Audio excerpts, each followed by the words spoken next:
And he steps another sweeper. Another try! From Hangzhou to Colombo, 15 nations, 24 teams. The Asia Rugby Emirates 7 Series sets the stage for the best of sevens rugby.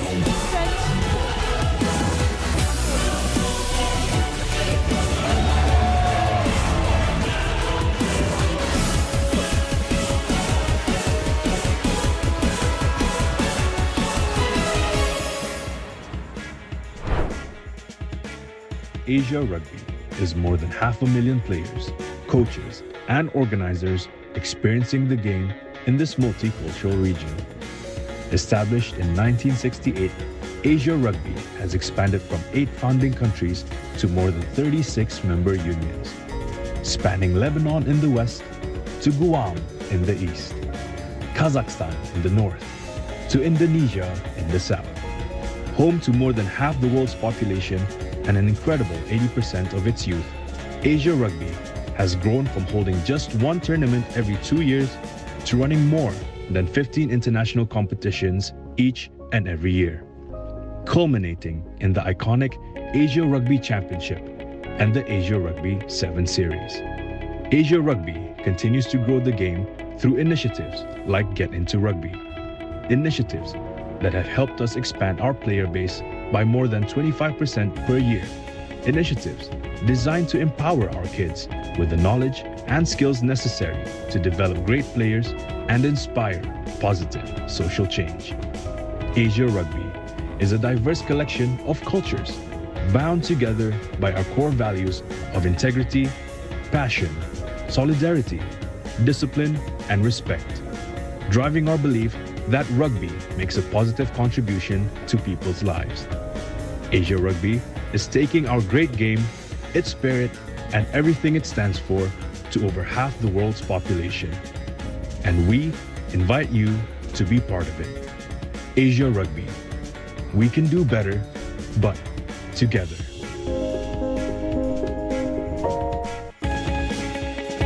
Back. here. Fine break, needs support. The offload is brilliant. Chance early on, but then Chu gets a tap and go. And Chu steps out of the first tackle. There's support as well.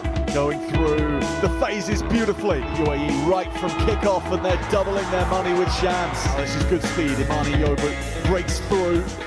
Now he has support as well. Lovely opening up through the middle. Two tacklers. Take on Oakley again. Oh, he's tackled brilliantly. You might put the Chinese as favourites, given the home. Just 10 metres. Well timed. Now, Thailand stepping out of the first tackle, then feeding, not risking it, instead taking the direct line. For themselves. 6 against 7, and Japan are scooting off towards the line. China getting back, but Japan will break their hearts. He gets leading. Great scrag tackle. Ball in 2 hands. Oh, Olax slipping off one. Yanda's there. Oh, that is delicious. This morning, missing out 9. A hop, a skip, a miss pass. Beautiful out to the edge. That connection, Kazakhstan offload out the tackle, they break down, Kazakhstan knock back 10, beautiful pass, almost there for Patil, who then finds, and there's bags of pace, skipping inside goes Georgia, offload, penalised, Oyana, the ball lifted, but it's a dive that actually lands. Leading converted tried to take it to extra time. They blitz away. Chance to accelerate on, feed the speed out wide. And Japan, first challenge, it's on here on the short side. Too much space to defend, too much guile and pace from Bryn Phillips. Car boot, container, cones and more cones, belt up, balls pumped, bags in place, whistles, wrestles, warm-ups and listen-ups, the talking, the tackling, the look in their eyes. For us it's the memories, the matches, they grow up so fast. For them it's their friends, the fun, and wow, do you see that pass? It's mini, but it's mighty. 3, 2, 1, sound! The best of traineeships. It's the greatest rugby they'll ever play. Just don't forget the chips. Rhino, where rugby begins.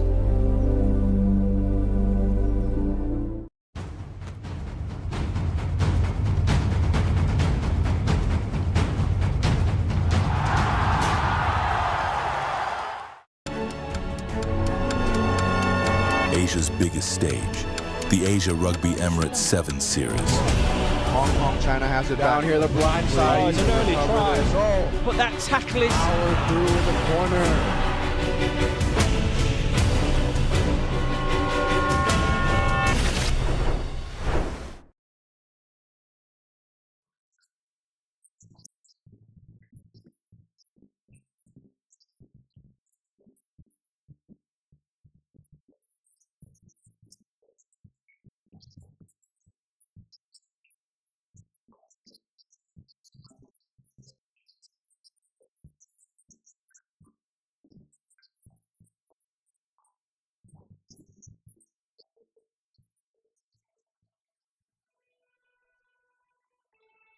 Good morning and welcome.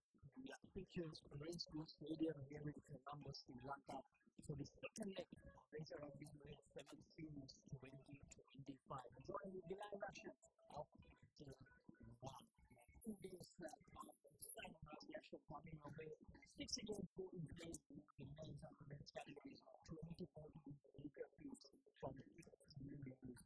These games happening in the Racecourse. So from reviewing the combats of the East African games, why not? Good morning, Bangladesh. The team of the team to learn as well as more the video these pictures of the Asia Rugby 7 series.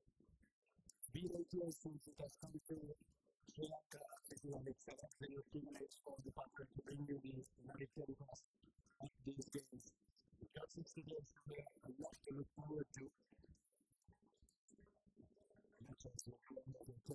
So it's going to be a long day for us and a long day for you, Rugby loving fans as well. Something that we want to keep your eye out on is the weather. Because in Colombo, towards the latter part of the day, in the evening, we had a bit of rain coming in with the ground conditions in the Racecourse. So it's been 2 day encounter, 2 day leg rather. I've been very interested to see how the weather comes out. Sunny out, hopefully we'll find today. Certainly, I think last thing is not being good when it comes to the weather front here in Sri Lanka, not just in Colombo, actually all around Sri Lanka. So hopefully the weather will stay the same way and we won't have any rain as well. All the 5 teams running rugby from all the 24 teams. Some of the officials will be joining in, and these are the local officials, the officials from Sri Lanka who will take part in the second leg of Asia Rugby Emirates Series 2025. Amazing to see these referees as well to an international level. These are the standings of the women's segment of the Asia Rugby Emirates Series. This is after the first leg. Japan comprehensively won that against China in the final. Also, China finished third. With time and in the third leg. Pakistan, India, Malaysia, Sri Lanka hosts this night from Mexico and Lanka. India home of Singapore, Philippines, India,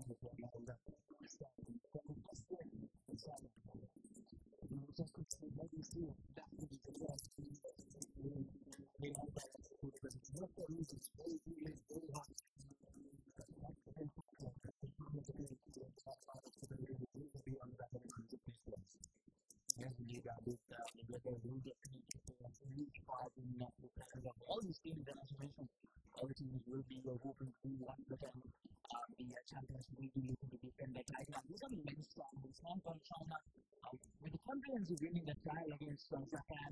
China and Sri Lanka is a very close tussle for third place, and China just taking the better of Sri Lanka in final day, and UAE winning the fifth place encounter against Malaysia. Korea will be very, very disappointed in my opinion to end up with the 7th place. Chinese started to 8th place. Uzbekistan will be the 9th place defend off against Singapore, and Thailand and Philippines the last 2 teams in the standings of the men's so Rugby Series. Even one with 2nd place China. And Hong Kong, China, Japan, China, Sri Lanka, Korea, UAE, so all these teams will be looking to make a lot of decisions, to make a lot of results to go there, especially the host team Sri Lanka, because Sri Lanka are making a return to the top division of Asian Rugby after some time. They accepted the lower division last year, and this year to make that return and to end up being a top 4 side is actually a quite great achievement for them. And it comes to Japan and China, I think Japan will be disadvantaged, especially on that final result of this World Cup. Japan had the most titles for the Asia Rugby Emirates Series with 8 titles. Hong Kong, China are the defending champions, and they look on track to keep their championship because from Ukraine and coming in from China and Sri Lanka. It's a fantastic rugby. All these teams are just fantastic to watch in China. Korea will be the most disappointing team keeping up these standings. And the final is 31 points with as I mentioned, the comprehensive winning over Hong Kong, China against Japan. And the Kenyans will continue to defeat Sri Lanka and Japan defeated China. These are the groups, the main groups. Group A, we have Hong Kong, China, Malaysia, Korea, and Philippines. Hong Kong, China being the winner of leg 1. They are the top seeded for Group A. In Group B, we have Japan, UAE, Chinese Taipei, Thailand, Japan, and actually from that group. In Group C, we have China, Sri Lanka, Uzbekistan, and Singapore. Now, the top teams from all these 3 groups will qualify for the semi-finals, and the best team, the second place team from the 3 groups will qualify for the semi-finals as well. Now, that's how Sri Lanka qualified for the semi-finals in the first. So, Malaysia, UAE, they have been Uzbekistan in the other 3 groups. So, it is very close, and you can't write out Korea and India, as I mentioned. They have the best of 2 moments in that first leg. And the Chinese side is going to stand there, the team will want to make an decision as well. and Philippines style of Singapore puts their water into their own history. And when it comes to the women's side of things, I think Japan, China, and Hong Kong, China are the top two strong groups. Group B is Japan, India, UAE, Indonesia, Japan, and India. This game is going to be the one that we're looking for the most. In that group E has China, Kazakhstan, Malaysia, and the Philippines. Interesting group there, but you think that China will be able to put that group. Group F, Hong Kong, China, Thailand, Sri Lanka, and Singapore. That team should be a good for Hong Kong, China, but Thailand is really positive in that group. If you look at the main section, a couple of interesting games that could really cover the tables in those groups. Hong Kong, China, and Korea. That game is going to be an interesting one. But Malaysia and the South Korea, that is going to be the player group in this main segment. In the group B, Japan and UAE. You can allow for that game. That's going to be a game that will have a bucket load of guys. And in the last game of the day, China taking on Sri Lanka. We hope that the host will have a lot of support because it is their homeland. China seems to be a very strong team. It will be a big task to make a big W against them. Just going back to that first leg I mentioned in the school lineup for that final week. In the semis, Hong Kong, China, and Sri Lanka faced off in the first semi-final. Another easy win for Hong Kong, China, 33 points to nil. And the other semi-final was a close game. Japan beating China 19 points to 14. And the third place played off, as I mentioned earlier as well, was a tie game from the 17 all. And finally, China managed to get that all-in qualify and get back to a place in the third place for them. And the fifth place semi-finals, Malaysia managed to be tied 14 points to 10. And the UAE managed to be 24-21. Very close to the score of them. And the final, UAE managed to get the best of Malaysia 26 for them. And one of the teams arriving at the venue is the China team, China women's team that will take part in this second leg of the Asian Rugby Emirates 20-25. China, of course, they lost their files, but this time around they definitely want to do one better. And the Indian women's team who will actually begin the proceedings today. They will face UAE women's team in that first game. This women's series 2025 leg number 2. So let's see where you say the team is a bit of a blowout. That's what they call it in Sevens Rugby. Even though we want to break the shackles after a long night sleep, it's a bit of a blowout. That's what we saw the Japanese team doing there. It's not a long session, but they have a small session that really gets their back up and gets the engine rolling. And the Japanese team doing that. All teams ready with their cases there, as we can see. Trying to try and get the series going.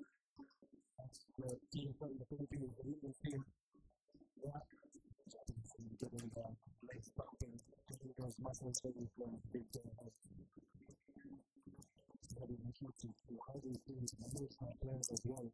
After some 3 games apiece for all the teams game, that will be the 3 games that will be played today. That is generally the case in the 7 series tournaments. Now we have 3 games on the first day, and depending on where we perform, we'll have 3 games in the second day of the tournament. So interesting for how they manage the players, but also how they manage the rest, because you're facing the best decisions at 10 o'clock today. It can go on a little later than that, but then you start again those tomorrow morning. The rest, literally, will be a paramount importance for all of these things. As well, all the teams are definitely not ready in some Texas state. We saw some brilliant rugby from all the 24 teams throughout the 2 days in China. And then pressure is going to be for today and tomorrow will definitely see a lot of fighters, good rugby action, quality rugby action. And these are the fixed against the Japanese. And these are the fixtures of day 1 in the Asian Rugby Emirates Women's 7 Series 2025.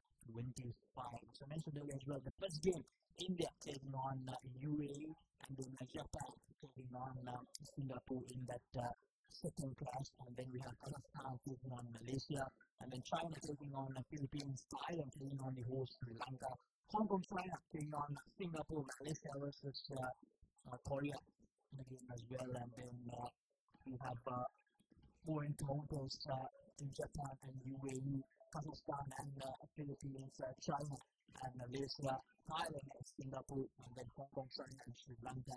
And in the last set of women's games, we have UAE taking on Indonesia, Japan versus India, Malaysia versus Kazakhstan, China versus Thailand, Sri Lanka versus Hong Kong, China, and we have Japan versus Sri Lanka and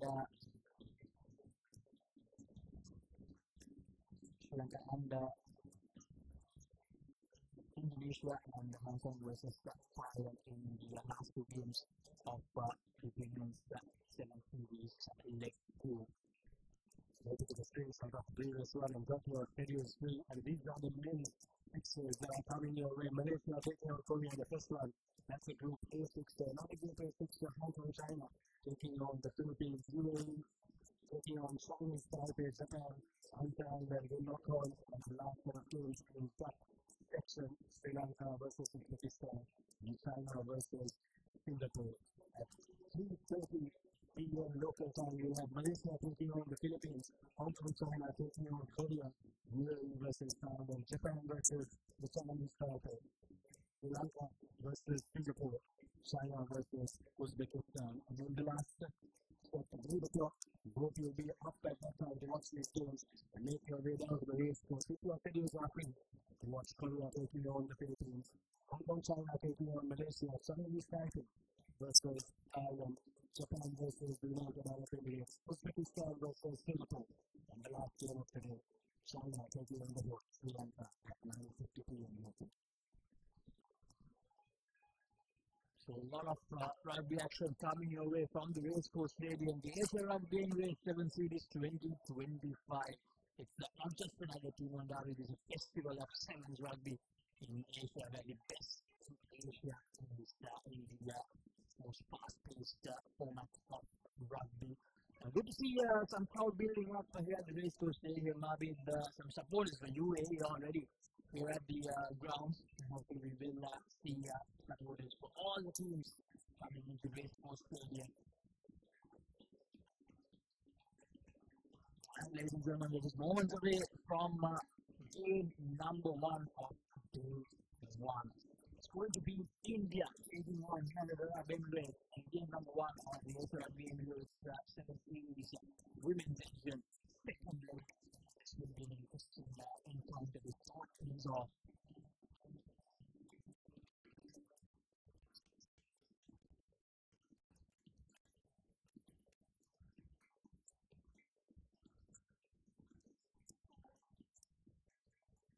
UAE all set to kick things off.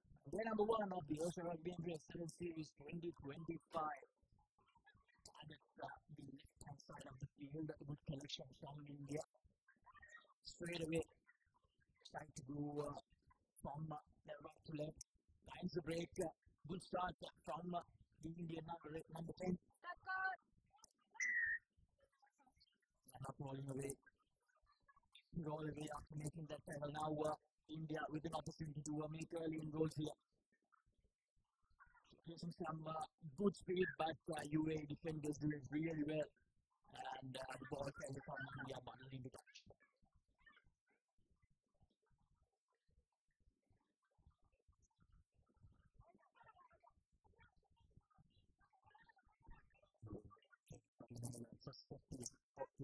Just in that area, 7 Series comes away of the United Arab Emirates. Put the ball to work here. Once again, after the match, the UAE defense coming in as well. Watch one down before that pass. India is playing.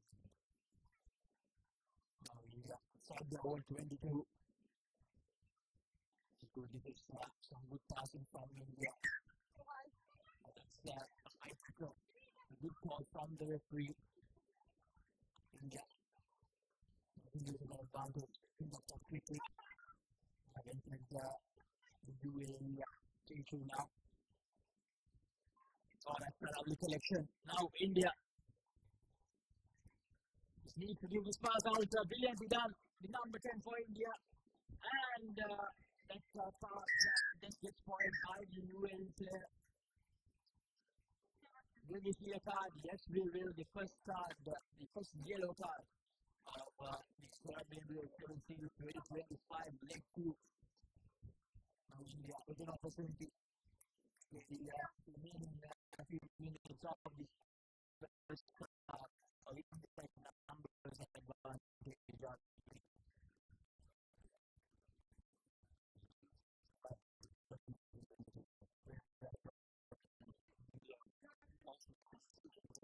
Just the last one.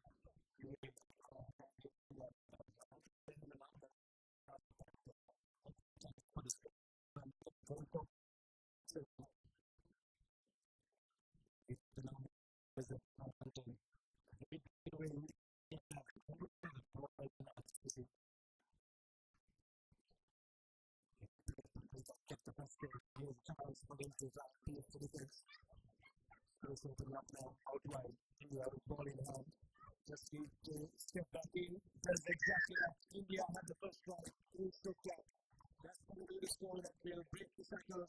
Get India their first score in this tournament, the first score of the Asia Rugby Emirates 7 Series leg number 2. Absolutely brilliant from India. But actually has been really good India opening the competition with the convention not that good, but absolutely brilliant from India to start things off. They were calm and they were composed. UAE, they did them safe and India for sure. Leg number 2. Okay, from India, they say that they were number up. And they were number up. They were number up. So able to put the ball right to front and just to line up to the defense. It's really important about Lanka. This is a problem with UAE because something that India is doing. Now you really the first time this game out with the ball with them is India. They can be consistency in the opening phase of the game. Going back to the try. Now you will need to do something here and lose the ball forward unfortunately. Now we have nothing to do at 1 game. 2 meters up the 2022. Take it wrong. They still have the numbers at rate as well, but I believe no longer. The other player should have and have 2 forward times.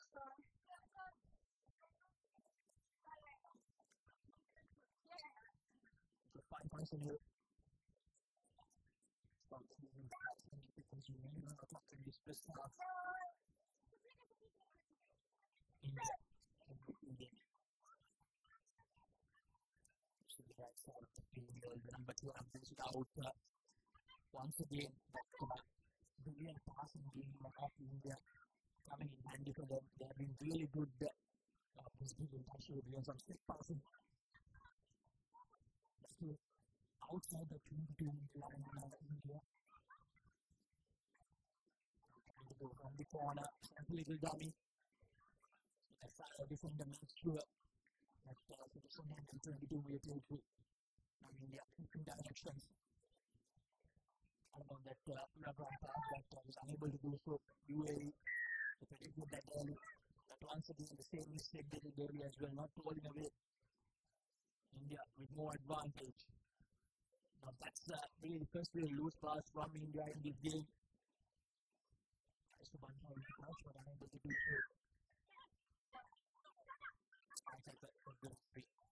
A lot of advantage was given away by UAE in this game so far. Now it's loose from India. UAE with an opportunity. It's the foot race now. Well, a time to be given. Yes, the time will be given. Just tackle without the ball in hand. So UAE going to do that for the first time in this game. So let's go on half time. We will see in this game if they can have a net position. Good. The proof coming in from them, not allowing the Indians to break through once again. It's really good with one-on-one tackles. You haven't missed anything that it's just good at the back. Not the man to control that this time from India. But there's a feeling from UAE, not boxing for electricity. This is good the UAE this time. So in the heat up here in Colombo. India get the ball back. Not letting UAE attack. It's absolutely brilliant. That's a good passing once again. Except for those 1 or 2 moments where India just didn't get that passing game right. They have been very consistent in this season so far.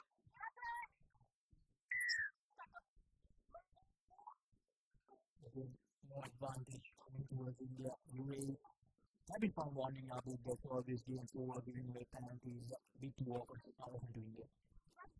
They really have to play the India for the work that they've done with the ball in hand. The 8 run across, that's the ball more right to the people that they are coming in on the angle with really has touched the UAE defense, but really have been able to do well is even though they have let India break the first line of defense, they have always been able to stop them. Other than that, good chance that they did India to score. That's half time in the first game here against India taking on UAE. Just in the first half, a lot of technical players coming in from India. So the half time of game number 1, India. With that solid try in the first half, UAE, they will be disappointed with all the mistakes they have done, but still, it's just a 5-point difference. So UAE, they're definitely still in this game. They need to make sure that they keep the ball with them and they don't give the back advantage away. This half-time score confirmation: India 5, 11 minutes yet to get off the mark in the second half. Right now, we'll go to a short commercial break and we'll be back with the second half action.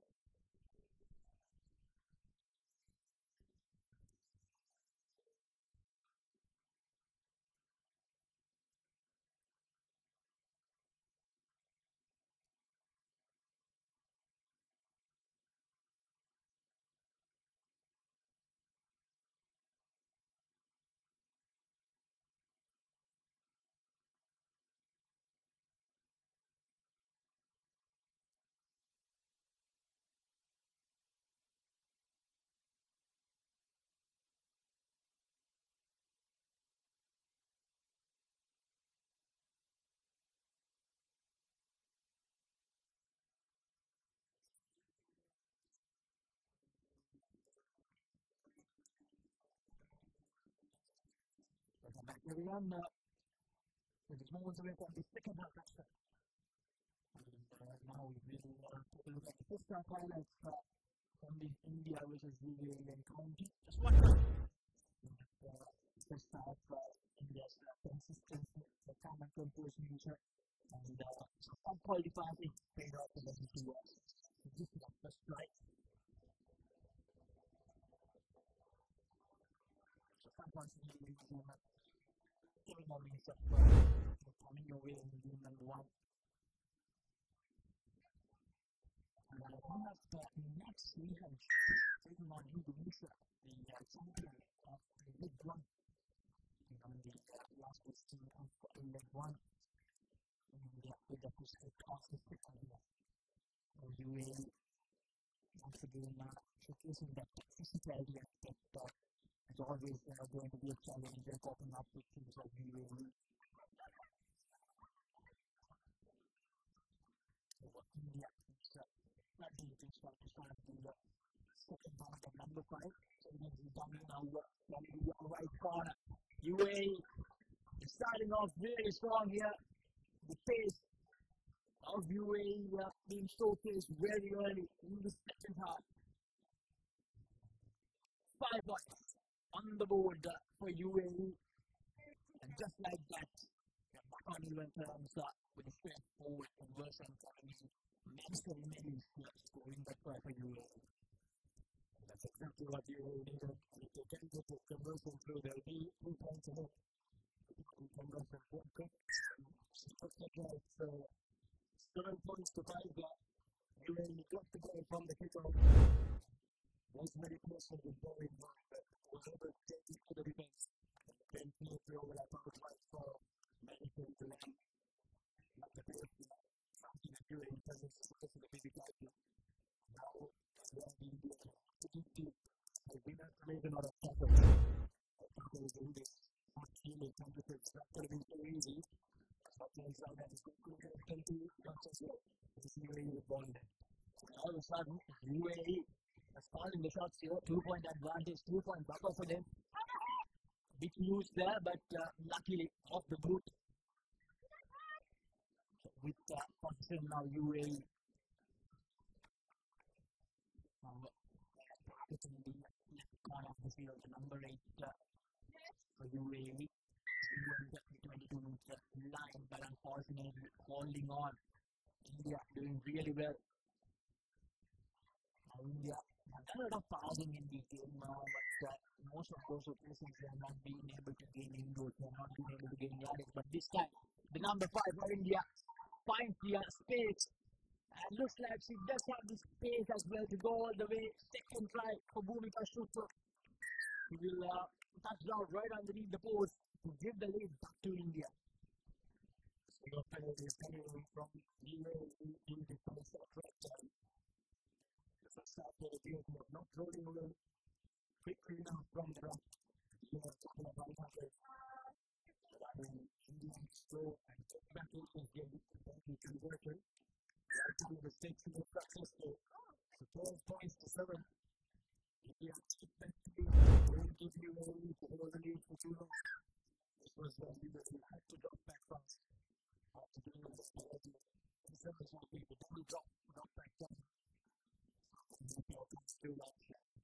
So, blocked off the last under the stick. Now they need to close this thing off. And that's good luck. Taking off after scoring 2 tries. Her part is done in this encounter now. But if all needs to go, anything can happen in Sevens Rugby. Such a 5-point game. India. That it was until that next try. That control. So far, so good. Brilliant start. Goal number 1.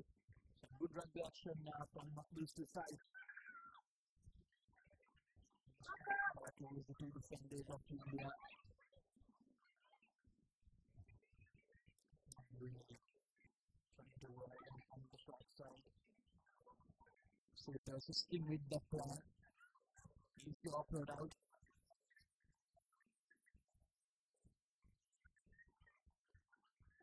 You will do options. Almost humbled, but he managed to recover. India very good at the defensive work so far. Any room to gain at the moment.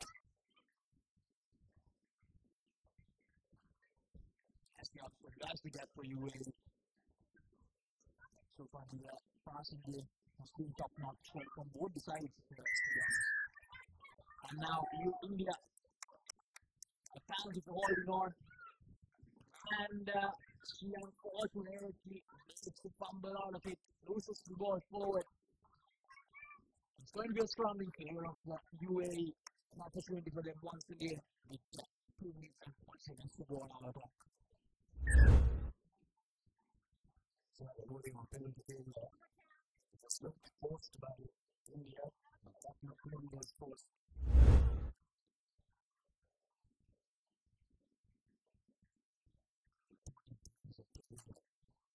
The goal Pakistan, I think that this is the most important. I think the moment in the game. Anyone was getting still to India. India could take it, UAE could take it. It was a very basic goal. It's a effective grab. I think UAE can expect them to try and use the pace that they have right away. They don't hit the ball so much.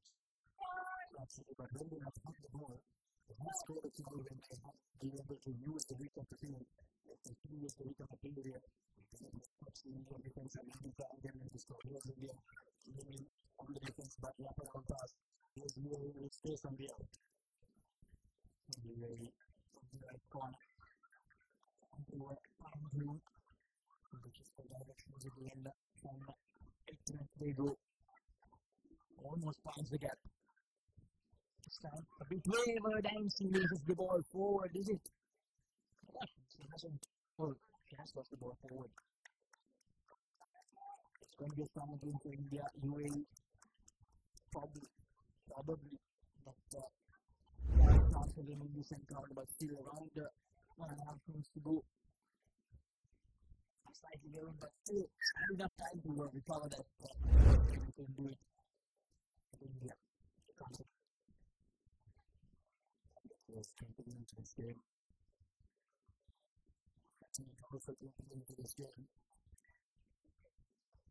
Really like how the support lines are there from these things. They've always been looking for us, looking for work to do. They haven't been able to close it out so far.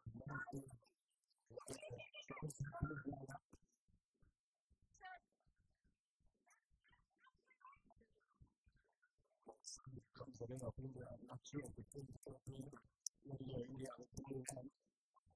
a little bit of close to now UAE deep and trying to get their defense sorted. India score a try here, that could be 30 in the game. India for the line, for the victory in this game. That's going to be the final that will seal the recorded.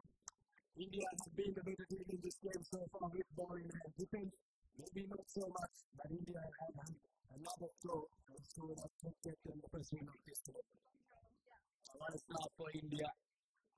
They have been absolutely phenomenal. They have been consistent, as I mentioned, throughout this encounter. There were some mistakes here and there, but overall, what a game from India.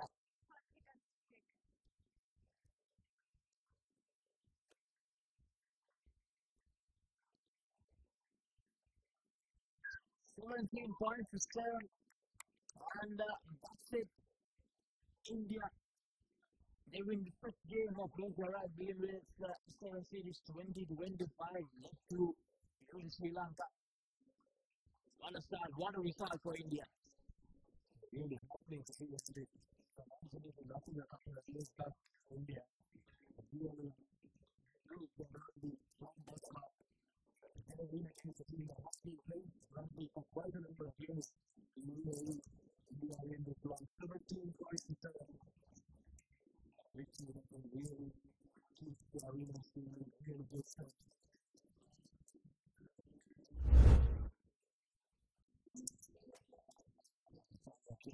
Because they basically do trying to come back and they took the lead momentarily. They still coming from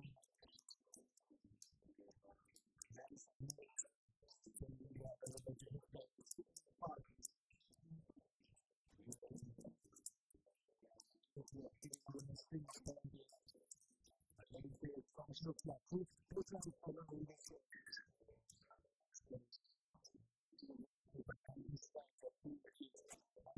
Just a little bit easier.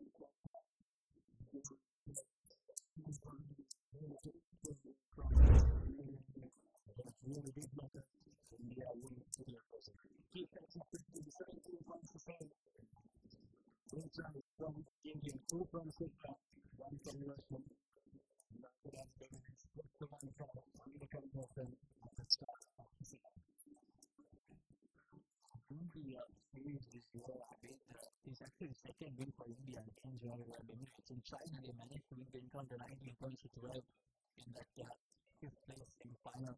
So, a brilliant result, as you mentioned, as well for India.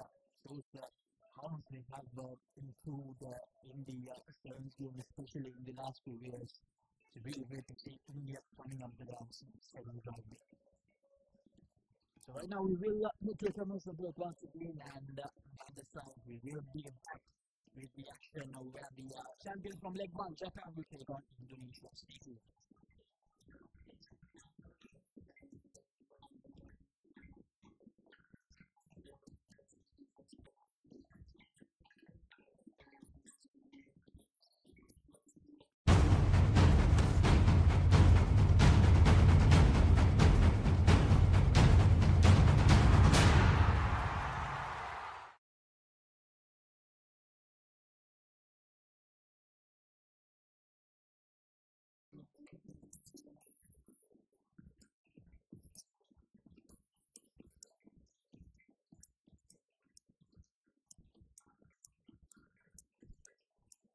Second game coming your way. Japan taking on Indonesia. This is the women's segment.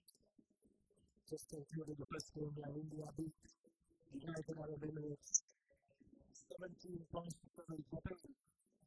The defending champion of the first leg looks like it's can win this second match. They have used the Japanese team, the victorious Japanese team, a couple of weeks back in China. Match official follows Sunny Lee Chu, someone that Sri Lankan rugby community did know was here for a couple of games.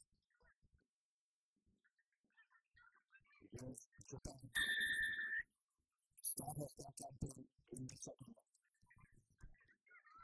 And the champions are coming into late from leg one.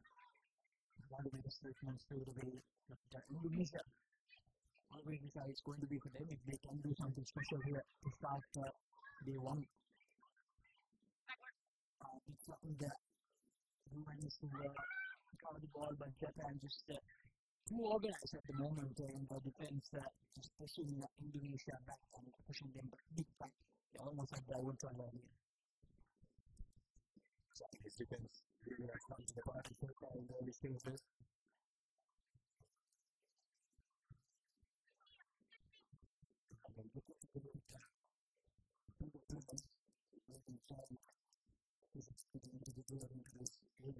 But it's going to be a penalty. Holding on, and here's going to be the first try. Coming in for Japan. Keys, it doesn't throw them. 1 minute of difference and 1 second of ball in hand, and they have a try. First try for The Japanese faithful are well and truly happy with that one.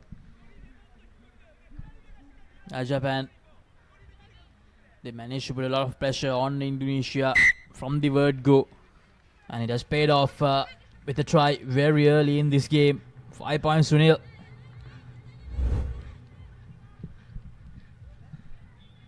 Here's a replay of that try there.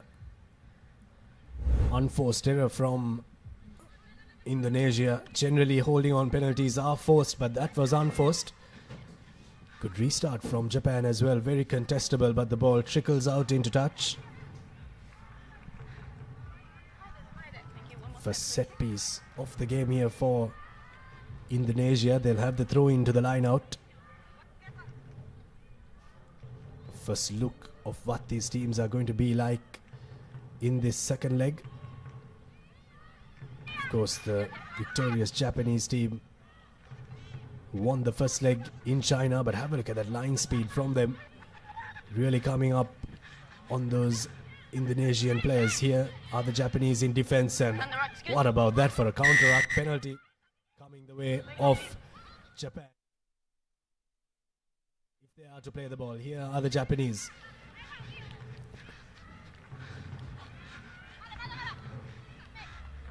Handling errors creeping in, but the ball has been knocked back. Japanese first time with open play, and that's going to be the try coming for Chiaki. A try that was well orchestrated. First in defense, breaking that ruck, but before that the line speed from the Japanese. The Indonesians really haven't been able to contain that. Second try for the Japanese. Japan, the quality of Japan at the moment proving to be a bit too much for Indonesia to handle. Just too quick and too organized at the moment.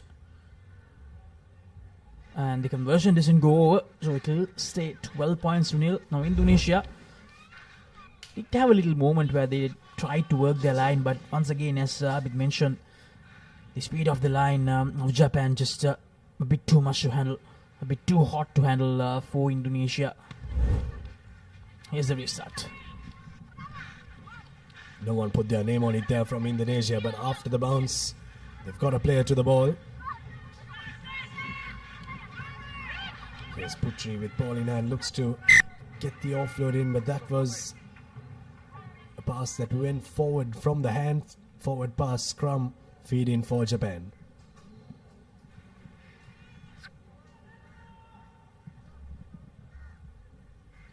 Indonesia just unable to keep the ball with them for an extended period of time, unfortunately.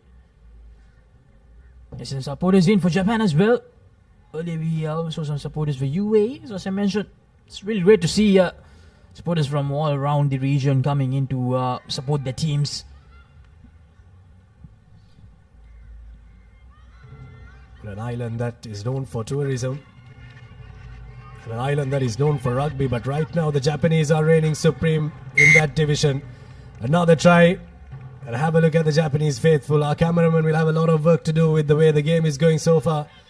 Have to get a lot of shots of the happy Japanese crowd, but they've got the third try. 17 points to nil already. Well, nothing much from Japan, isn't it, Laxis? It's just been clinical stuff. Conversion successful, 19 points to nil. They haven't had the ball in hand for too long, but when they have had the ball in hand, they've known when to inject the pace. And missing one-on-one tackles is not going to help the cause of the Indonesians. 3 tries already for the Japanese. You brought up an interesting point there, Abid, how they pace their game, Japan, how they use their pace when defending and when attacking as well. And brilliant again from the restart straight away. They get the ball, Japan, looking for a 4th try in this first half. Ball goes down the line here. There's a try scorer who gives it out to the other try scorer. Stretching the Indonesian defense. Indonesia now need to dig deep. Good line speed coming in there, but Japan are privy to that. Good defense from Indonesia. Ball a bit loose there and play on, says referee Sunny Lee. Here's where Indonesia need to be careful and need to be clinical with ball in hand. Runs down the short side and opens the opportunity for the Japanese to clear that ruck. Now from their own line, danger here if the line does come up from the Japanese, but releases and goes once again. You're allowed to do that.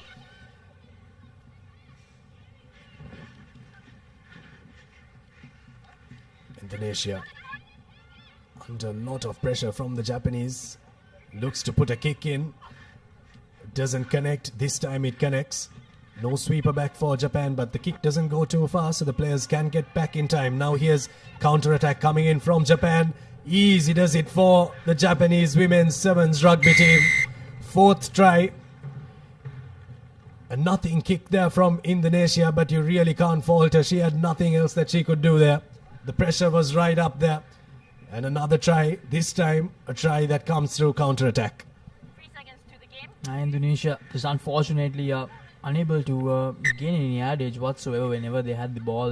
With Japan in their defensive efforts have been very, very clinical. Have not given away any room whatsoever to Indonesia, and as a result, Japan with another easy try. Had to do a lot of hard work to create that try, but Japan, so far so good for them. 26 points on the board in the first half already. Well, midday in Tokyo right now, but if they are watching the pictures from the Papare, the official broadcast partner of this tournament, they'll be absolutely happy with that one as well. Another try coming in for the Japanese. 26 points and add another 5 to that. 31 points to nil. They're really running away with this one. The Japanese 31 points in 7 minutes is no joke.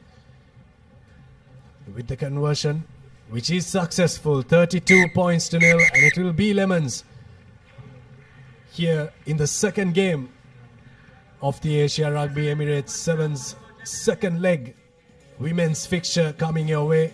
Half-time confirmation, 33 points to nil. The Japanese running away with this one. If you thought that was a full-time confirmation, well, you've got 7 minutes of rugby action coming your way. Head in for a quick commercial break and we'll see you on the other side with second half action.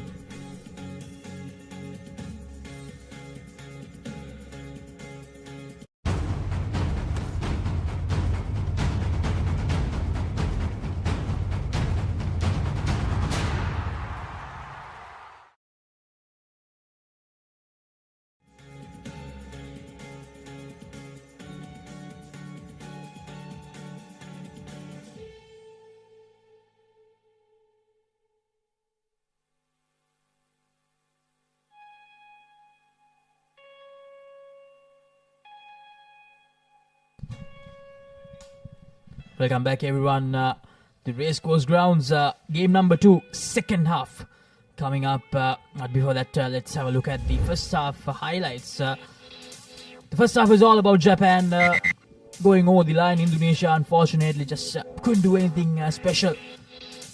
Japan they're just showing why they walked away with the title in that first leg.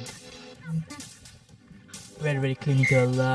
They have realized what job at hand is throughout this encounter. So there's a try right at the end of the first half as well. So can Indonesia make some sort of a comeback in the second half? And coming up next, game number 3, Kazakhstan taking on Malaysia, the number 5 and the number 8 from leg number 1, a Pool E fixture. How will the Japanese start the second half off? If you watch the first half, you know exactly how they're going to start it off, and this is exactly how they're going to start it off. Offloads coming in, and that's going to be another try, but a race to the line before that.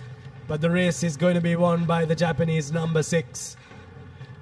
Once again, the Japanese start running riot here in the second half. First try in the second half. Now they'll need to get their bench and their finishers in to try and divide the minutes between the players, because they're absolutely running riot here. Here's a chance to make it 40 points to nil. It'll be 40 points to nil. The Japanese have really been able to exploit the gaps in this Indonesian defense. Just have a look at that once again. Playing what's in front of you is what the Japanese have done well. There is space out wide, and she also had a player out wide, but have a look at the support lines. There were players running on the right shoulder and the left shoulder of that player, and took the right option and just went under the sticks to score a very, very easy try for the Japanese. And almost another break, but unfortunately losing the ball forward that instance. Japan 40 points to nil.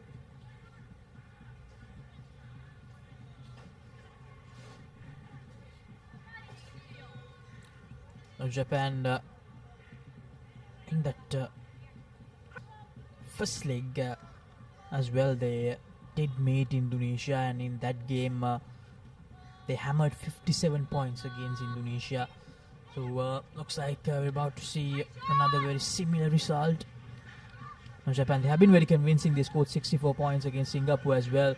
Meanwhile, Japan, just as we were talking about their domination, they go over the line for another try, second try of the second half.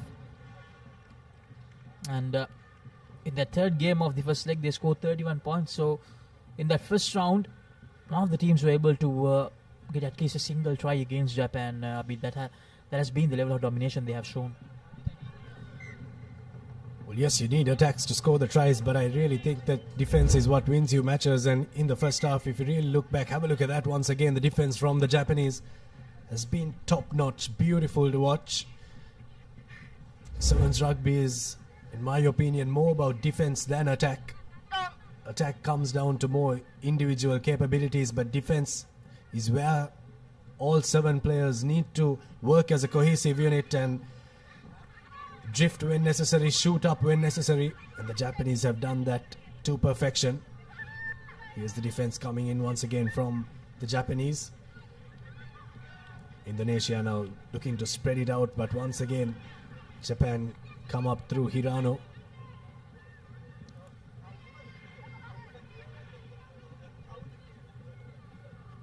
Indonesia. Penalty coming the way of the Japanese, holding on once again, forcing a penalty. They take it quickly.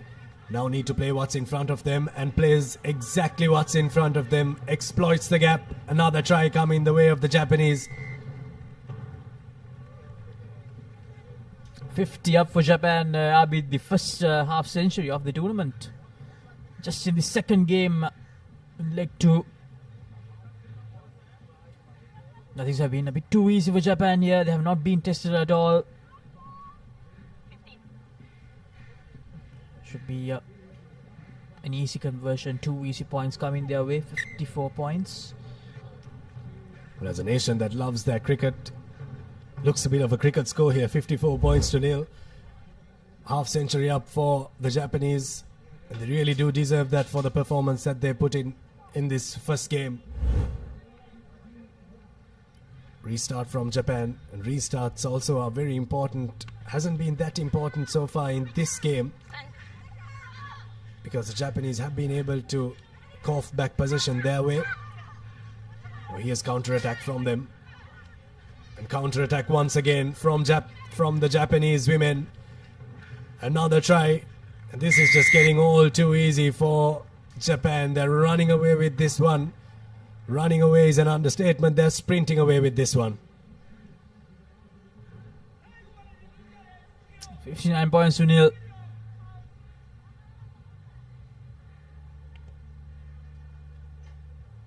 Goes through, and that makes it 61 points to nil. Still some time remaining in this game for Japan to get some more points. One-way traffic at Racecourse Stadium in the game number 2 of Asia Rugby Emirates Women's 7 Series 2025.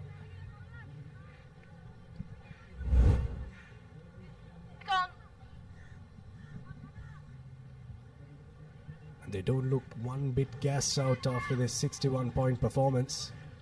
Here's a restart once again. Tap back well by Japan.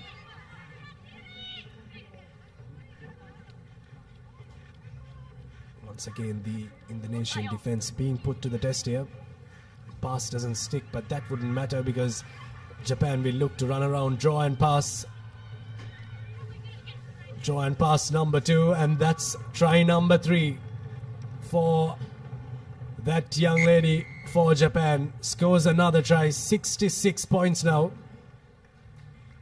It's been just simple rugby, isn't it? Beautiful to watch. The number 5 has been on fire in the second half for Japan. That's Mayu Yoshino on your screen there.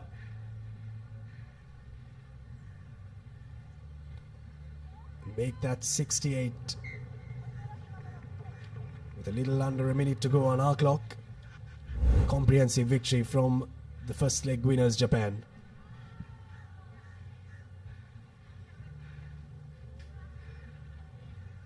That is too easy. Too easy at the moment. A hat-trick of tries for her as well. Some more points as well with the conversions. Well collected from the restart. Searching for another try. Trying to get the number towards that 70s territory.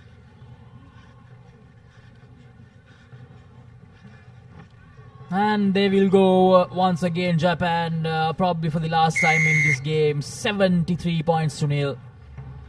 They have absolutely demolished Indonesia to begin day 1 of leg number 2. 15.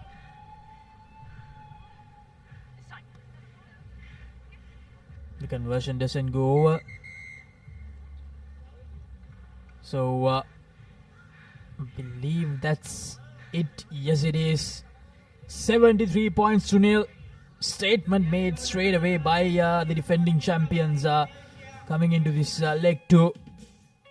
73 points to nil in favor of Japan. Indonesia just not being able to cope up with the class of Japan in this encounter, unfortunately.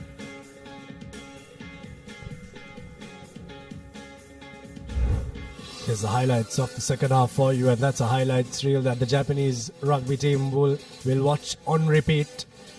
Especially Mayu Yoshino scoring that many tries for her team and for her country. Simple rugby, show and go, draw and pass. It had absolutely everything, but I thought the restarts from Japan were pinpoint accurate as well. Very contestable kicks. The tap back was brilliant. Always they had someone to collect the ball after the tap back. This I thought was a very good team try. Even though the pass was a bit wayward, they kept their composure, played what was in front, ran right up to the defense and got the offloads in. 73 points is no joke. That's 10 points a minute in one half, 5 points a minute in both halves. Key stats of that game: Indonesian fans will not want to look at that right-hand side column, but the Japanese fans, 73 points, 11 tries, 9 conversions. That's a huge victory for Japan. The top seed team from the first leg taking on the bottom seed team in the second leg. We'll go in for a quick commercial break and we'll see you on the other side. Don't go anywhere.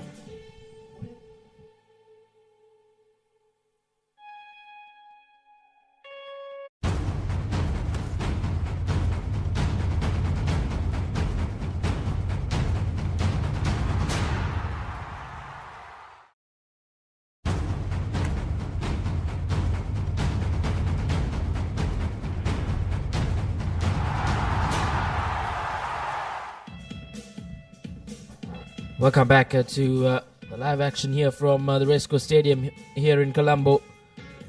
Yet another match coming up. It's Kazakhstan taking on Malaysia here at the Asia Rugby Emirates 7 Series out here in Colombo. And joining me in the com box for the next couple of games is Khadija. A very good morning to you, Khadija.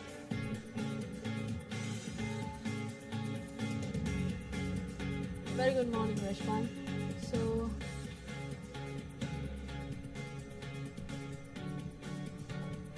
indeed, these are the two squads for Kazakhstan.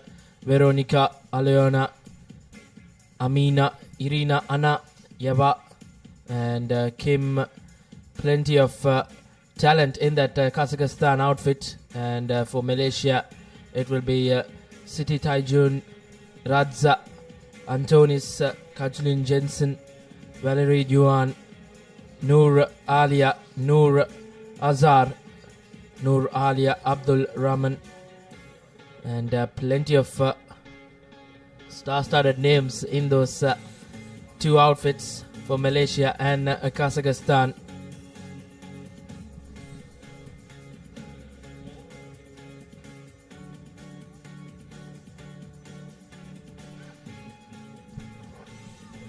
Kazakhstan outfit just breaking out from their huddle for one final time as they take on Malaysia.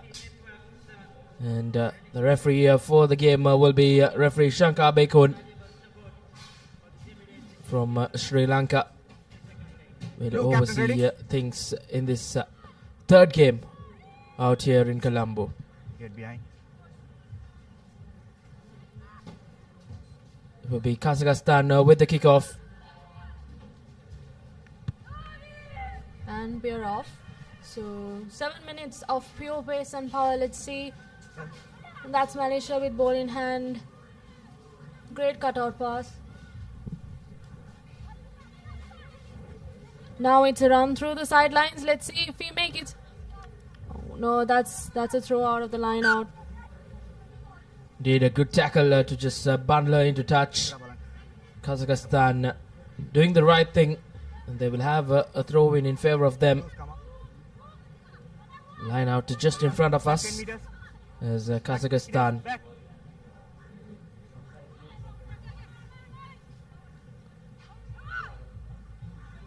meets the high jumper from that line out. There's a ball being spread out wide. Loose ball, but nevertheless still position with Kazakhstan. And that will be quite tough to catch her, but Kazakhstan has just fumbled that ball. And that will be a scrum in favor of Malaysia. As you see the dugout eagerly watching on.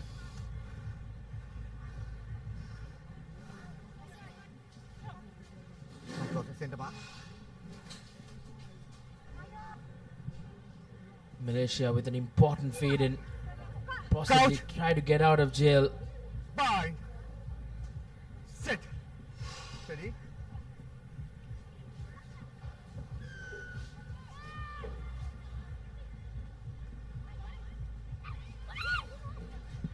Okay. Have to take it from the spot now, Malaysia. And that's brilliant. Tackle roll away. Let's see how Malaysia plays this out. Oh, loses the ball forward. That's very unfortunate. Indeed, not what Malaysia would have wanted. They needed to get out of jail, but they have done themselves a big problem now with Kazakhstan in favor of this feed-in. We'll try and look to get through this defense of Malaysia. They managed to stay put in his opening 2.5 minutes. Kazakhstan with the feed-in. 9. The halfback opting to go on her own. Here goes Kazakhstan now. Loose ball once again. Both teams have found themselves guilty in dropping that ball forward. But now this time around Malaysia. But referee Ishanka Bekon will go into that initial infringement. Yet another fumble. So it will be Kazakhstan feed-in once again. 9, you can't come. It's been a stop-start affair in this third encounter between Kazakhstan and Malaysia. Bind. Sit. Steady. It's all end-to-end action, Rashwan. So if you blink and you'll miss it. And that's a brilliant run.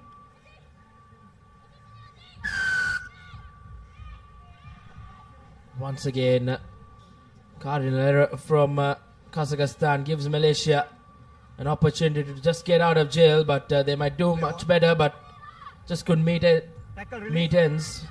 As now Kazakhstan once again with the ball. Spreading that ball out wide, but good up defense coming in from Malaysia. Just pushing back Kazakhstan in their own half now. Good hands coming in from Kazakhstan. Yes, Rashwan, I would say that's some brilliant defense action from Malaysia. Indeed, they have really defended well. They have defended the majority of this first half, and this time around once again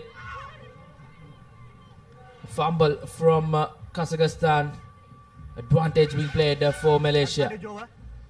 Advantage over, says referee Shankar Bekun. Tackle release. Malaysia with possession. They look to spread this ball out wide, but not the best of passes, but still recovers well. Malaysia puts that ball into space, but will eventually bundle into touch.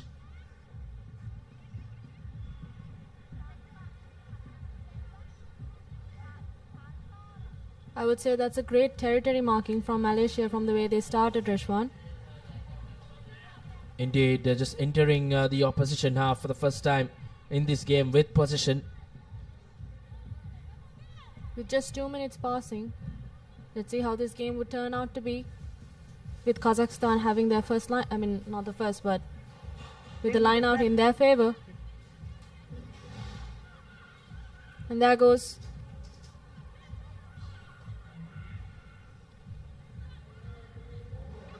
Spreading that ball out wide well is Kazakhstan. Some good hands, but not the best of decision making from Malaysia.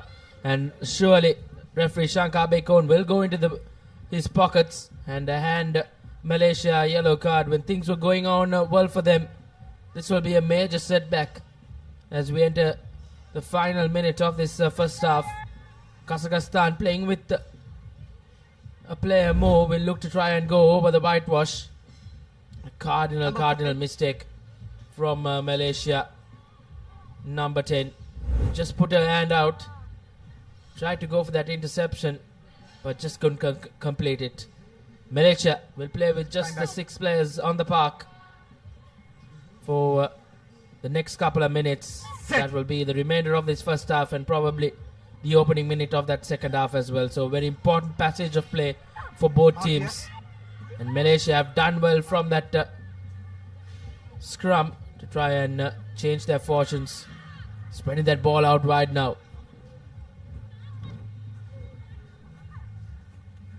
Back. Big thumping tackle. And now once again the number 6. Opting to go on the short side. Clear release. Let's see how this turns out. Mark here. Back, get back on the line. Backwards. So many loose balls this match, Rashwan. Release. Indeed, both teams just settling into conditions here. And against the run of play possibly, with just the 6 players on the field, it's Malaysia who go over for the first time in the game. It's at the brink of half-time as well. And Malaysia with an important score, playing with less player on the field as well. 5 points to nil with the conversion to follow.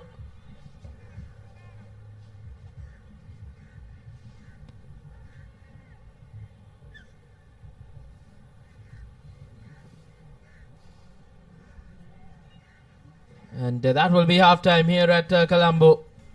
Hot and humid conditions. The players will take a breather as we see the score confirmation, the half-time score confirmation. Malaysia just at the death at that half-time. They went over and giving them the lead of 5 points to nil.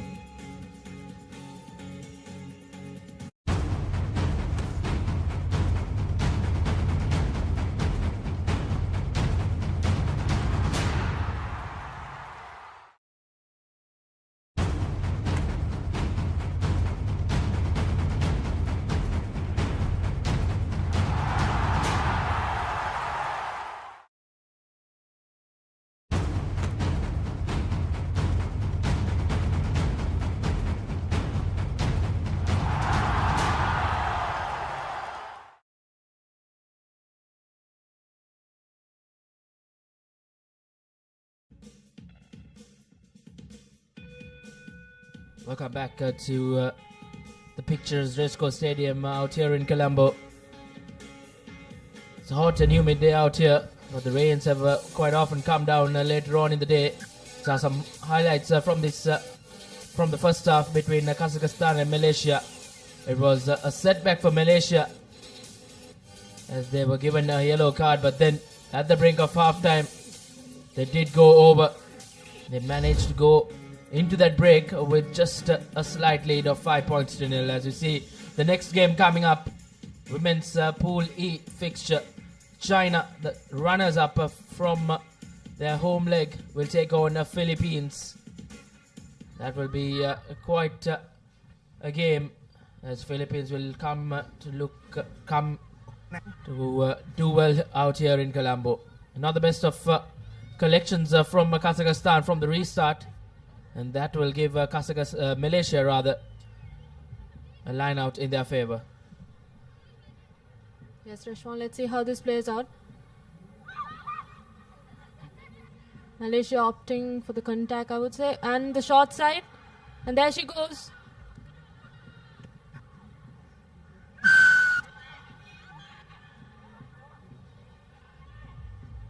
Taken quickly now once again, Malaysia not messing around. They'll really look to try and go over once again, and as we speak, they do. Malaysia double their lead, 10 points to nil, with just the 6 players on the field. They have really done themselves a big favor. It's 10 points to nil, and that will make Kazakhstan's life a lot more difficult in the remainder of this game. A tough conversion coming up for Malaysia down that left flank. Conversion not successful. It's 10 points to nil nevertheless in favor of Malaysia, as Kazakhstan will have their work cut out for the remainder of this game. Yes, Rashwan, I would say Kazakhstan has to look out for the sidelines, and especially the short side, I would say. Both the tries seems to have go through the short side. Indeed, they have quite often just found Kazakhstan napping. But now Malaysia with the restart. Once again, a good deep kick. Waiting for that ball to bounce was Kazakhstan, but nevertheless keeping hold of position now. Kazakhstan looking to spread that ball out wide. Pop-up pass and the good offload play from Kazakhstan. Once again, ball loose, but position secured well by Kazakhstan, who really need to run from their own half. The number 8 will probably go over now for Kazakhstan for the first time in this game, as she will apply the finishing touches and really put Kazakhstan back in this encounter. 5 points to 10 though, with the conversion to follow, with an opportunity to make it a 3-pointer. Indeed, she does. It's 10 points to 7. Malaysia still with the lead, but nevertheless, a brilliantly worked try from Kazakhstan. Yes, Rishwan, it's really about moving the ball from side to side, corner to corner.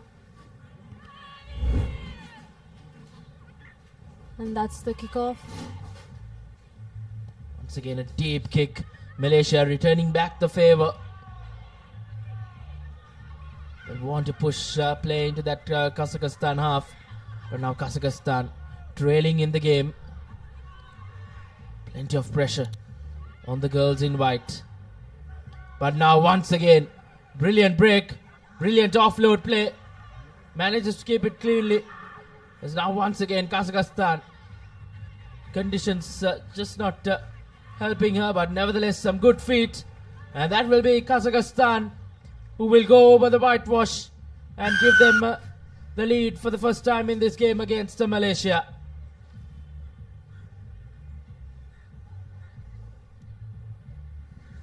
Try time for Kazakhstan. It's 12 points to 10 now. The conversion doesn't go through, as this will be a 2-point game as we head into the final 2.5 minutes. Some beautiful hands from Kazakhstan.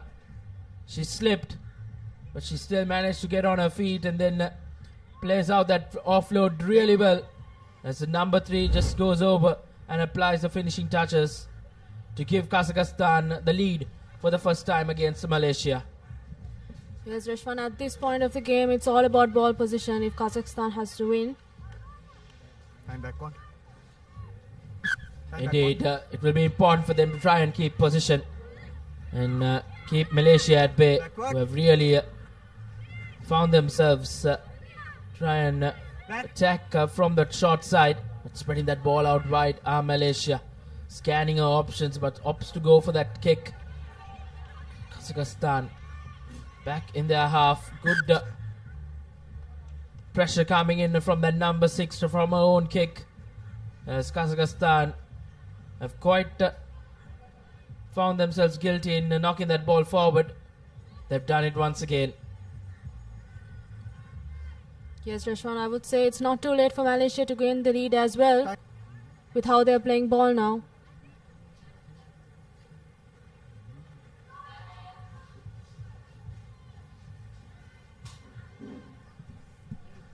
Once again, it will be a feed in for Malaysia to try and go over and score.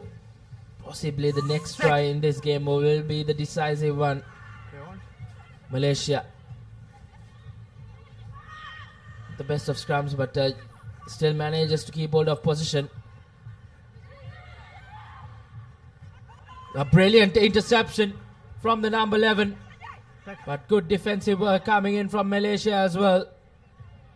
And now the number 9 almost goes through that defense, and that will be the try and probably the match-winning try for Kazakhstan as well. 17 points now, as Malaysia will have to come from behind, and they'll have to score and convert as well to just equal things here. But Kazakhstan have an opportunity to go 9 points up with this conversion. Conversion not successful. So as we head into the final 30 seconds of this game, it will be Kazakhstan with the lead of 7 points. Malaysia will have to do something remarkable to try and equal term things here. Kazakhstan with the high hanging kick manages to just invade those 10 meters, but it will bundle into touch. Line out. Mark.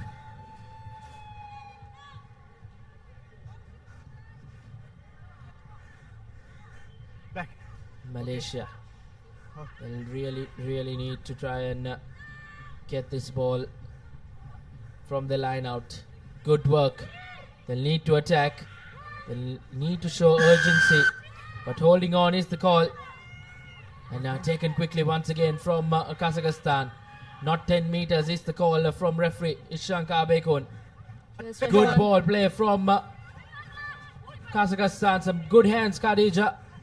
Yes, Rashwan, and if Kazakhstan manages to keep the ball in position, and yes, they do, they offer the try. They go for the try, they go over the whitewash, and that seals the deal for Kazakhstan. Indeed, possibly a good second half coming in from Kazakhstan. They'll end the game with a flourish, 22 points to 10 victory for Kazakhstan. It was Malaysia who went into that break with the lead of 5 points, and then they have really bounced back well in that second half when it really was needed. That's a full-time score confirmation. Kazakhstan 22, Malaysia 10. Victory for Kazakhstan, where they really had to work hard against Malaysia. As you see some highlights from that second half, it was Malaysia who went over as soon as that second half started. But then it was a determined Kazakhstan outfit who really needed to come from behind and come from behind well. And they come from behind and win quite comfortably over this Malaysian outfit. It was convincing from Kazakhstan at the end. They really did well. Yes, Rashwan, it's all about ball position and moving the ball from corner to corner with the least amount of handling mistakes and spotting gaps in sevens, actually. That's all about textbook rugby, I would say.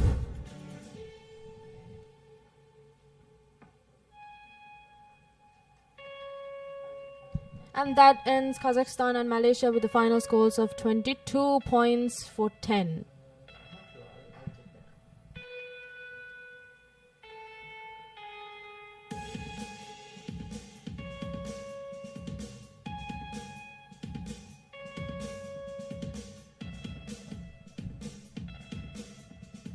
More games coming up. That's the host Sri Lanka women's team getting ready for their game, as they will be in action in a moment's time. Sri Lanka will take on Thailand at 10:28 local time. The game after the game between China and Philippines.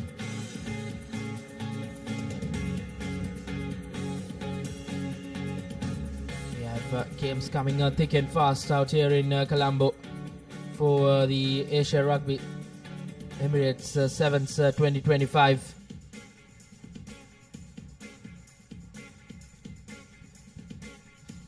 It will be China taking on the Philippines live from the Racecourse Stadium here in Colombo, and bring you all the live action is Sri Lanka's #1 sports channel, the Papare, who are the broadcasting partners for the Asia Rugby Emirates 7 Series 2025 down here in Sri Lanka.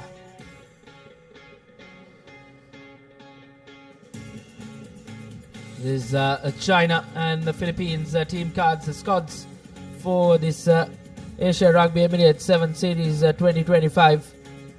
As we see the players heading out for this game.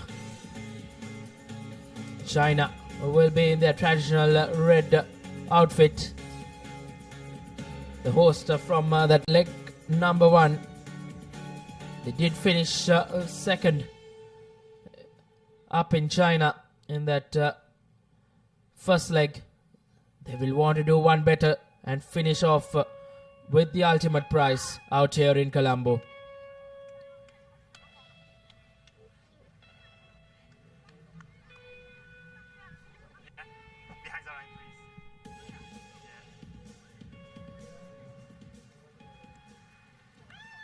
The referee who will officiate things is Ibuki Tetsuka from Japan, as China will kick things off in their tournament opener against Philippines.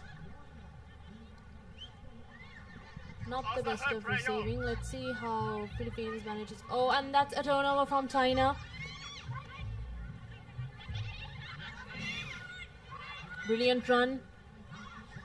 There's an amazing cut pass.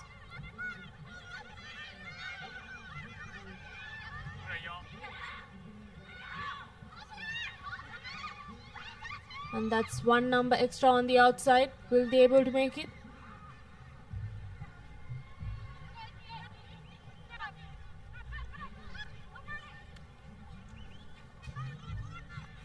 Few more meters away from the whitewash.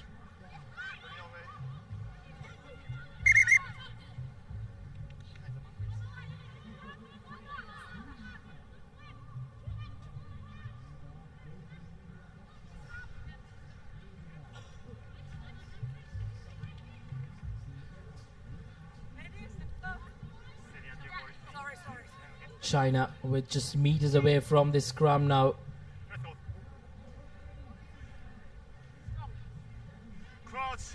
Will be important for Philippines to defend well in this passage of play. China with the feed in. And that will be bread and butter stuff for China, who finished second up in China. And just starting off well here in Colombo as well. In quick time they have gone over the whitewash and registered their first try against the Philippines. And that's a successful conversion as well. It's all about textbook rugby, isn't it, Rashwan? Indeed. Just brilliant work from China. Going over at ease and drawing first blood against Philippines. The conversion was successful as well, as China with the lead, 7 points to nil. Not the best of restart kicks. Not going the 10 meters, so it will be Philippines with an opportunity to try and respond to that early try which China scored. Puts in the kick, Philippines. No one in the back. It's a race, a foot race, well and surely not won by Philippines. They managed to fumble that ball in the try line, and that will be quite an unfortunate incident for Philippines to try and respond. But nevertheless, they have a scrum to defend now.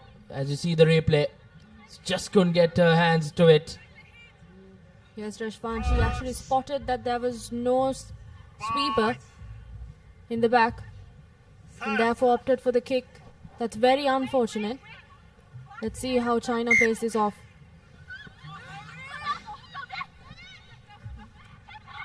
China now taking that tap quickly, looking to run from their own 22. This is good from China. And that will be yet another try for China. They had to run from one try line to the other try line, and they do it in quite emphatic way to get their second try. And that will increase their points to 12 points to nil. And that game for Philippines will be a long one. Yes, Rashwan, that's absolute brilliance and also amazing footwork, I would say. That step really broke the defense line, spotted the gap.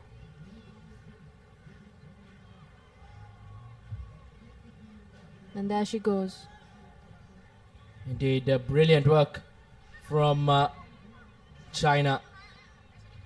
Really stamping the authority here, out here in Colombo. They did finish second up in China. They'll well and surely want to finish on the top out here in Colombo. Restart not collected cleanly from Philippines. Fumbles it, and that will be a feed in favor of China to follow. The China faithful well and surely will be quite happy with how things are going on for now. Leading this game 12 points to nil. will look to continue the good work as this game goes on. Yes, Reshwan, with only less than 2 minutes on our clock. Scrum in favor of China.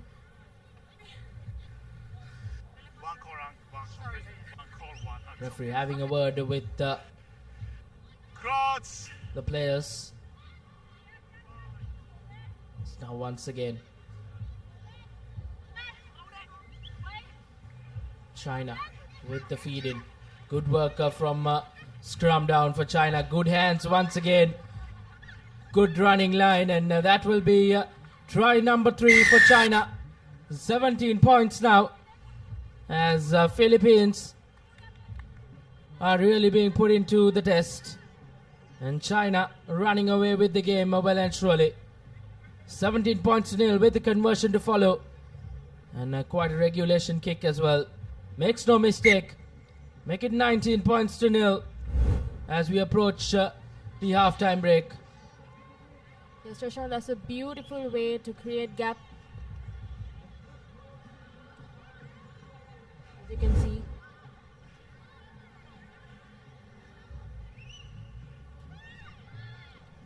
And now once again with the restart kick, China this time around. Good kick, good high-hanging kick. Philippines waiting for that ball to bounce, which can be quite dangerous as China have managed to get possession now once again. Long cut-out pass. Scanning our options, and once again that number 22 running that correct line, and that will be China with yet another touchdown. It's 24 points to nil, and the 4th try in this game for the Chinese ladies.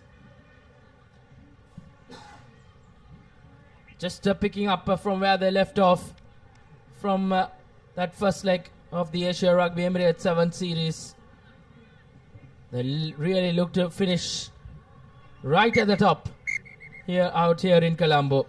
A convincing first half performance from China, and Philippines will really have to do something remarkable to come back into this game in the second half. Half-time score confirmation: China 26, Philippines 0.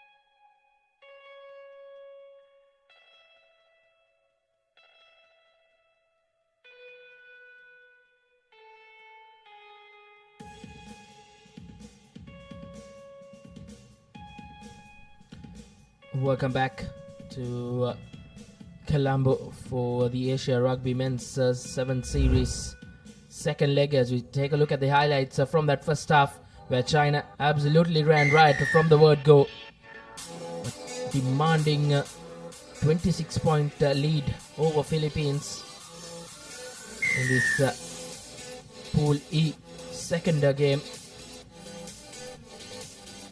China will well and surely be the front runners in this group to finish in first. But they have Kazakhstan and Malaysia coming up next for them. As you take a look at the next game coming up, it's the host Sri Lanka taking on Thailand. Sri Lanka did finish 9th up in China in that first leg, and Thailand finished 4th. So a uphill battle for Sri Lanka against a much favoured Thailand, but nevertheless Sri Lanka are the host, playing at home, will really want to stamp their authority. It's China now. Once again will look to try and add more points to this 26 points they have.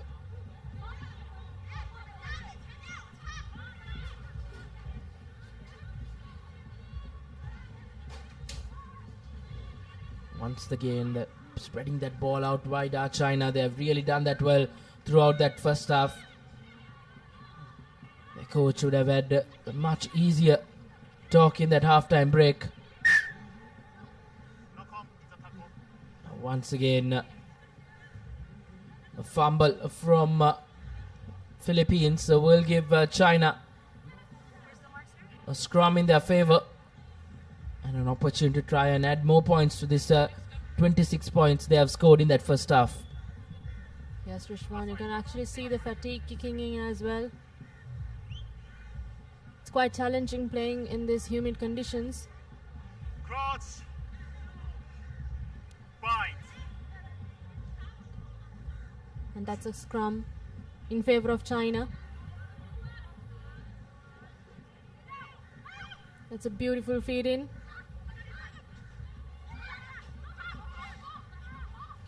Once again, China with that beautiful run, and she will go and go over well, and that will be China with yet another try. And right now, really running riot are China against this Philippines outfit. 31 points to nil with the conversion to follow. A tough kick to follow for China, but nevertheless they have a demanding lead here. The conversion doesn't go through, but that won't matter, as his 31-point cushion will well and surely be quite an uphill battle for Philippines to come back into. Some good hands, some good running lines from China have really put them in a demanding position in this game. It's around less than 5 minutes to be played in this encounter. China will well and surely look to see this game off and continue their dominance, as they will be really eyeing that big crown here in Colombo. Offside is the call from referee, and China rightly opting for scrum. They have really done well from those scrums, and they look to continue as well. Yes, Rashwan, it's all about ball position and creating gaps in sevens. And so far we have seen some amazing play from China, especially from the breakdowns.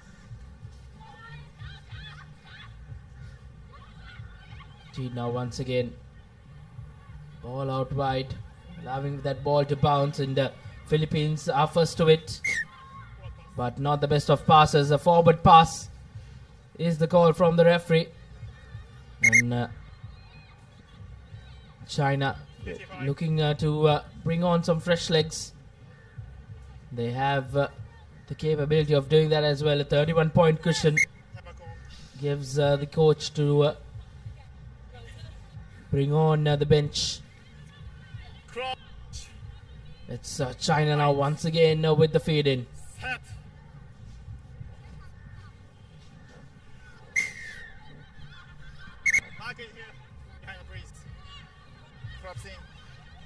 Once again, quick tap from China, scanning her options. Opts to go from the far side is China.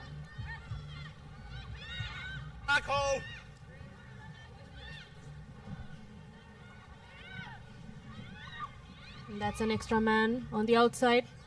Will she be able to go down the whitewash? Brilliant offload.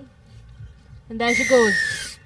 Indeed, bread and butter stuff for China, as they get yet another try. And that will be 36 points to nil. This is getting a tad bit too easy for this China outfit. It was expected, and the conversion doesn't go through. It will be 36 points to nil. Nevertheless, China in a demanding position. Once again, you see that supporting running line was just brilliant from this Chinese outfit throughout this game, and they've really ran a riot against this Philippines outfit. 36 points to nil reads the scoreline with around less than 2 minutes left on our clock. Plenty of work cut out for the Philippines outfit. Not the best of restarts from China, as Philippines will look to try and possibly get a consolation try, or consolation score at least.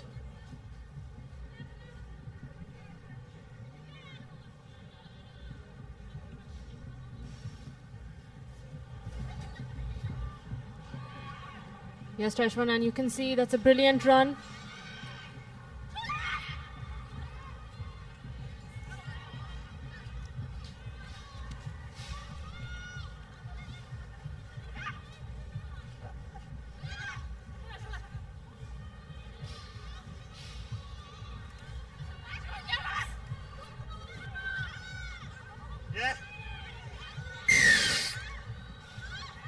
And that's holding on from Philippines. They really have to make sure to keep ball position at this crucial time. But China on attack.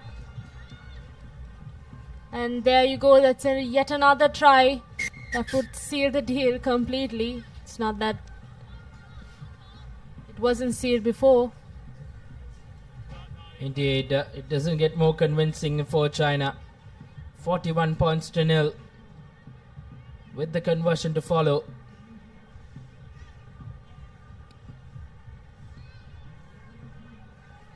This time around as well, not successful from China, but that won't matter. A 41 point lead will well and surely be enough now, as the Philippines will really look to try and get a consolation score in.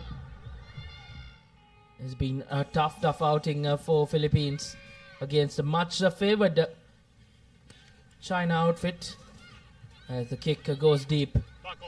Not the best of collections, but still manages to get hold of position, puts that ball into boot, waits for that rugby ball to bounce, and boots it one more time. And still, ball loose as China secures position. Yes, We'll look to finish this game on a flourish. I'd say this is the final play. And there she goes. Just one person to beat.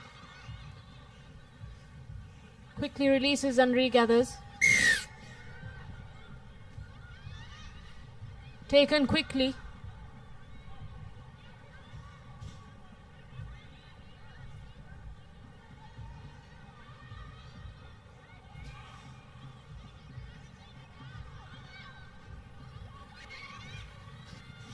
Once again, good spread from China, as they will really finish this game on a high. They do finish it with a touchdown, and a elated dugout from China, as they will well and surely be quite happy with how things have gone against Philippines. 46 points to 0 with the conversion to follow, and it doesn't get more convincing for China. 46 points to 0 with the conversion to follow. And the conversion doesn't go through. It will be a demanding and a convincing win for China over Philippines. And they'll be quite the happy bunch who did finish second up in China. And they'll really look to go one up here in Colombo. That's your full-time score confirmation. China did run riot as they clinch a convincing win over Philippines, 46 points to 0. Highlights from that second half. It was Philippines who just couldn't find any answers to this Chinese attack. And China absolutely ran riot in that second half. They picked up from where they left off in that first half as well. When they were going into that break, it was 26 points to 0. And then from there on, it was no stopping China, as they do clinch this encounter quite convincingly. Yes, Rashwan, it's all about this technique. Brilliant technique from China. Indeed, we see the key stats from the game between China and Philippines. It was 8 tries scored from China, just 3 converted, but that was not a big problem for China. 46 points to nil, a convincing win at the end for China, who look to really go all the way out here in Colombo at the second leg of the Asia Rugby Emirates 7th 2025.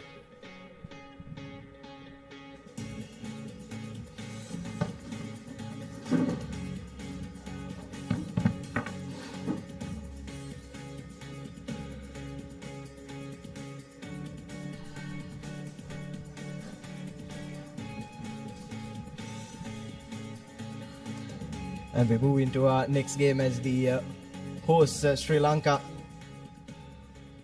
will take the field for the first time in their home leg. Placed 9th last time round in China.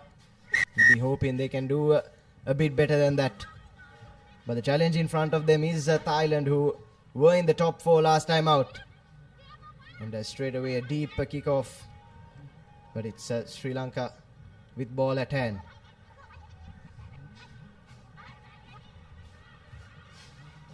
Yes, Nathan, they are at their red zone, I would say. Sri Lanka. What would they opt for? A lot of work to do for that lady out wide on the left. No support on the left hand side, and she has conceded the penalty. And Thailand will take it quickly. Inches away from the try line, but she's dropped it cold. And that you have to say is a very early reprieve for Sri Lanka, who are pinned back in their own 22. Well, lost for options. The ball is loose yet again, and that looks like Sri Lanka have lost it forward. And the first set piece of this game will be in favor of Thailand. But scrappy start so far from both the sides. I thought Thailand had an opportunity to score. Yes, Nathan. And even now, I would say they do have a chance with only 5 meters away from the whitewash. It's all about hands, the passes, and the gap. Then there they go for the first try against Sri Lanka. Thailand with 5 points to nil with the conversion to follow. Yes, a simple rugby there from Thailand, drawing and passing. They didn't need to make that final pass. The gap just opened up for them right under the post. And the easiest of conversions, and it's the Thailand ladies with their early 7-0 advantage. Just 2 minutes or so into this first half. We'll have a look at that replay. Can't blame that last defender either. Didn't know which attacker to close down. And all that ended up doing was opening up the gaps for Thailand. Now have their noses in front. Yes, Nathan, I would say now from the restart kick, Sri Lanka has to manage to keep ball position. And that's number 7. Loses the ball. And Thailand on attack. Would that be an easy try? Yes, once again. Yes, that occasion you have to say lack of coordination among the Sri Lankan players. Khadija was not supporting their players in the ruck, and that opened up the opportunity for Thailand to turn over that ball and go over comfortably, as you said, for their second try. It looks all too easy at the moment for them, and the conversion is through as well from a tight angle. So 14 points up still with almost 4 minutes left to play in this first half. We'll take a look at the replay there. Collection was clean. Good run as well. But there you see just a lack of support at the ruck. Yes, Nathan. It's all about teamwork and coordination. And so far into the game,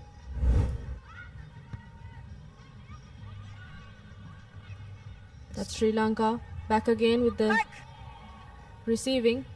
Not very clean, I would say. Yes, still looking a bit rusty at the moment. Long days play ahead here at the second leg of the Asia Rugby Emirates 7 series. Have action all the way up until 10 p.m. local. And now finally the Sri Lankans getting some offloads together. But again, those options just not opening up for them at the moment, but they'll do well to just keep ball in hand and not try and concede another try. But just as I say that, ball ripped away at the ruck once again. And now Thailand with that extra man on the outside.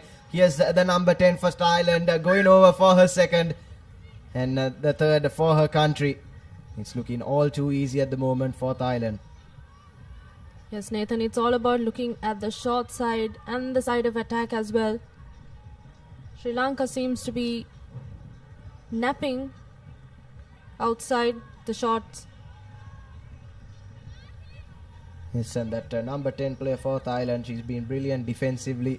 You have to say, won a possession back a couple of times already, and 2 of those have resulted in a try.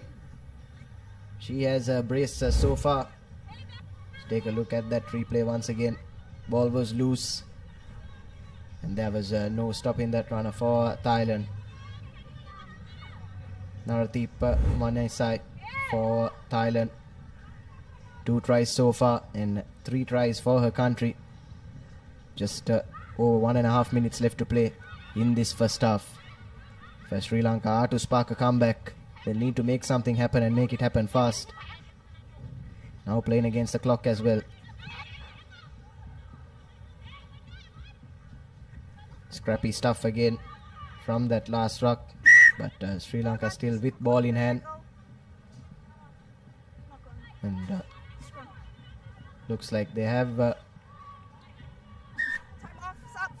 drawn the penalty as well, or is it? It looks like the ball has been knocked on in that last ruck, and it will be another scrum in favor of Thailand as Sri Lanka look to their bench. Yes, Nathan, it's all about the breakdowns and also the technique. It's all about the basics, actually, I would say, in sevens, and about speed. You have to make sure that you make the right decisions, that you support play. Yes, couldn't agree more, Khadija. The game of sevens rugby, you often think you need a fancy set move or some fancy offloads to gain that edge, but sometimes it can be as simple as drawing and passing. You have the entire length of the field, but just the 7 players. And if you do your basics right, that's more often than not, that's going to be enough to open up most defenses.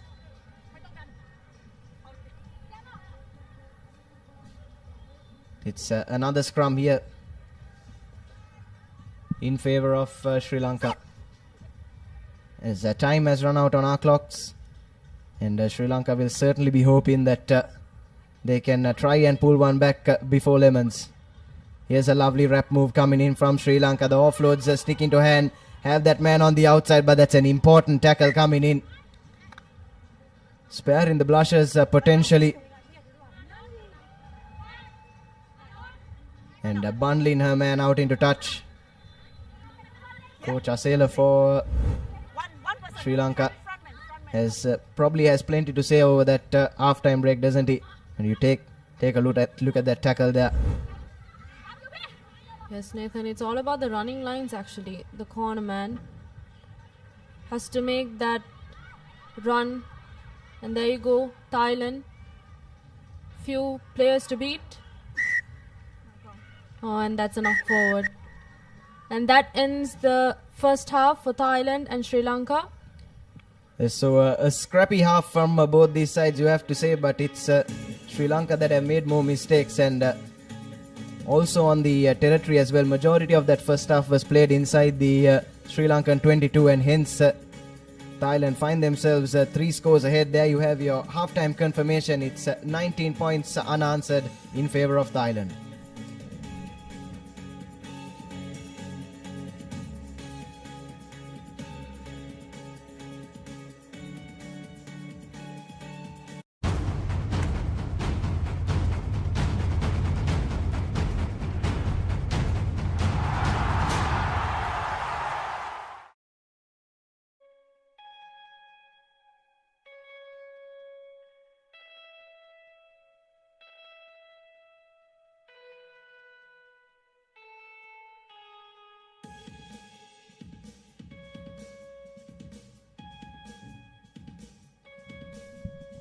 So we're back for the second half, and an important second half, you have to say, for Sri Lanka. But before that, we'll have a look at the first half highlights. Like we were saying a little while earlier, Khadija, majority of that first half was played inside Sri Lanka's red zone. And plenty of loose ball situations at the ruck. And that number 10 player for Thailand has been instrumental, winning plenty of turnovers and getting 2 tries of her own. Yes, Nathan. It's all about the ball position as well. Sri Lanka has not managed to keep ball position and move forward in gaining their lines. Yes, and coming up in the women's pool F, we'll have Hong Kong, China taking on Singapore, and that promises to be yet another try fest. We know how dangerous Hong Kong, China can be attacking. But for now, it's Sri Lanka to kick things off.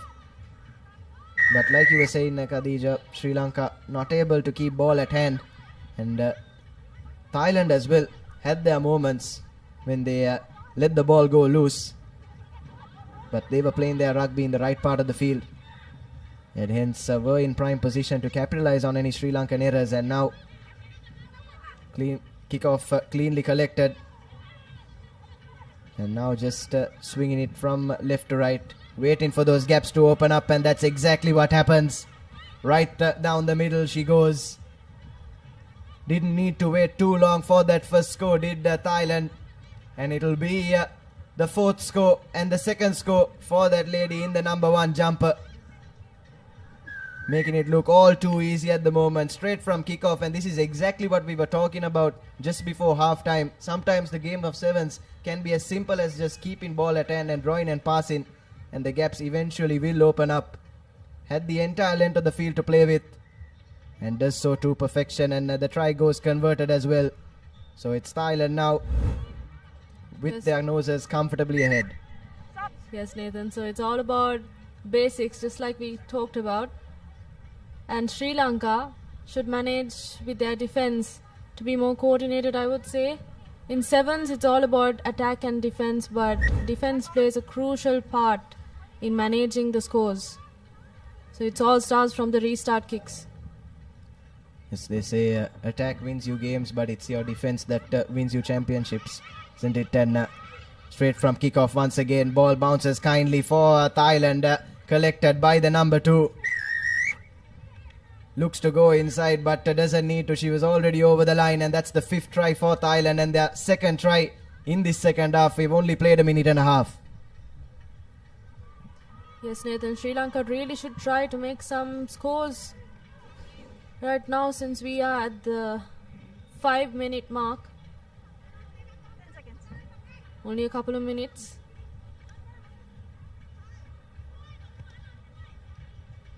And the conversion from a tough angle goes begging, but it's still 31 points to nothing in favor of Thailand. Take a look at that try straight from kickoff.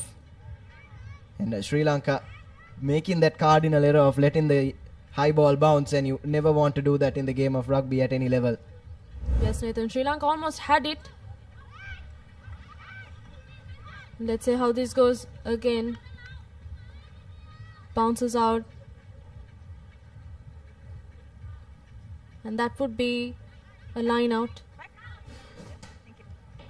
Yes, I think it struck the hand of one of the Sri Lankan players before going out, because it's a line out in favor of Thailand.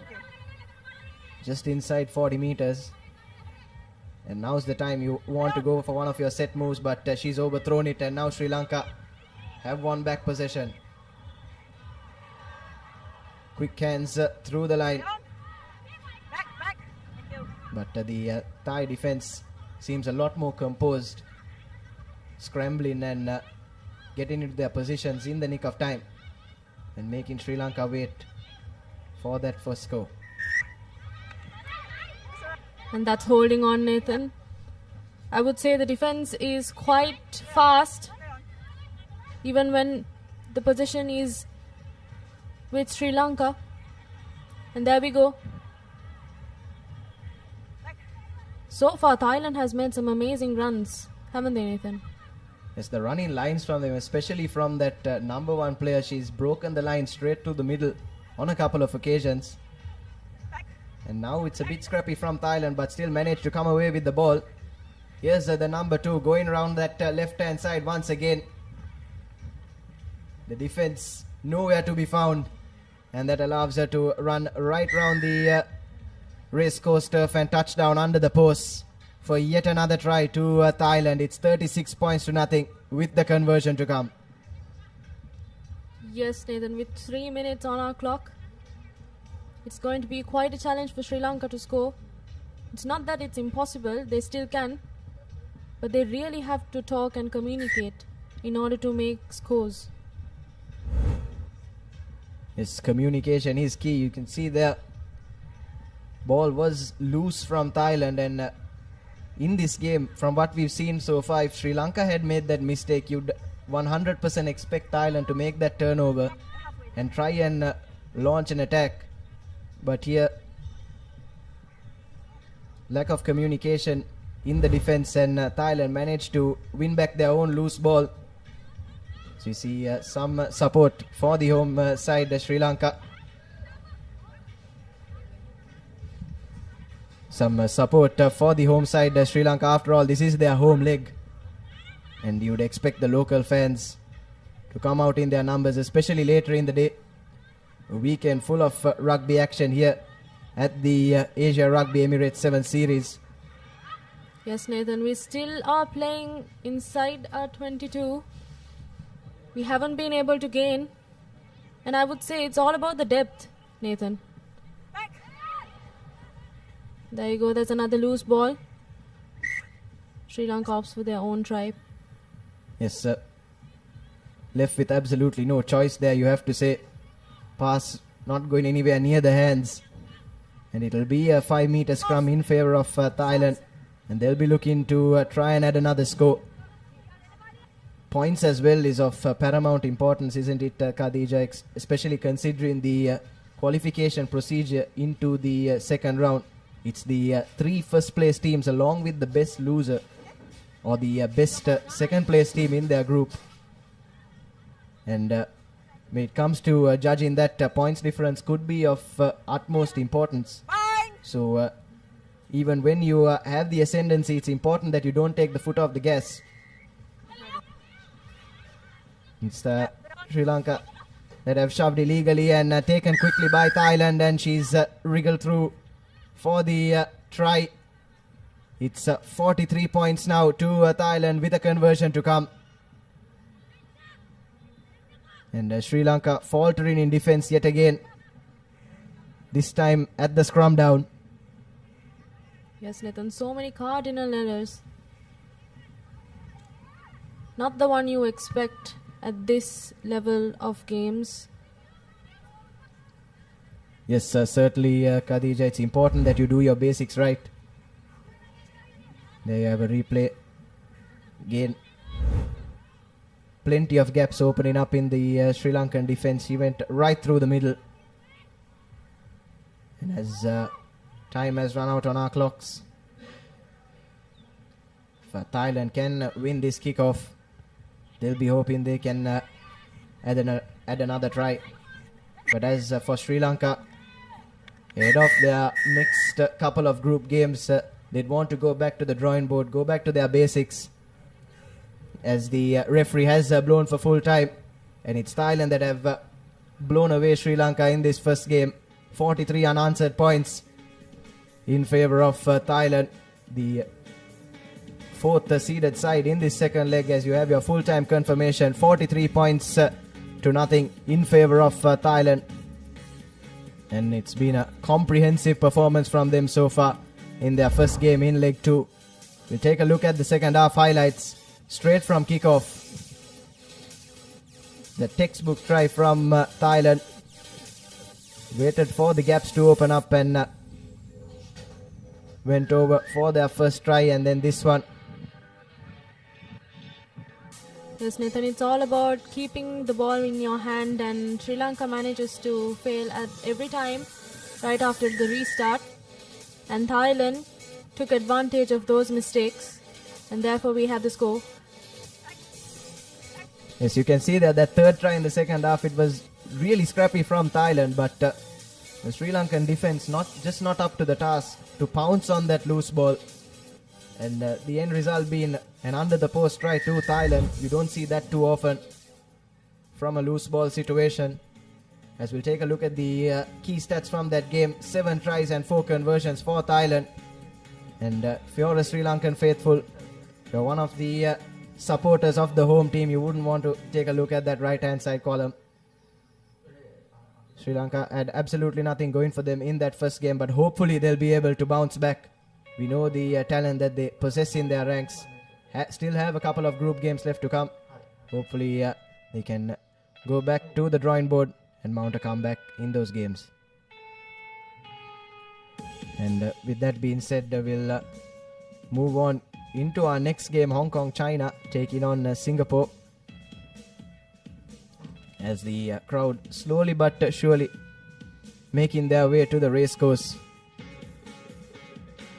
Now next game, Hong Kong China, one of the stronger outfits in this women's division and in the men's division as well, taking on Singapore. They'll be hoping to continue in their momentum and try and hit the ground running in this second leg. Yes, Nathan, it's absolutely going to be exciting between Hong Kong and Singapore. Let's see how it turns out. So far in the games of Asia Rugby Emirates 7 Series 2025, Hong Kong has been one of the main teams that lead and dominate the field, I would say. Yes, definitely, Khadija. Hopefully they'll be living up to expectations. So we take a look at the team cards for this next game. Hong Kong, Gabriela Rivers, Chloe Chen, Maggie Yeng, Julia Oyana, Kaman Nam, Natasha Thorne and Melody Lee. And for Singapore you'll have Nicole Tanzi Yu, Simpeki Lili, Guang Lin Amanda, Wan Shan Felicia, Chen Chloe, Chong Min and Victoria Chu. Plenty of talent in both those ranks here at the Asia Rugby Emirates 7 Series second leg. Message to all our local viewers: if you are in the vicinity, please do make your way down to the racecourse. The Asia Rugby Sevens returning to Sri Lanka after a lapse of 8 years. Certainly an occasion worth celebrating, as now these two teams take to the middle. And all these live pictures brought to you courtesy the Papare, the official production and broadcasting partner of the Asia Rugby Emirates 7 Series 2025 second leg.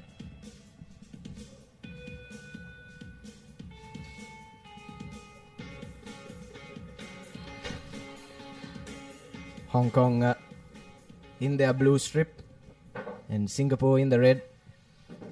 And the referee Ayman Riji from Saudi Arabia. Great exposure for the referees as well, isn't it, Khadija?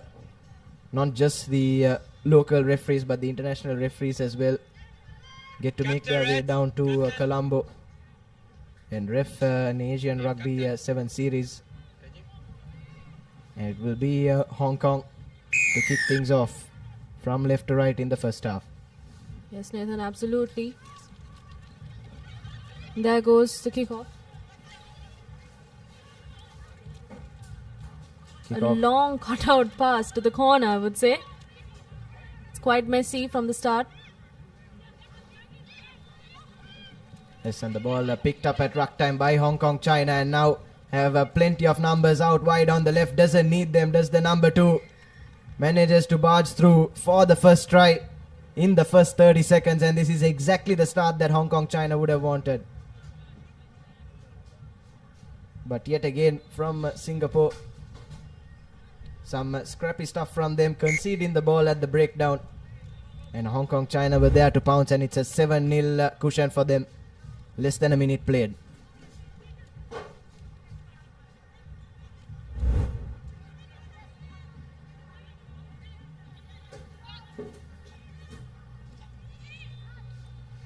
Not the optimal start for Singapore, isn't it? They wouldn't have wanted to concede so easily and so early into this game. But they do have time on their side. And opportunities will come for them to try and hit back. And here's a half break coming in from the number 12. So straight away, Singapore trying to straighten up their act. Yes, Nathan. Still, Hong Kong manages to keep their composure in defense as well. Yes, and the defense is creeping up on them. Incredible line speed from Hong Kong, but unfortunately, that will be a high shot. And thought the tackler was a bit unlucky there. The ball carrier just slipped, and she's been given her marching orders as well. So Hong Kong will play the next 2 minutes with just the 6 players on the park. And this is an ideal opportunity for Singapore to try and hit back and try and pull back one score after conceding early. Yes, Nathan, let's see how Singapore manages to make score with the numbers advantage. With only 6 players from the Hong Kong side.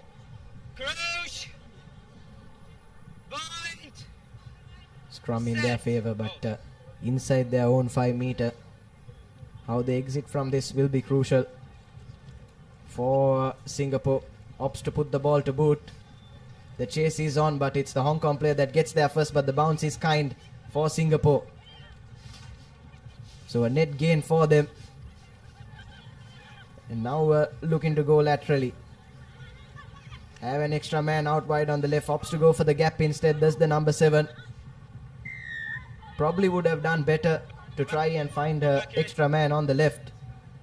But instead she's conceded the penalty for holding on. And you have to say that's a chance gone begging for Singapore. Yes, Nathan. Could have been a beautiful wraparound pass, but I don't think that they saw it coming. And Hong Kong, still, as I said, manages to keep their composure in defense. And now, a scrum in the favor of Hong Kong. Yes, what can they make of this? A scrum on the halfway mark. With 1 man down though. Just the 3 players in their line, and that's a good hit coming in from Singapore. Manages to force the knock on. And now that space opening up for the extra man from Singapore. Needs a support though. Support doesn't arrive, and it looks like she's lost the ball forward.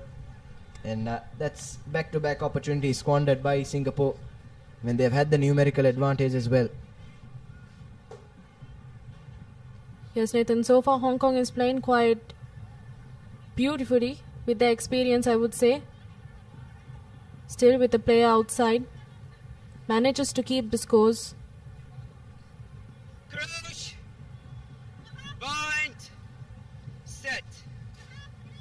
It's another scrum in favor of Hong Kong. It's a bustling run here. Bumps off a couple of tackles. Needs to look for her options. No red, no red. Had one of her mates running a supporting line, but couldn't find her. Now Hong Kong trying to create that Play on first one. outnumbering on the right, but it's ripped away from them at the breakdown. And now here come Singapore. So pretty end-to-end stuff here in this game so far. Exciting stuff, but it's still just the 1 score in it. And if it stays this way, it'll be Hong Kong, China that will be the happier side at the end of these 14 minutes. Yes, Nathan, we can really see Singapore trying to manage and move past the red zone. Still unable to do so. It's all about the depth, the pass, and its accuracy, I would say. Spots no sweeper in the back, ups for the kick. Yes, opts for the kick. There was no one sweeping for Hong Kong, but the chase wasn't the best as well from Singapore, and Hong Kong allowed to pick that up. And now we'll run at the Singapore line once again. Doing well to manage the game with just the 6 players on the park, and now they've been restored back to their full complement of 7. Here's that player for Hong Kong once again, bumping off a couple of tackles, bringing her side to the edge of the 22. But after conceding early, Singapore have tightened up in defense, but attack hasn't opened up for them.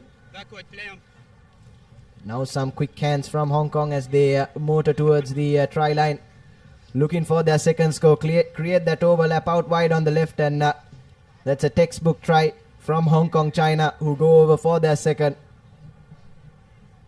They were made to wait, but eventually get the result that they wanted. Yes, Nathan. Even after the yellow card, we could see that Hong Kong manages to keep the scores even without letting Singapore score, and therefore they are quite successful in managing the scores. And that's an unsuccessful attempt at the conversion. Still, with the scores 12-0 so far. Yes, you have to say Hong Kong deserved that try for the way they managed the game with just the 6 players. Singapore did tighten up in defense, but eventually managed to create that overlap. And that's their second score with just under 30 seconds left on the clock in this first half. Excellent stuff from Hong Kong China so far, both in attack and in defense. And the Singapore player just chooses to put that out into touch, and we'll have half time. It's Hong Kong China with their noses in front, 12-0. Has been good game management from them so far. As there you have your halftime confirmation. Hong Kong China with their noses in front, 12-0. Singapore, even though they had a couple of chances, have failed to launch any attack of note and still find themselves playing from behind. All to play for in the second half then, here at the racecourse.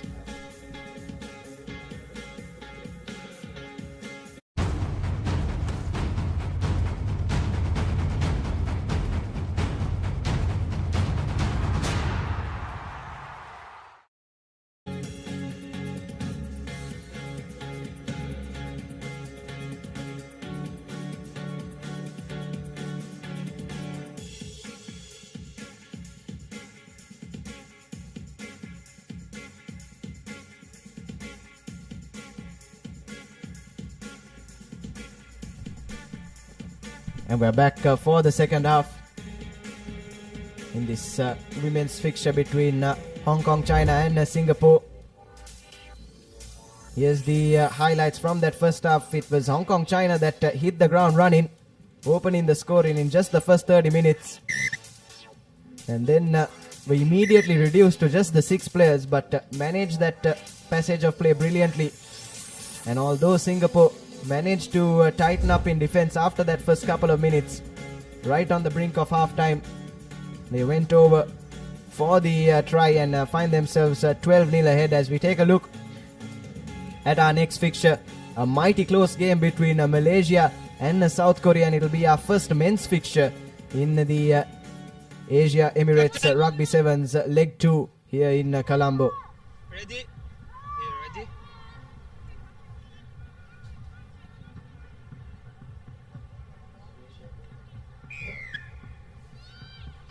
And it'll be Singapore to kick things off. A deep kick straight away goes right into the 22 for Hong Kong. And the defense doesn't sweep up in time for Singapore, and Hong Kong given plenty of open space to run into. And if there's one thing you don't want to allow these Hong Kong runners to have, it is open space, isn't it? We know how dangerous they can be from those sorts of situations. And straight away, gaps opening up, and this might be a length of the field try for Hong Kong China. Motoring towards that try line. The number 2 she goes over for her brace. And we were talking about how Hong Kong China love the open spaces. And now we just saw what they can do when they have them. Yes, Nathan, it's all about the absolute physicality of the Hong Kong China players. From the start, we could see all their brilliant hits, their running lines, their absolute massive defense.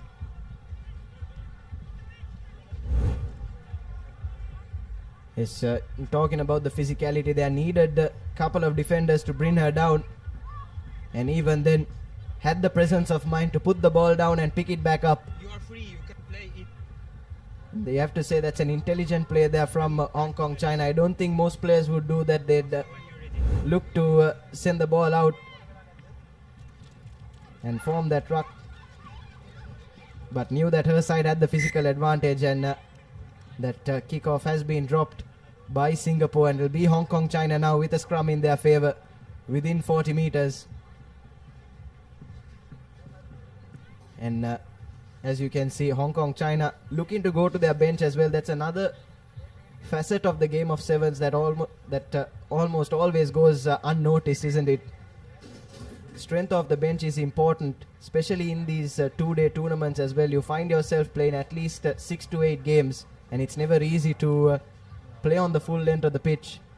So when you do have the opportunity to get your finishers on, it's important that you do so, and that's what Hong Kong, China are doing. Yes, Nathan, and with that cushion of 17 points to nil, I think Hong Kong, China can change absolutely as many players as they want in the field. And there's a number on the outside. Not the best of passes. Still managing, and that's still managing to keep position.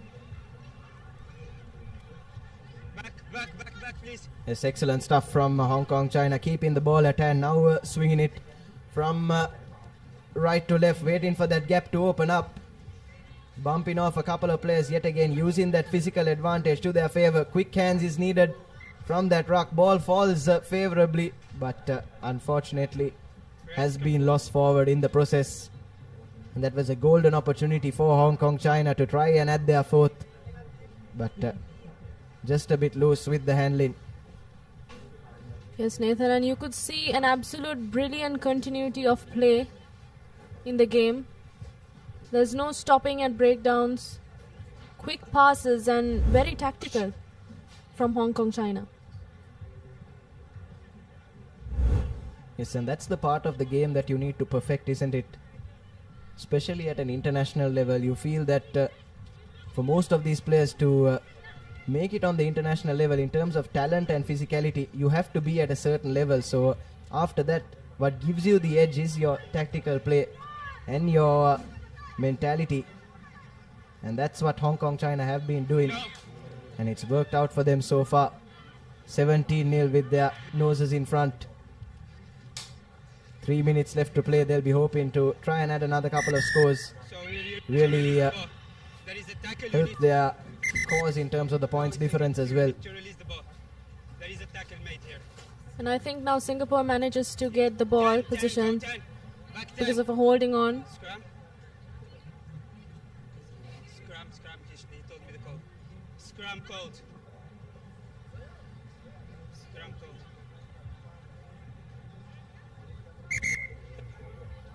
And Singapore going to their bench as well, getting some of their finishers on. Can hopefully spark something, try and pull a try or two back, and run this strong Hong Kong China outfit close. I think both the teams have fresh legs, Nathan. So it's going to be quite the exciting encounter, I would say. Still, Singapore has the chance to manage a score with 17 points to nil.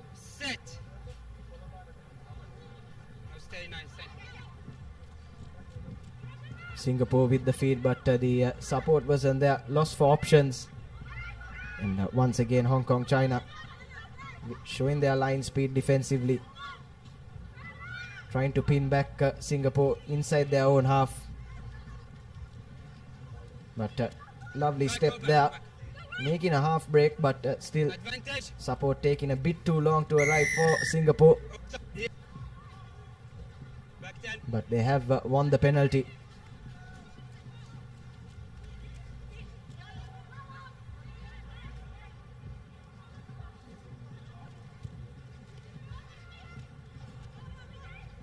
And the gap was opening up, but unfortunately she's lost the ball forward again. And possession will be turned over to Hong Kong, China. There is your mark. We can see Singapore having more replacements. Fatigue really kicking in during these humid conditions.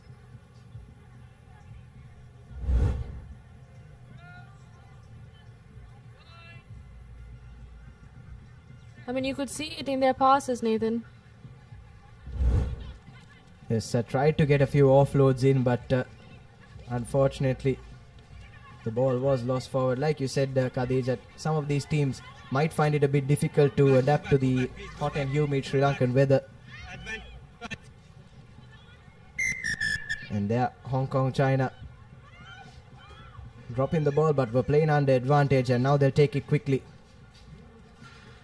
Have an extra man on the right hand side, finds that player, and she'll go over for the fourth try for Hong Kong, China. So more simple stuff from them, running those supporting lines and drawing and passing. And they take a comfortable 22-0 lead now with the conversion to come as well. All about the basics, just like we discussed, right, Nathan?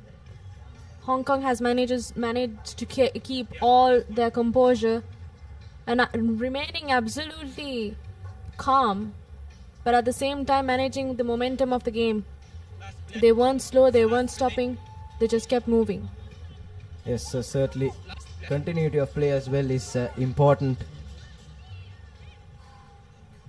And that's something that a lot of teams strive to perfect, and Hong Kong, China have done that well so far. As time has run out on our clocks, it'll be one last chance for Hong Kong, China to try and add that fifth score. High hanging kick, and Singapore just choosing to put that out into touch and go back to the drawing board. They'll look to mount a comeback in their next couple of games, but it's Hong Kong, China, as expected, that have hit the ground running. 22-0, a comfortable victory for them over Singapore. Singapore had their moments, but especially in attack they did falter on a couple of occasions, and couple of try scoring opportunities went begging, but there you have your full-time confirmation. It's 22-0 in favor of Hong Kong, China, who get the perfect start to their campaign in the second leg of this Asia Rugby Sevens. And we'll take a look at the second half highlights. That there was a really intelligent try. Yes, Nathan, absolutely brilliant stuff from Hong Kong, China.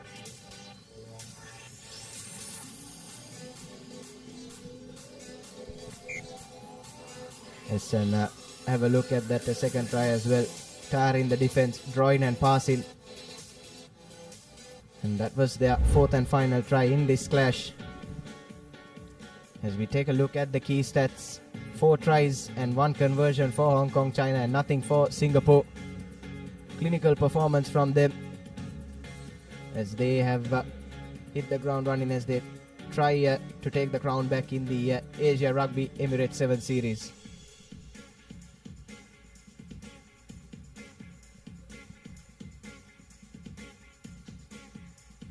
And up next we'll have our first men's fixture between Malaysia and Korea. It's the crowd slowly but surely building up into the racecourse.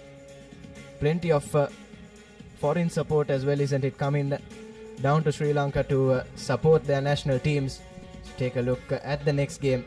Malaysia taking on South Korea here at the racecourse in Colombo.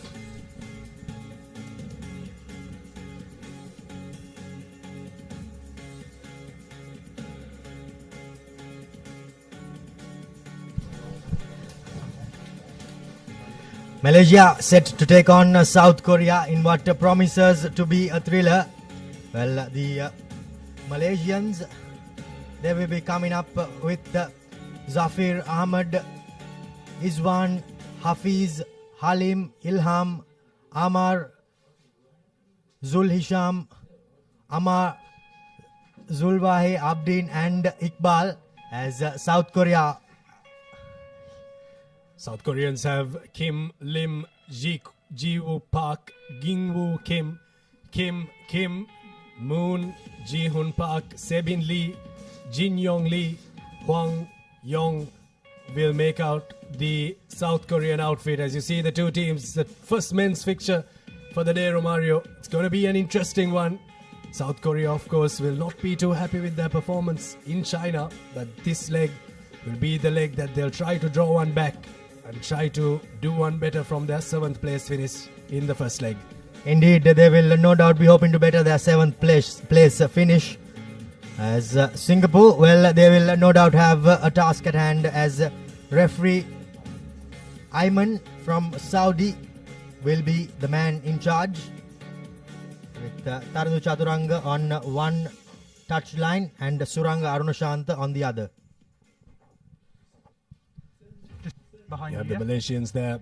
They toured Sri Lanka in the beginning of this year in the 15s format. A couple of these players also featured in that 15s outfit. But now it's going to be a different challenge for them in the shorter format of the game. Sevens is a format that they've performed well, but how can they cope with the pressure here in the second leg at the Asia Rugby Emirates 7 series? The men's segment kicks off here in Colombo.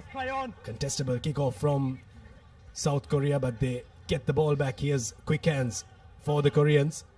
It's Park who creates the gap, and there's space on the outside for Huang to go through. That's going to be the first go. Easy does it for the South Koreans, identifying where the gap was, but I thought that try was scored from the kickoff. Indeed it was, and also that offload that drew two defenders. Here you see that replay there. Gets the pass. There you go. The two defenders drawn, and the back of the hand offload that sets things up for the winger in the scrum cap to dot down, and that's the opening try for South Korea, as the conversion too is successful. 7 points to nil with just a minute on the clock. Good early try for South Korea, getting their ball rolling in this second leg. Here's another restart, but this one doesn't travel the 10 meters. Horrendous restart there by the South Koreans. And now Malaysia, well, I beg your pardon, it's Malaysia. They will be with an opportunity. Here's the ball for Izwan. Ammar looks to find his number 9 there on the corner. Zul Hilmi, but South Korea come away with the ball there, looking to stretch the Malaysian defense, but the South Koreans are met with a good tackle there from Iqbal in that number 7 jersey for Malaysia. Here's space on the out for South Korea. Ji-Hoon Park there, brought down by the Malaysian defense. Now spreading it from side to side once again, skipping a couple of tackles, ducking under another, and gets past the 50 meter there, but good defense on the ground there from Malaysia. Holding on, says the referee. Ayman, as a player, is receiving some treatment, and by the looks of it, doesn't look too promising. The stretcher seems to be coming on the field, as Malaysia's woes are compounding. They yield a try, and now a man down, and he's been stretchered off. So it's not going to be easy for Malaysia. Unfortunate early doors in a 2-day tournament, Romario. Not ideal when you lose a player. You really don't want to lose any of your players going into the business end of this competition. This is just the first game, but a lot to look forward to for these two teams, for all the teams competing. 12 teams in the men's section in the segment and 12 teams in the women's segment, but have a look at the replay there. Just hurt his knee there. You can see him crouching and holding his knee. Yeah, I think when he stepped, there was a bit of force that went there through his knee, and the knee that is heavily strapped has now given way. Time has been switched back on, as the penalty finds touch, and now Malaysia will look to build on. Korea to the edge. First real set piece of the game coming the way of Malaysia. They'll have the throw in. The next fixture coming your way is going to be an interesting one. Hong Kong, China taking on the Philippines. Line out secured by Putra, who sends it to his line. Switching across and coming right across the defense of the South Koreans.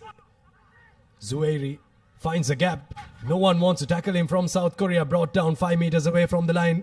They need quick recycle ball here. South Korea will have to dig deep here in defense. Hafizi takes it forward, but the good defense from South Korea comes to the throw, but he needed to roll away there. Quickly taken there from Malaysia. Zul Hisham there brought down. Once again, here's the man who brought them to this part of the field, who gives it across. South Korea drift in defense, but don't drift well enough. That's going to be the first try for Malaysia. Ammar scores on the right-hand side touchline. It's 5 points to 7. 5 points to 7, and they strike back straight away to Malaysia. All set up by the player in the number 11 jumper, as he made a break through the heart of defense of this South Korean team, and there was no stopping him. It was Azwan who made that break for Malaysia. Now from the far touchline, the conversion isn't successful, so it's a 2-point ball game here at the Racecourse grounds. As we have a look at that replay there, the floated, the loopy pass. Still they managed to commit that Korean defender, and once they managed to do so, down the touchline did the try scorer go. Really crafty player there. Ammar looking for work to do. Got around on the loop and scored that try for Malaysia, an important score. Here's the restart, a good contestable one, but collected cleanly there by Taekyun Kim, but the tackler needed to roll away there. Here's South Korea with the ball in hand.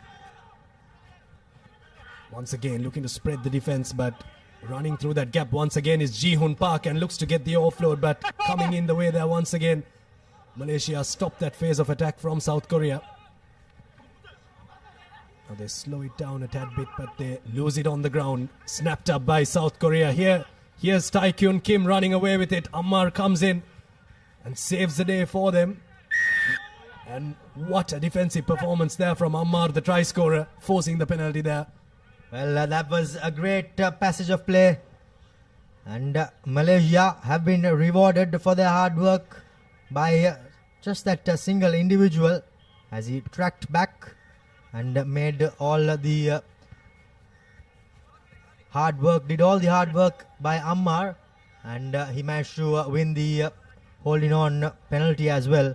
So now Malaysia get out of their danger zone, but still stuck in their own half.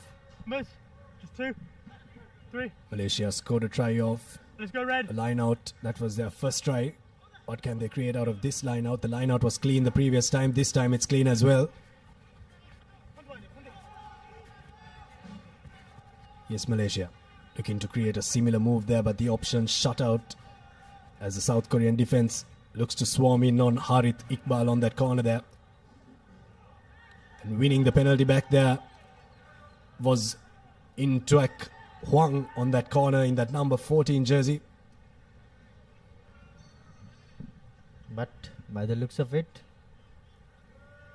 a scrum has been awarded to South Korea.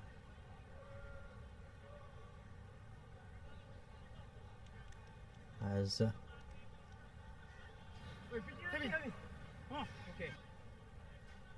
we will be now restarting with a scrum in favor of South Korea. Unsure why though, but play goes on. Had a penalty coming their way. Maybe they would have opted for it, we're not too sure. But here's ball for Ji Kwal Kim. Swings it to Ji-Hoon Park, and now on the corner. Met in a huge tackle there. Good one coming in from Azwan Zuairi, and wins the penalty back once again for Malaysia.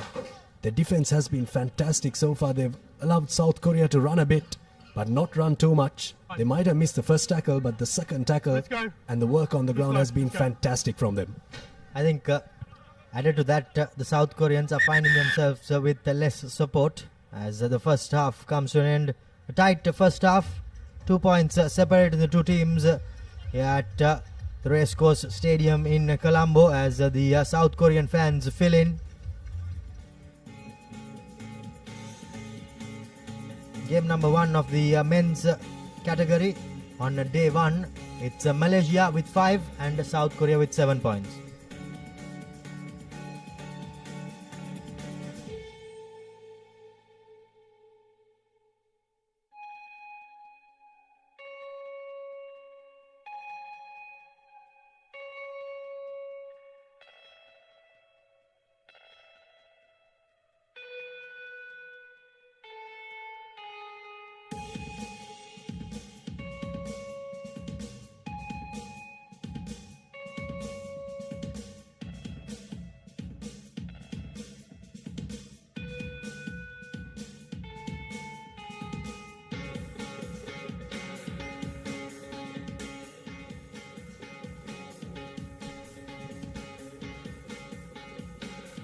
We're back here at Racecourse with live action from the first game of the men's segment. Pool A was South Korea, who struck early with a try from Huang Park, and the try went converted, but then Malaysia struck back after a couple of minutes to Amar as they drew back. However, the conversion wasn't successful, but it's a 2-point ball game as we see the next fixture, Abid. The champions of the first leg, Hong Kong China, will take on the Philippines, who finished 12th, and they'll be the 12th seed team. So the top seeded team taking on the bottom seeded team from that first leg in China. That's going to be an interesting one to see how Hong Kong have turned around after that victory and how they've got their strategies going forward. And also for the Philippines to see how they've changed their strategies. But the game on hand now is a very close one. It's 5 points to 7. Malaysia's defense has been up to the task so far. What do we have in store for you in the second half? Good collection from South Korea there. Ji-Kol Kim collecting that ball. Now looking to run through a gap there was Tai-Kyun Kim. Here's a little bit of razzle-dazzle from Sabin Lee, but a good defensive performance and a good defensive effort once again from Malaysia. Cuts that phase of attack, and there's a knock-on there. The attack was nipped in the bud there by a massive tackle coming in and took off the hands of the ball carrier, and that meant the ball was knocked on rather.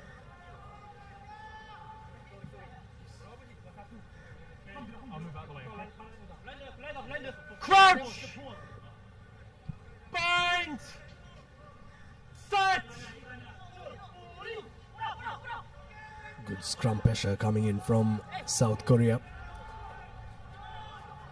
Here's Zuhairi. He's been a real live wire so far in this half, as has that man with ball in hand. Ammar gets the offload into Zuhairi.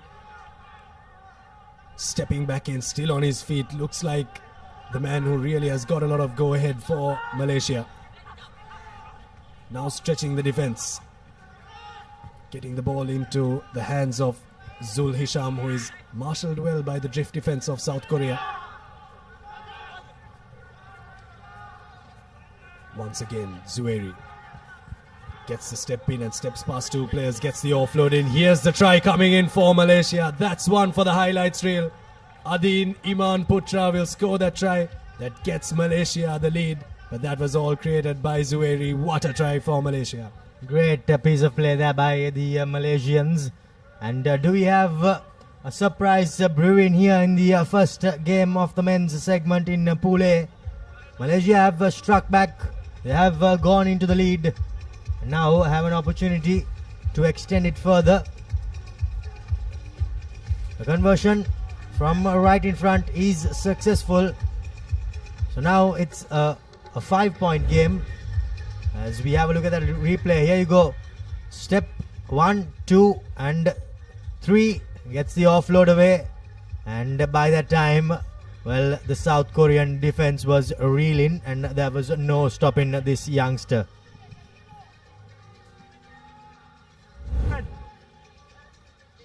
important restart coming for Malaysia. Good to go. Okay. 12 points to 7. Just a 5-point game. Anything can happen in the game of sevens rugby. It just takes a split second for the game to turn on its head. Restart from the man who orchestrated that previous try, Zuhairi. And they've tapped the ball back. Once again, here's Zuhairi. Park gets away with the ball. Looks to offload it. Here's South Korea on the move. Kim. But play has been called back for a knock-on from Malaysia. So South Korea will have the put into the scrum. Well, they did have the advantage, but the referee pointed out that there was a forward pass, and that's why he decided to bring back play. Well, rather, he did not have any option but to bring in play back for the first infringement, and a scrum in favor of South Korea.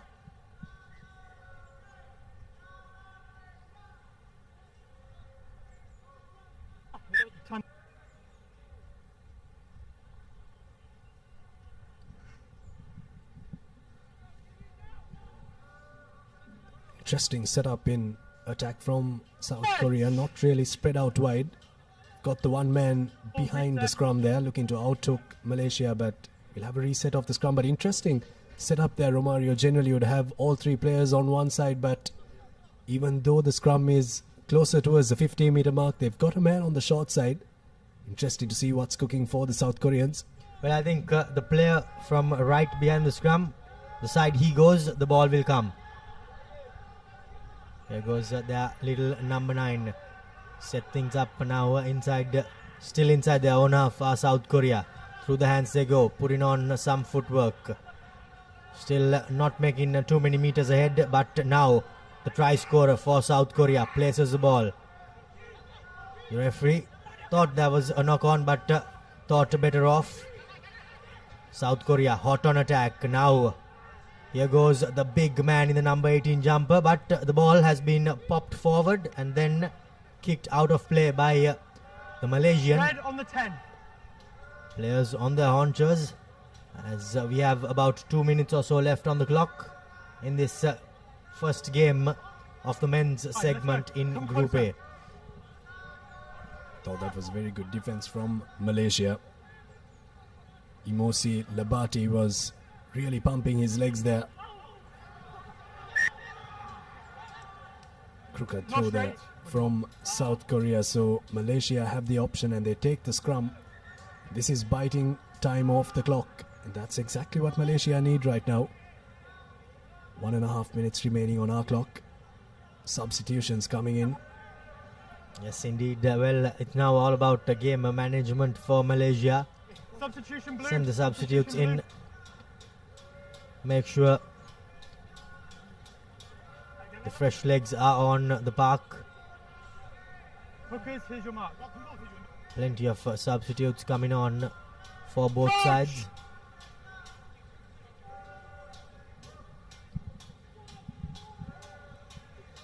South Korea will look to put pressure at scrum time, but the ball comes away quickly for Malaysia. Here's a little wraparound move for the Malaysians.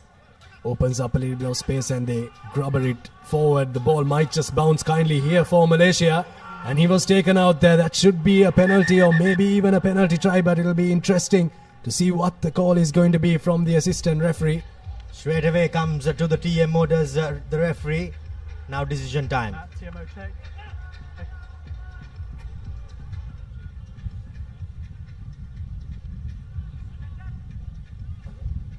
First TMO call for the day.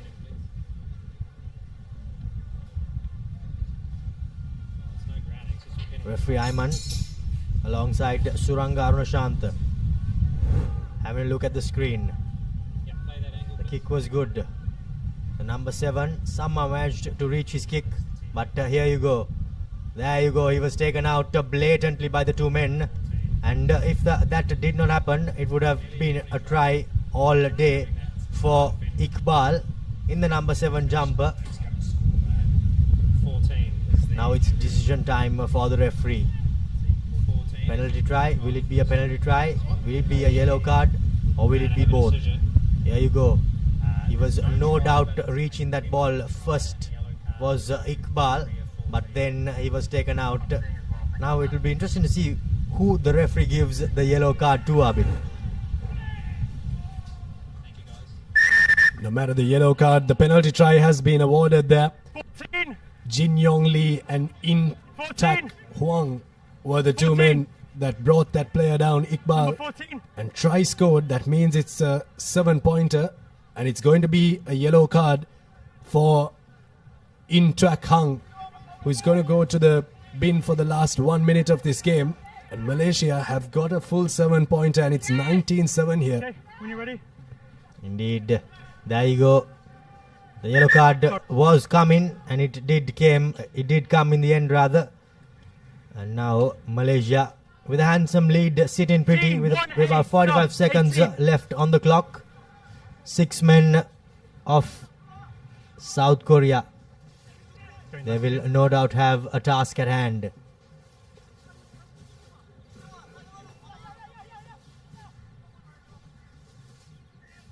Imosi Lasati, or Imosi Labati rather, has been called to the bench. And South Korea will play the remainder of this game with just the 6 men. Here's Junwook Kim trying to spark something on that corner there. Have a look at the Malaysian defense. They're not committing too much. Once again, some space for Ping Yong Moon, who goes up to the 10-meter line. That's a penalty for not releasing the man there and falling down, not supporting his body weight was the call. South Korea take the quick tap with nothing really on for them, Abid. 12 points to bridge in no time is not something that South Korea could do, and that too with just 6 men. Junwook Kim, they've looked a bit lethargic with ball in hand, South Korea. That's because the Malaysian defense has been right in their face. You really have to give their flowers to them. But here we go. Turnover ball once again. The number 8 for Malaysia. Zul Hisham gets the offload in, but now South Korea running away with it. In that number 3 jumper is Jin Mo Lim. He's going to be chased down there. Good defense. What a defensive effort from Harith Iqbal. And forces the penalty as well. What an effort in defense. First tracked the man down. And now taps it, kicks it out and wins the game for Malaysia. Game, set and match for Malaysia.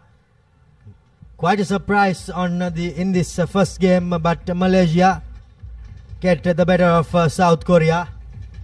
19 points to 7 as the next two teams run on to the field for their fixture.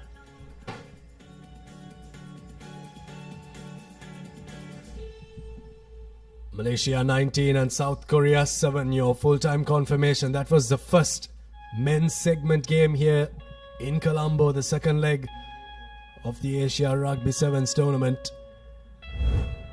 Here are the highlights of that game. Malaysia will be quite proud of their performance in attack, but I think you really have to take your hat off to them in defense as well. Indeed, they did hang on when South Korea put them under the pump in that first half. And then on in the second half, it was all Malaysia. Penalty try and a yellow card too at the end of it. As we see the two teams, Hong Kong, China, set to take on Philippines. The Philippines skipper, I remember, 8 years ago he was playing with Philippines here in Sri Lanka. In the number 10 jumper, kicks things off, not 10.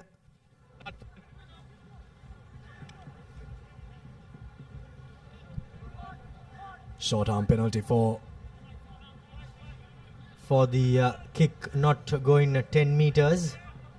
So straight away, Philippines will have an opportunity to apply a bit of pressure on Hong Kong. But we all know what a potent team this Hong Kong outfit can be. Philippines, they finished last, but here you go. In the number 5 jumper, goes straight through the heart of defense, does the Philippines player, and he goes under the post, rounding it off, dotting it down, and an early advantage for Philippines, 5 points to nil. What a start to this game for the Philippines. They couldn't have asked for a better start. 5 points up already against the champions of the first leg, but it's a game of sevens rugby. But nonetheless, they've got the score early on.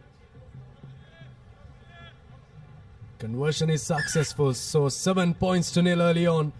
What a try for the Philippines, really catching the Hong Kong defense on that occasion, the loops going around for them. But I thought the running lines from Philippines was what opened that gap for them to go through.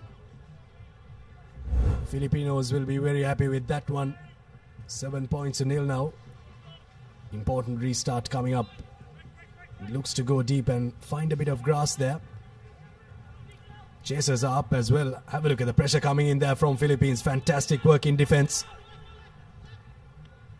Here's Hong Kong China trying to run out of their own half. Thought there was a slight hand there from the Filipino. Yes, that's the call. Hands in the ruck there. Hawk-eyed referee somehow managed to spot that.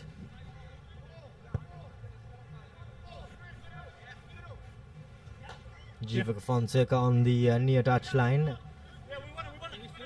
assisted by Ravin on the far touchline. Hong Kong China. First set piece of the game here.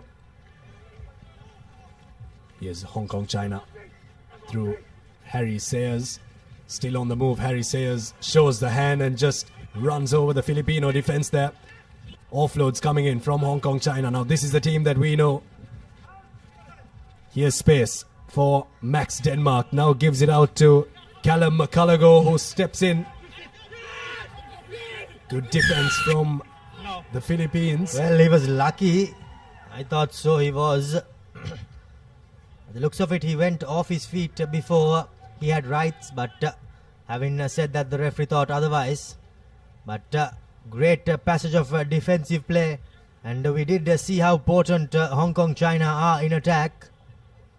Paul, their coach, the manager.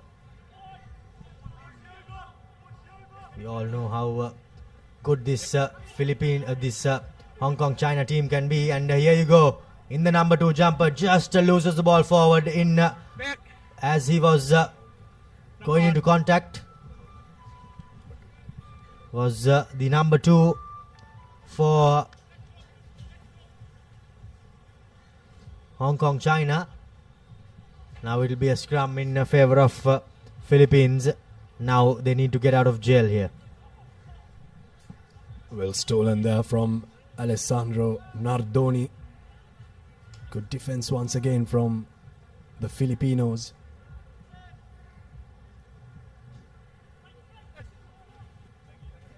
Here's a scrum for the Philippines. Roland Henry takes it up to the 22-meter line. Opting for the kick there. Christian Ledesma, and finds a little bit of space there at the back. And he's got a man chasing up as well. Have a look at that pace and have a look at the defense there. Fantastic work from Jonel. But now Hong Kong China are running away with it. Good territorial play there from Philippines, but now it's with Hong Kong China. Offload sticking now. And space on the out, and it's going to be a sprint to the line for Hong Kong China. After all of that from the Philippines, Julian Barron will go over to score a try for Hong Kong China, but you really have to take your hat off to the Philippines for that ambitious territorial kick. But the class of Hong Kong China getting them a score here, 5 points to 7. Indeed, the class of Hong Kong China prevails as they score their first try of this Asia Rugby Emirates 7 series, the Colombo, the Sri Lanka leg of it. The second conversion successful, 7 points to the good. As we have a look at the replay there, after a long passage of play inside their own half, Hong Kong somehow managed to spring the ball wide through their quick hands, and then all got away. Restart collected by Philippines. Here's Jonel, loses his footing there. Off the boot from Philippines, and it's play on. So here's Philippines running away with it. He needs support. The Hong Kong China defense comes in on time. Have a look at that spot tackle there. But somehow they recycle once again. Here's the Philippines. Breaking, releases, gets up once again. It's Ethan Tyler there. Needs someone around him and releases the ball pretty well. And it's advantage coming the way of the Philippines. There was a slight knock on from Hong Kong China. Now, numbers. Good spot tackle, good defense once again. Shooting up there. Fong Kit Fang there for Hong Kong China. Outrageous offload there from the Philippines, but still they hold on to possession of the ball. There was a slight obstruction, but it didn't really obstruct play, but holding on is the call from the referee. Quite unfortunate there are the Philippine volcanoes. They did really hard, but now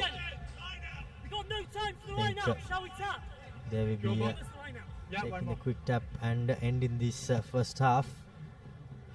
Or are they? Put the ball into touch to Hong Kong China with one last opportunity as the clock has the time has run out on the clock.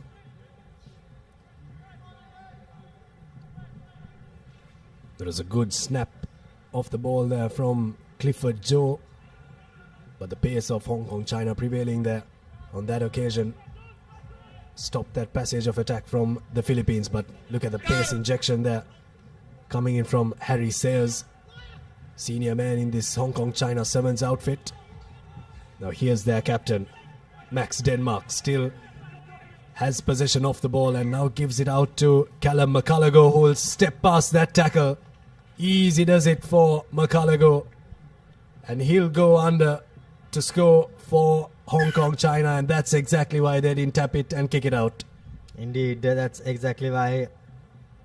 It goes to show how good they really are these Hong Kong China players.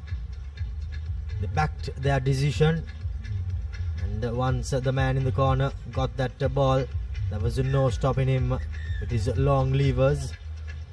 No chance of wrapping their arms around for the tackler. 14 points to 7. Hong Kong China lead Philippines at the halftime.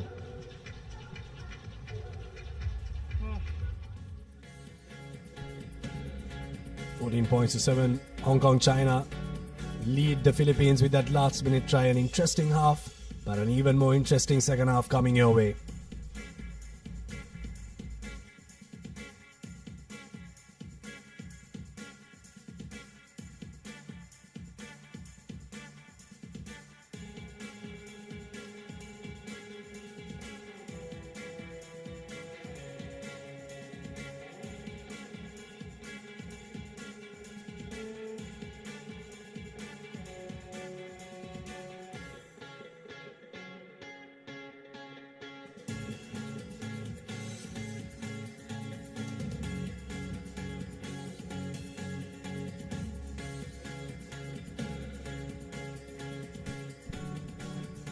(14.7). Hong Kong China with the lead going into lemons, but it was the Philippines that started off the scoring.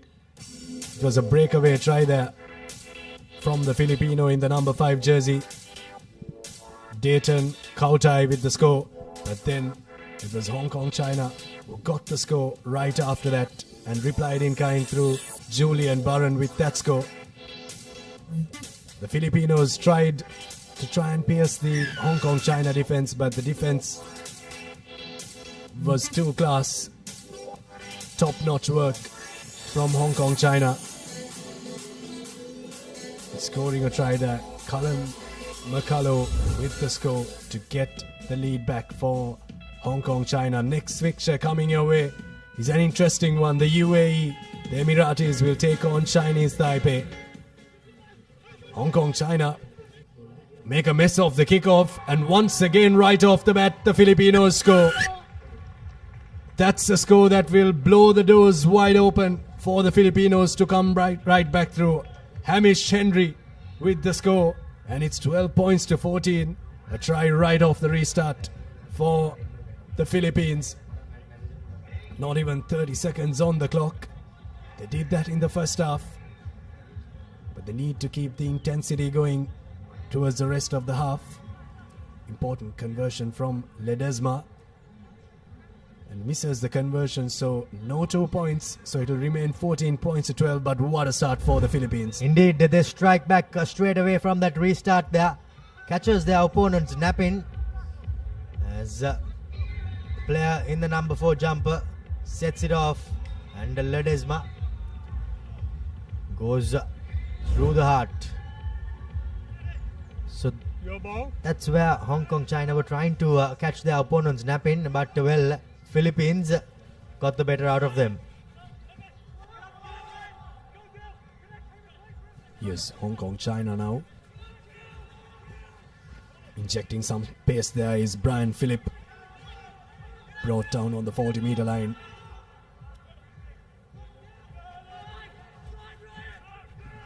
Here's Hong Kong, China now. James Christie takes it into contact and gets an offload into the try scorer's hand. Callum McCullough. Here's the captain now. Max Denmark gets another offload in. Julian Barron. Well, it's getting a bit repetitive, isn't it? The Filipinos score right off the bat in the start of the half, and Julian Barron in that number 10 jersey bridges the gap once again. Hong Kong, China, the champion outfit they are. They strike back straight away and pull things back. So it's a 2-point ball game, as we beg your pardon. It's a 21-12 as that offload off the ground was which set everything up.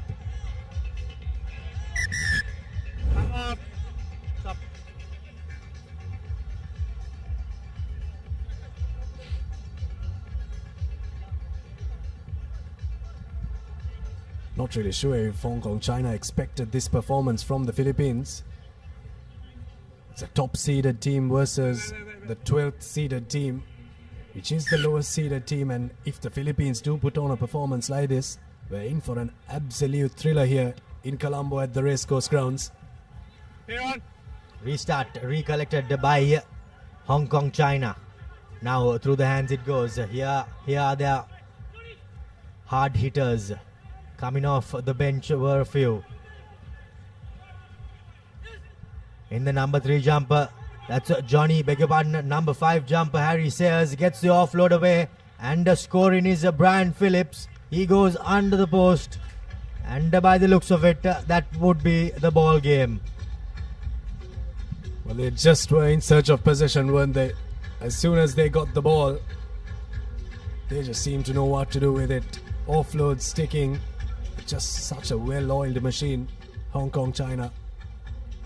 That score coming through Brian Phillip. Conversion is successful, 28 points to 12.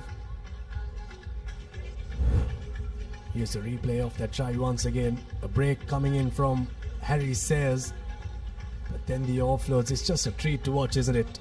It indeed is a treat to watch, and also the support play from Hong Kong, China. Well, it's on a different level. Yeah, okay. That clearly is now preparing to kick things off is the try scorer Phillips. Puts a high restart.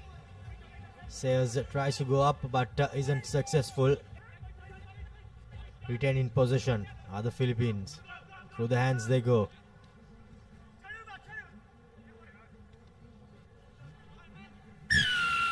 Flung out of the back door, but the referee, he gives a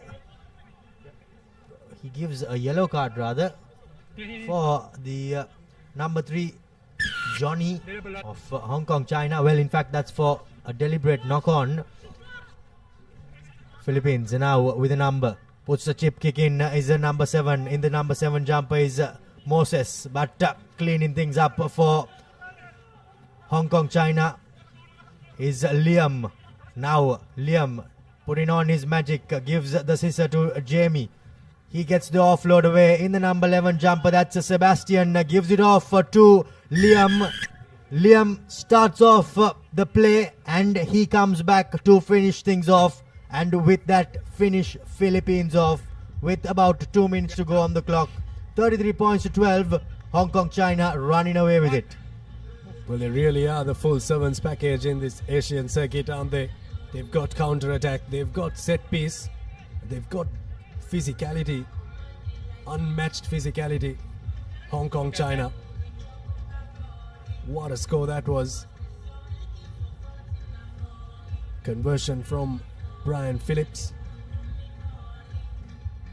He's just off the right upright, hits the post. But have a look at this replay. This replay is one for the ages. Step past the first there. Came in on the scissor and came in at pace there, James Christie. Just have a look at that. Broke past that defender. Took the defender on. And got the offload for Sebastian Breen to score that try on the right hand side touchline. What a try from Hong Kong China. Restart is a contestable one from Hong Kong China, but they knocked the ball forward. But you really have to take your hat off to the Philippines, don't you? They've put on a show in the last couple of minutes, fatigue setting in. But good effort from the Philippines. 33-12. Wouldn't be happy that they couldn't get the win, but they'd be happy that they've at least started both halves pretty well. Indeed, they have started on on a positive note, you could say, but just not good enough to keep up with this Hong Kong China outfit. As the champions from the first leg are running away with this game. Philippines trying to have the last say in this game.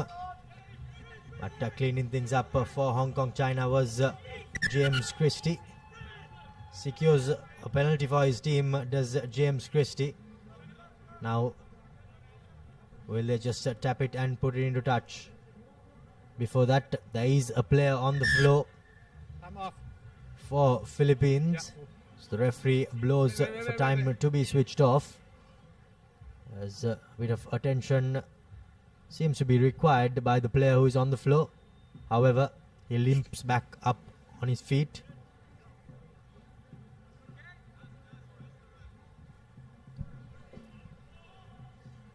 Well, what an opportunity, isn't it, Romario, for the Papare, Sri Lanka's #1 sports channel, to bring you this live telecast. The Asia Rugby Emirates 7 series coming to Sri Lankan shows after 8 long years. It's been a long lapse. But we've opened our arms to the rugby playing community of Asia to come and play some sevens rugby. And to be able to bring you these live pictures from Hong Kong, China to the Philippines, from Malaysia to Singapore, and from Japan to China. It's been an absolute pleasure to bring you these pictures as Hong Kong China take this game, the second game of the Group A. Hong Kong China have stamped their class here in Colombo at the Racecourse with a comprehensive victory against the Philippines. Good game all around from them. Really opened the eyes of the other teams. Hong Kong China 33 points against the 12 points of the Philippines. Have a look at the highlights of the second half. What a half that was. The start was immaculate from the Philippines. It couldn't have started any better. Just took them 20 seconds to go over for a very well-deserved try for their efforts in attack. But from there on, it was just the class of Hong Kong China being able to finish off the attacks that they've started. Offload sticking, and they just seem to be a very well-oiled unit. The next game coming your way is going to be an interesting one, but the key stats: Hong Kong China 33 points against the 12 points of the Philippines, 5 tries against the 2.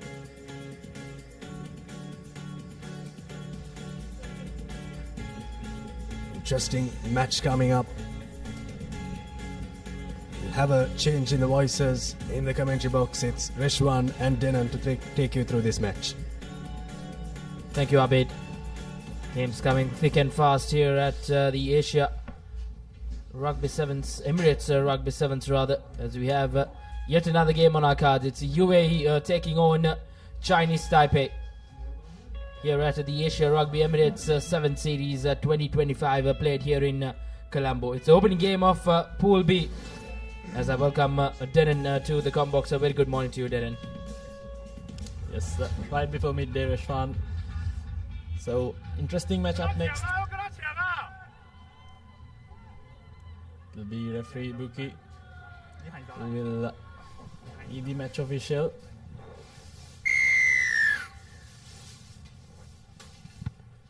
It's Japan who, rather Chinese Taipei who kicked things off.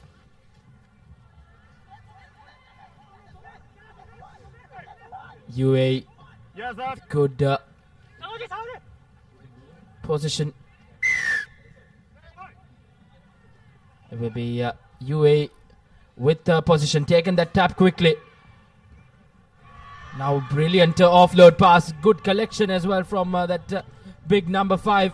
Returns back the favour to the number 2, and a brilliantly worked try for UAE as they get their first score in the campaign and in the game. It's brilliant continuity, Reshwan.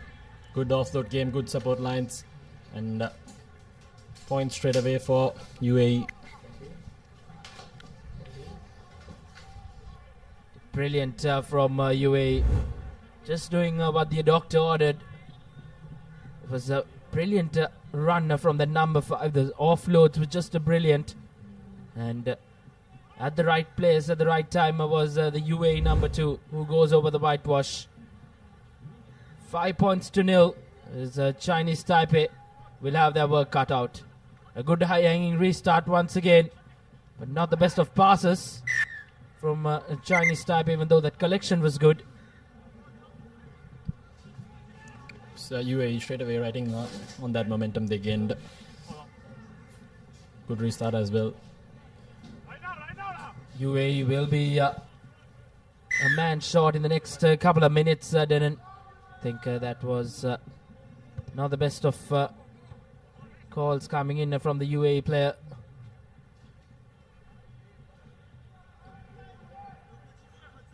Good touch finder, which we normally don't see. Chinese Taipei opting for that, as you see that yellow card infringement, putting that hand out, and an easy decision for the referee. Is indeed Taipei just Chinese Taipei just opting a bit of breathing room there. Straight away moved on to the yellow zone. So we'll look forward to build as they trail 7 points. Good grab in that instance. Just moving the ball straight across field. Now good step back inside. Very well tackle.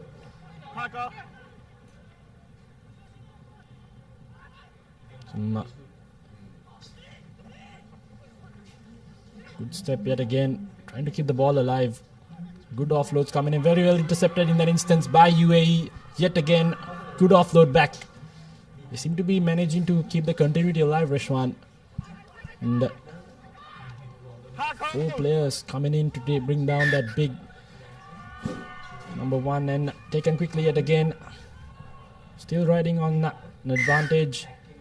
So UAE, they're in their front foot here. Taken quickly yet again.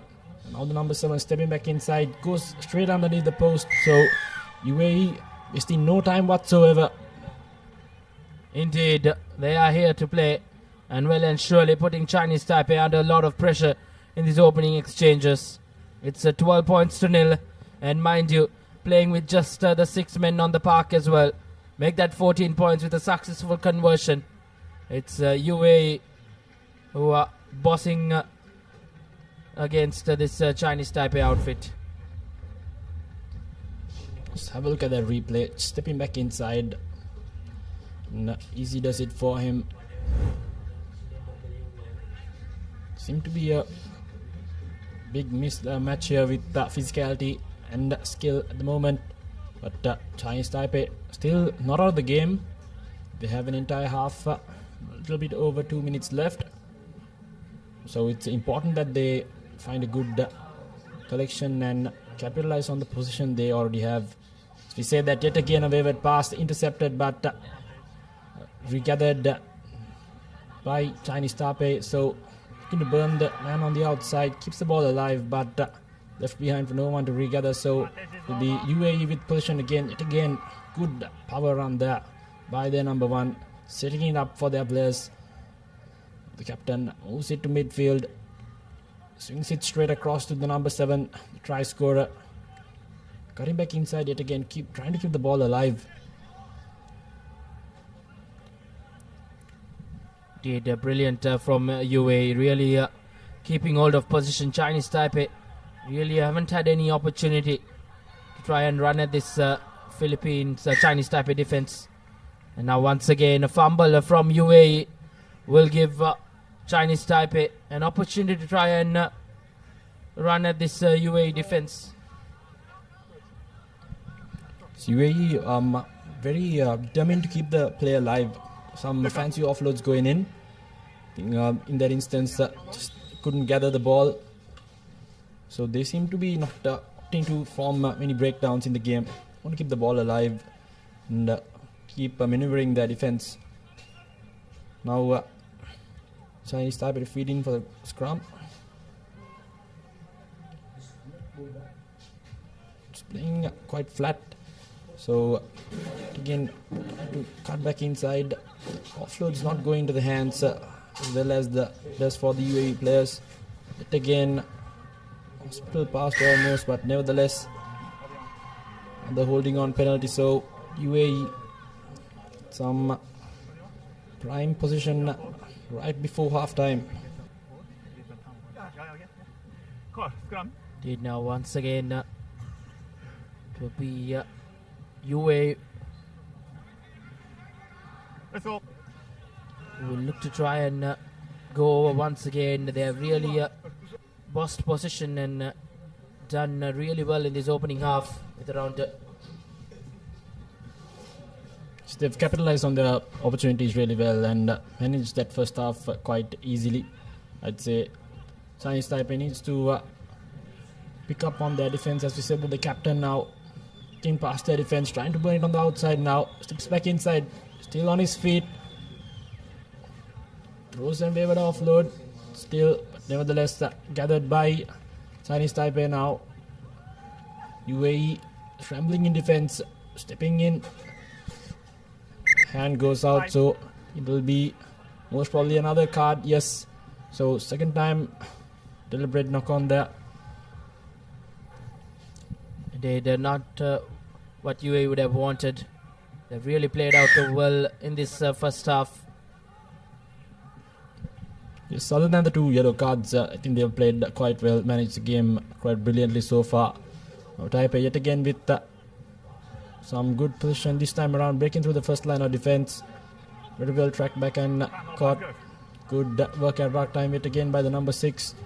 Good work rate shown right before half time, and their big number 1 just fends off the defense, looking to go all the way, and he will go straight underneath the post. So another try right before half time. It's 19 points before the conversion. So UAE seems to be running away with it.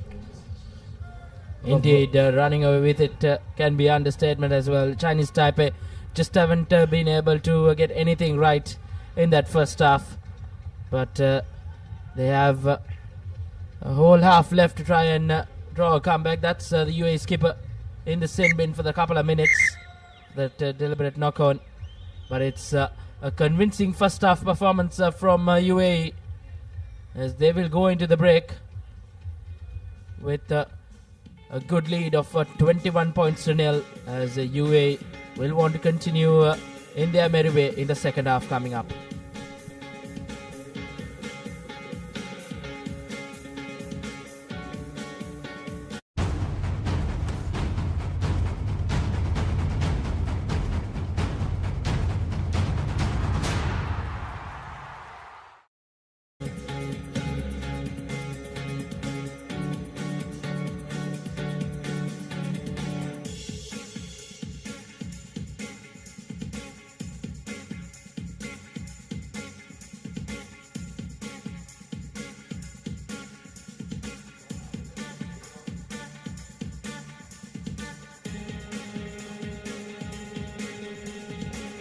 once again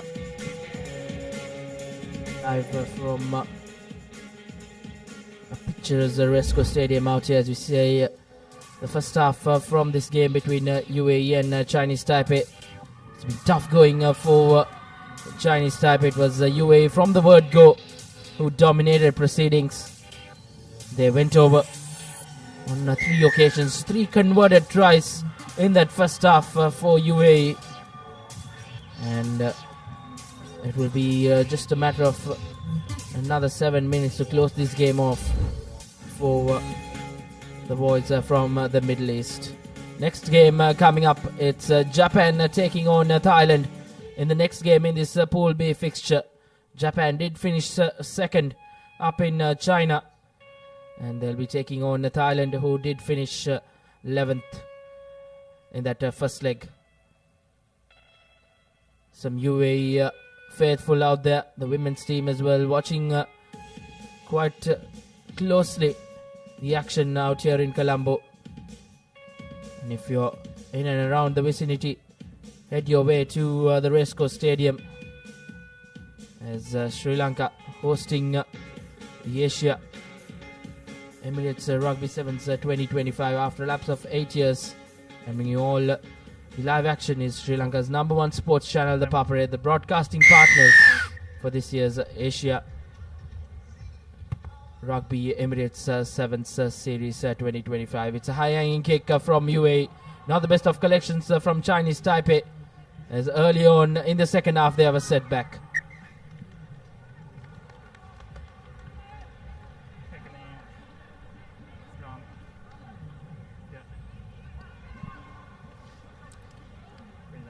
Straight away, not what Chinese Taipei would have hoped for. Moving on to the second half as well. UAE yet again in prime position straight away, just outside the 5 meter. Indeed, now once again UAE will look to threat this defensive line of Chinese Taipei. Good feeding, good distribution play from that halfback as well. Good defense coming in from Chinese Taipei, but it might not be enough, as the number 12 from UAE will go over for yet another try in the game, the 4th one, as UAE well and surely running right against Chinese Taipei. 26 points to nil with the conversion to follow. So Finley Anderson in that instance going over. So it seems like UAE will be the comprehensive winner so far. Chinese Taipei still in the back foot, yet to find their way in this tournament as well, as the conversion is not successful in that instance, so it will remain 26 points to nil. As you can see, Finley Anderson sniping through there, going over.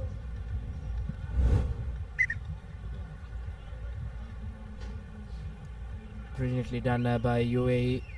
Probably be back to their initial number as the captain returns for them, as he's into action straight away. Good kick, good collection as well from Chinese Taipei. As now Chinese Taipei really trying to find some answers. Hasn't been easy going for them throughout this encounter against UAE. For them it will get tougher, and in the process they have lost position as well.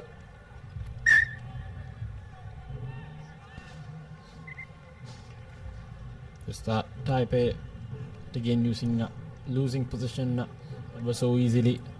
Seem to be quite mismatched there by the physical advantage against them.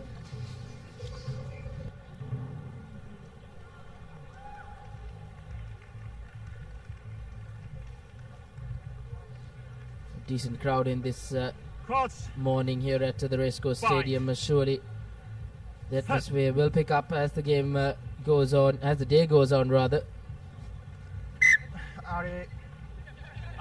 Not the best of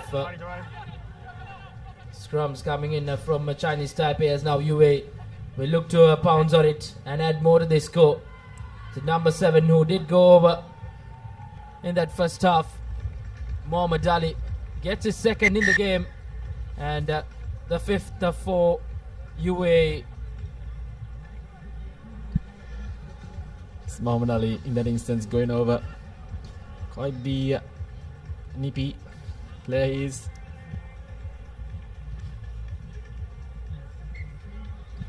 The conversion good as well from the skipper. It's 33 points to nil, and the UAE has really done well with the conversions as well. In the 5 tries they have scored, they have just failed on one occasion. As we'll take a look at Mohammad Ali's second try, as he'll be done for this game. He's been taken in, so UAE will look to just shuffle the pack around and bring on some fresh legs to see this game off in the next 2.5 minutes or so. But again, turned over by UAE, so a lot of work to do for Chinese Taipei in that instance. Good dummy there by the captain for the UAE. Good work at rock time, but it again seems to be pouncing on it, and he'll be burning it on the outside. So consolation try coming in for Chinese Taipei. It's the number 11, Yunwu, who will go over for a try now. Finally finding their way in the game is Chinese Taipei, but is it too late, Rishwan? Indeed, just probably a tad bit too late for Chinese Taipei, but still could take these positives for the games coming up later on for them. 33 points to 7 as a world work try. They really pounced on that mistake by UAE. There's some brilliant individual performance there by Yunwu, who has done quite brilliantly there.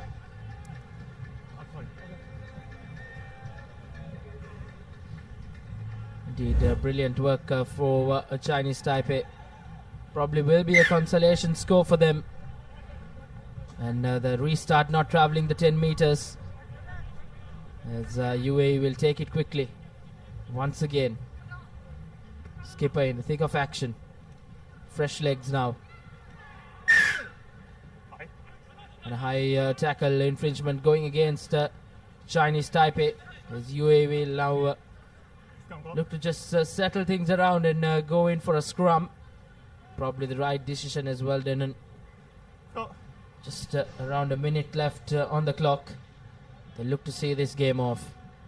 Yes, indeed, they've already secured the game as well. So we'll be looking to save some extra bit of energy for the upcoming matches as well. So we have just over 30 seconds left here on our clock. And it will be the final feed in, I suppose, for UAE. So yet again another penalty against Chinese Taipei. So they'll have a lot to reflect upon from this game. As UAE now just maneuvering the ball across the field to their captain. Good wraparound move there, trying to step past, just lost his footing in that instance. Now Chinese Taipei pouncing on that loose ball, yet again turned over. So flurry of mistakes going in, so it's an advantage for Chinese Taipei. So it's a penalty taken quickly. Moves the ball, the number 8 finding some space and trying to burn the number 11 of UAE, as he does it ever so easily. So Anting Chen goes over for a try now, final try of the game, I believe, and they've just bounced back in the second half, but a little bit too late for Chinese Taipei. Indeed, but still finishing this game off on a high. Chinese Taipei. It was a tough outing for them against a much favoured UAE outfit, but nevertheless Chinese Taipei could take plenty of positives going into the next 2 games they have today. As the full-time whistle goes off here, it's UAE who clinch victory against Chinese Taipei, 33 points to 14. It was a convincing win, but well and surely Chinese Taipei in that final exchanges tried their best to come back into it. 33 points to 14 reads the full-time score confirmation in favor of UAE.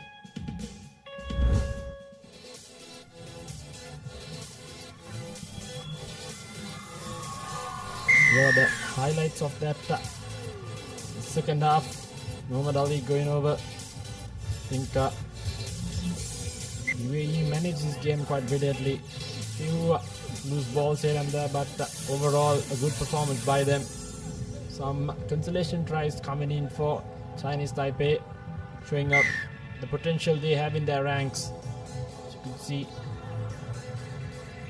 just that they couldn't hold on to the position. They got a few mistakes early on and they just couldn't bounce back. And have a look at the key stats from that game. UAE 5 tries to Chinese Taipei's 2, 4 conversions, so a good conversion rate as well for UAE. And it was a game where Chinese Taipei would have taken a lot of learnings, as they will have tougher opponents coming up. But next up we have yet another clash in the Pool B. It's Japan taking on Thailand. And that will well and surely be a very interesting matchup. Japan did finish second up in China, and Thailand did not have the best of the campaigns, as Q Shengangang will be the official who will oversee things in this game between Japan and Thailand. It was Thailand with a high-hanging kick to kick things off. very well received nevertheless by Japan, as they big hit straight down there in midfield. Running some decoy lines as well, trying to snipe his way through. Desperate defense coming in straight away by Thailand. And here we go. 22 players to bring down that strong lad from Japan. Straight away coming up in defense. So Japan seems to be wasting no time whatsoever. Early to pounce on the outnumbers. Good pass straight away. Release! Japan hitting the right area straight away, finding the gaps in the defense as well.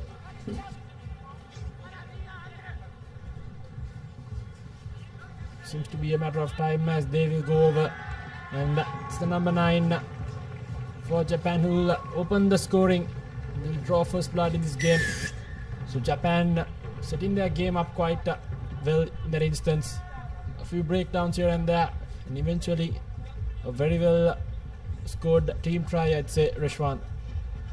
Indeed, it was coming for sure. Japan, the much favoured team coming into this encounter, and well and surely have made justice to that tagline as well.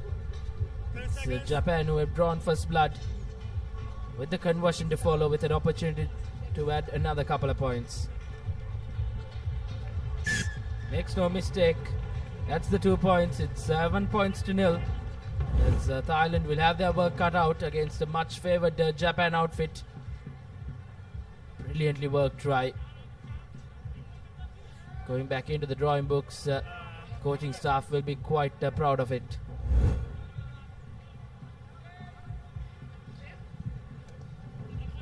Again, a good high-hanging restart in that instance by Japan. Very well contested, but nevertheless gathered in that instance by Thailand.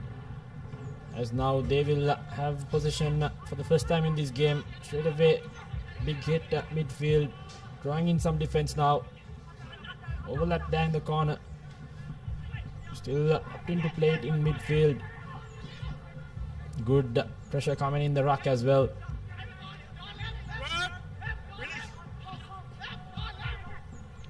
Trying to snap his way through. Isolated now. Japan pouncing on it.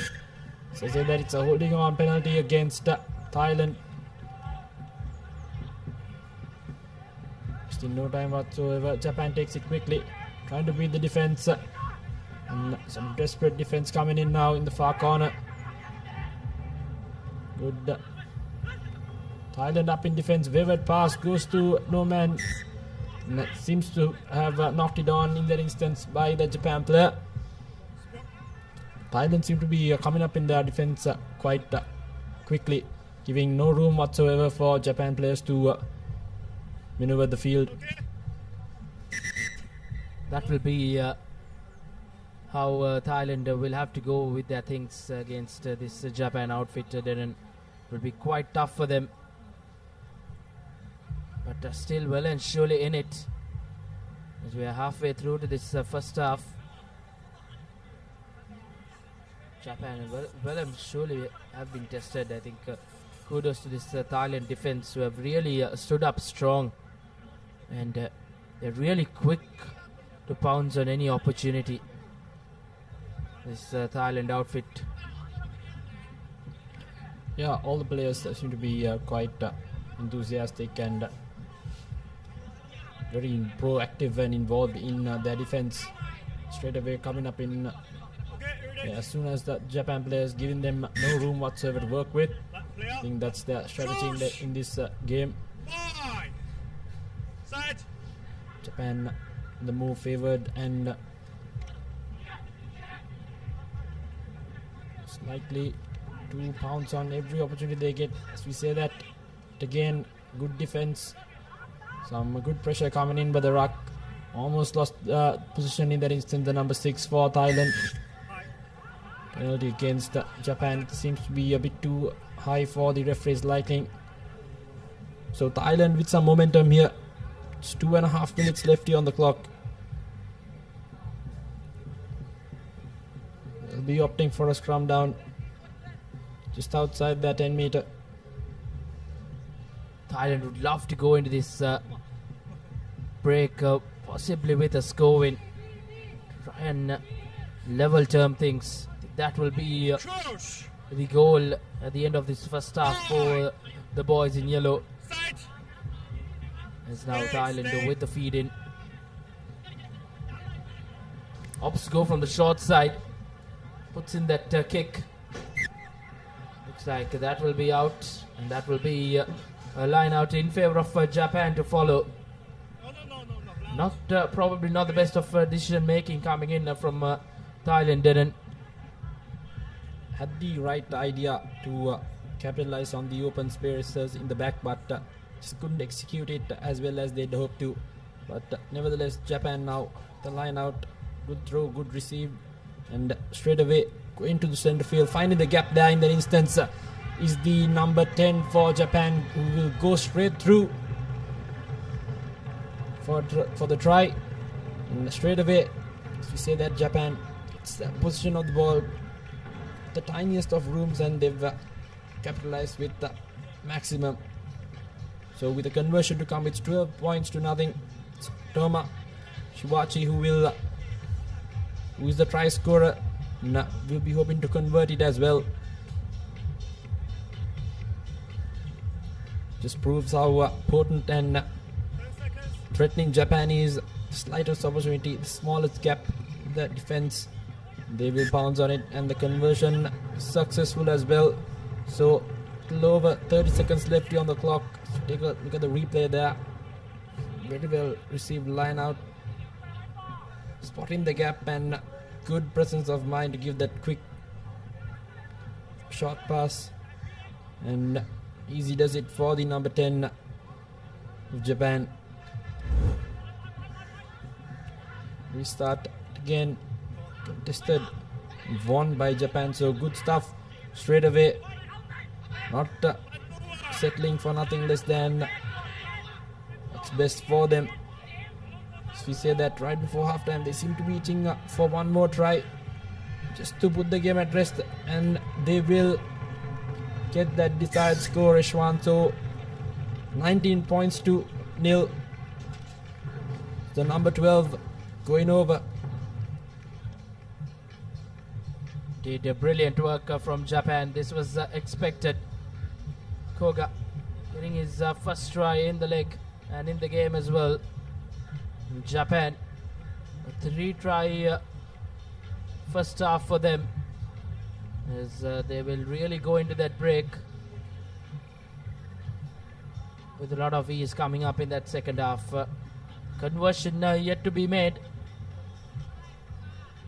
This time around successful. 21 points to 0 as Japan they go into the break with 3 converted tries.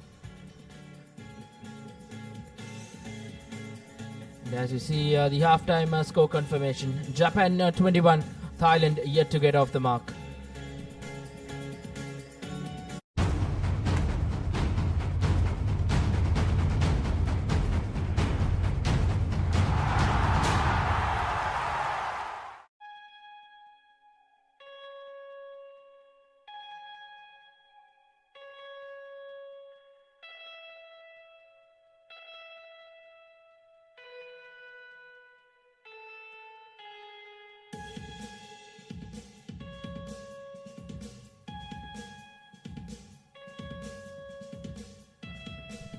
Back live here at the Racecourse Stadium. And if you're just tuned in, it's the game between Japan and Thailand, where Japan have absolutely ran right in that first half with 3 converted tries, which makes Thailand's life a lot more difficult coming up in that second half. Japan were very good at pouncing on every little opportunity they got, Reshwan, in that first half.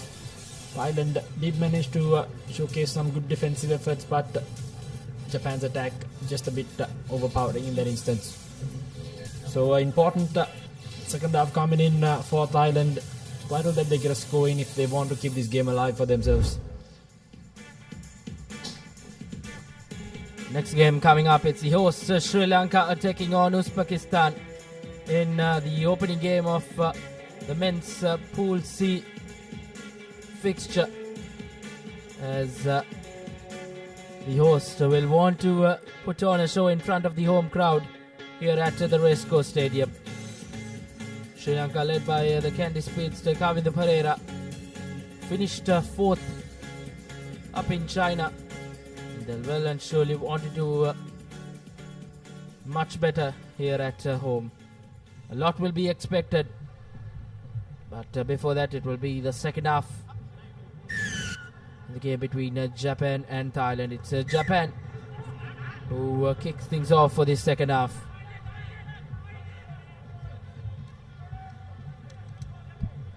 Is Japan a bit too over-eager in that instance? So, good opportunity for Thailand now.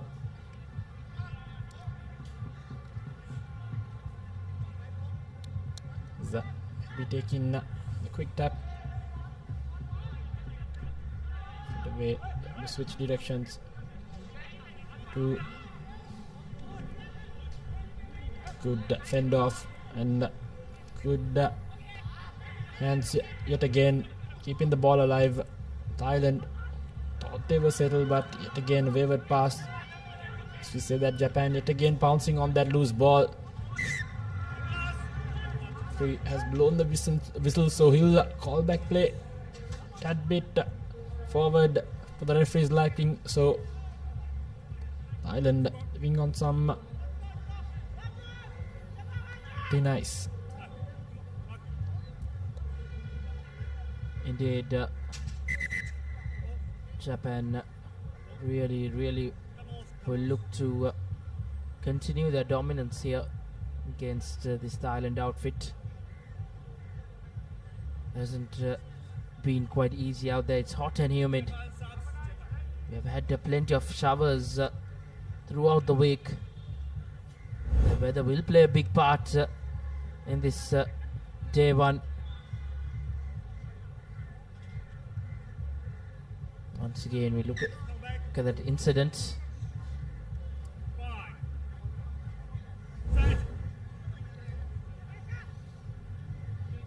Good feed in from Thailand.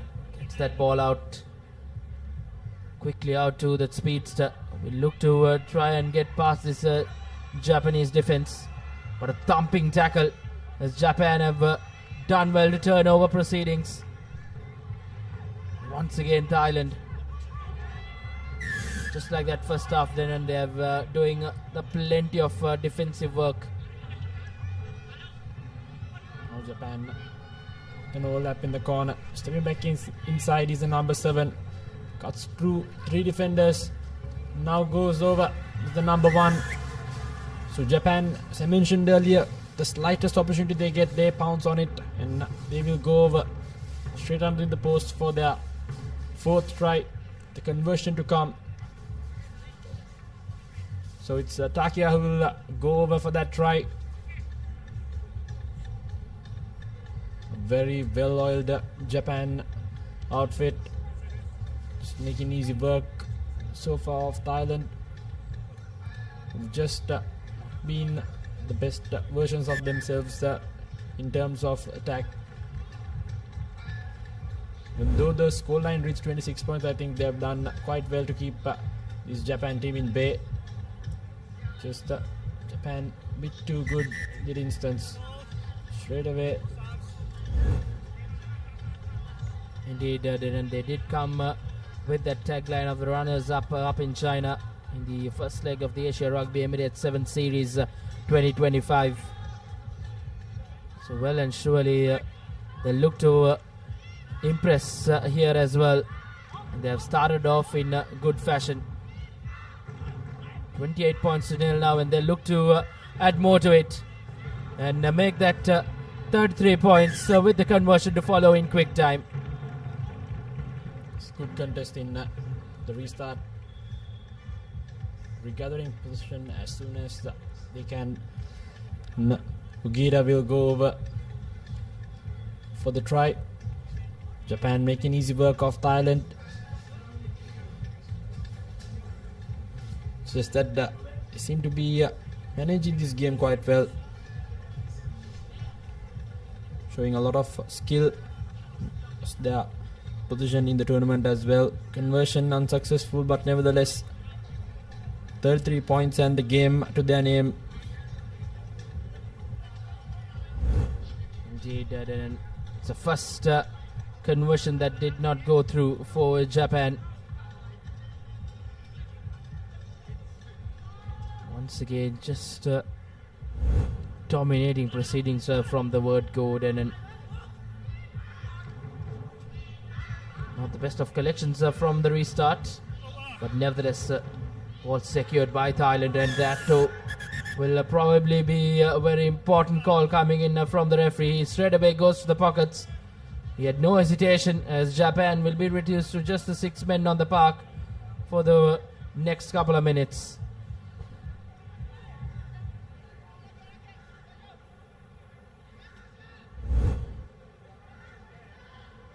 Let's take a look at that incident. They're jumping for the ball, so big touch and go, but nevertheless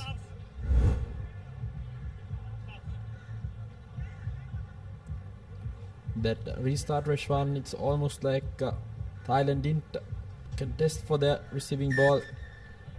So a good effort coming in there by the Japan player.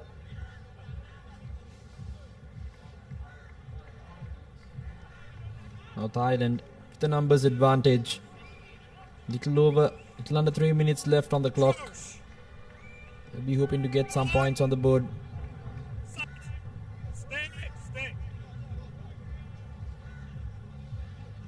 Once again, good feed in from Thailand, but just not able to get hold of that offload pass. A chance that would have really given Thailand an opportunity to try and get us going, but that's not been the case. Just trying to use that extra man advantage in the corner, trying to get the loop in with that numbers advantage, but nevertheless just couldn't hold on to position. Japan again with opportunity, switching things over straight away in midfield. Now with an opportunity, cutting back inside is the big number 2 for Japan, and almost finding a gap. The number 3 easily does it for him. Brilliant stuff. They enjoyed it in the bench as well. So Japan making very easy work in this second half, as definitely identified the defense the gaps in the defense of Thailand, pouncing on it ever so easily. 38 points with the conversion to come as well. Indeed, 38 unanswered points as well.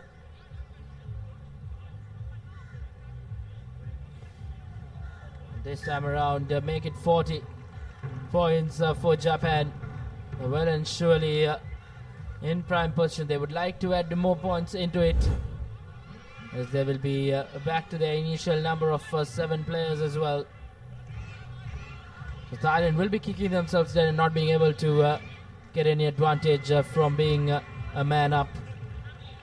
But it's always tough against an opponent like Japan, who are surely one of the favourites out here in the second leg of the Asia Rugby Emirates 7 Series 2025. And as we speak, it's yet another try for Japan, and well and surely running away with it in quick time are the Japanese. Shows exactly why they are in the top 2 of the tournament as well. Straight away from the restart, gathering the ball, pouncing on the loose.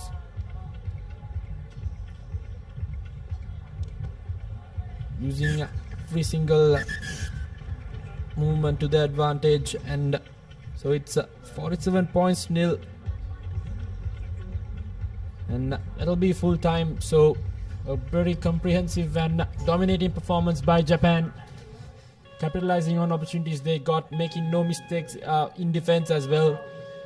Keeps the opponents to 0 as it's a full-time confirmation. Japan 47 points to nil against Thailand. Indeed, a convincing win for the Japanese here. 47 unanswered points, and they have started off this campaign in quite fashion as well. As we take a look at the second half performance from Japan, they did really dominate from the word go, and have surely will be one of the front runners to finish on the top here in Colombo as well. Thailand will have their work cut out in the next couple of games they have today. They will have to take plenty of learnings from their next 2 games.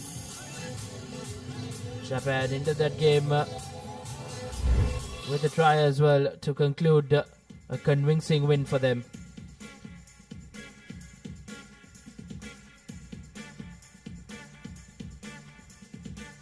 Weather just holding up well here in Colombo, as the host running out to the middle, as we'll have a change in the voice.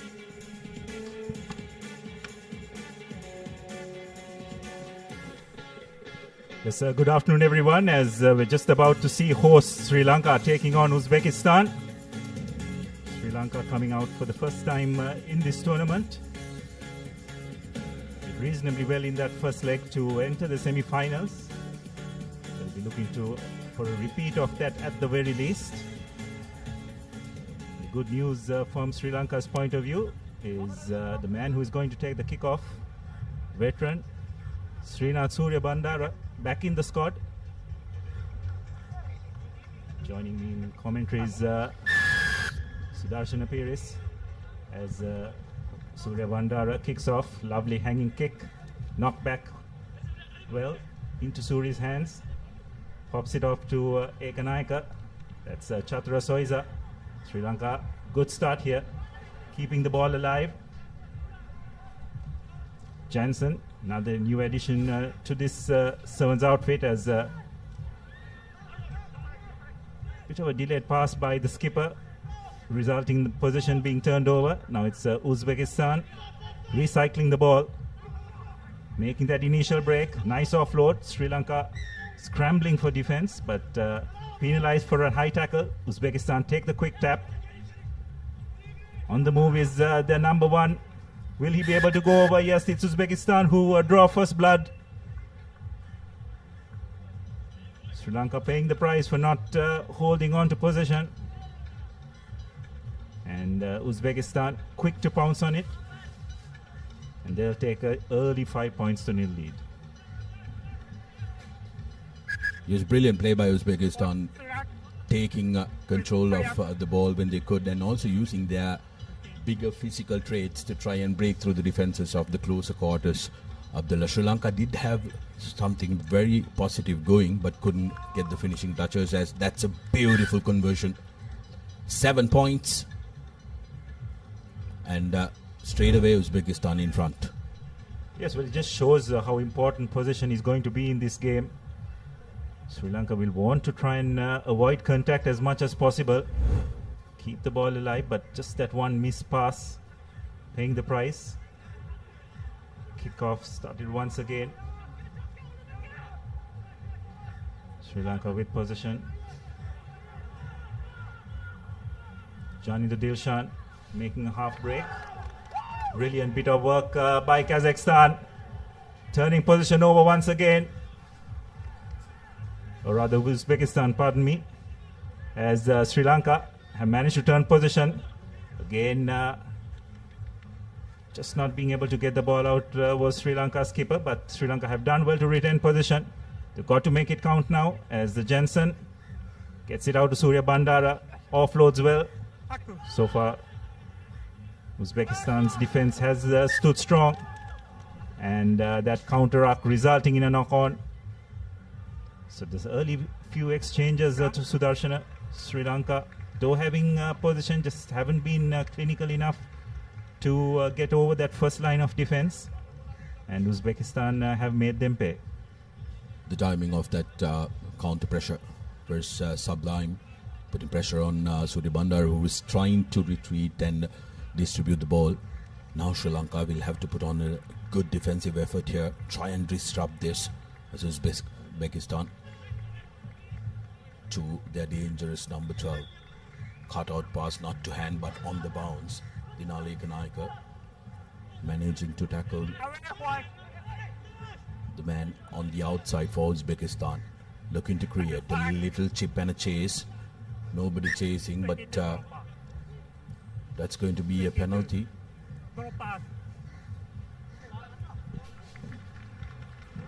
It looks like referee has indicated that's going to be a 22 dropout. Stay on side. Stay on side, please. Thank you. Behind. Surya Bandara Let's go, guys. just not quite sure of playing Kavindu Pereira in that center position, isn't it, Sudarshana? Plays has been really in that wing position most of his career. Now an opportunity for him to make amends. Breaks that first tackle, does well to hold on to possession. Sri Lanka recycle the ball, but they need someone to create something in that middle. It's Akash Madhushankar. Again, Sri Lanka slow to the breakdown, and brilliant work by Uzbekistan's number one, pouncing on that breakdown and winning the penalty. Sri Lanka have been bogged down to their 20 to 30 meters in their own half for far too long.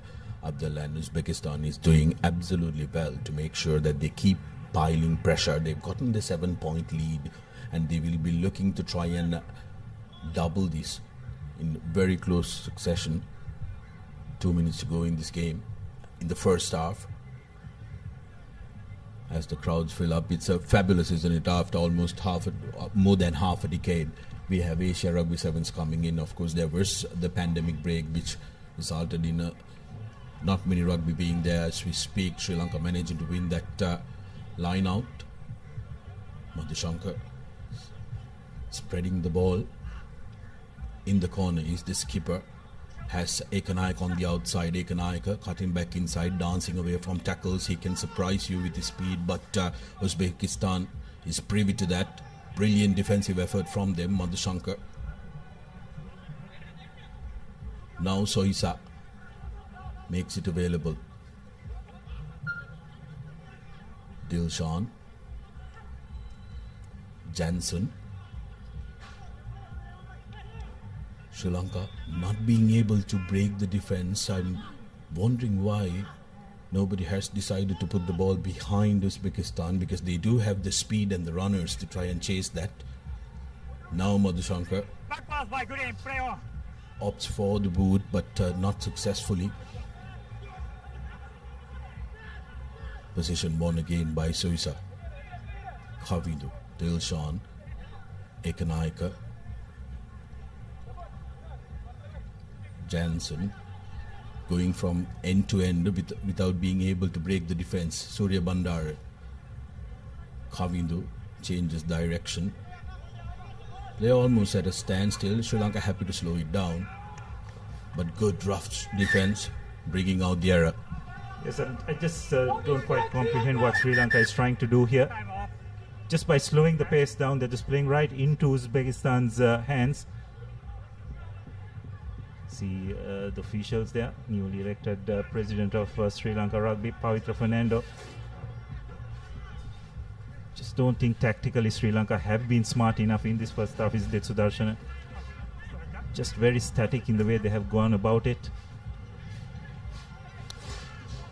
And also there seems to be surprising a lack of penetration in midfield, isn't it? They just haven't been able to get through that first line of defense. Spectators slowly making their way here to the racecourse. Expect a crowd to build up as the evening comes on. So just probably the final play of this first half. Sri Lanka surprisingly find themselves down 7 points to 0, but you have to give a lot of credit to Uzbekistan. They've definitely shown a lot of patience. Feed into the scrum. Recycled once again, Uzbekistan. Just looking at their options. Lovely wraparound move. Fortunately that the ball not going into position. Ekanaika does brilliantly well. Sri Lanka need to finish strong here in this first half. An opportunity to do so. Spreading the ball wide. Akash. Fortunately just running across, and it's that man, Srinath Surya Bandara. Eventually on the stroke of half-time, the veteran put Sri Lanka on the board. Much to the relief of all spectators here at the racecourse, well, the Sri Lankan ones at least. Surya Bandara himself tried to add the extra points, which he has no trouble in doing so. So after a pretty lackluster first 6.5 minutes, Sri Lanka going to half-time 7 points all. Sri Lanka will be very relieved, and half confirmation 7-all.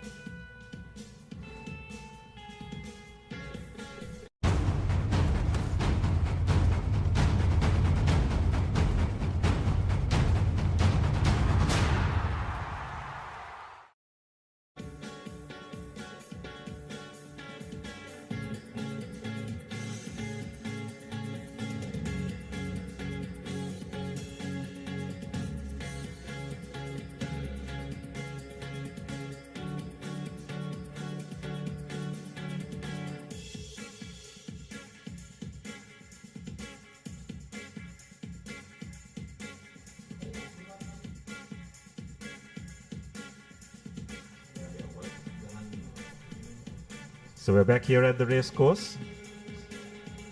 It's 7 points all. Let's just take a look at the half-time, first half highlights. It's Uzbekistan who drew first blood. And they looked very threatening from then on, but then just on the stroke of half-time, Srinath Surya Bandara pulling things back for the horse to go in at half-time at 7-all.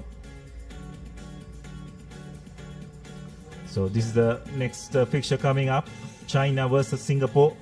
The other two teams in this Group C along with Sri Lanka. Probably have to say China, who emerged in third place in that tournament they hosted about a month ago, will go in as favourites. But before that, we definitely have a game on here. The Uzbeks have definitely put in a really good shift in that first half. It'll be interesting to see whether they'll be able to kick on from there.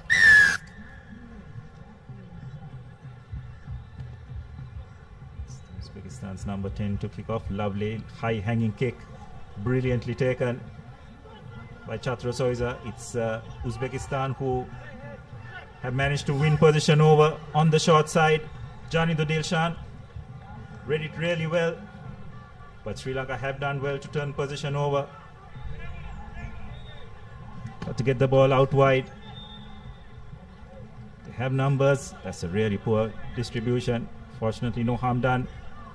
Gan Pereira does well to keep position alive. This is much better by Sri Lanka. They just need to get a bit of penetration in midfield. Dange, the newcomer to this outfit. Jansen creating a one-on-one situation for Jani Dilshan. Wonderful bit of footwork. And he will go over for Sri Lanka's second try. And Sudarshan, I think that's what Sri Lanka need to do much more. Just create those one-on-one situations. They do have the advantage of some very skillful runners, but they've got to give those runners a bit of space. The Sri Lanka now really coming into groove. Seems like they had that first game jitters of a tournament within that first 7 minutes, Abdullah. Second half, they earned the right to go wide. Earlier, what they were trying to do was just swing from side to side and hope there would be opening coming. But now, they've shaken it up. Some of them, despite being young, brilliant work by Jani Dilshan in that corner. Lovely bit of step and has the speed to finish it as well. Goes all the way and puts Sri Lanka in front. Yes, I think what we've just seen is Sri Lanka need to try and keep the ball alive, isn't it? They don't want to go into too many breakdown situations because Kazakhstan very strong in that facet of the game. And that's a poor kickoff. Not quite sure what Sri Lanka actually needed. Maybe Gayan could have let that ball bounce to see if it went over the 10-meter mark. Nonetheless, it's the Uzbeks who will have an opportunity to draw level.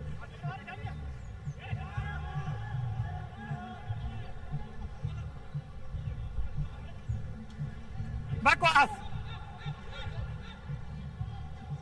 Chatra Soiza.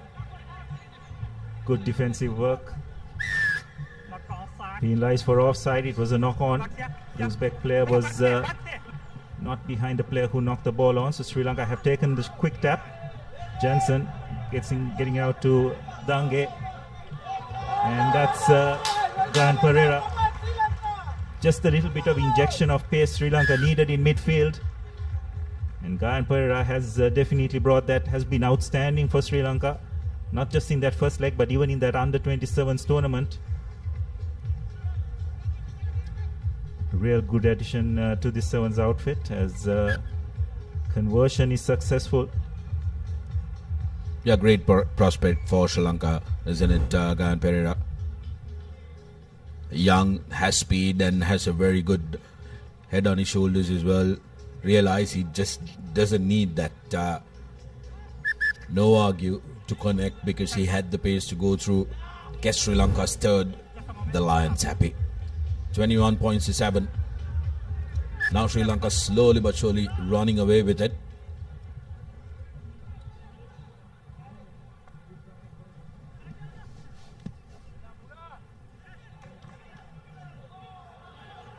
This is good by Sri Lanka. Good pressure being applied.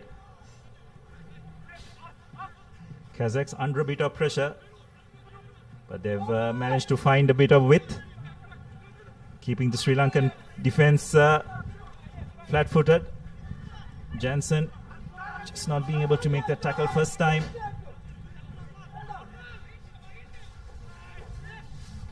The Uzbeks, they have numbers out wide. Someone's got to straighten the line and get it out.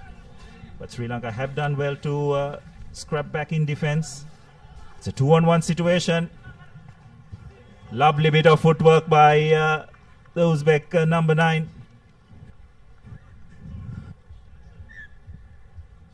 And Uzbekistan have struck back. Mohammad Kalandrov, that time, the try scorer. Good bit of footwork by them, creating that opportunity, and just like that, 14 points to 21, one score away, Uzbekistan. So Sri Lanka can't relax. They need to finish strong this second half if they want to win.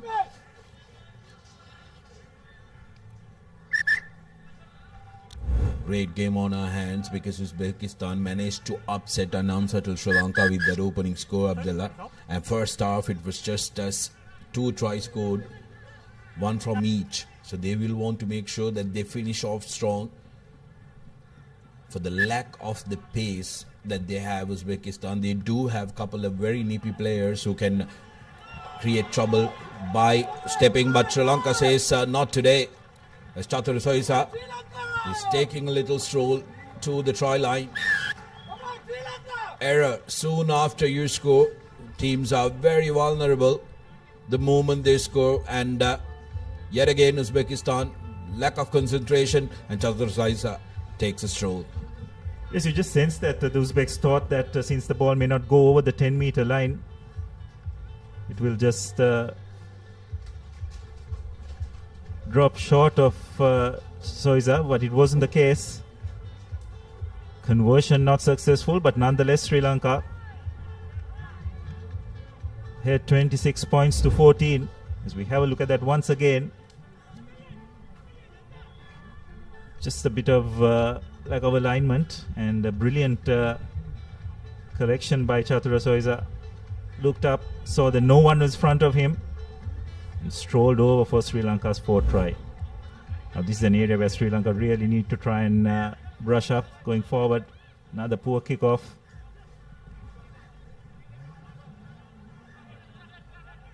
You got to really nail that, isn't it? A very important facet of the game when it comes to sevens, your kickoffs. That's where the better teams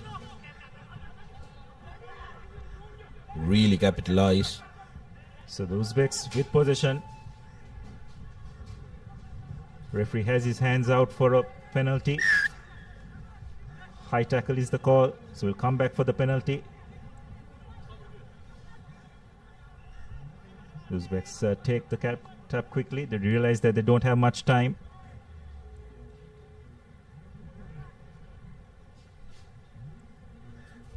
Position recycled, but the clock is running down. Sri Lanka's defense standing tall thus far.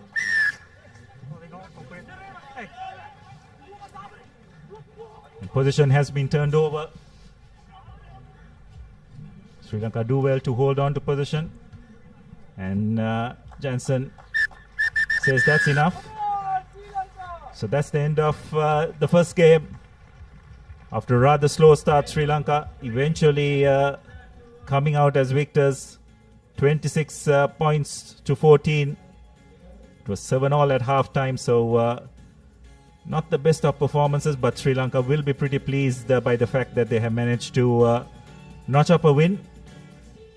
Always the first game of the tournament can be a pretty difficult one, and it proved to be so for the Sri Lankans. But they'll be pretty pleased with the way the game ended.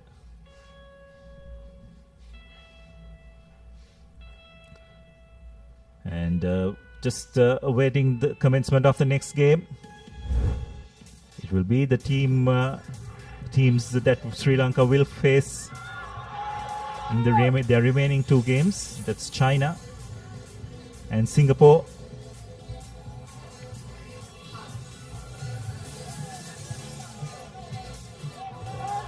Just waiting for those 2 teams to get on the field as we have a look at the highlights of the game. Sri Lanka did start off slowly, but put in a good shift in that second half.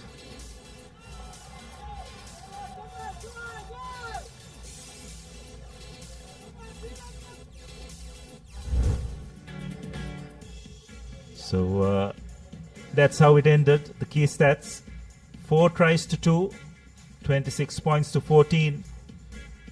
And you have to say, Sudarshana, Sri Lanka will take that after that, how the way the first half ended. Yeah, definitely. I think Uzbekistan will be the more disappointed side because they did show promise in the first half, and had Sri Lanka bothered, had they managed to score another try, that would have been absolutely brilliant for them. But Sri Lanka will be happy on the result, but will want to brush up on their start and also especially on their kickoffs. Another Pool C encounter, China taking on Singapore in this second Pool C encounter. First for the day for both these teams as well. China, Bing, Wen, Han, Liu, Hu, Gao, Ma, Fan, Xing, Zhang, Bang and Yi.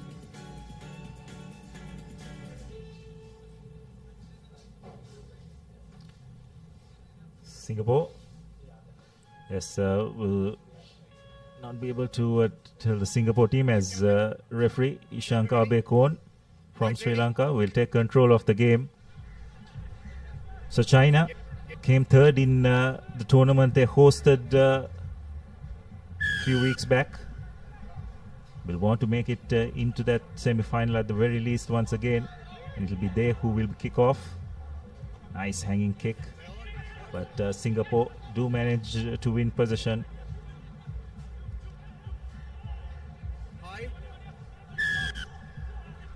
China penalized for a high tackle.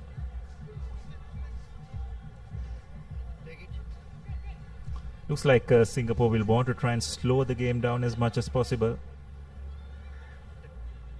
Not quite sure going to touch will be an option because from what we see, China definitely have their height advantage. Loose pass, but well gathered by number 11. Position recycled. Singapore doing well to keep the ball alive, but they're constantly on the back foot and under an enormous amount of pressure. And eventually they have knocked the ball on. And China have pounced on that loose ball and have gone under the post for the first try. Good work by China. And this is the quality that they have, which have taken them to that third position. Chong Ma, that time the try scorer, getting his 4th try on the series, scored 3 tries in the home leg.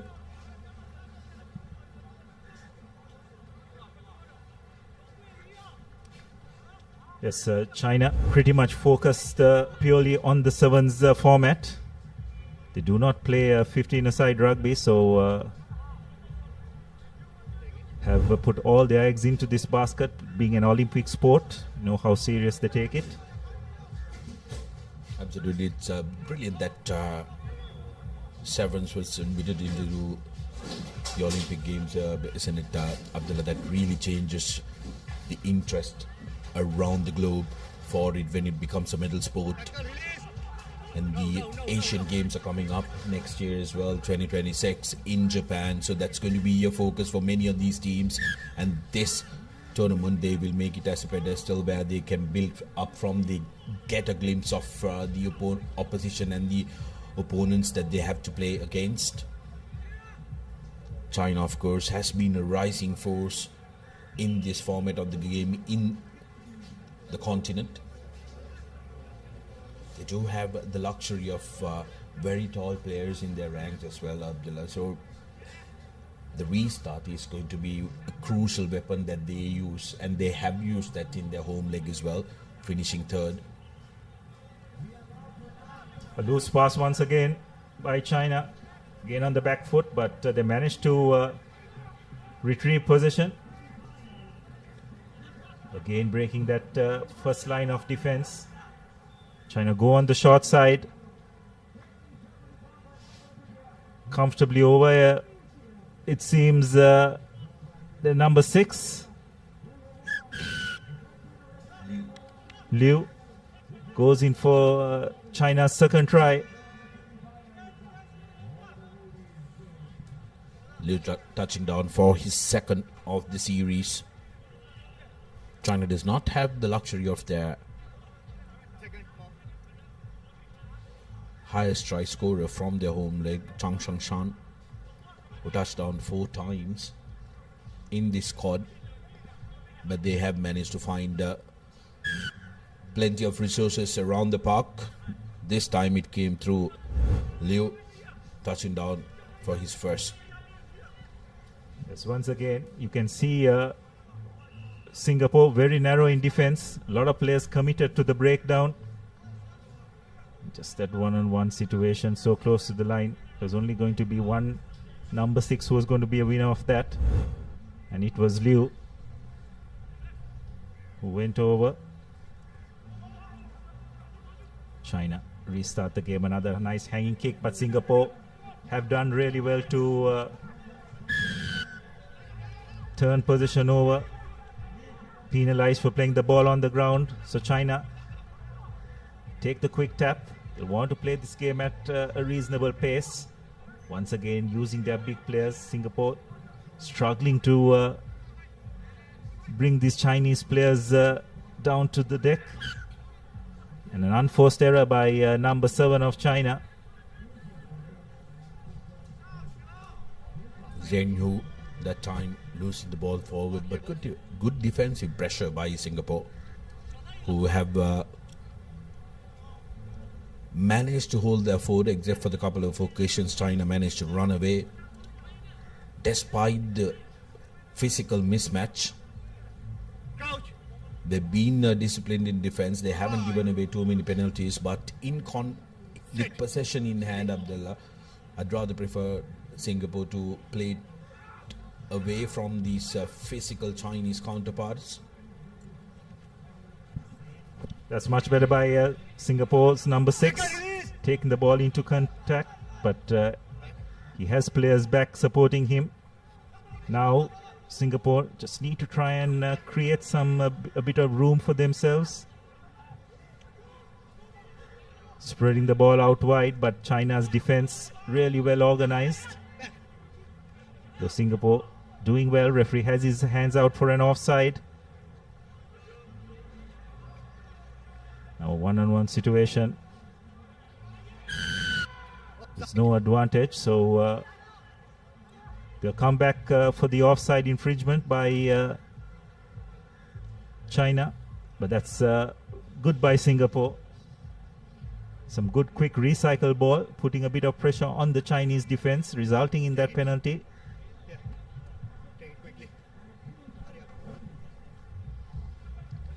Can understand Singapore taking their time, just running the clock down, deciding to go to touch.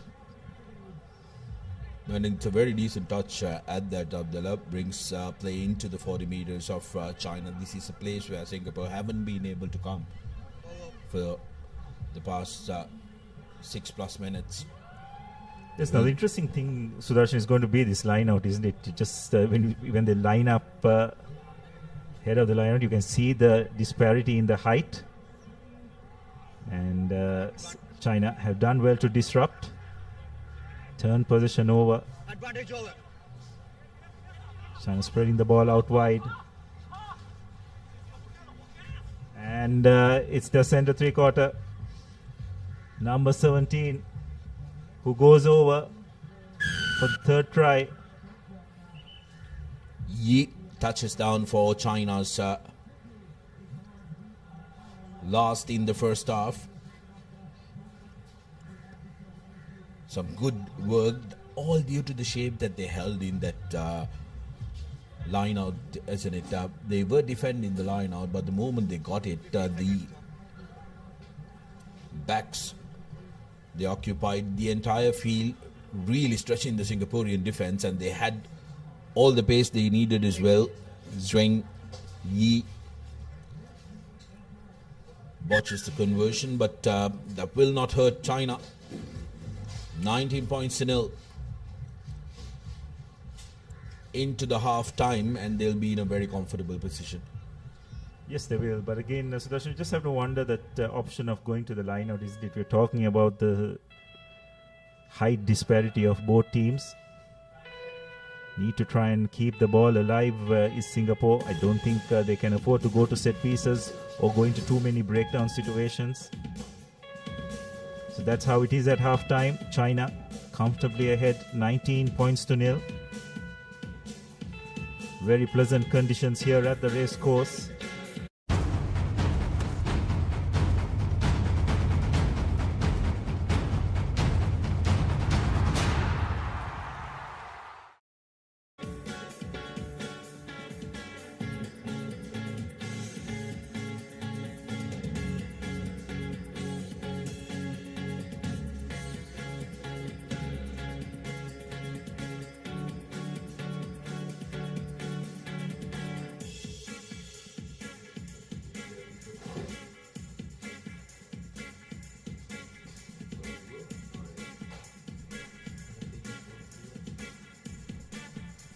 So we'll come back to the second half. Just have a look at the first half highlights. Singapore, although initially winning position, just couldn't hold on to it, and from the in-swing knock-on, China pouncing on it. And from then on, China just managed to continuously pile on the pressure. 3 unanswered tries, with the final try on the stroke of halftime after a lost line out by Singapore, enabling China to take a comfortable lead, 19 points to nil at halftime. Next up, India taking on Indonesia in the women's Pool D fixture. Indian women's team have absolutely impressed in their opening showing. Very impressive work, and the development that goes in India, really lifting their standards. Singapore with the kickoff. It's comfortably taken by their big man, number 7, Zhen Hu. But unfortunately, it's been knocked on.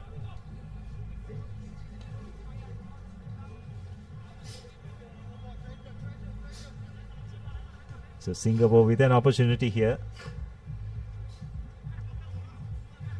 Singapore really need to make sure that they hold on to possession and avoid that contact area. We did see that there were some nippy campaigners. The ball wasn't in when it was out hook.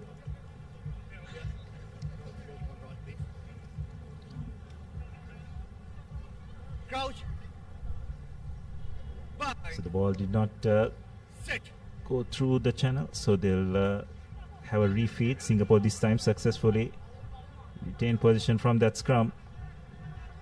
Going to contact. Fortunately, number 11 just trying to pick the ball up,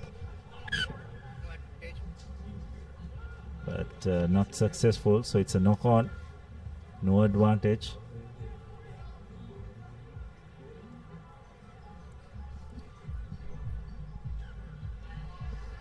Five and a half minutes to go in this half, and Singapore, if they want to try and think of a comeback, they need to score, and they need to score fast.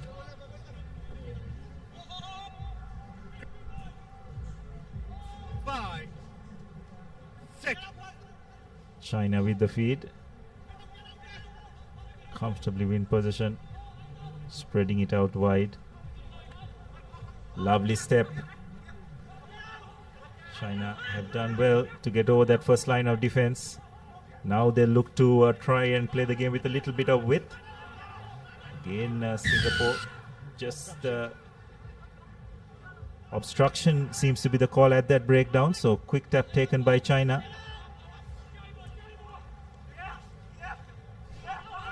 Singapore hanging in there, but China very much in control. Bit of a loose pass, but well gathered. Unfortunately, knocking the ball on. Singapore need to make it count from here. This is the best opportunity for them to try and create something, but there is no advantage by the looks of it. So referee has called them back for the scrum. Well, despite the clear physical mismatch, Singapore have been absolutely determined when it comes to their defensive effort, looking to put China under pressure. They understand the fact that the big Chinese units are getting a little tired, despite it being nice and gloomy. It's very, very humid here at Racecourse. Players will be thankful for the lack of sun, but the humidity is very, very high up the land. Also, there is rain forecasted for the evenings. We really hope that they stay away, but when it does come down, it can be the greatest leveler against most of these teams, and we can expect a couple of upsets coming in the evening. Yes, well, Sri Lanka will be up against this Chinese outfit at 9:50 p.m. So let's hope that the weather gods are kind to us, and there is no rain as Singapore retain possession. Short pass, but not being able to make much inroads. Again, a lot of pressure applied at the breakdown.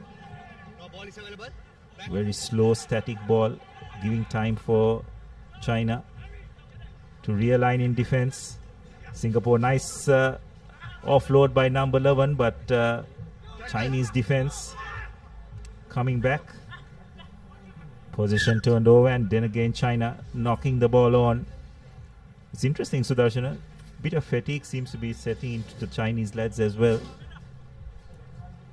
Yeah, brilliant work by Chong Yong Teng from Singapore, throwing himself around. Still, it's never easy, and Singaporeans have been putting in a very dedicated effort in this second half to keep the game scoreless. Just need to find that impetus and venom to penetrate this Chinese defensive effort, because some of them you can see, like you mentioned, have look like they're fatigued. It's difficult to try and adjust to this humidity, Abdullah, because you can't see the sun, and it's despite it being very gloomy, it takes the zap out of you.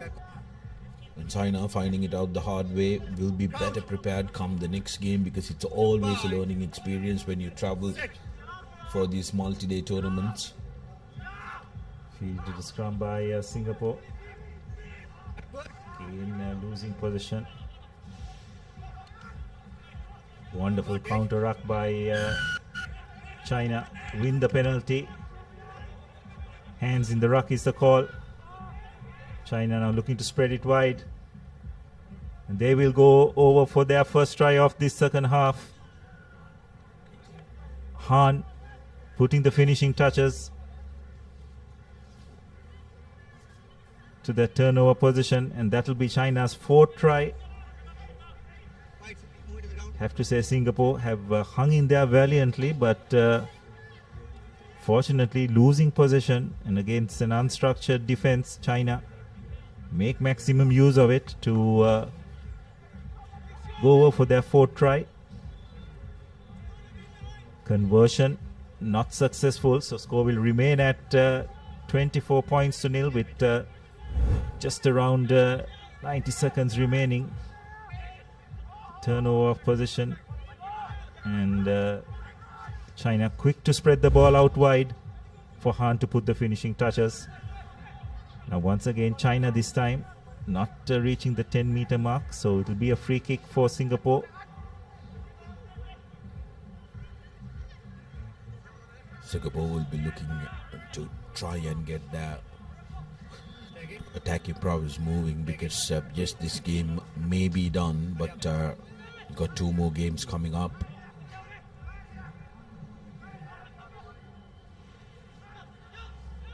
Singapore would dearly love to get a try before this game ends. They have an opportunity as we approach the final minute of this game. You can see China very focused, but that's a wonderful swerve by Singapore's number 12. Unfortunately, just does not have the pace, and China quick to pounce on that loose ball. Once again, the quick tap taken. China breaking one tackle.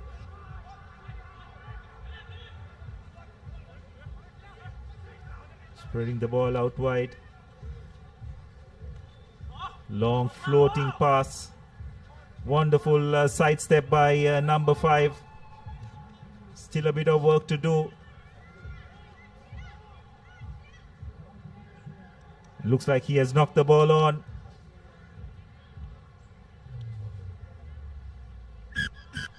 And that's it, according to Ishana Bekon. Singapore, much better performance in that second half, just conceding the one try. But nonetheless, it's China who emerge comfortable victors, 24 points to nil. And they'll be pretty pleased with how this game ended. Maybe not totally the performance per se, but overall, I think they'll be pretty happy that they managed to get the all-important win. As we have a look at the highlights of this first half, it'll probably be just Han's sole try. Good plucky defensive effort by the Singaporeans. This is a key stat. So it's 4-0. 2 of the tries converted, and that's how it'll end in favor of China.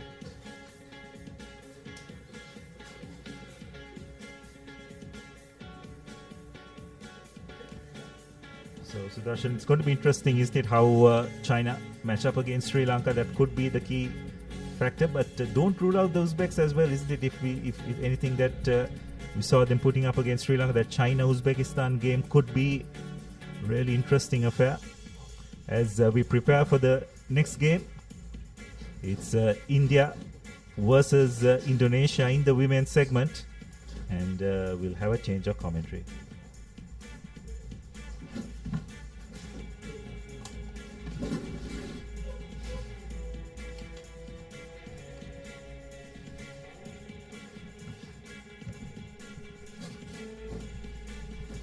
India taking on Indonesia in the women's segment, the second round of women's matches. India, of course, coming off a victory against the United Arab Emirates, and of course Indonesia suffered a huge loss at the hands of the Japanese women sevens team. They look to try and make amends against this Indian outfit, who looks very strong. Joining me in the commentary box is Khadija. Good afternoon to you, Khadija. Good afternoon to you, Abid.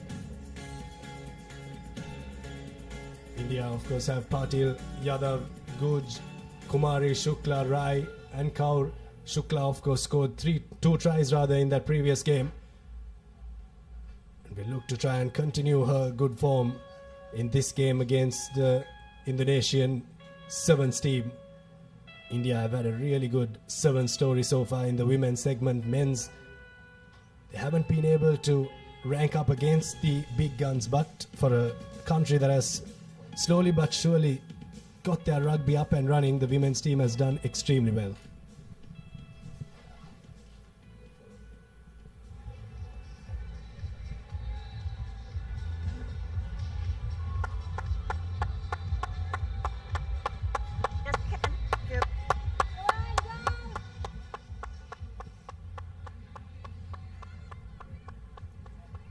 Referee for this game is Christabel Lim. Indonesia with ball in hand to kick things off in this encounter. Yes, Abid. They are ready for the kickoff now. There goes the whistle. Nice kickoff. Very deep kick. Well received by India. They're going quite strong in contact. Opted for the short side, and let's see. And I think that's an easy try, Abid. Oh, I think I spoke too soon. There we go. With the support play. Passes. Good hands and spots the gap. Number 7.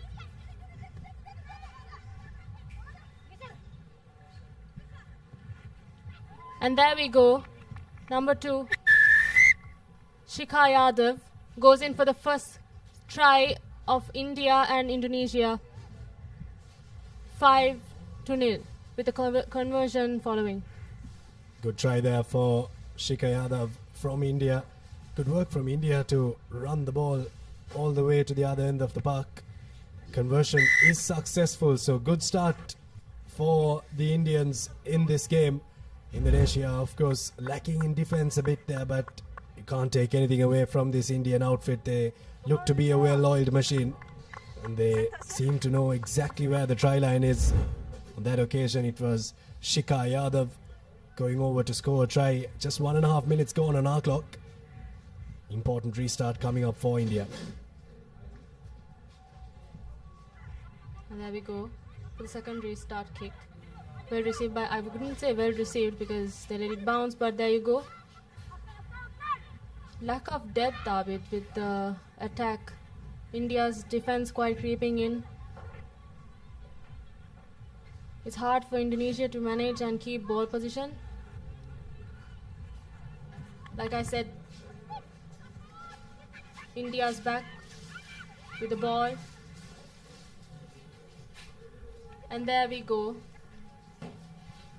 Shikha, yet again, for her second try, for India against Indonesia.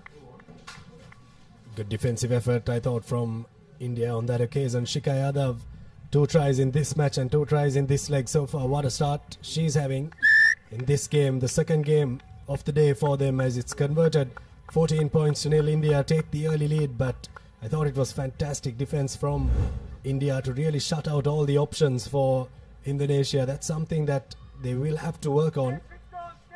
Same thing happened in the game against Japan, where they really ran riot against the Indonesian team. But when this Indonesian team has ball in hand, they can spark something. So we'll see what they can spark as they receive the ball from the restart.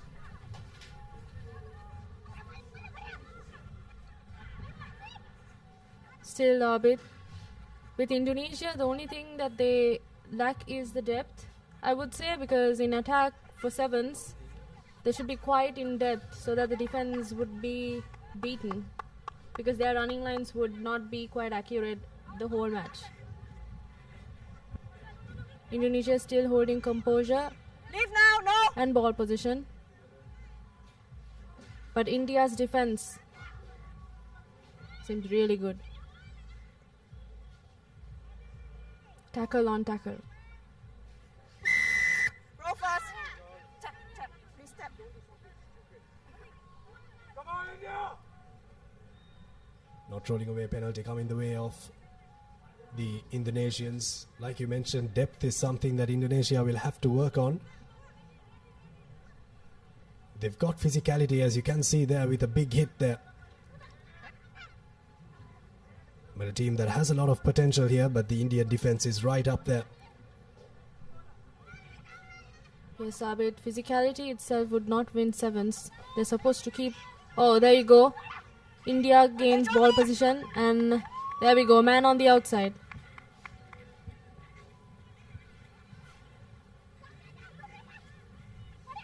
Amazing offload and continuous ball play, I would say, from India.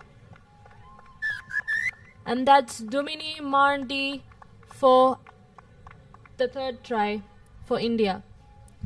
It's quite amazing how they play. Well, the ability to turn defense into attack there. Third try coming in for the Indians. Really making easy work of this Indonesian team. Kick missed, but that wouldn't really matter because they've got the scores to go with it. Have a look at the strength there. In that number 4 jump was Arti Kumari, and passed it on to the try scorer Marndi, who went over under the sticks. Third try for the Indians. Abid, look at their composure. How composed India is, even with the defense that Indonesia is holding them up against. There we go, the restart kick, well received by Indonesia this time. That's a clean pass.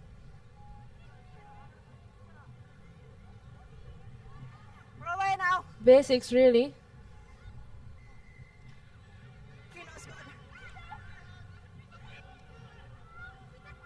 India back with the ball.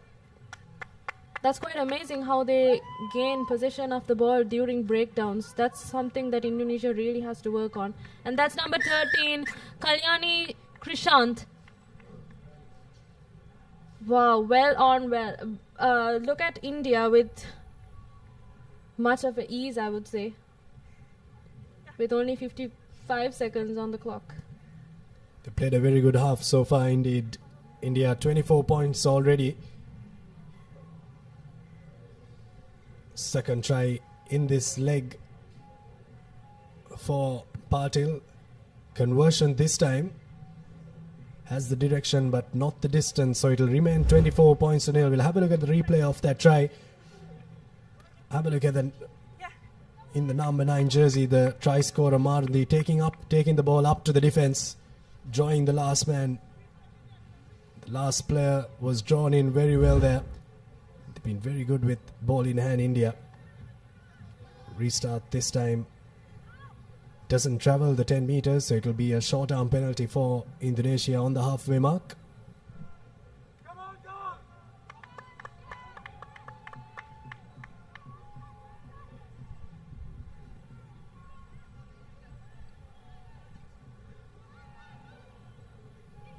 Indonesia now first real attacking opportunity in this game so far. They've not had a lot of possession of the ball. India have done very well to turn over possession so far in this game. Now here's the opportunity for Indonesia to spark something.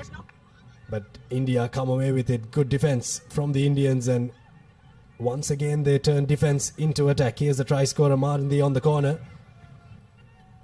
Naik came around on the loop. Knock-on advantage coming the way of the Indians.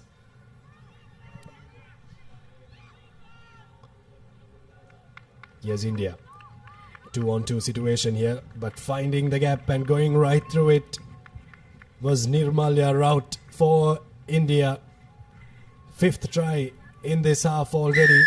And they're really running away with this game. The Indonesians don't have any answers to the attacks that the Indians are putting against them. First try in this leg for Rout. Gets a very good score for the Indians. 31 points to nil now with the conversion going through, and it's half time here.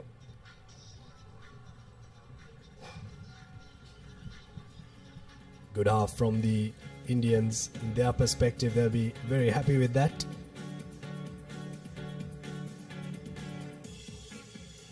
At half time here at the Racecourse grounds, it's India 31 and Indonesia 0, yet to open their duck and break their duck rather and get their first score.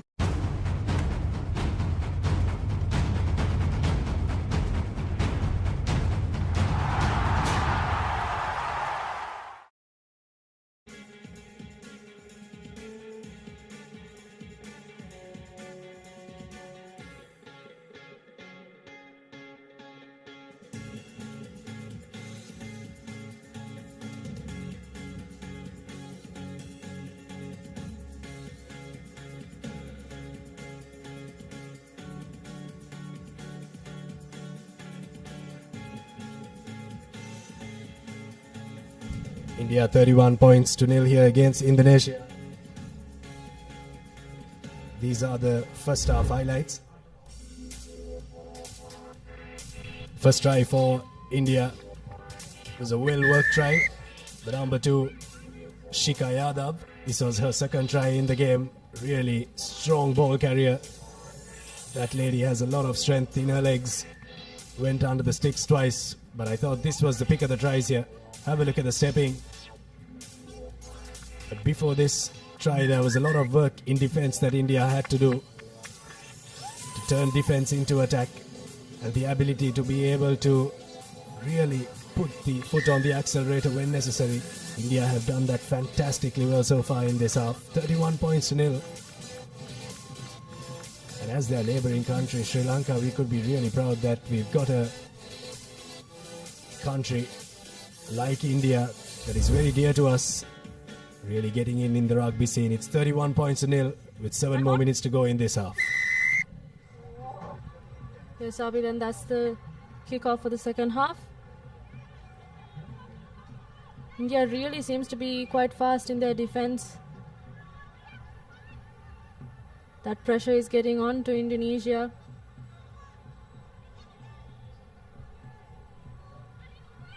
But Abid, one thing I've seen is that India manages to keep their composure even in defense. They're quite explosive in their attack.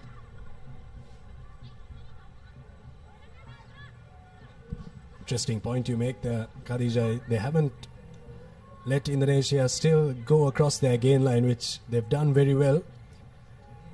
The UAE, of course, did score a try against them, but they've really kept this Indonesian attack at bay. Have a look at that once again.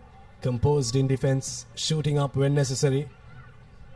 Good tackle coming in there from Amandeep Kaur. And still Indonesia doesn't manage to quite get out of their red zone. Still moving back. Unable to gain position because of how amazing India is in their defense. And like I said, there you go. Numbers on the outside for the Indians. Very good work once again at the breakdown. putting in the numbers when they had to. Saw that there was just one Indonesian player there. Really broke that ruck. And at the breakdown, India have been very good, and they score another try. And it's that girl in the number 10 jersey, Nirmalya Raut, going over for her second try in this game. Conversion is successful as well. Fantastic work from the Indians. They've got all the skills that you need to possess in the sevens format. 38 points to nil. Have a look at a replay of that try. The try really was created in the frame before that, where they turned the ball over at ruck time. But Nirmalya Raut going over for another try for the Indians. Not the best of receiving. It's quite messy and scrappy, I would say, but Indonesia still holding possession. The breakdowns are where they have to. There you go. India back with the possession. Beautiful passes. It's all about the numbers, and look at the cutting edge. Amazing. Then that's number 13. Kalyani Krishna, yet another try for India. And that sets them in a very comfortable position, Abid, actually. 43 points to nil. That's the replay of that try there. Kalyani Patel going over for her second try as well in this game. The Indians are taking turns at scoring doubles here. 43 points to nil. Another huge loss coming the way of the Indonesians. 43 points to nil already with 3.5 minutes left on our clock. Almost half of the second half remaining, so India could keep on racking up the points. It will be an interesting one because India will take on Japan in the next fixture that they have. So that will be an interesting one. Both teams comprehensively defeating Indonesia. And in this pool, that will decide who tops it. Japan, of course, won the first leg in China, so they will go into that game as favorites, but the Indians will definitely look to try and pose a threat.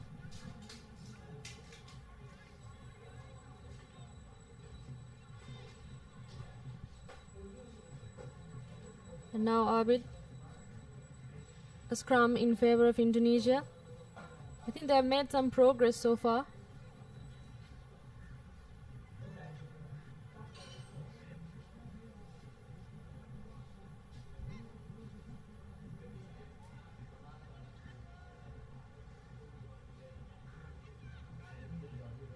And that's a successful feed in.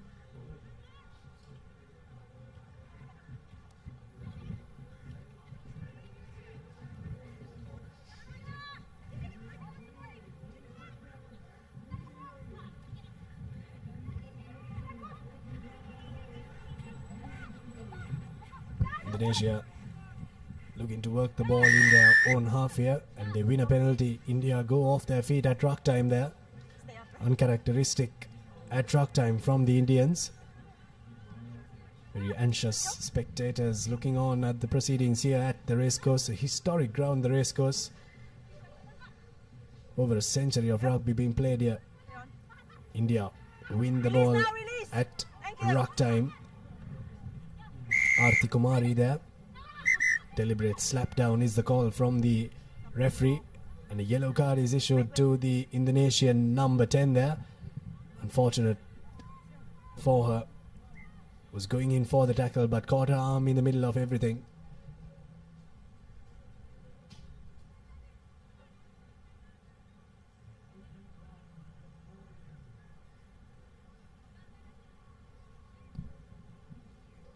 India have opted for the scrum off the penalty.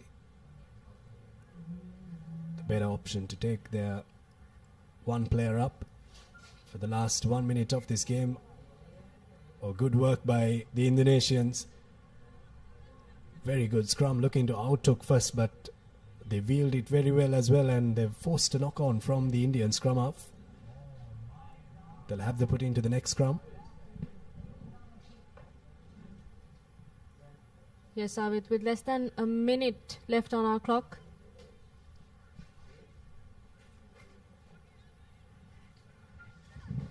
And there we go. Indonesia loses ball position, and it's turned over by India.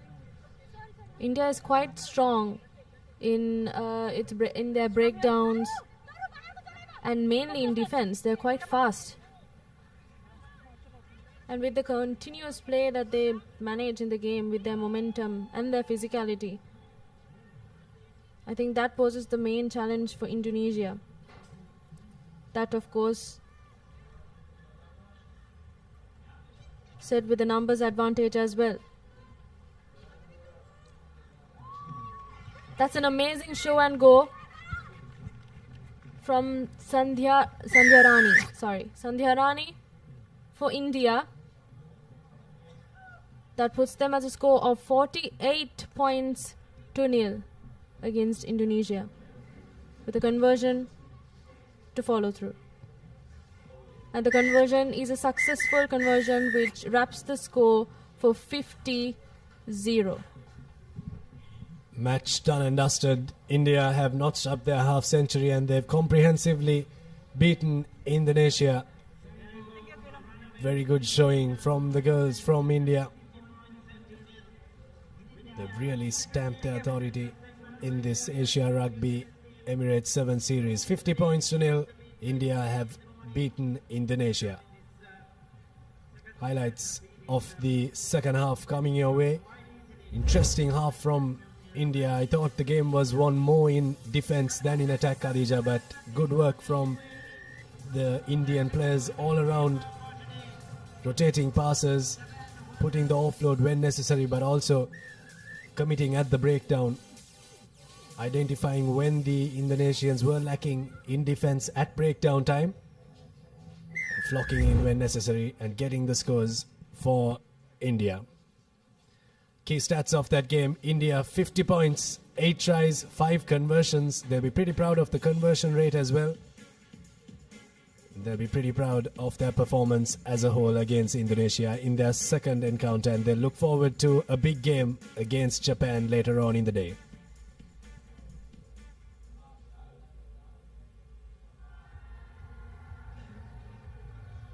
Next game coming away is the United Arab Emirates taking on Japan. Interesting game. Japan comprehensively beat Indonesia in their first encounter. United Arab Emirates lost against the victors of the previous game, India. The Japanese team have gelled really well in this 7 series, in the leg in China and also in this Sri Lankan leg. And here is where they can maybe notch up a big win as well. Who knows what's to come, but the Japanese team really looks the deal in this tournament. Oh, sorry. Yeah, you're right. Japan. Referee Francisco Camisa also travelled to Sri Lanka a couple of months back.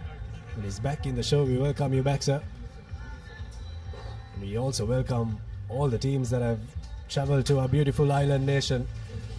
Sri Lanka is a touristic country with many touristic attractions. I really do hope the players get a chance to go around the country and visit, of course, after they finish this tournament. But here we go, kickoff rather, from the United Arab Emirates. Japan collect the ball cleanly. And that's an amazing run from the Japan number 10. Is that a try, Abid? I see. And that is an amazing try. Quite easy, I would say. But right off the kickoff, Japan have scored a try. It's Sakura Mizutani who scored the try right under the posts. And what a start to this game for Japan. Not even 30 seconds went for that 60-meter dash to score the try. Her second try in this leg.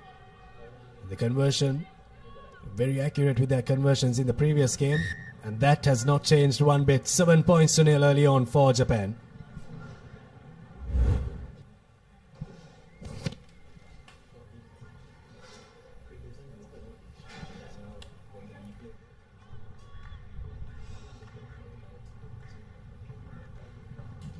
So as we watch the replay, we can see that it was quite an easy draw and pass out of the number 10.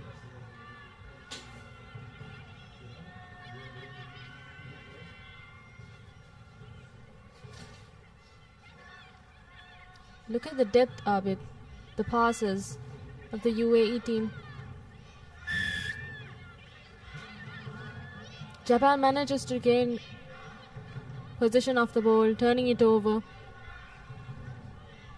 It's all about drawing and passing, and that's a clear try. It's all about spotting the gaps, spotting the numbers on the outside. The rate of scoring tries from Japan in this tournament so far has been at an absolute high. 2 minutes gone, already 2 tries scored. And who knows what kind of a score they're cooking up in this game against the Emirati girls. 12 points to nil so far. Conversion is away from the left upright. Very good work at the breakdown, I thought, from Japan to win the penalty, but also to be able to draw in the defenders before giving the pass out to the try scorer. That was Savannah Bodman who scored that try.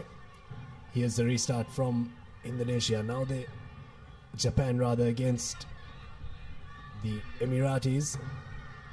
Now they need to get out of their half, and they need to do that soon. They opt for the boot. No sweeper back for Japan. Well, yes, Abid, Japan needs to follow through with the kick now.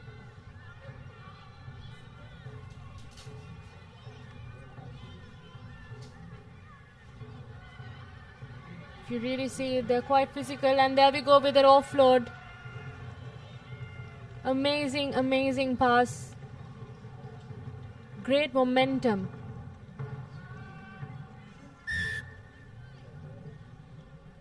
And that sets the score to 17-0 with the conversion to follow through.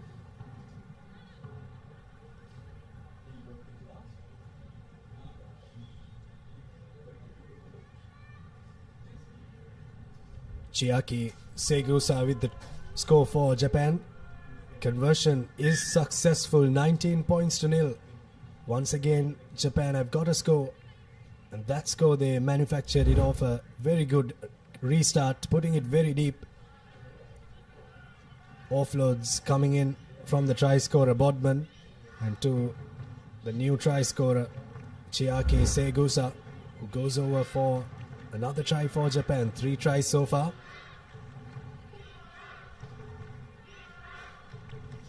Yes, Abid, that is some serious support play from Japan, taking advantage on UAE and the mistakes.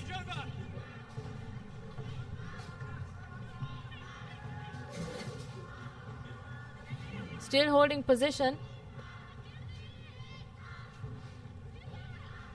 An amazing footwork, I would say.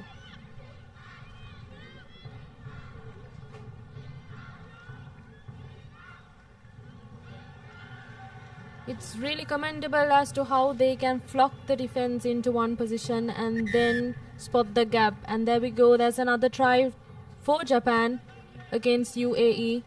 That brings up the score to 24 points to nil with the conversion to follow through. Haruna Konishi scoring the try there.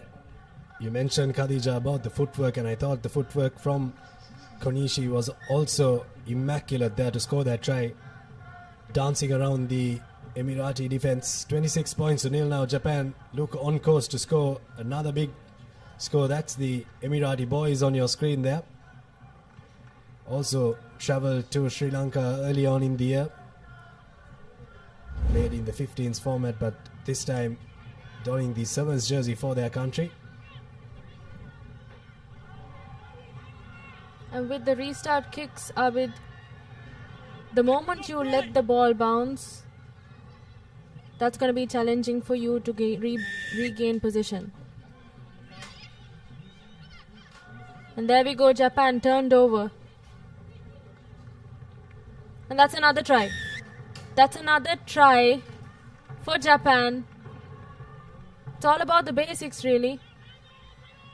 And Japan is really sticking into the basics. It's all about technique and their tactical play. Savannah Bodman goes over for her second try of the game as the conversion goes through 33 points to nil. They've converted almost all of their tries except for the one. Have a look at the physicality here. The ability to break through 2 tackles. Not an easy thing to do. These Emirati girls are no slouchers when it comes to defense, but on that occasion Japan really making easy work of them.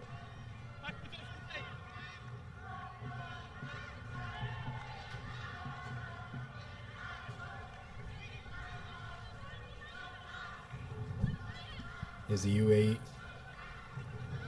looking to get out of their half here.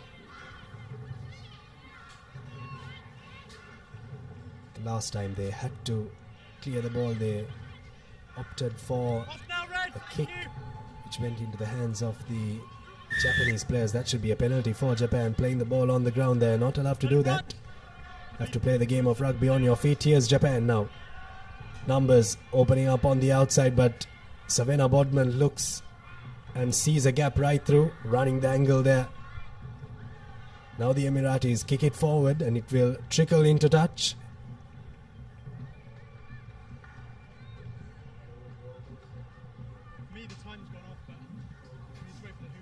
Proud Japanese supporters watching on here. Couple of minutes remaining on referee Kamisa's clock. Time's off. Not so it'll be half time. Referee Kamisa says that's that for the first half. Good half for the Japanese team. They look on course to score another big one. In the first game against Indonesia, they scored 73 points. And this one, they've already scored 33 in the first half. 33 points to nil. The Japanese leading.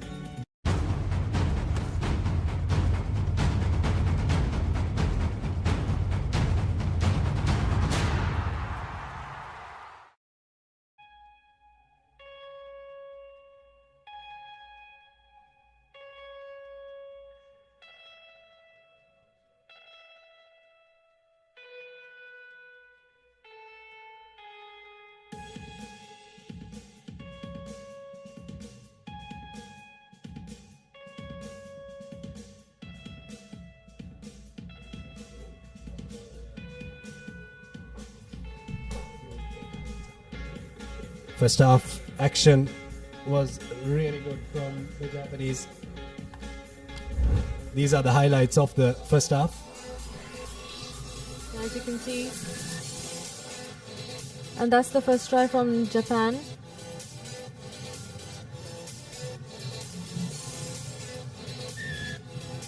The second one quite easily created with the number on the outside.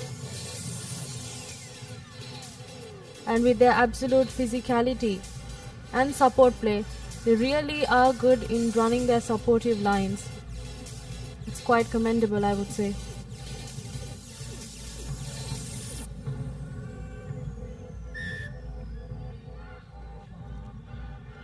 And yet again, this is one of my favorites, Abid. Quite amazing footwork from the number 13.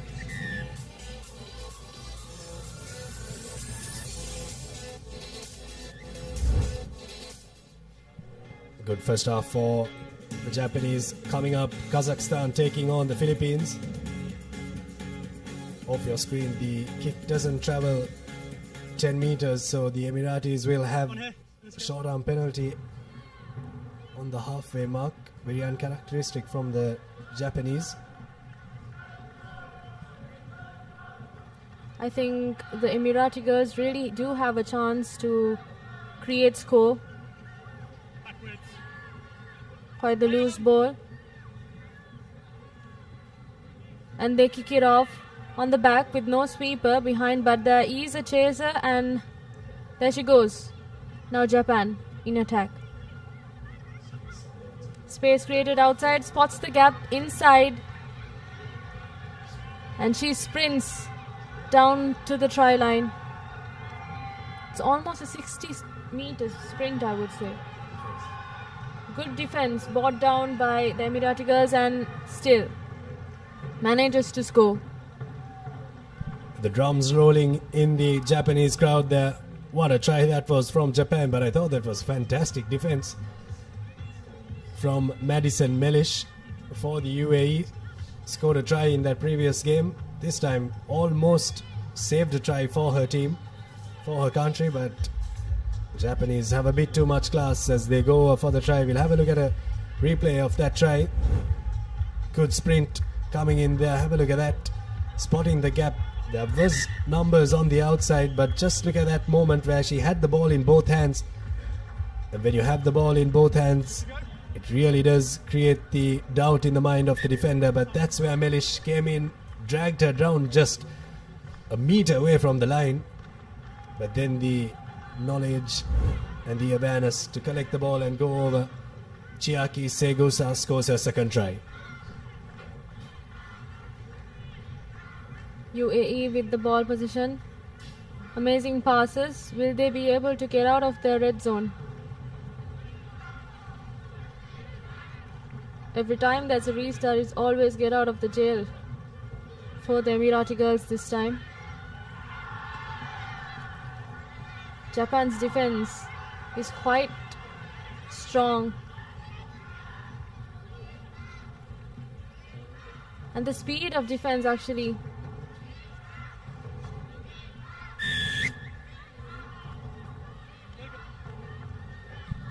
Good work at rock time there from the Japanese to force the penalty. It's holding on.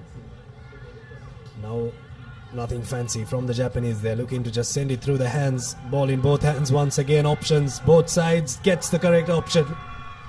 Another try for Savannah Bodman. They really get hit in the ground running here. 43 points already. Savannah Bodman scores her third try. That's a hat-trick in this game. Third try of this second leg as well. Conversion is off the right post, so it will remain 43 points to nil. What a try that was, Khadija. And let's look at the replay over there. That's an amazing pass. Actually, Japan manages to win and turn over the ball right after the restart, almost quite immediately. There we go with the restart kick. Well collected. And yet again, not the best of passes, I would say. And that's a big hit coming in for Japan.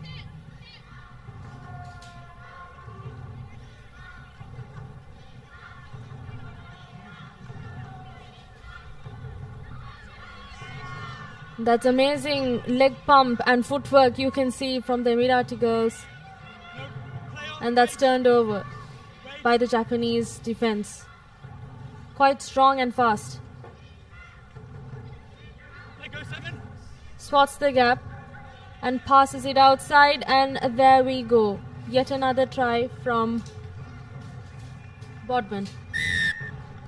Fourth try for Savannah Bodman. She's making a habit here of scoring tries.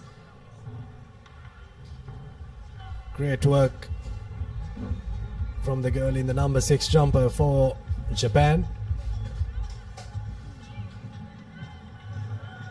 Conversion is successful, so 50 up for Japan. Second half century in this tournament. Have a look at the replay of that try there.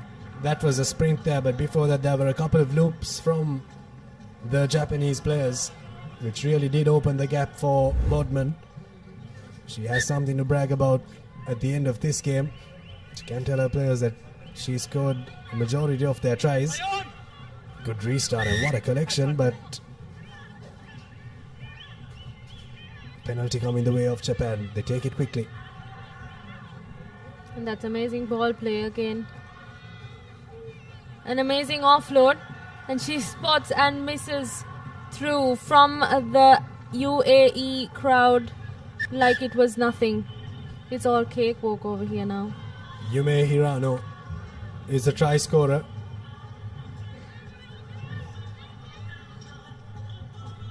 The rate of scoring tries from these Japanese players are really astonishing.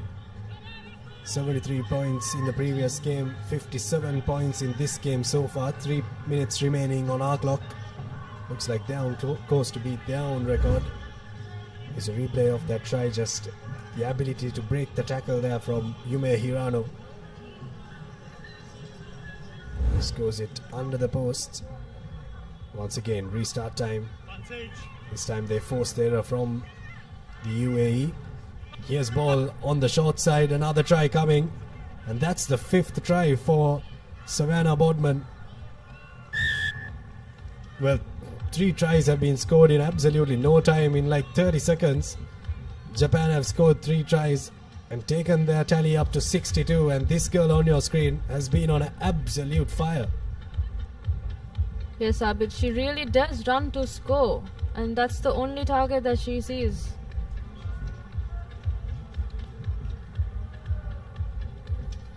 Quite an asset for the Japanese team, I would say. Have a look at that. The pace from Savannah Bodman, the explosion in pace. Really spotting the gap there. Really bombarding this UAE defense.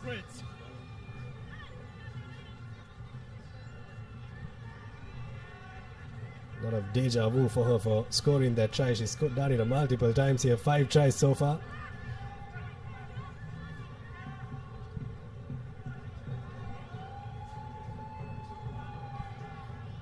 Japan, of course, in defense have been very good, but the UAE need to oil up their machine a bit.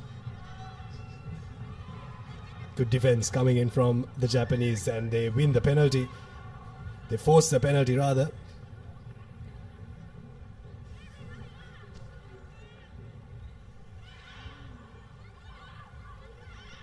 With just 1 minute on the clock.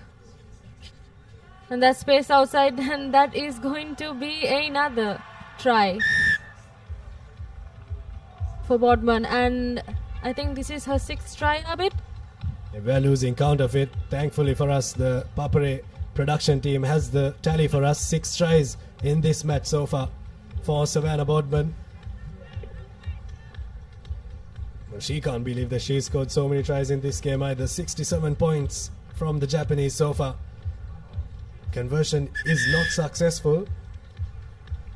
But I would really love to be a win three-quarter in this Japanese team, because they really know where the space is and they know to work it.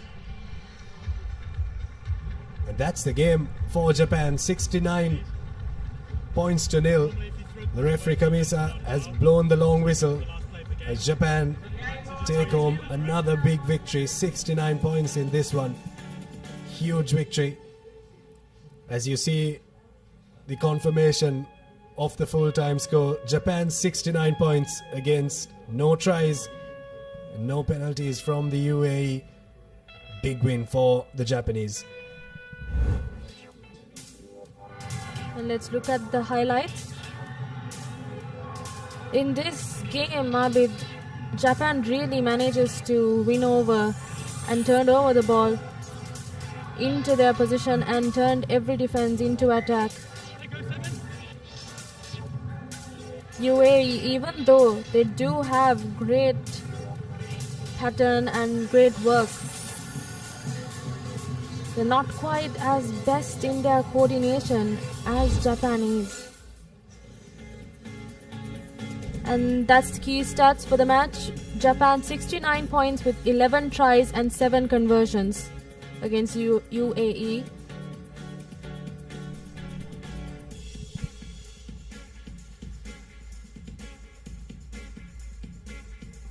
To take you through the next couple of games, we have Nilhan and Nathan in the commentary box.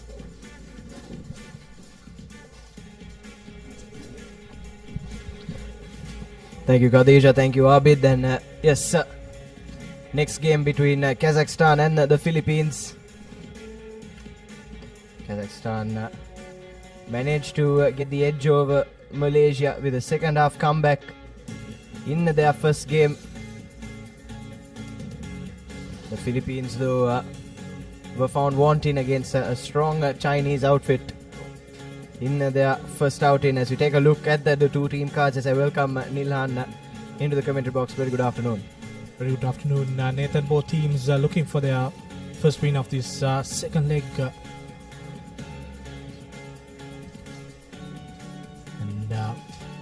this will be the ideal opportunity. They lost a chance to top their group, so next best thing is to finish second and be the best second team in 3 groups, so they can qualify for the cup semi-finals. Yes, like you said, Nilan, crucial game for both these sides in determining who secures those semi-final spots as both teams take to the park. And just a reminder, folks, the top 3 teams from each group will make their way to the semi-finals along with the best second-placed outfit. So that allows the teams who go down one game to stay in that competition and look to win the next 2 games with a good margin, so they can stay in the hunt for that last semi-final position. Yes, certainly, Nilan, and that will be important for both these teams considering they are sharing a group with a strong team like China. We saw a real drubbing in the previous game, 69 points to 0 victory for Japan. They've really played like a champion side so far in this tournament. But both these teams will be hoping to be a lot closer this time around as the kickoff almost along the floor is collected cleanly there by the Philippines. But straight away Kazakhstan up with their defense and now looking to swing it. Here's a wrap move coming in from the Philippines. But the Kazakhstan defense holding strong for now. The Kazakhstan team gave a good fight and now they are up against this Philippine challenge. They need to win this game so that their hopes of that semi-final spot is alive. Still the position with the Philippines at the moment. Scrappy play inside the 22 meter. The Kazakh team keeping them in their own half, but still Philippines play it slowly and looking to find that gap. Is that number 11 jersey, but still closer to the middle the pitch as Philippines get advantage. Yes, Kazakhstan just a bit guilty of being a bit too eager in their defensive effort there. I thought they did well in the first couple of minutes, even though they didn't have any of the ball. Did well to confine this Philippine side into their own 22. But eventually, Philippines playing patiently, coming away with the ball, winning themselves a penalty and now make their first entrance into the Kazakh half. And now here's the number 12 step in. Goes past one, needs support to arrive quickly. And so far it's been pretty patient stuff from the Philippines. Spots the gap, does the number 8. Gets that offload in but goes straight into the hands of one of the Kazakh players. But unfortunately, she did spill the ball in her efforts to intercept that one. And it will be the first scrum down of the game in favor of Kazakhstan. Finally, after 2.5 minutes of play, they get this opportunity. On paper, they are the strongest side after winning that Malaysia game 22 points to 10. So they get a big W here. They have a chance to qualify for that cup semi-final spot. But Philippines playing a good game, keeping the ball slow but steady. They are made towards the 40-meter line of the Kazakh defense. Now the number 12 spotting the space in the corner, tries to run around one. She does. Unfortunately, good cover defense from Kazakhstan. Now looking for options. She finds that gap, but unfortunately knocks the ball in the process. So a good build-up play, but unfortunately couldn't convert that into any points. Yes, certainly. And that Filipino think tank will be rather disappointed. Like you said, Nilan, was a good build-up. Really had all the momentum going their way, but unfortunately at the 11th hour There was a loss forward, and it's Kazakhstan that have an early reprieve. Now with a scrum just outside their own red zone. She found that gap also in the previous attack. Unfortunately, went down as now the Kazakh player is looking to go to the corner, and she changes the directions, find space, giving a handoff to that Philippine number 10, and she doesn't have the pace to go. Support arrives in form of the number 3 jersey, but good defensive work from the Philippines number 15, earning them the penalty. That's a brilliant from the Philippines. Looked like a length of the field try for Kazakhstan for all money, but excellent pace to not only catch up to her man, but some of her supporting players arriving as well, and ending up winning the penalty for their side. But Kazakhstan have given them a dose of their own medicine now, winning the penalty, and a lovely offload to the number 6, who will touch down right under the post for the opening try in this clash. Brilliant ball handling on that occasion from Kazakhstan, and good stuff defensively as well.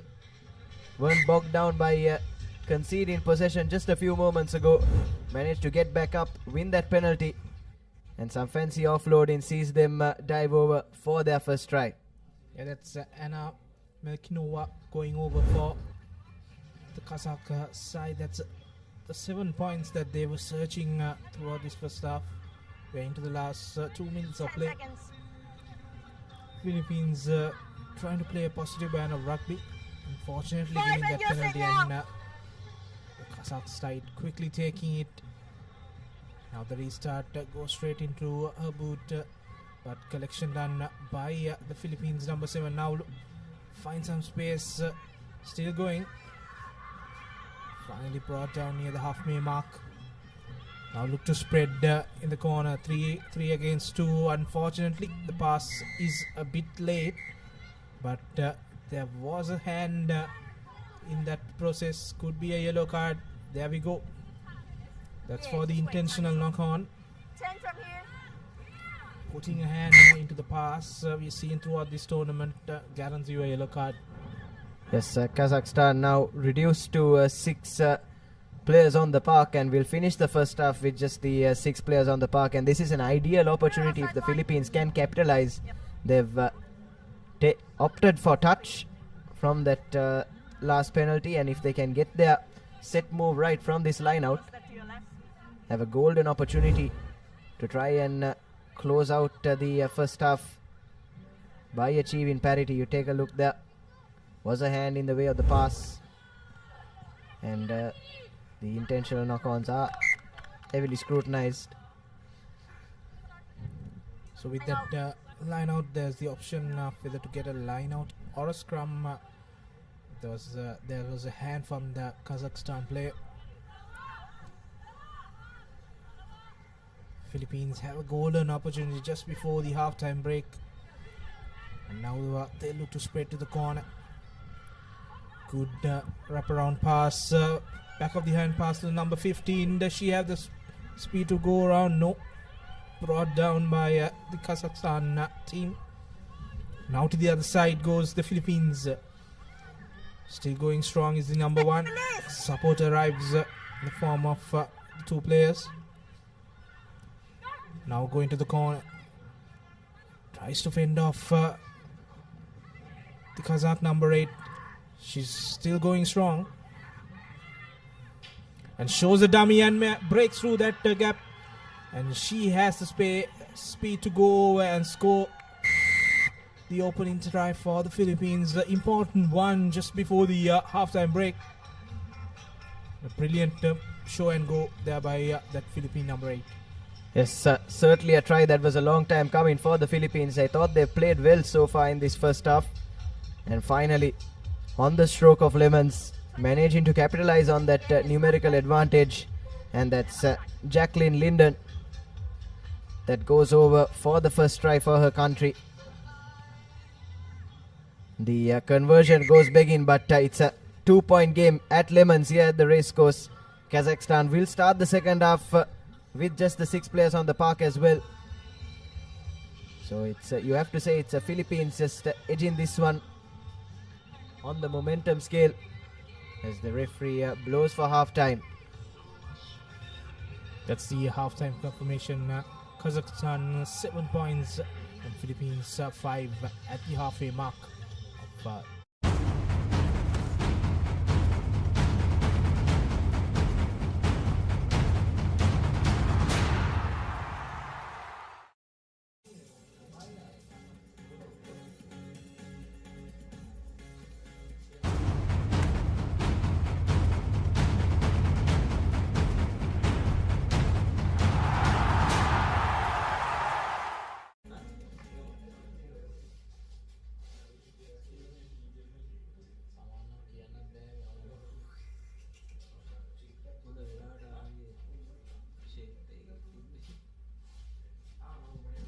Welcome back to the Racecourse International Stadium. We see the first half highlights. Opening try from Mena for Kazakhstan, scoring it just under the post, and then in the last move of the game, Philippines scoring that try. Unfortunately, they couldn't add the extra, so that the score will stand at 7 points to 5. Coming up next, Pool E fixture, China taking on Malaysia.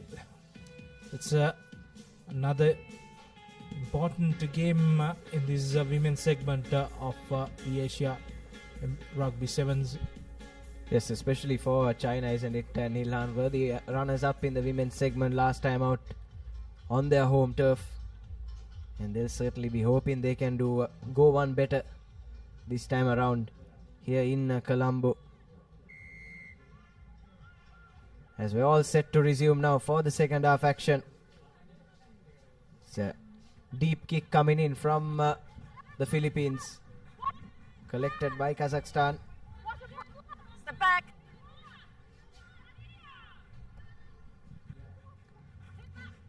Playing their rugby in their own 22 meter. Kazakhstan playing a bit of risk rugby there. Philippines putting on a good defensive effort to keep them in the red zone, and that effort is paid off with a kick, but good chase from the Kazakhstan team, and number 12 collecting it and providing the ball to the number 15, slow ball out of the ruck, and now Philippines finding a space, has support as she tries to go on her own, and brought down just outside the 22 meter mark.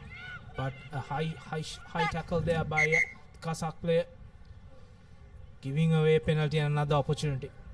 Yes, I thought that Filipino runner had that option on the inside, like you said, Nilhan, but just didn't spot her. But now spots the gap, does the number 11.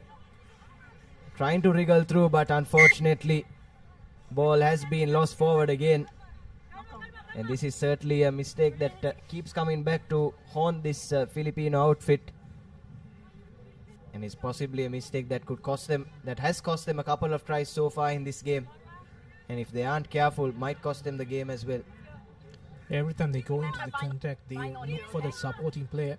On the first phase and the second phase, they get that player, but unfortunately, when you go to the third, fourth, the support play does not arrive. Then the knock forwards occur for the Filipino team. Now Kazakh knows that they struggled here on in the second half, and now another knock forward in the process, playing the rugby in their own 22 meter. They have to spread it wide and get their faster runners the ball, but unfortunately stagnant play in the 22 meter have cost them once. Now another opportunity for Philippines. They have been the side surprise package in this game, been dominating this territorial and position wise in this 7 minutes and the 3 minutes we have seen in this half, as they go to another set move. No hands. So trying to overload the blind side on that occasion, the Philippines, but Kazakhstan did well to read that, and now they'll have to go through the hands once again. That lady on the left was in acres of space, but unfortunately pass didn't go to hand, and that's picked up on by the Kazakh chaser. And now Kazakhstan trying to run it out of their own 22. Finds the extra man on the left, but unfortunately, as has been the theme in this game so far, Nilhan, that's yet another spill from one of these sides. Yeah, that could have been another try in the offering for the Kazakhstan team. Time off. It will be a She scrum grieved here. that last defender Time is off. and passed that ball. Unfortunately, couldn't collect that ball in the process. And she did all the hard work, and she felt a tackle also when she made that offload. As the Philippine player was committed into that tackle.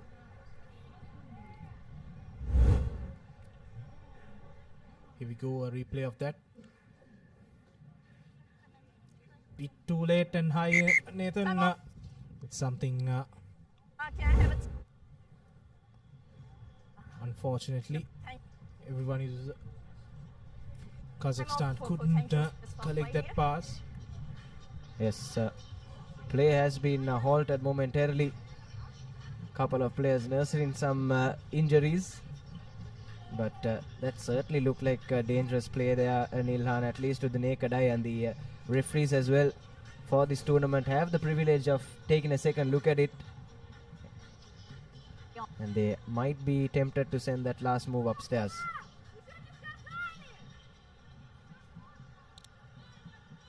Can you repeat? I can't hear.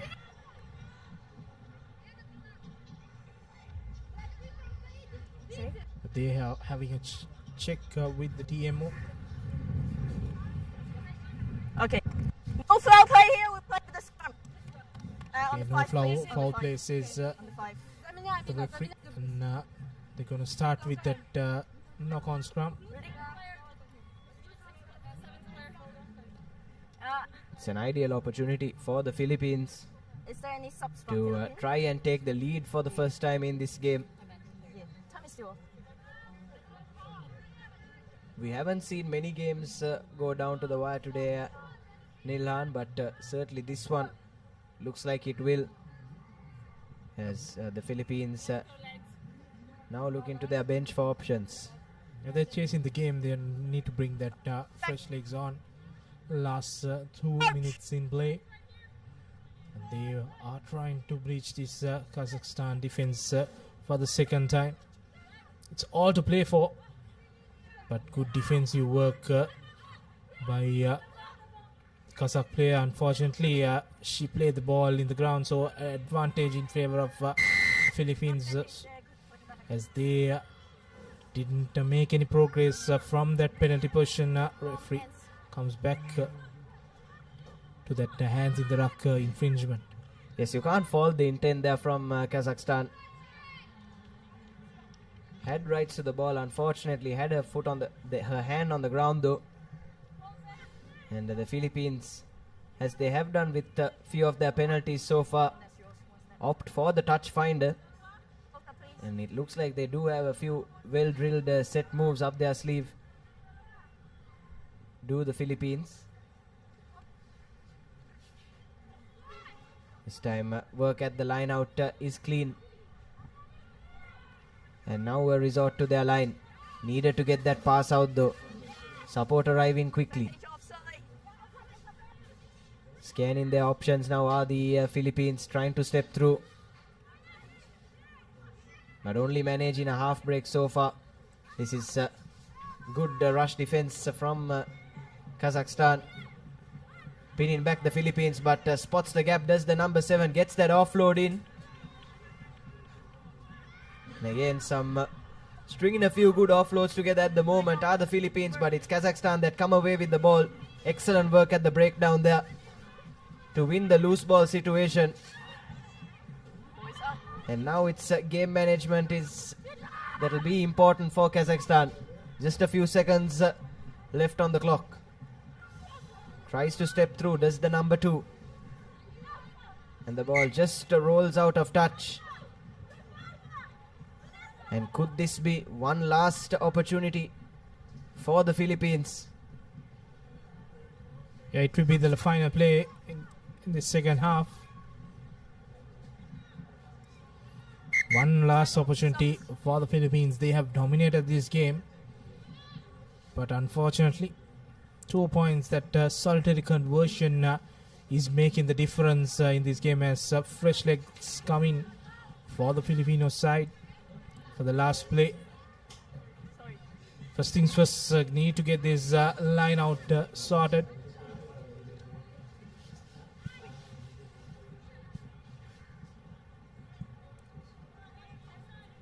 Kazakh team also making a change to this final move. All to play for. One of the closest games we had in this tournament so far.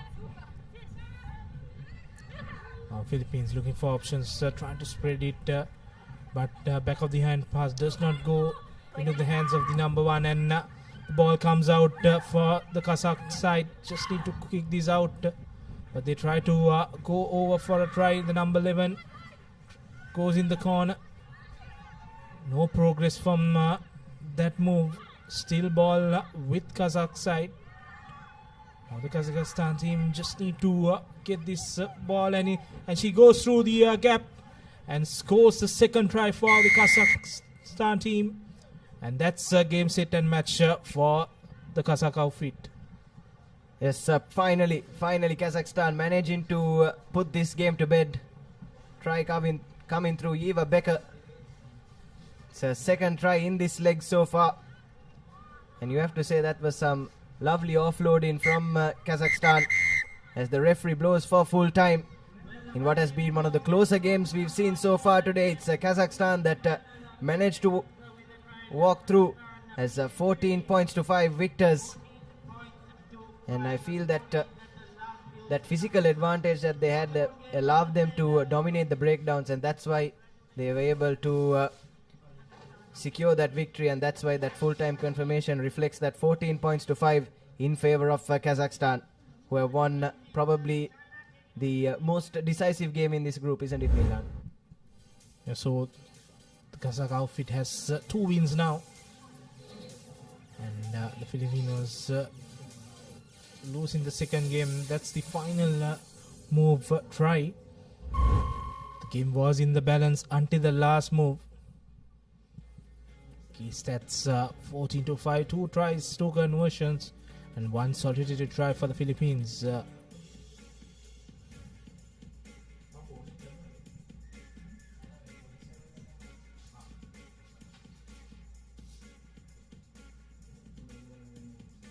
Now we move on to our next game.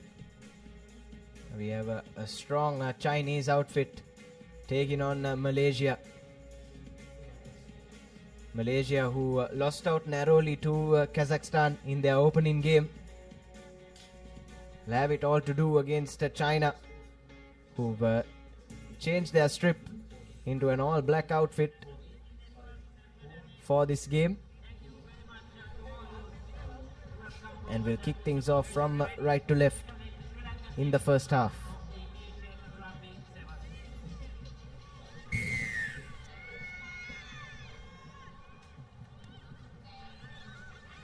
High hanging kick, just going the 10 meters and winning the ball back for China. Now quick ball out in the corner. She tries to go on her own. Now the ball is out. Chinese players looking for options. Just need to find the gaps. Good plays of rugby.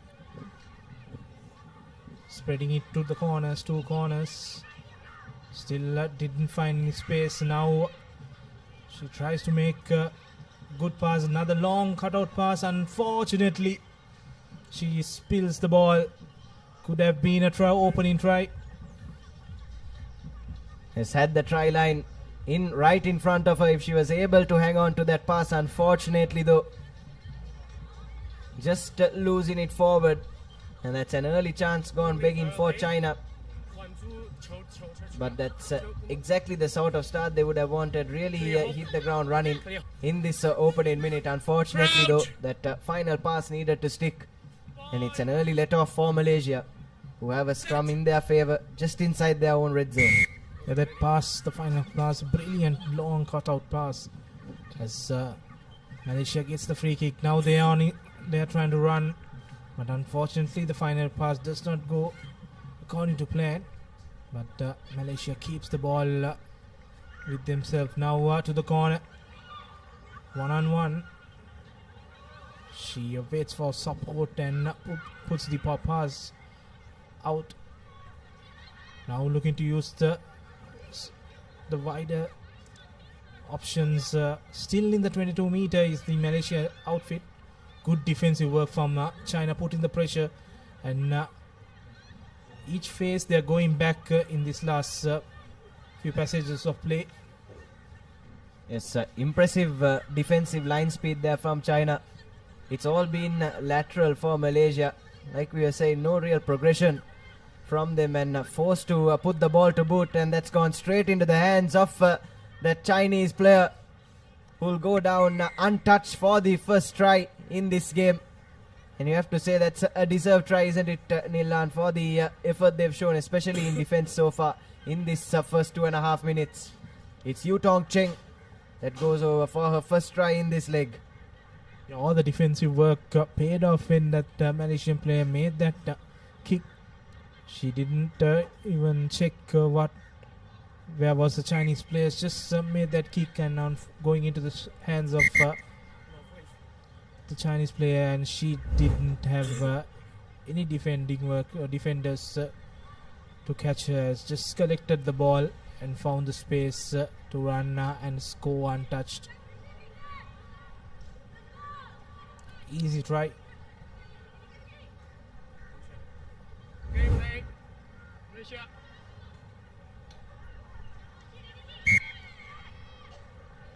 Now the restart, crucial ones. This time another high hanging kick. Good collection this time from the Malaysian outfit. Still going backwards is the attack, and they spill the ball in the process, but that goes back, says the referee. Some good creative work, but still no space in the Chinese defense, and getting that penalty. Straight away goes into contact, finds space, has that player on her left, but now changes the direction to the right. Unfortunately, she spills the ball. She did the correct thing, gave away position back to China. Yes, and Malaysia managing to make those half breaks, but unfortunately for them, just don't look like they have the pace to really go the length of the field, and that's allowing China to catch up to them and sort of pin them back inside their own half. And now have forced the error, and China with a centre field scrum. Set.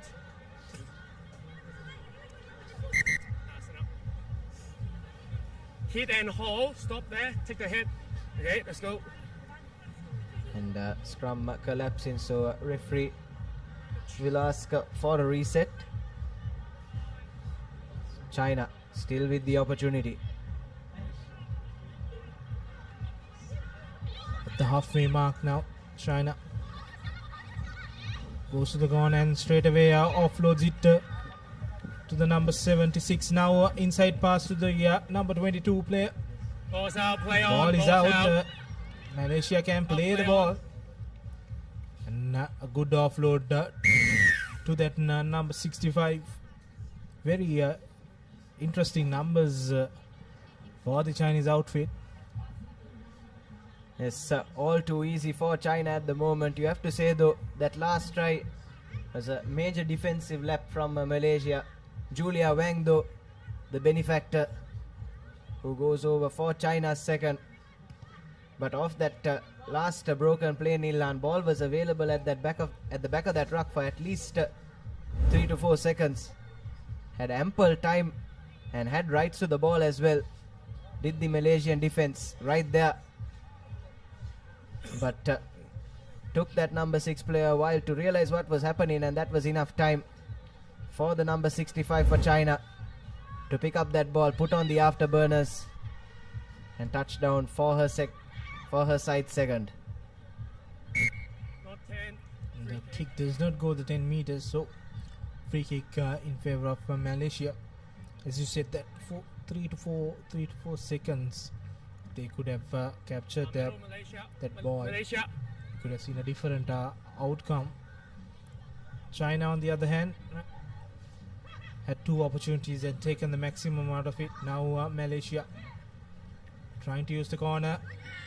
And, the number 4 has the speed. Good stepping skills from her. Still going strong. Just near the 5 meter mark. Need to get the ball out quickly. And the number 6 goes over for Malaysia. And that's an important try in this game as it heads towards the half-time break. Yes, Nurisa Azizan for Malaysia will take the credit, but I thought that try was created by that lady in the number 4 jumper. Nilan did really well to step and straighten things up and get her side right onto the edge of the try line. And her teammate was there to put on the finishing touches, and Malaysia would have wanted this going into lemons, managing to pull one back at the brink of half time. Let's take a look at the replay there. Really barging through the Chinese defense, and then good support in play there from the number 6 who went over for the try. And what that means is we'll have a half-time score of 12 points to 7. It's China at the moment with their noses in front, but still all to play for in the second half.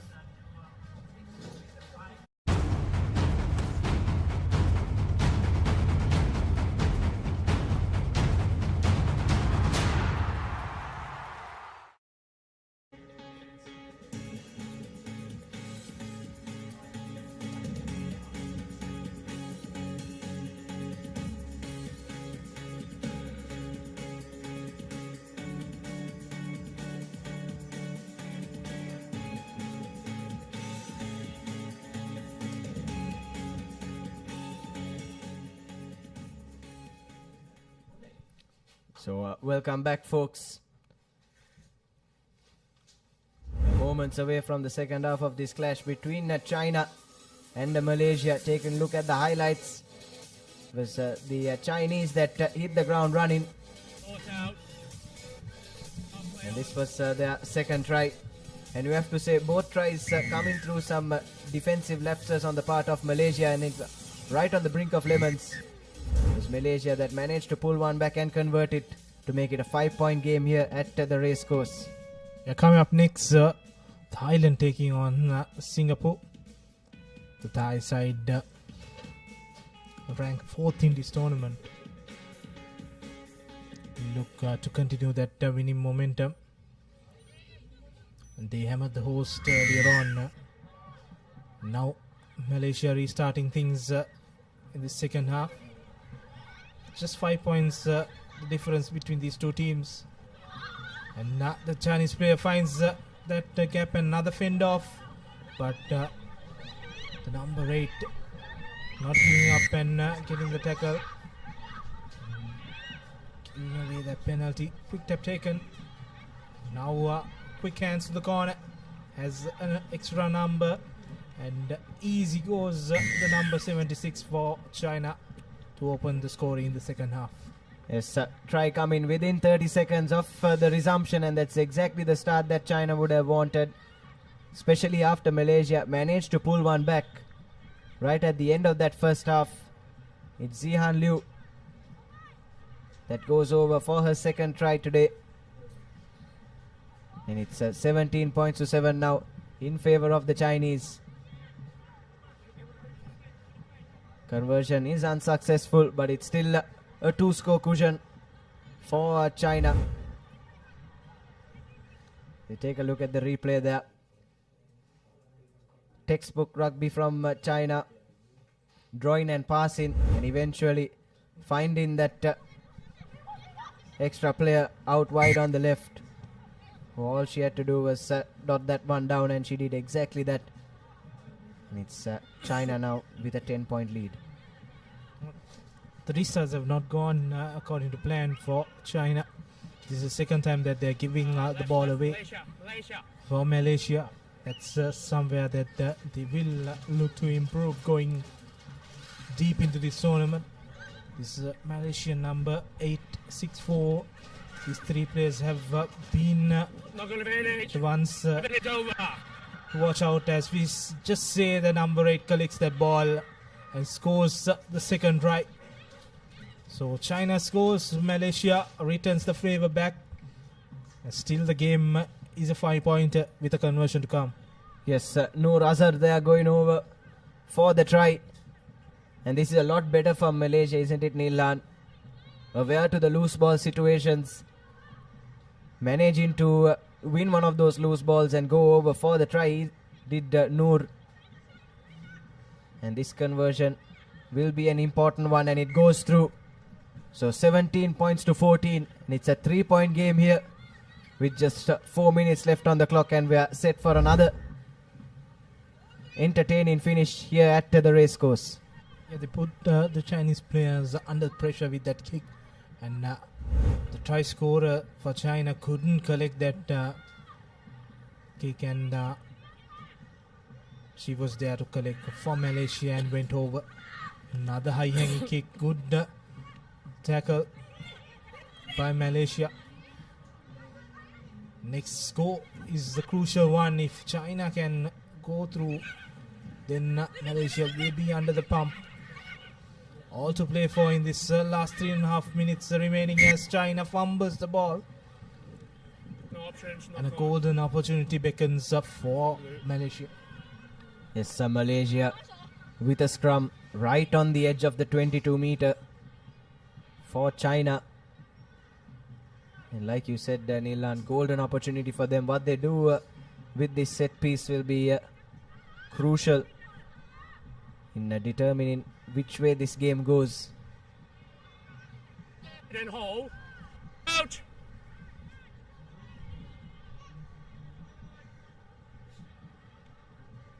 Here's Malaysia with the feed. Clean stuff at the scrum down. Winning the penalty advantage as well. Spots the space.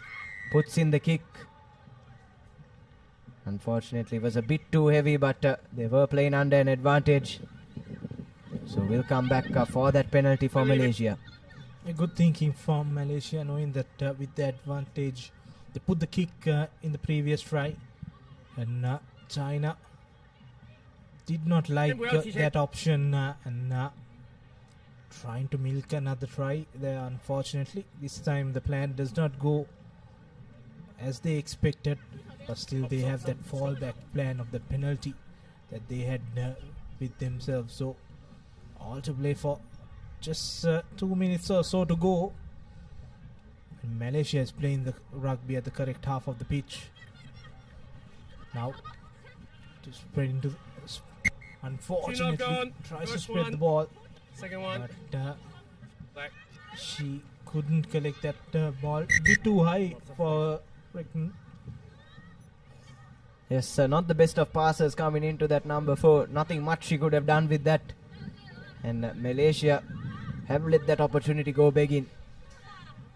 And how costly could that be? The next 1.5 minutes or so will tell us. But it's China now with a scrum, and be looking for a good exit from this one. It's important that they get out of their half. Now looking to use a shorter side, but Malaysian defense on point. Not committing a lot of defenders, but this time the Chinese player finds a gap and she puts on the afterburners. Despite the challenge from the number 9 of Malaysia, China scores their 4th try, and that could be the game for China. Yes, looks like the game has been put to bed now by the Chinese. A length of the field try coming in. And excellent stuff from Lee Chen. Her 2nd try of the day as well. And looks like will be the game-winning try for her side. As the conversion is through, it's at 24 points to 14 with just 30 seconds left to play. But Malaysia, on the other hand, will be really disappointed, won't they, Nilhan? Had a couple of golden opportunities inside the Chinese red zone to perhaps try and edge this one. But it was China that did well in defense. And when the opportunity came, Lee Chen was there to pounce, ran the length of the field, and has dotted down for potentially the match winner. They were in the game until the last minute.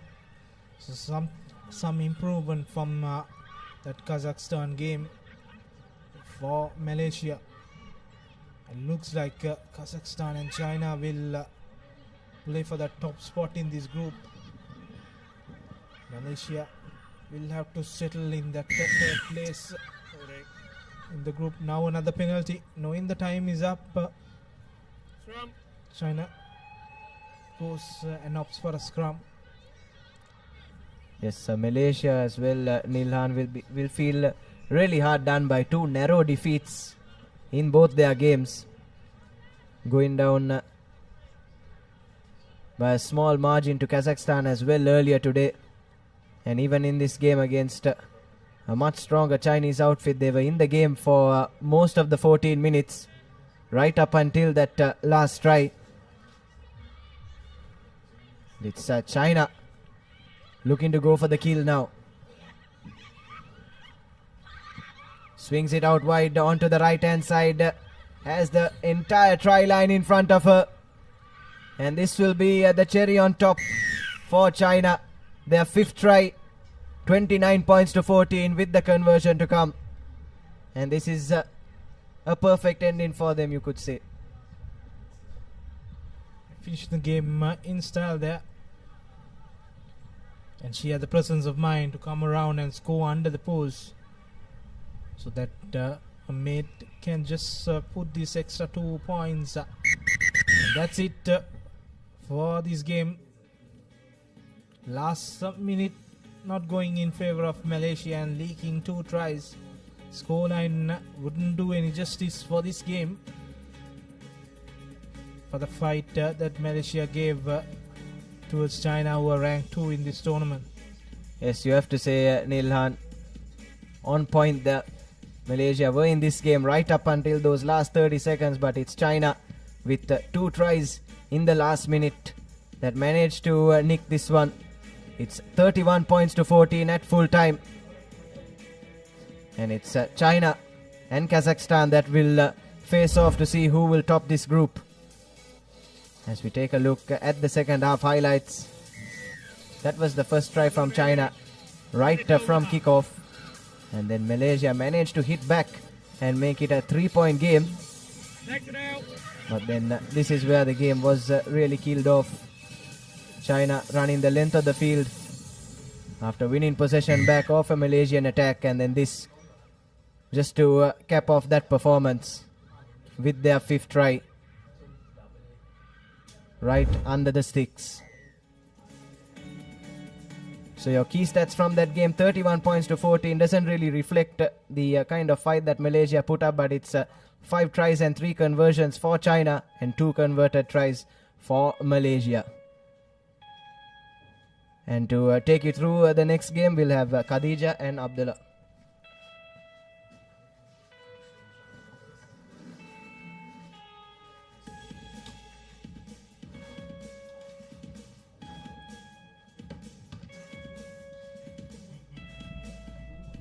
So this is the next game that's coming up.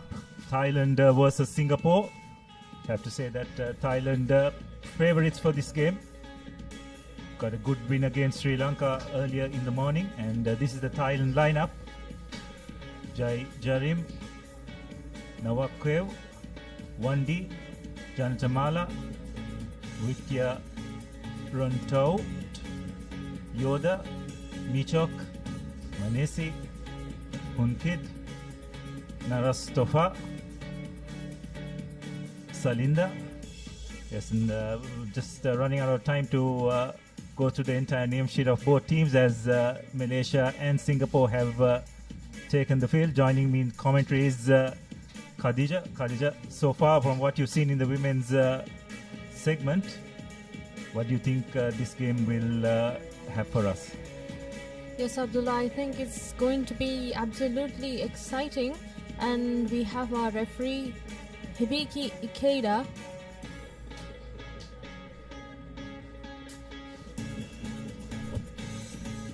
So it'll be Tigers to kick off. Very impressive in that first leg in China, as well as their first game against today, a comprehensive victory. As it's a long-ranging kick, not collected cleanly by Singapore. Nonetheless, they managed to get possession, and they've dropped the ball, and Thailand have pounced on it to get the first score of the game right under the post. Poor Yes, collection. Abdullah, not even seconds after the kickoff. One small mistake from Singapore, and Thailand manages to pounce on it and make score. And there goes the conversion. It's successful. I'm sorry, it's unsuccessful. Yeah, that's right, Khadija. The kickoff in sevens rugby plays a big role. That from that point of view, Singapore just not being able to execute the collection of the kickoff, although they have done it well this time. But again, a pretty loose pass, putting them under a lot of pressure. And there has been a knock-on in the process. So it will be a scrum in favor of the Thai girls. See Thai reserves just checking their boots. Some good dry conditions here in Colombo. Weather gods have been kind to us thus far. Let's hope that it remains so. So it will be a feed in for Thailand. Good clean scrum. Lovely wraparound move. Really good hands by Thailand. It's their number one wing three-quarter going over after a lovely wraparound move. And therefore they extended their lead to 12 points.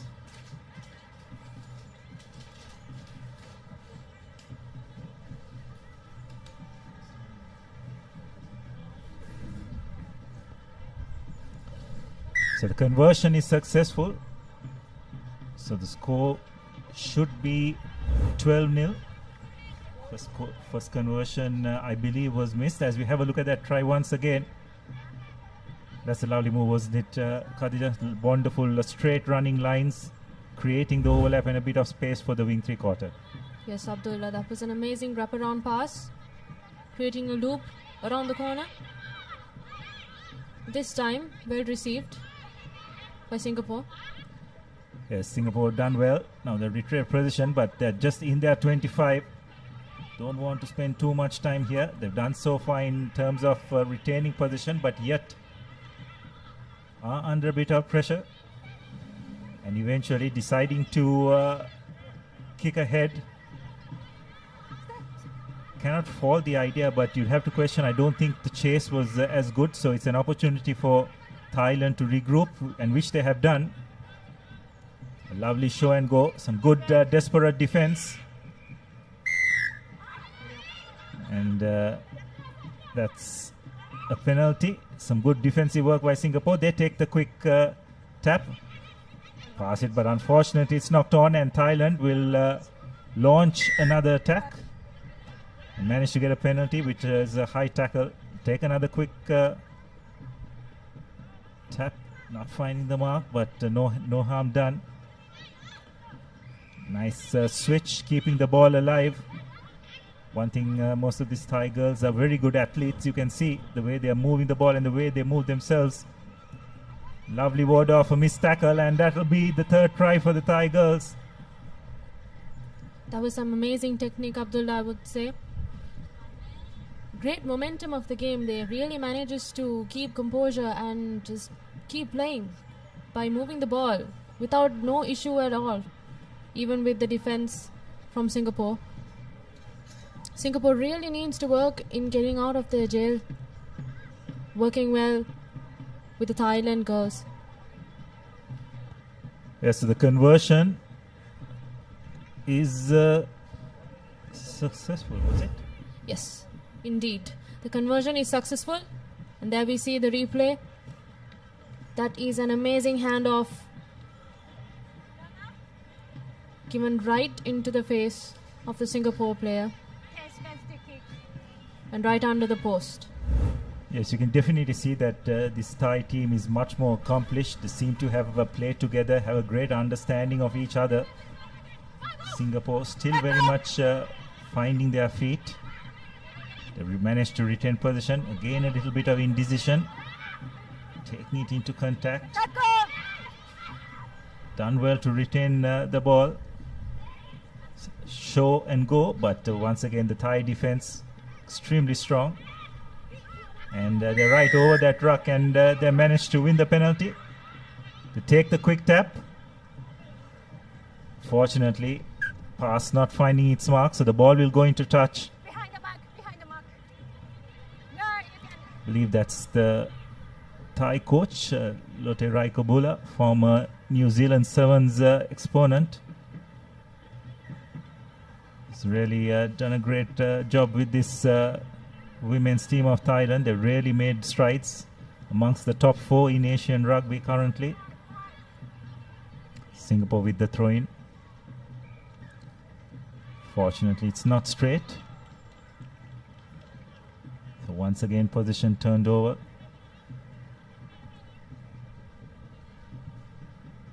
So that's him. He's had a bit of connections with Sri Lankan rugby as well over the years. Used to play in the Sri Lankan international sevens as well. Has had a few coaching stints here as well. Yes, Abdullah, and we can see now it's the scrum in favor of Thailand with the feed in. That's a successful scrum. Easy wrap around. Draw and pass, I would say. Look at the physicality of the game. Amazing. But referee calls in for an infringement. Let's see what it is.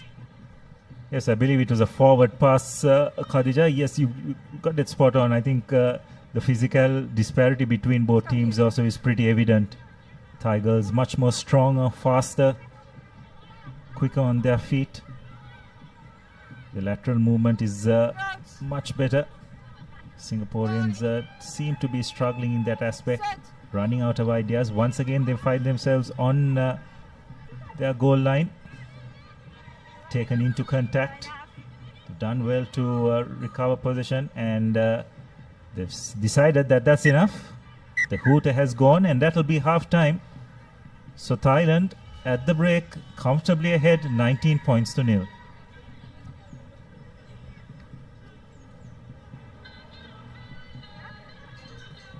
So what do you make of that first half, Khadija? Is Thailand just a half-time confirmation, 19 points to 0 in favor of Singapore.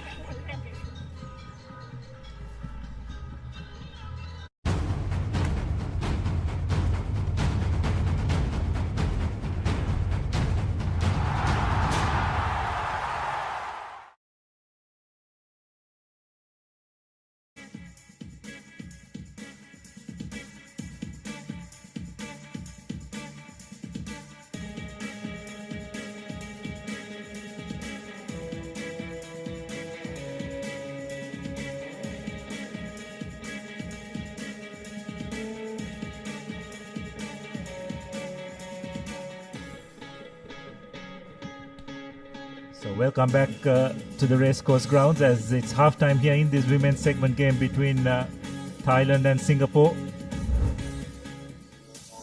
A pretty solid performance by the Thai ladies in that first half. A lot of unforced errors by Singapore, not helping their cause as well, but again, some wonderful ball movement by Thailand. And Singapore is unable to make their first time tackles, which also did not help their cause. And as a result, they find themselves comfortably ahead, 19 points to 0. So this is the next game that's coming up. Hong Kong, China versus Sri Lanka in the women's pool play. Could be another really tough outing for the Sri Lankan lasses. Went down to this Thai outfit earlier in the morning. As we start the second half. Thailand comfortably retrieve the ball from the kickoff. Bit of indecision. Still, Abid, even with the indecision, I would say they keep moving their eyes to manage to find spots around the ground. But they do have 70 meters to cover, and like I said, there we go. And I think that is an amazing 70-meter sprint towards the whitewash, and there she goes. Number 8 jumper. Yes, long strides. Very hard to stop once you get behind that first line of defense. As a result, Thailand have got their 4th try. It's Wanuri Michok who goes over. And she'll look to add the extra points herself, which she does without much trouble. So it's 26 points to nil. So have a look at the replay of that move. A switch pass, wrap around. The Singapore defense indecisive on whom to take, which left gaping holes, and Michok just having a far too much pace for the covering Singaporean defense. So that's another kick off, and that's a penalty. It's dangerous as well. Player tackled in the air. So the Thailand will be down a player as well, Khadija. It'll be interesting to see how they will react to this. Will they be able to make maximum use of it? Yes, Abdullah, I see that the number 5 player did not expect it to be a tackle. It just came right through in between her hands as she went down to find the ball during the restart, and now it seems that Singapore has the numbers advantage. Let's see how it plays out. Yes, they've got to make it count. For 2 minutes, they will have an extra player. Good clean scrum. Once again, though, the pass just not finding its mark. And Thailand have managed to rip that ball away. Good tackle by number 2. But Thailand just having enough composure to retain position. Singapore desperately trying to keep possession of the ball, but Thailand, one way or the other, just seem to be having favor of the bounce of the ball going their way. Yes, Abdullah, and they're really managing to keep composure even with one man down. Yes, I can just understand the experience. It's running the clock down as well. It's quite clever here by Thailand what they're doing. Just going into breakdowns, slowing the pace, running the clock down. Thailand seems to be swinging Singapore's defense left and right, moving the ball corner to corner. Yeah, that's right, and that's a clever way of doing it. Most importantly, they're retaining position. And that last play of the ball hitting the referee will probably help their cause as well to run the clock down a bit more. Yes, Abdullah, it's all about retaining possession of the ball after all in a game of sevens, and also how you manage time with 7 minutes on each half. That's right, possession is key, isn't it? You don't want to defend too many minutes in a game of sevens rugby. Thailand, again keeping it tight, using their physicality to good effect. It's now their number 4 drawing 2 players and just getting that pass out to their number 10. Once again, the defense of Singapore caught being far too narrow. And despite being a player down, Thailand put in another try to the delight of their coach. It's been a pretty dominant performance thus far. Yes, Abdullah, this is brilliant defense in reading in defense as well. Thailand manages to read defense and read the Singapore mislines this actually shows experience with their composure during the game to manage and retain ball position while also making sure that they have momentum of the ball, that the ball is in play. That is some amazing job from the Thai girls. Yes, and you can the difference in class is pretty apparent. A team that is constantly amongst the top 3 or 4 teams as against a team that's probably in the lower rungs. The difference is quite apparent. Looks like there was a knock on there from the kickoff. Referee is playing advantage. So Singapore with an opportunity to attack, but once again being hit behind the gain line. Not rolling away is the call. Taken quickly by the Singapore number 6. Now moving into the sidelines, and yes, she has been sent out of the line out. And now it would be a line out in the favor of Thailand. Yes, just not enough pace out wide. There wasn't a very clear overlap there, but Singapore just do not have enough pace in their lineup to get around this Thai defense.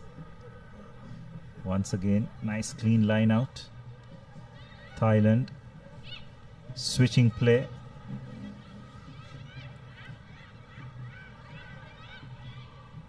Also, Abdullah, that support play is commendable from Thailand. Yes, they're getting the number of players they need to at the breakdown at the correct time. Recycle of position is really good.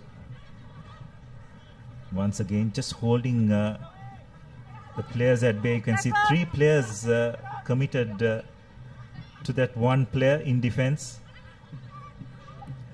Yes, Abdullah, that really shows the absolute physicality of the Thailand girls, unmatched actually with the Singapore. Yes, once again Singapore just taking it into contact. Just into the final few minutes of this game. A dummy switch, spreading it out wide, and once again number 8 showing a clean pair of, or rather number 6 showing a clean pair of heels to opposite number to go under the post for another try. It's been a dominant performance by Thailand. 38 points to 0. No doubt will definitely be one of the contenders as Yodhya, the try scorer. No mistake with the conversion, so that will be the final play of this game. Thailand winning comfortably, 40 points to 0 over Singapore. And another convincing win for the Thai girls. It's 2 from 2 as far as they're concerned. And look like favorites to make it to that semi-final. But they'll have a key encounter against Hong Kong later on in the day. And that's the confirmation. 40 points to 0 for Thailand against Singapore. And these are the highlights of this second half. Far too much pace and guile from this Thai team. Singapore tried as hard as they did, just did not have the pace or the strength to match up to this strong Thai outfit. Once again, spreading the ball out wide, just missing those one-on-one tackles. Thailand all the way.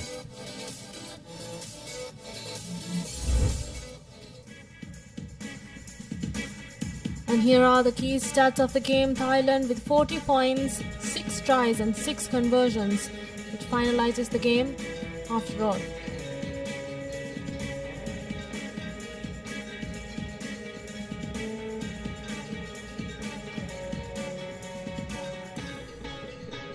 So this is the next game that's coming up.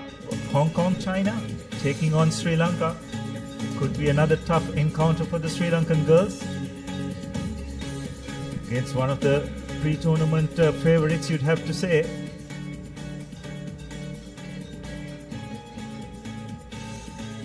Just awaiting the arrival of both teams onto the field.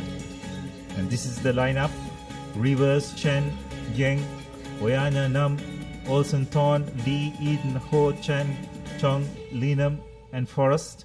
For Sri Lanka, Kumudumali, Vijay Tilaka, Dilrukshi, Madhumali, Mahendran, Satsarni, Lianage, Jilini, Krishna Kumari, Nayantra, Jayasingha, Hema Kumari and Jayasingha. So Khadija, you would have played a bit against a few of these players in the domestic scene. Yes, absolutely, Abdullah, and I could say that there are quite commendable players. Really talented. Yes, what they need is probably a bit more exposure, probably continuous training, because the standard of women's sevens rugby in this Asian circuit has definitely grown leaps and bounds, isn't it? We've seen how much India has improved over the years. Very strong outfit now. So Sri Lanka with a bit of catching up to do. But I'm sure that within the next few years we'll see a bit of development in that aspect. Yes, Abdullah, I would say that all this comes from experience as well. So I think Sri Lanka needs to be more exposed into games, even especially in the women's division. Because I know that they can do their very best, because we have some very talented legs over there. Yes, well, I wouldn't argue with you on that point, Khadija. Having played against most of these players. But as of now, it's going to be a really tough encounter for the Sri Lankan girls. They need to get in a good performance here. Pretty disappointed probably with their performance in that first match, as it's top Dechand Detani who will take charge of this game.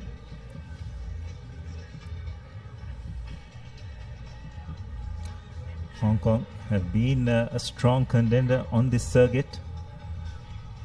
Very well organized outfit.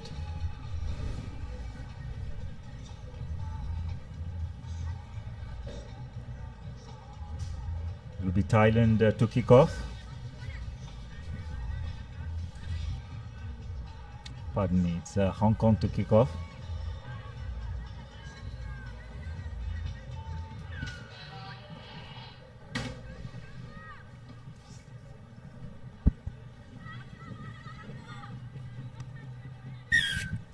So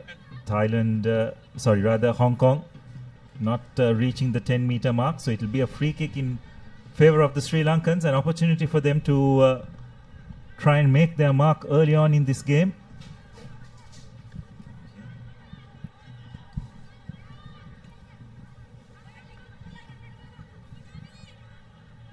Shot tap taken.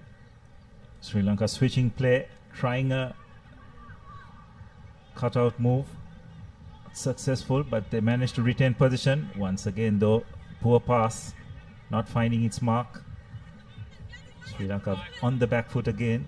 Now trying to spread the ball, again a loose pass. They really need to get out of jail, Abdullah, at this point. And there we go. Hong Kong with ball position, turned over. Numbers on the outside, spots that there's no man in the field, and there we go. The first try against Sri Lanka. Yes, a couple of loose passes not helping the cause. And against a quality team like Hong Kong, you just cannot afford to let that happen. Conversion though, not successful, so it'll just be 5 points. But Sri Lanka had an opportunity to make their mark, but execution found wanting, and against the teams of this nature, you cannot afford to turn over position so easily. They'll make you pay. That's exactly what Hong Kong has done.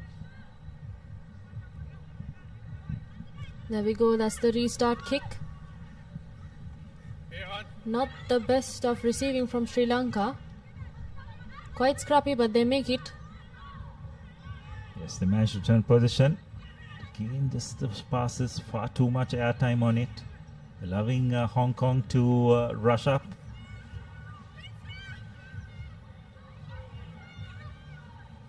Again, passes just not finding its marks. Now Sri Lanka just find themselves about 5 meters away from the try line, and position has been turned over.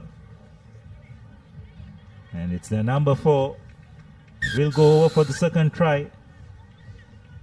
Sri Lanka just do not look comfortable when in possession of the ball.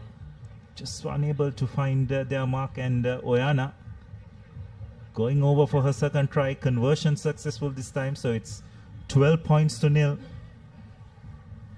You have to say, Khadija, isn't it? Sri Lanka just putting themselves under pressure with not finding the mark in terms of their passes. And Hong Kong getting too many breakdown situations against teams of this caliber. They'll make you pay. Yes, Abdullah. And now we see from the restart, that's one of the first mistakes that we see from Hong Kong, a knock-on. So now it's going to be a scrum in favor of Sri Lanka. Let's see how they make use of the situation. It's really the set pieces that you have to make sure to take advantage of. Yeah, absolutely, and I think that's where Sri Lanka just have to be clinical. In Hong Kong, trying to apply a bit of pressure.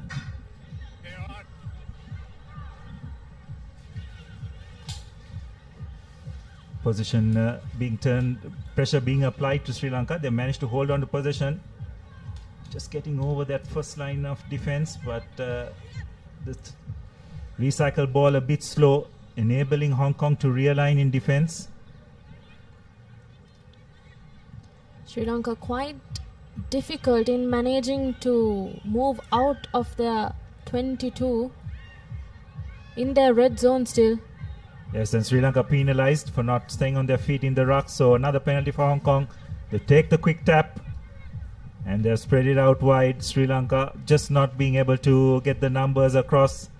It'll be their number 11 who goes over for their third try.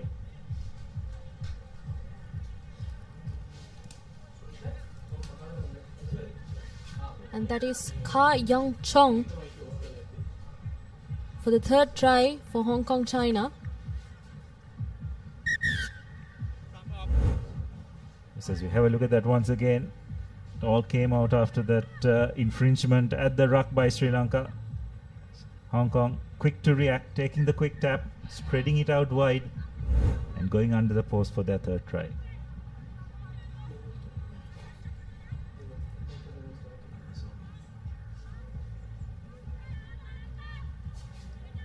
So it's Hong Kong. They'll restart proceedings again. Looks like they have overcooked it. Bundles into touch. Yes, it'll be a line-out for Sri Lanka, but you'd rather have collected the line-out, isn't it, against a team like Hong Kong. Interesting to see how Sri Lanka's line-out functions. I think, Abdullah, this is the first line-out of the match. Yes, Hong Kong has conceded. Yeah, conceded, but they managed to win it despite not managing to retrieve position from the kickoff. And Hong Kong have knocked the ball on, so it'll be another opportunity for Sri Lanka.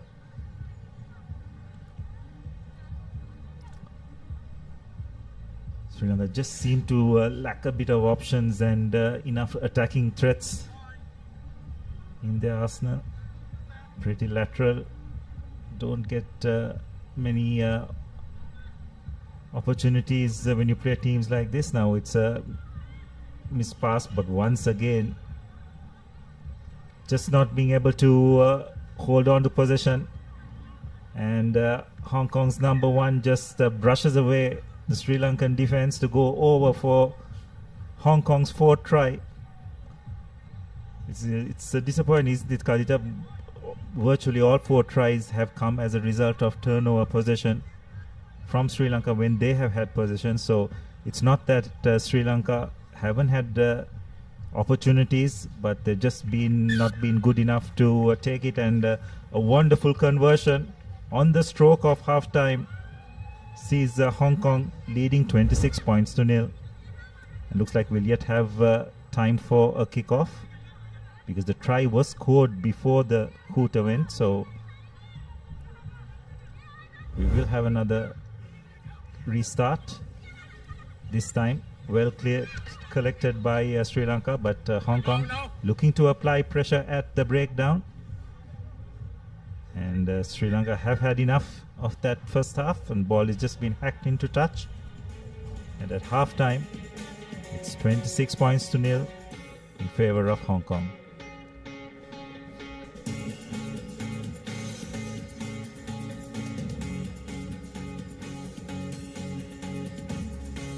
So that's the confirmation at halftime. Hong Kong leading 26-0. We're going for a quick commercial break, and we'll see you on the other side.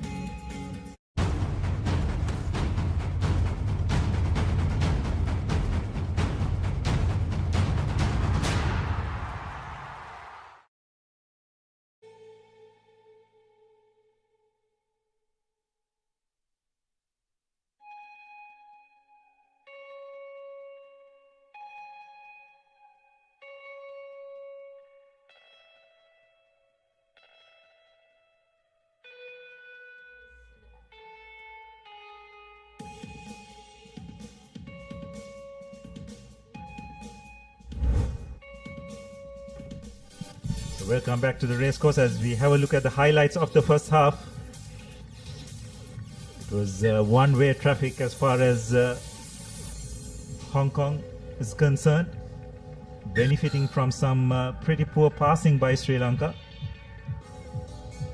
All 4 tries virtually coming off turnover position, giving Hong Kong to run against some unstructured defense. And they've been really good in terms of execution. Yes, Abdullah, and I think Sri Lanka should really, and that's coming up next, men's pool fixture, and that is Malaysia versus Philippines, that we're going to expect yet another exciting performance from the men's division. And there we go. That's the kickoff for the second half. Let's see how Sri Lanka manages to regain possession of the ball. Yes, they definitely need to come in with a better performance. Not the best of kickoffs, but that's really well judged by Sri Lanka. The Sri Lankan player just allowing the ball to trickle over the halfway mark. Now Hong Kong just on the back foot for a change. Sri Lanka with an opportunity, but they needed to straighten out. And they have lost possession, but penalized for not releasing the tackler. So Sri Lanka with an opportunity, 2-on-1, needed to get that pass out. And unfortunately, Sri Lanka just not good enough in terms of execution. There was a 2-on-1 situation there, wasn't that, Khadija? Just needed to straighten out and pass, but going into contact, which you don't want to do against this Hong Kong team, and they're really good at the breakdown in terms of turning possession over, winning the penalty. Yes, absolutely, Abdullah. And also, we have 70 meters to use in sevens with 7 players. They can quite take advantage of the depth. And so far with Sri Lanka, the passes have been quite lateral and flat, I would say. Yes, have to agree with you. And more importantly, it's not been finding its mark. So referee has his hands out for offside. Sri Lanka not maintaining the 10 meters they need to at line out. Referee still playing advantage, but Hong Kong have got hold of position, using the short side. The number 1, very good carry, but that's some really good work at the breakdown. Brilliant work by Sri Lankan number 7.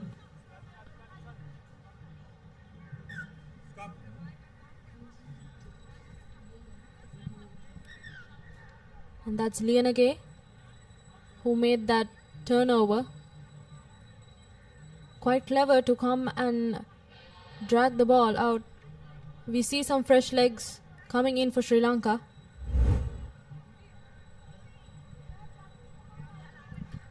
Yes, let's have a look at that again.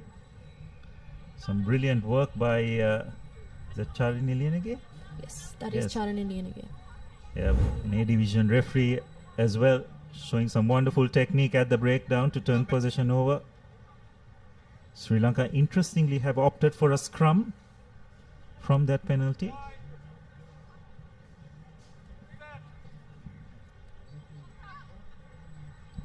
So Sri Lanka with an attacking opportunity, wraparound move, 2-on-1 situation. Some good depth here. That's a great run from Nayanthara. Hemu Kumari.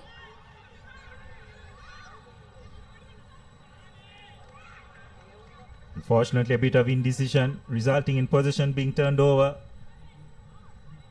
Pass looked to be forward. Yes, it has been spotted by the referee. So another opportunity for Sri Lanka.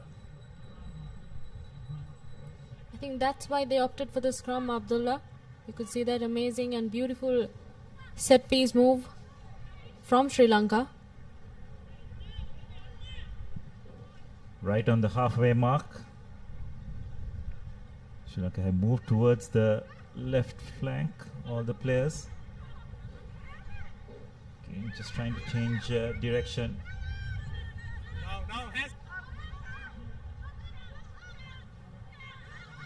On your right, bro. Slow ball.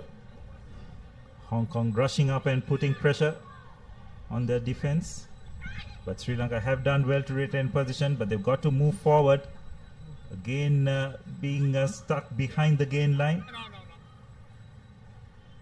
The ball was hit out of the Sri Lankan player's hand. That's why play was allowed to go on. But no harm done as Hong Kong have managed to win the penalty. Number 8 just looking to pass the ball back. Knock on is the call. So a bit fortunate for Sri Lanka. Also, Abdullah, in defense, Sri Lanka really needs to manage to maintain the composure and the defense line to be quite accurate to stop the Hong Kong girls. Yes, I think where they've really struggled in this game is in terms of the accuracy of their passing. It has resulted in possession being turned over, which Hong Kong has been really good in terms of making maximum use. And interesting this time, Sri Lanka deciding to go to the boat. Just a grub head, not much distance. But Hong Kong have managed to get possession and win the penalty because Sri Lanka have not rolled away. Fortunately, a knock on for by Hong Kong. So just entering the final 2 minutes of this game.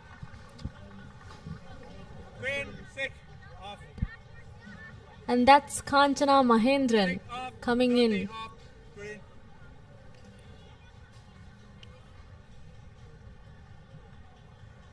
So far, a scrum in favor of Sri Lanka, and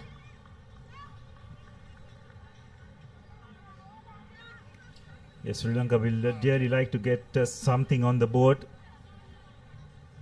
They wouldn't want to be scoreless for 2 consecutive games. But the way things have gone thus far, looks like that's the way it's going to be.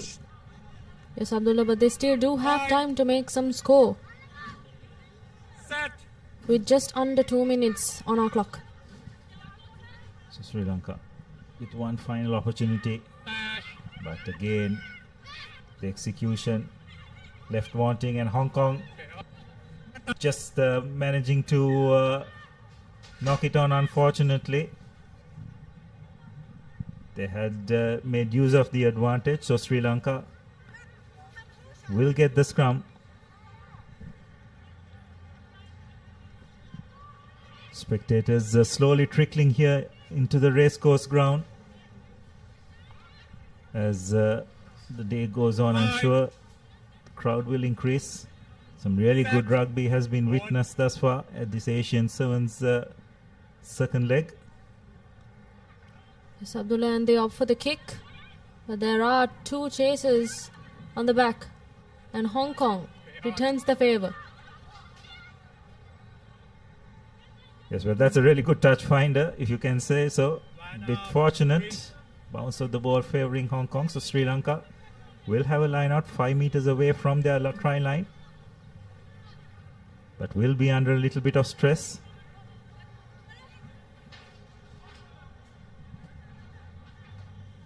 We approach the final 30 seconds of the game. Sri Lanka going to number 1. Behind the try line. That's not the best execution in terms of trying to clear their lines. Position has been turned over. And Hong Kong just executing brilliantly. Going right through the hands. And another try for Hong Kong with the hooter just going off. And that glimpse was the teams of the women's section players from Sri Lanka. They have come to support their fellow teammates. So the conversion is not successful. And that's the end of the game. Comfortable victory for Hong Kong.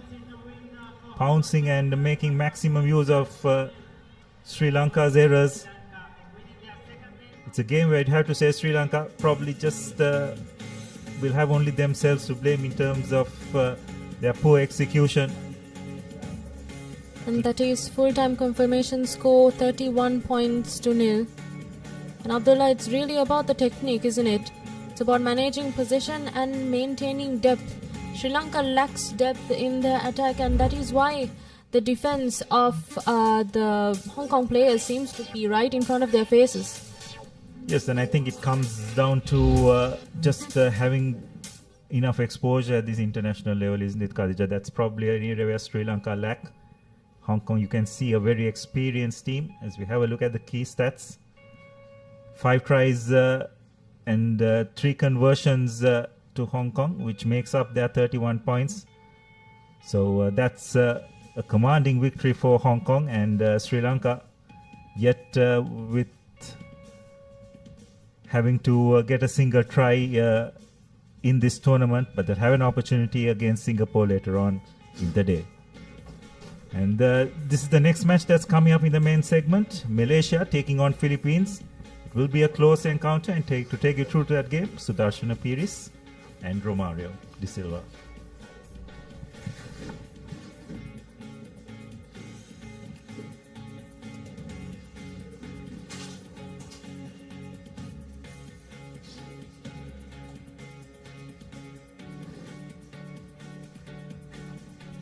Malaysia set to take on the Philippines, and both teams, well, Malaysia, they had one win in their first game, while Philippines come in with a defeat against a hard-fought Hong Kong team. Well, the champions from the first leg made easy work of Philippines. Malaysia, on the other hand, they did have a good outing against Korea, and will be looking to continue in that vein of form. I have Sudarshana with me in the comment box. Sudarshana, well, the Sevens action only keeps coming. Brilliant, isn't it, Romario, to have Asia Rugby Sevens coming back for the loved Colombo leg, as we see the crowds coming in as well. Malaysia taking on the Philippines here at the Racecourse, coming to you live on the Papare, official broadcaster for Asia Rugby for this tournament. In fact, it's great to have the Colombo leg, as you said, Sudarshana, after a lapse of 8 years. Yep, largely due to the fact that the pandemic wiped out all sporting action as well. It's why it has taken so long. And very thankful to Asia Rugby and all the Sri Lankan authorities who worked very tirelessly to put this together here. Very good conditions so far, Romario. Fingers crossed it'll hold on. So by the looks of it, it'll be the Philippines to kick things off. Through to their number 11, puts it deep into the 22. And Malaysia will have to build from pretty much inside their own 5-meter line, but early on, pressure coming in by Philippines and a knock on. Kickoffs used as an attacking weapon. A lot of the good sevens teams, they try to do that, Romario, where they can find their opposition trekking back to catch that ball, and if you get your choices in the correct areas, you can put them under pressure. Indeed. Philippines, they did that very well in their first game too, and now they continue to do so. Here they go to the line, coming in short and goes straight through was number 11 Ryan Mitchell. He goes under the post for the opening points within the first minute of play. Brilliant work by the Philippines. Mitchell running in a brilliant line and making sure that they touch down first within the first minute of the game. Great start. They did in fact start against Hong Kong as well on the front foot in the first few minutes, but they unfortunately peter out as the game goes on. But I'm sure the coaching staff would have had a look at that, and there will be no doubt to be wanting to put that right.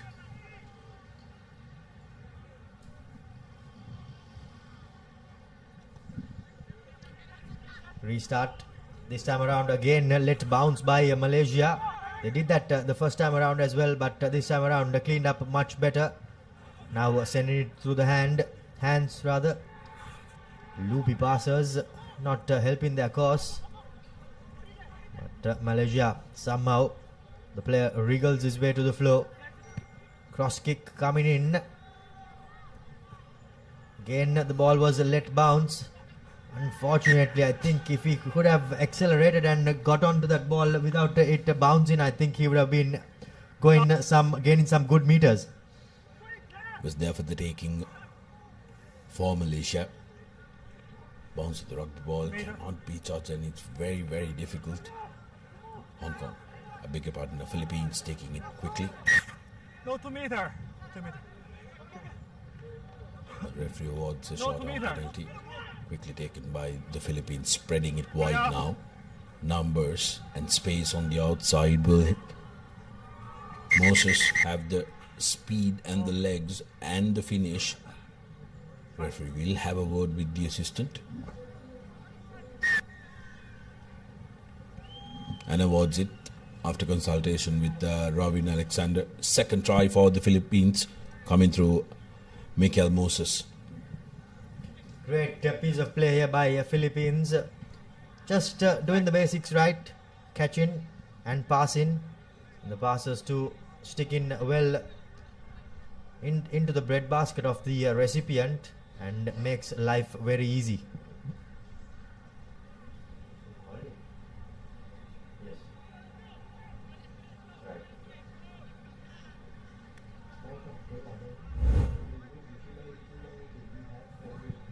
Here's another look that try different angle, no problem there. Touches down. Moses for the second for Philippines.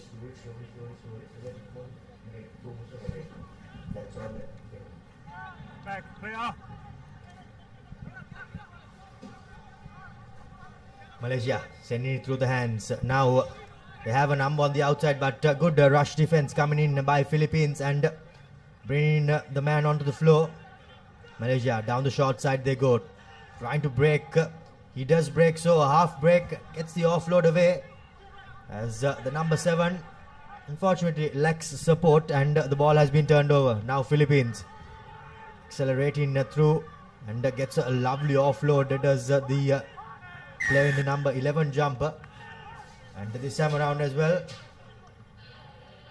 in fact, Philippines have received a penalty for holding on. That was Curtis in the number 11 jumper for Philippines, who made a good half break there, Sudarshan. Yeah, some good work by the Philippines.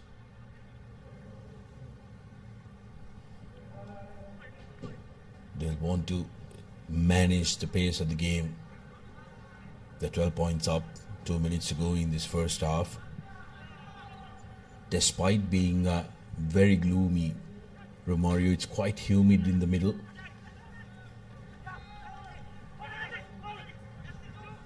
Taking the ball into contact as Sedong now puts a right foot step, trying to get away but unable to do so. The ball squirts out, but the referee goes back for the penalty advantage. Says that there was a tackle off the ball by the looks of it. Philippines have done really well, Sudarshana. They have not let Malaysia get any possession in this game, and whatever possession they got, they received everything deep inside the red zone of their own half. So things have not been really easy. Absolutely, they've bossed the territorial battle, Philippines. They've camped themselves in the 30 of Malaysia, putting them under a lot of pressure. Here's an opportunity for Malaysia. The chase is on. Some brilliant touch there would make any football coach proud, Romario. Yes, indeed. A lovely touch, but just not working out the way the Philippines player would have hoped it would have. And now, just about 40 seconds left. Malaysia will be desperate to strike. They have not been able to do so throughout the whole of this game. Feeding into the scrum is, or preparing to feed into the scrum is the number 12. Bahurdin. Ball turned over. Gets the pass away, but just goes forward there. Unfortunate there for the Philippines player. He had the try line beckoning, even though it was about 60 meters away. But just that pass not going the way he would have hoped it was. Here you see the replay there. Yes, indeed. Forward it was. Okay, no stop, no stop. Play out, play out. Come on. Coach. 5. Set.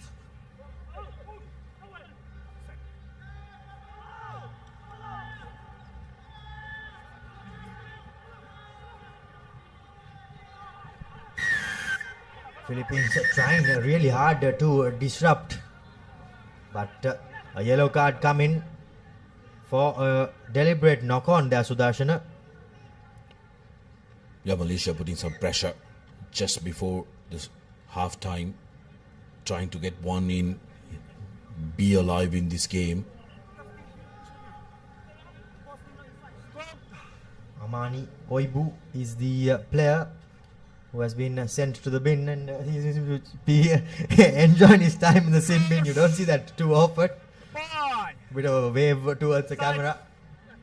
Has the confidence that his team will negotiate the next instances. Here's an opportunity for Malaysia, going into contact, and brilliant defensive work that time by Edlin for the Philippines.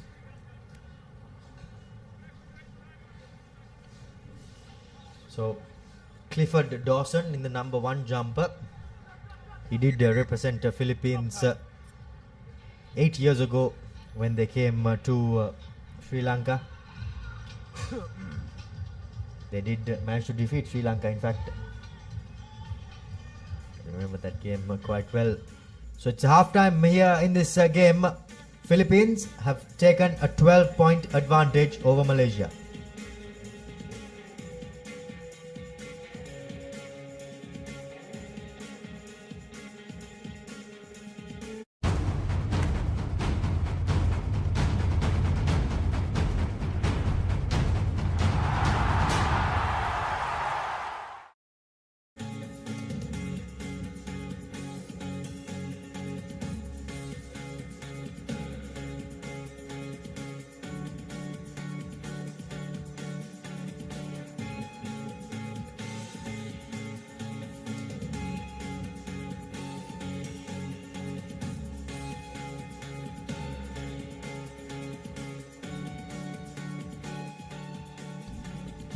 Welcome back to the live action from Racecourse. Asia Rugby Emirates Sevens back in the island shores. This is what happened in the first half of this game. Philippines running in twice. The first one was a brilliant dive from Ryan Mitchell right underneath the post, followed by Michael Moses touching down far left. 12 points to nil, and coming up we have a big one. Hong Kong taking on South Korea. That's going to be a big clash in men's Pool A, and will most probably decide the top seed of that group. Indeed, I think South Korea did not perform well in their first game, but Hong Kong, they started a bit slowly. However, they managed to get into the game, and they ended with a thumping victory. They are preparing for the second half. Malaysia taking on Philippines.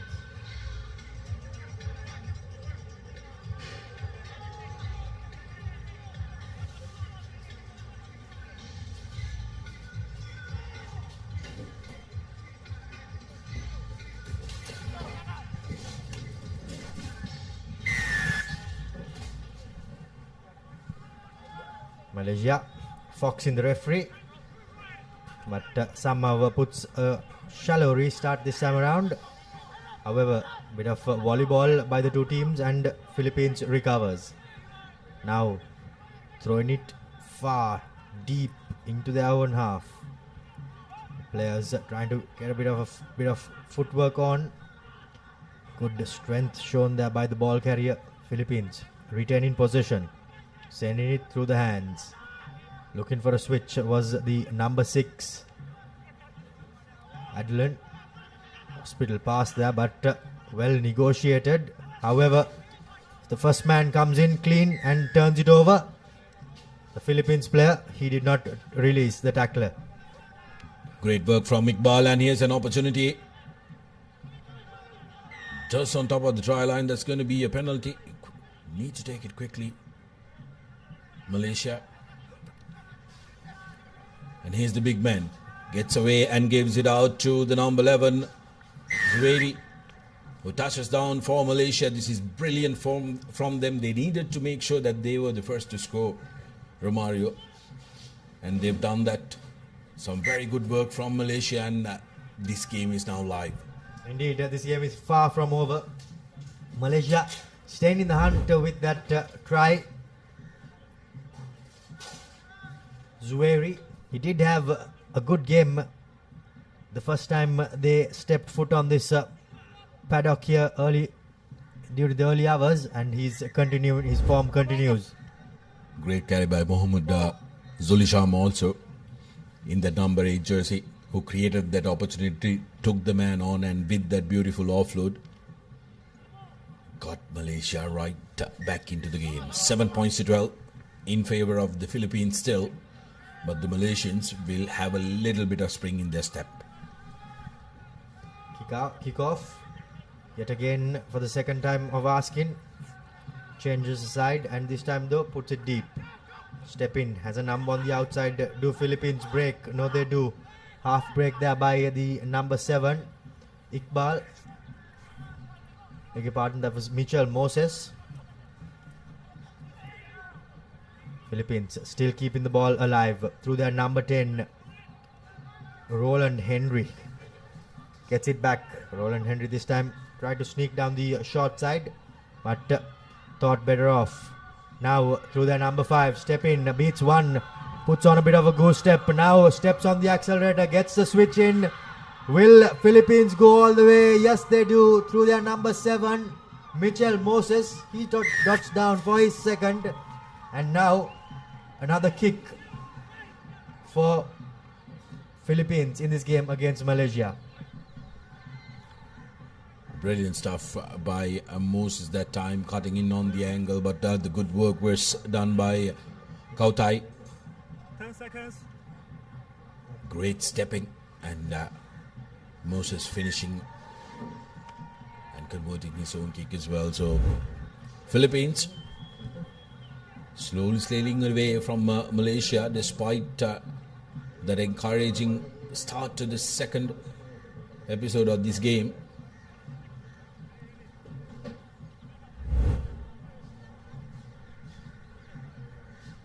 Three and a half minutes to go. 19 points to 7. What can Malaysia do? Malaysia will no doubt have to strike back next. Lovely kick off there, collected by the number 10. Well, we all know why he's in that number. And will the Philippines manage to score? Yes, they do, through the number 11, Ryan Mitchell this time. And the Philippines have now extended their lead, and by the looks of it, kicked Malaysia out of this game and out of the reckoning. Yeah, you could say that try sealed the deal for the Philippines. Beautiful work by Roland Henry and Ryan Mitchell finishing it off. His second for this game and second of the tournament.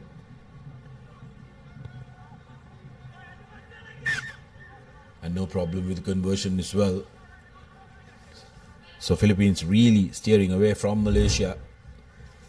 Malaysia will be looking to get the defensive discipline right. Romario, plenty of holes opening up where the ball left. So that's something that they will have to take a deep look at before the day finishes. Yes, indeed. And Philippines, well, they have analyzed their first game and they are bouncing back really well. They did open the scoring twice against Hong Kong but fell away. This time around though, they are sticking to the pace and keeping up to it. Kick off. Collected, but the referee says there was a slight knock on in there. About 1:30 plus a bit of change left on the clock, as a few changes coming in, fresh legs for Philippines, and they will no doubt be hoping for an injection of pace. Sudarshana. Absolutely, and also management of your squad is also very important, Romario, especially given the fact that it's a 2-day tournament. You've got to play 3 games today and then possibly 3 games tomorrow as well. You need to make sure that your entire squad is ready to go when the time comes. As Malaysia look to try and get another score, which will be a consolation score. They have some very good talent sprinkled across. Zuhairi, man carrying the ball that time. Amar, Putra. Now to Halim.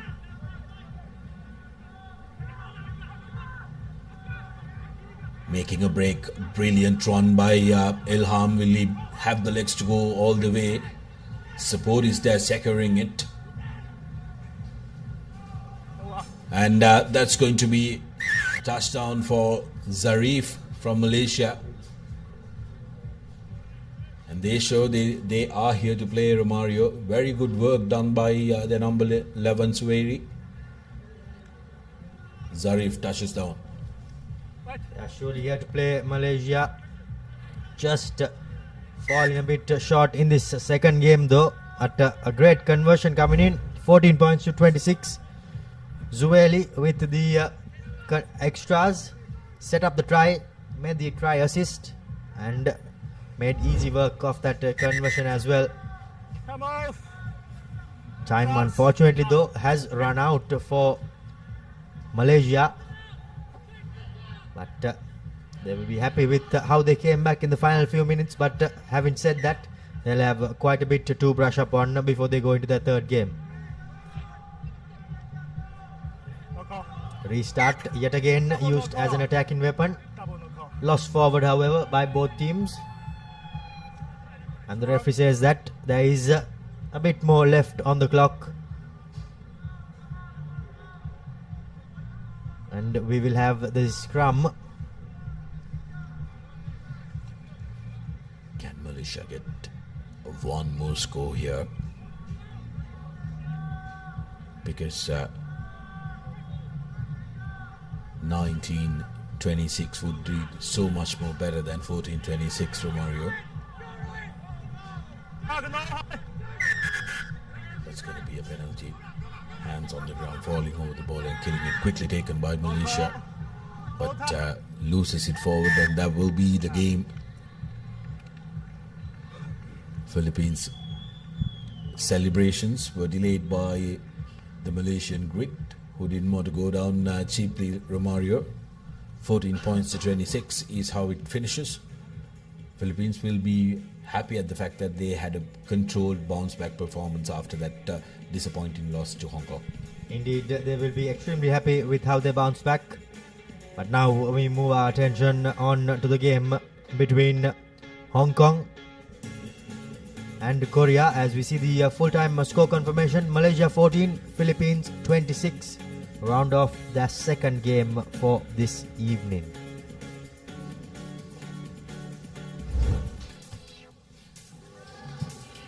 Highlights of the game: Malaysia getting their touchdown early in the second, making it live. The Philippines showing the dominance and running away with it.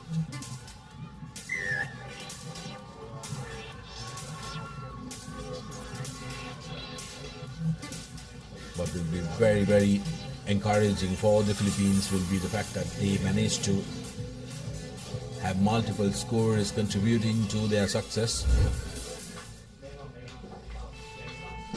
The stats of the game: Malaysia 14, 2 tries, 2 conversions, whereas Philippines 4 tries with 3 conversions. 14 points to 26 the score.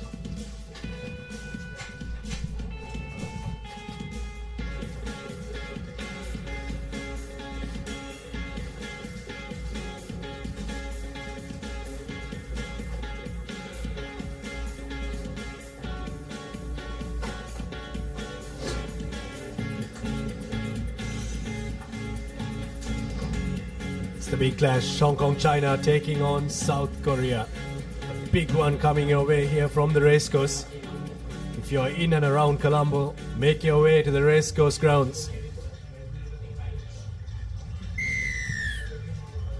Here's the kickoff from Hong Kong in this important fixture in this group. Well collected there by South Korea. Need to get a victory here, these two teams. Top teams of each group will go into the next round of the cup competition, and there is space for one more team that finishes second. Penalty coming the way of Hong Kong, China. They force them to hold on to the ball there.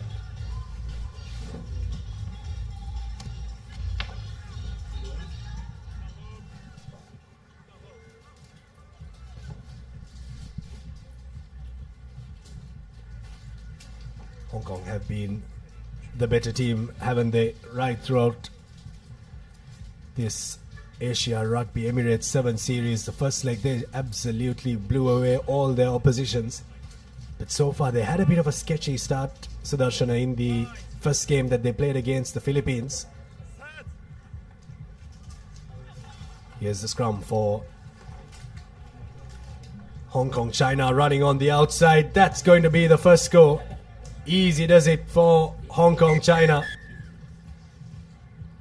Spotted the gap on that corner, and the man in the number 13 jersey, Liam Herbert, goes over to score the first try for Hong Kong, China, and his second try in this leg.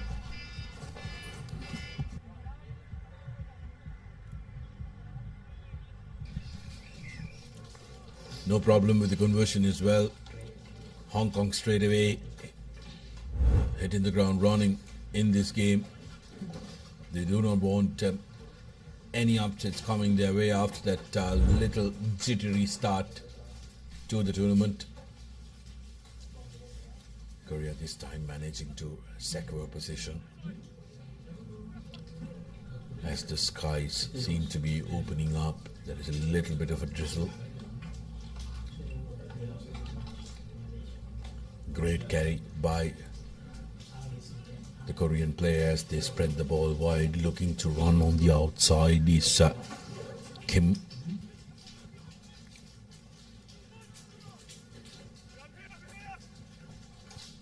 He is Gwenking. Korea looking to spread the ball wide, and that's a loose pass. Was building up some momentum, but ball turnover. South Korea, of course, Sudarshan, are travelling to Sri Lanka for the second time. A couple of these players featured in that 15th game that they played against Sri Lanka.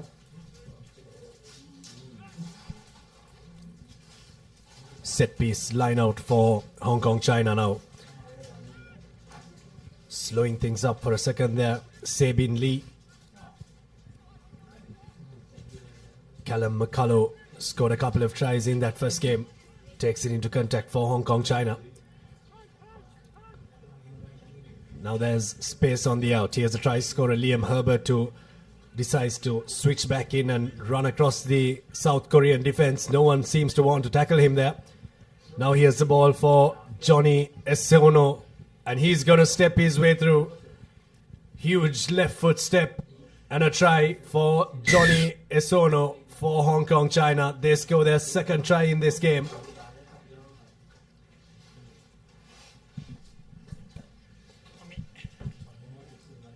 Great composure from Team Hong Kong. And the first time today, the field became a little sunny, and then the skies open up, which was going to be inevitable showers today. It was only a matter of what time they would arrive. So presents a newer challenge for most of these teams to quickly adapt to that wet conditions, wet underfoot conditions, and also wet ball conditions. Spreading it wide is going to be a little bit of a task, but the better teams will look to adapt. Sebastian Breen takes it forward for Hong Kong China. Over the ball there, Ji Hun Park evading the first tackle and evading the second tackle. Third try for Hong Kong China. It's James Christie who goes over in that number 8 jersey. A little too easy here for Hong Kong China. They've really had a bit of analysing done of that previous performance. It was not the best performance from the Hong Kong China team, but this performance, they've really brushed up on the mistakes and they seem to have got their act together. Yeah, Hong Kong will be after the rhythm that they want to achieve. It's going to be very important in this two-day tournament, Sabit, to try and get into that rhythm and to try and keep that rhythm throughout the 2 days of the competition. As we take another look at Christie's try, brilliant work in that front-up collision, and then he had the speed and the vision where the space was. Taking to contact there was Ji-Kol Kim for South Korea. He has a little bit of space opening up for Ji-Hun Park, but it shuts down quickly. The drift defense of Hong Kong China is right up to the task. Good depth in the attack from South Korea, but good defense from Hong Kong China, really cramping them up for some room here. Imosi Labati takes it out of the 22.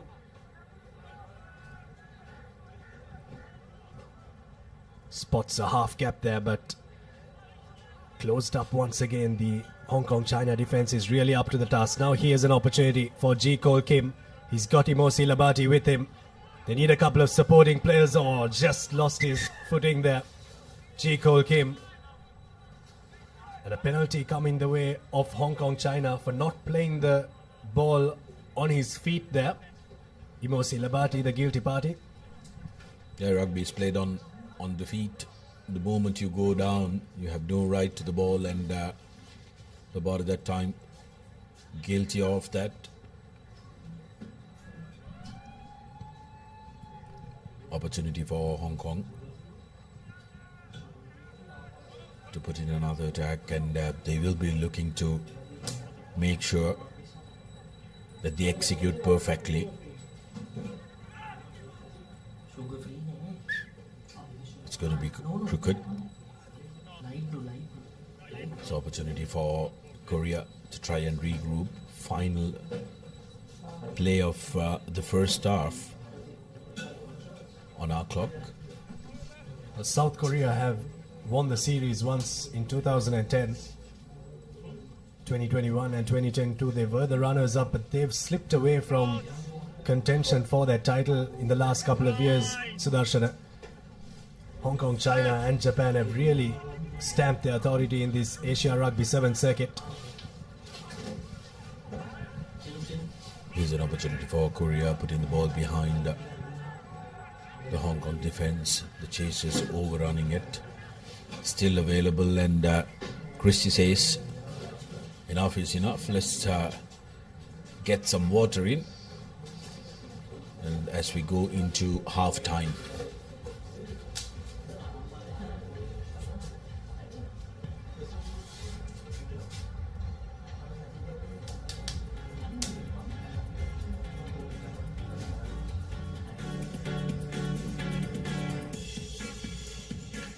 Half-time confirmation, 19 points to 0. Hong Kong. It's a comfortable half, getting multiple tries.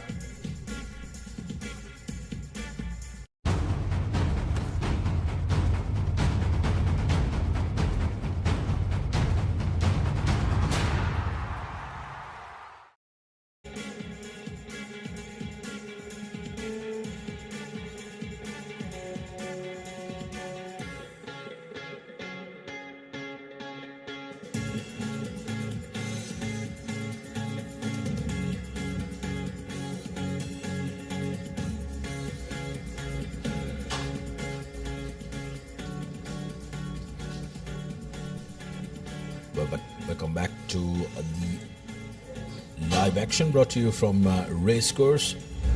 As we take a look at the highlights of the first half, Hong Kong with a dominant performance, 19 points to 0. Liam Herbert starting off the proceedings with a try, and then Johnny Ezono cutting back inside and running in for the second for Hong Kong. And then came James Christie's run on the outside, breaks the first tackle, and space and speed to exploit. Hong Kong 3 tries to none. Next game coming up will be a men's Pool B fixture. UAE taking on Thailand.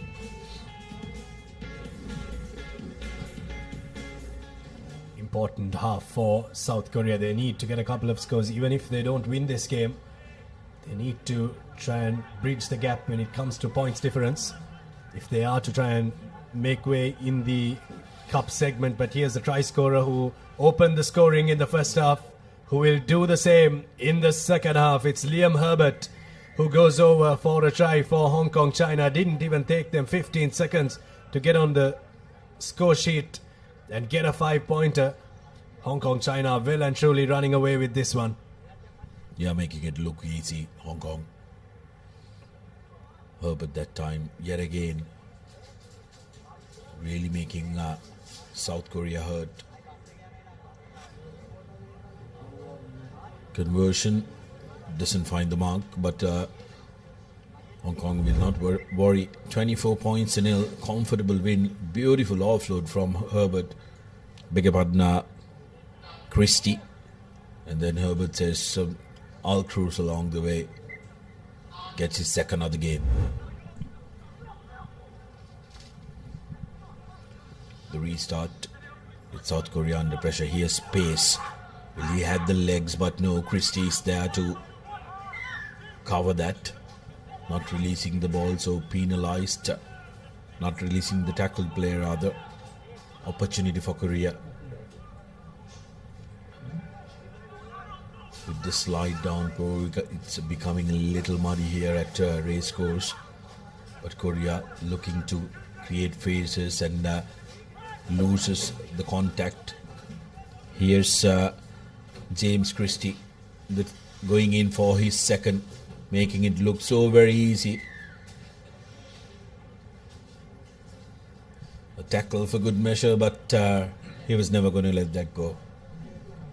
He really didn't expect that. If he didn't score that, that would have been one for the highlights reel. 2 tries in this leg and 2 tries in this match. 29 points to 0. It really goes to show how much ahead this Hong Kong China team is of the other teams in the Asia Rugby Emirates 7 series. Conversion, no problem whatsoever. 31 points to nil. Jack Combs with the conversion for Hong Kong, China. Here's a replay of that try. Good ruck work coming in there for Hong Kong.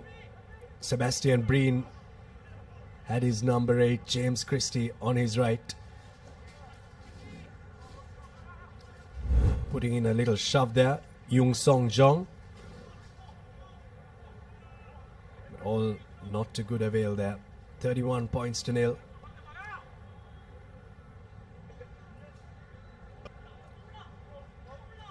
If South Korea suffer a big defeat here, it will really hinder their chances of getting into the next part of the tournament.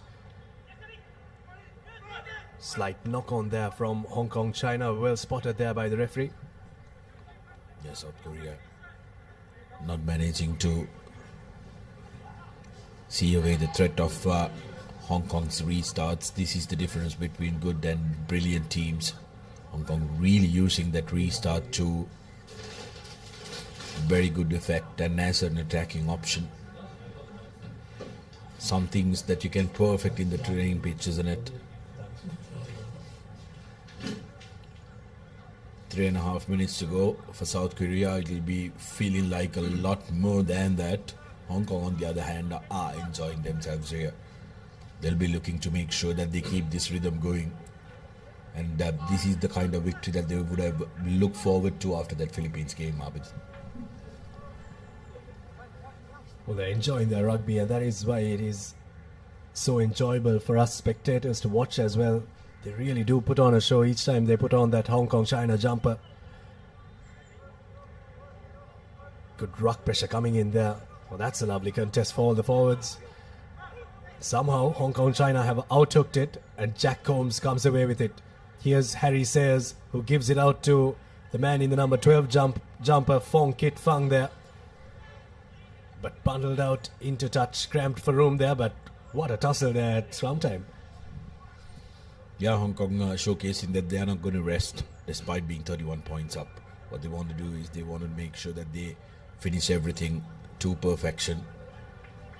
They want to shake off the little jitters that they had in the first game. Overthrown opportunity falls in Brian's breadbasket, and just one reach away. Hong Kong recycle up. Now, no problem. Harry Sayers touching down for Hong Kong. 36 points with the conversion to come. And they're looking at a big score in this game. Already got a big score, and a bigger score is what they'd be going for. Conversion, Jack Combs has been very good. This time just shifts it away from the left-hand side upright. 36 points to nil. Another well-orchestrated try from Hong Kong, China. Here's a replay. Wasn't too greedy for that try. Knew that it just needed one more phase. And a phase that allowed Harry Sayers to score the try for Hong Kong, China. Around a minute remaining on our clock. Bit of a deep restart and a contestable one at that from Hong Kong, China. A good one there.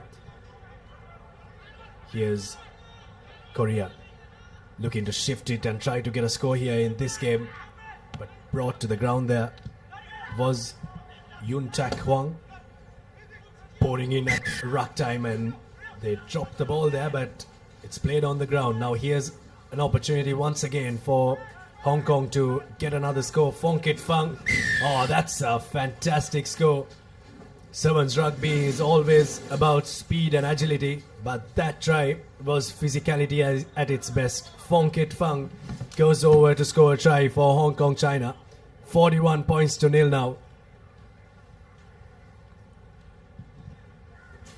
They have absolutely blown away the South Koreans. Conversion coming from Jack Combs. That's a beauty as well. That's right through the sticks. Fong Kit Fang will have a look at this replay and be very proud of himself. Have a look at that. Pumped his legs. 4 South Korean defenders around him. Not one of them could stop him from scoring that try. Here's South Korea now looking to try different ways of attacking here. But a grubber forward doesn't help their cause. It goes out on the full and Hong Kong China take it quickly, but it's taken from the wrong mark, is it? Or I think it has hit the advertising boards. So the ball is dead and they can't play on.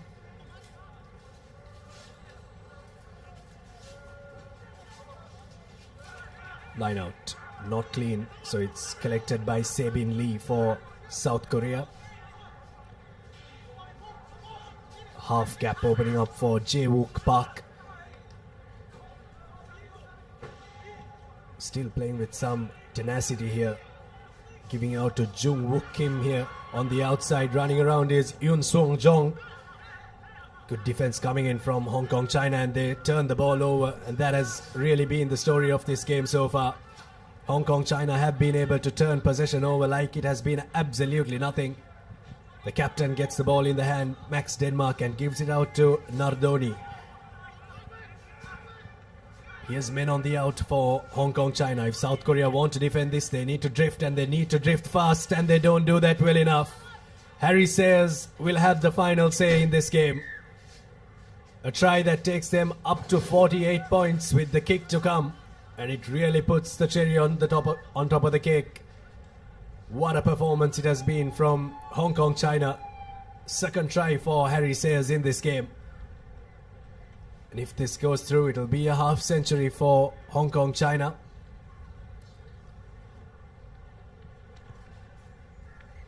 And the kick goes through, 50 points up for Hong Kong China, and that's the long whistle here at the racecourse. What a performance from Hong Kong China. They've absolutely blown away South Korea, and South Korea will only have to go back and see where they messed it up in this game. Hong Kong China 50 points against no tries and no points scored by South Korea at full time.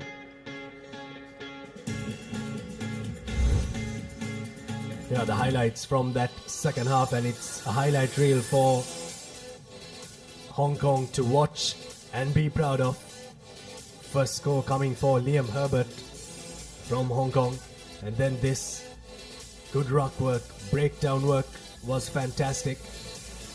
And Christie going over for his second try. Scored one in the first half and scores another in the second half.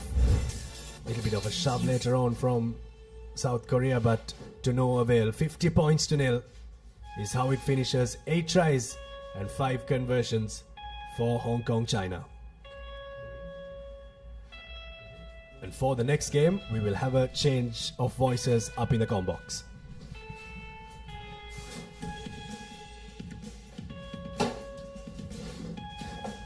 We move into Pool B. This Emirates second leg here at Racecourse International Stadium.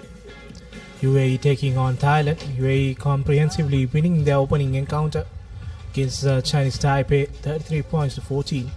And Thailand was on the receiving side of hammering against second place Japanese side.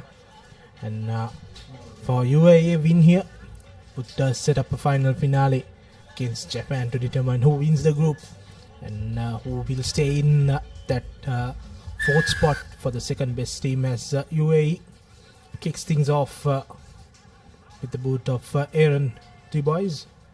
Good collection from the Thailand number 13. Now Thailand looking to use the wider channels, but goes straight into contact of Sarut Janda. Looking for options, tries to cut back in. Still going strong is Paudo. Yes, and Thailand managing to win the first penalty of the game as well. Just an error in the at the breakdown there from Finlay Anderson, and Thailand have opted for the safety of touch, and they'll go with the line out. But it's an important game, isn't it, Nilhan, for UAE especially? Like you said, a good win here. really boost the confidence of this side and set up a really what could be a tantalizing game between them and Japan. As for Thailand, they're still bruised after that 47-0 drubbing at the hands of Japan. And they'll be hoping to try and bounce back and get their first win under their belt.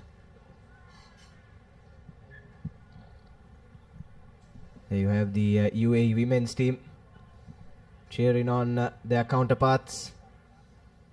Now here's Thailand off the line out, trying to find those gaps.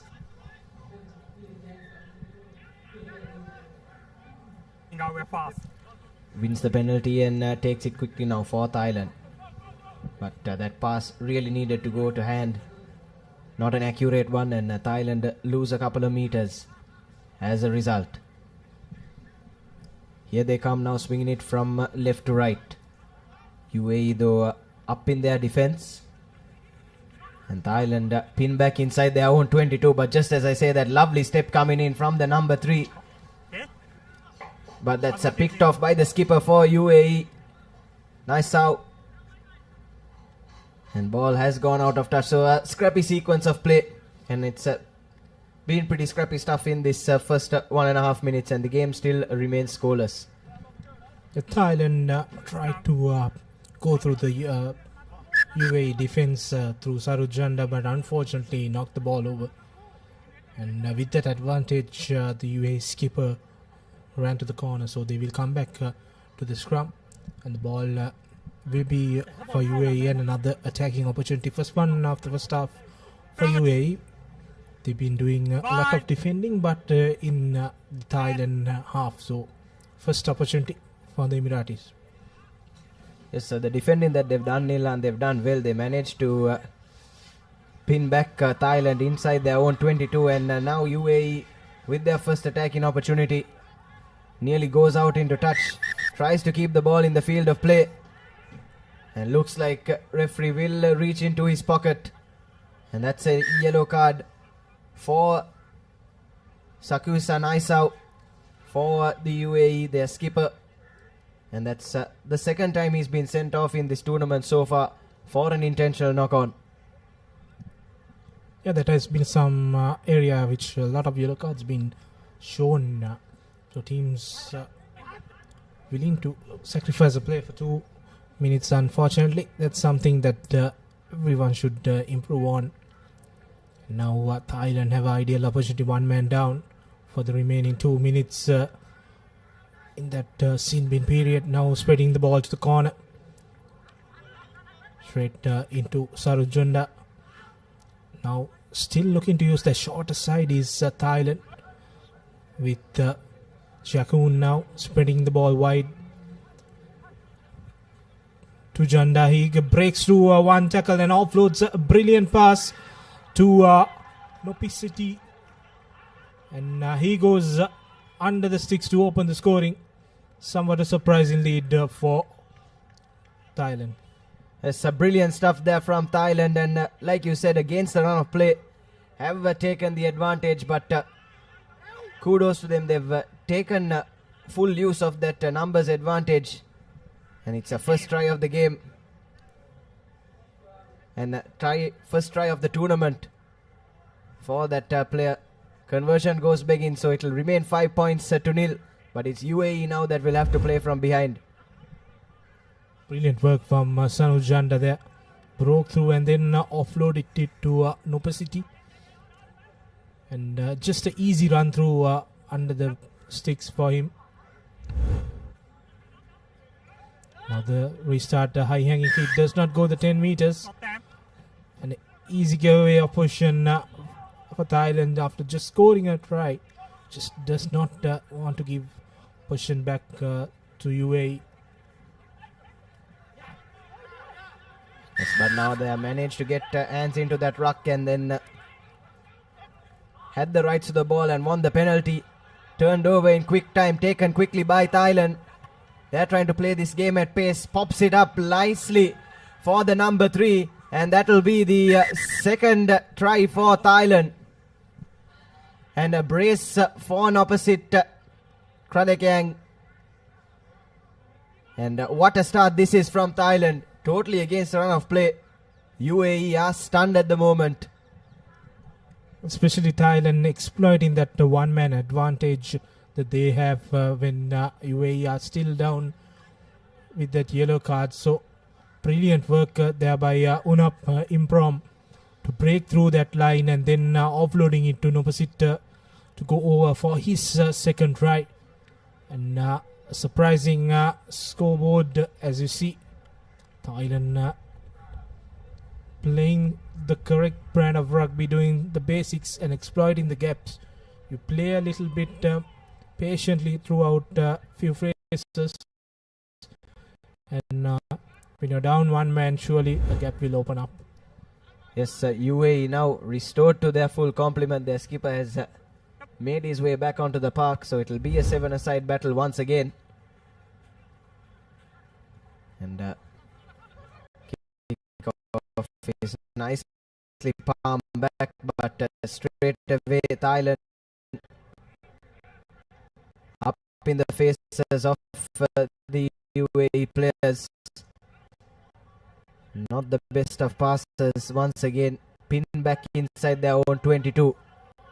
It's a long looping pass out to the number 7. Gets the offload in. And it's a UAE now that will try to wriggle through and find their way into Thailand's half. But something else that Thailand have done well is Nilhan. Yes, they've been patient, but they've done well to maintain a good continuity of play as well. Always kept ball in hand. Yeah, that's it. When you continue to play phrases, definitely you will get a lot of opening. They have exploited brilliantly. Still UAE in there for me now. Makes a break for UAE. It's a cut for Al-Sai. And goes over. That's the number 6 there. And finally, after getting to that complementary of 7 players, UAE strikes back with a try. Aaron Dubois for the UAE straight away. After being restored to their full complement, they've made it count. Going over for their first score. Pulling one back right on the brink of lemons. And it'll remain at 10 points to 5 as referee blows for half time. So anyone's game at the moment. We'll take another look at that try. Dubois was there. Plenty of support at that ruck and no one covering the blind side for Thailand. And managed to go over easily. And make this quite the entertaining clash when we come back after half time. It's 10 points to 5 in favor of Thailand.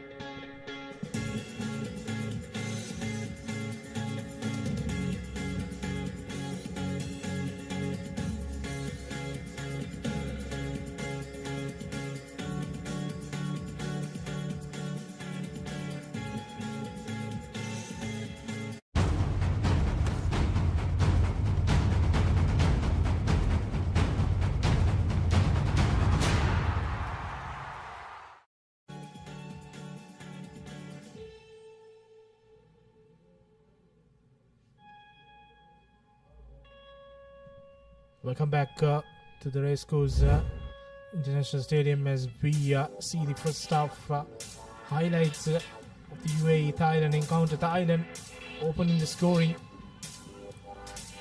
with a brilliant try from the number 3, Nupasit. And he went over again for the second try. They got to a lead of 10 points just before the halftime break. A brilliant passage of play by UAE, especially Finlay Anderson clearing that ruck and allowing Aaron Dubois to go over for that first try to cut the deficit by half. So 5 to 10. And coming up next, a big one, Japan taking on Chinese Taipei. Japan runners up in that first leg. Yes, certainly the Japanese outfit will be looking to do one better this time around. Lost to Hong Kong, China in the final in that first leg. They'll be taking on Chinese Taipei in their next game, and kickoff has trickled out of touch. It'll be a line out. No one went to collect that ball. Straight away. Early line out. Still a few drops of water. The heavens slowly opening up here at the Racecourse Stadium. This is going to change a lot of games in this final half of day one. Yes, that was to be expected, wasn't it, Nilhan? Considering the weather we've had in Colombo over the past few days, it's I would say that we're lucky to have continued play like this until 4:30 in the evening, where the heavens have slightly opened up, but hopefully rain does stay away for as long as possible. But a bit of rain in the mix would really make some of these games interesting, as you said. Now it's UAE, some sloppy passes, see them lose in a few meters, and now they've got to exit on their own 22. Tries to put in the chip kick, but the Thailand man is the first one to it. And now a golden opportunity in attack for Thailand. Thailand now setting things up. Goes on his own. Is Chepong now to Janda. Janda passes off to Paudo Mu, and he goes over for the third try. And Nathan, things are getting interesting here at Colombo. Yes, sir, certainly, Nilhan. We said the game was in the balance at Lemons, and whoever was going to score first in this second half would have a mighty advantage, and that team has been Thailand. Under the post try coming in, managed to push back the UAE into their own 22, win the turnover, and then in a matter of few phases go right over for their third try, and the conversion is through as well. So it's 17 points to 5 now, Thailand with a 12-point advantage at the racecourse. A very crucial conversion there. Now things will get interesting as you see a replay of that. Brilliant work there by Samru Janda, opening up for Paudamu to go over for the third try. Now UAE need 2 converted tries to win the game. And 12 points deficit will be crucial for Thailand. When they went down in the first game, who would have thought they will come back strong against this United Arab Emirates side, who came in on paper as the better side in this group. Slide held up in play just before the restart. Yes, but like you said, Nilhan, it's been brilliant stuff from Thailand so far.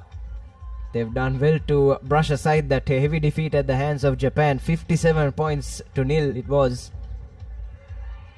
And they've really put on a good show in here against what is a pretty strong UAE outfit in their own right. Now another high-hanging kick from the try scorer. Palmed back. But no one there to collect it for Thailand, and it's the UAE that come away with the ball, but unfortunately just made a bit of a mess of it on that occasion. Concedes the scrum. Tobias Oakley, the guilty party on that occasion for the United Arab Emirates. It'll be a scrum on the halfway line for Thailand. Pressure straight away on UAE. The mistakes are piling up now.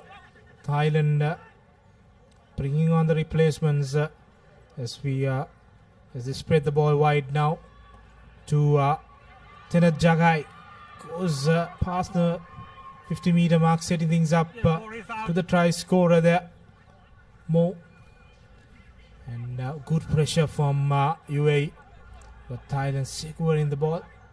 And now will look to spread to the corner. No, he goes on his own. The big number 1, Thevain, and winning that penalty for not rolling away this time. And Paudo Mo will take his own time and calls for a scrum. So they know that UAE needs to score twice to stay to win or equalize the game. So all to play for in this last 2.5 minutes. Thailand just need to keep their position intact, and they could seal the first upset of the day. Yes, certainly. It's all about game management now for Thailand, as you said. Just need to keep ball in hand. They've done well with ball in hand so far, and in defense as well. Here's that danger man now step in, winning the penalty as well. Sarujanda, the dangerous man, has been everywhere throughout this game. Set up 2 tries also, and straight away when you get the penalties, they know they want to wind down the clock, and they take that scrum. So few seconds will go for the setup. So all to play for Thailand. They can score.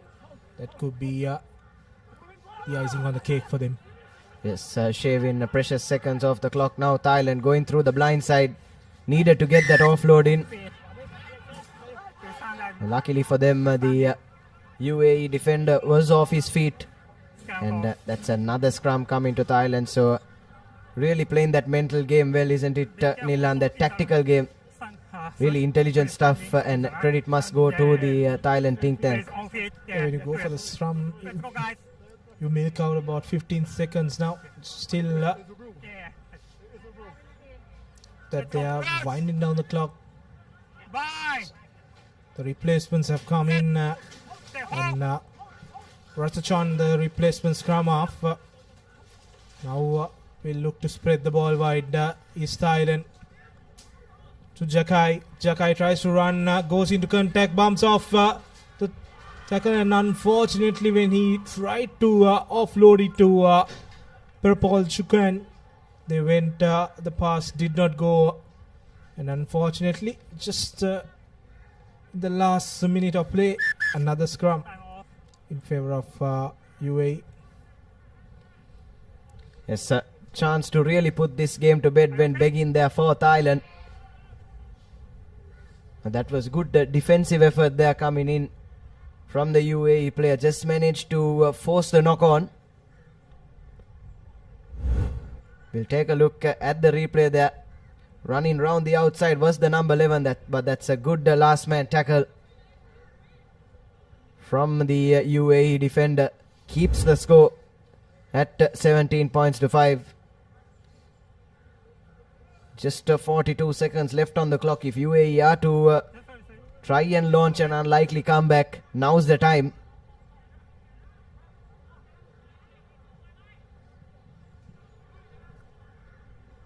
Still the drizzle is on, so is the sun also. So got sunshine on one end and dark clouds on the other.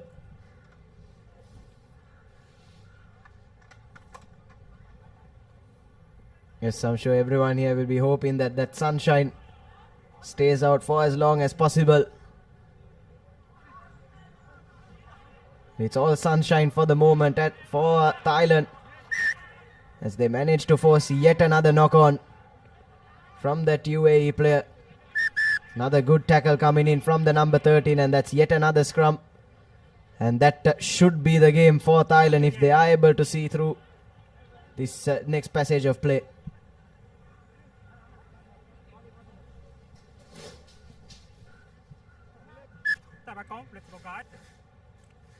This could be the last move of the game. And UAE, unfortunately, going down to Thailand. Was not expected from their end, but a brilliant performance from this Thai side, who had shown up, and brilliant work from this man on screen. Knowing that the time is up, he tries to keep the ball for himself and kicks the ball out, but does not find touch. That's something we see rarely, but no problems there. The ball finally goes over the line, so that is the game. UAE going down to Thailand. That's the first upset of the tournament. It's a bit of a nervy end in there for UAE. That final kick not going into touch, but trickling out eventually, and you have your full-time confirmation. Thailand 17 points to 5 victory over UAE. And you have to say that's the first upset of sorts in this tournament so far on day one. But full credit must go to this Thai outfit. They were put under pressure in that first half, but did really well to keep ball at hand. And that was their only try in the second half. Lovely offloading game they have on them, going right under the sticks and sealing a 17 points to 5 victory to get off the mark in this tournament.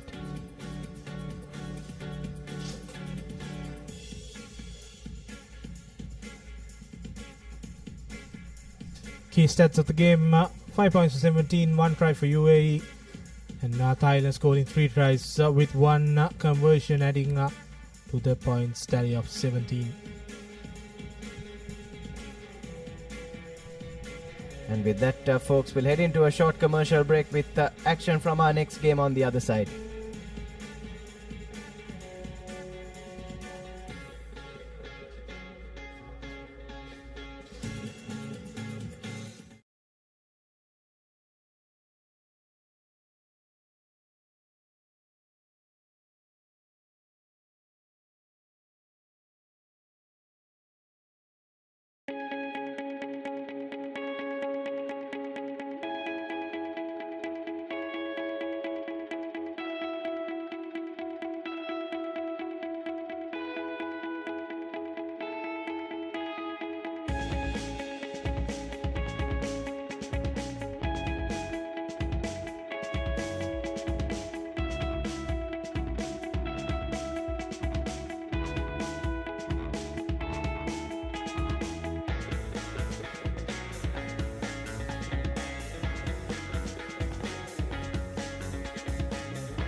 Welcome back to Racecourse Stadium here in Colombo.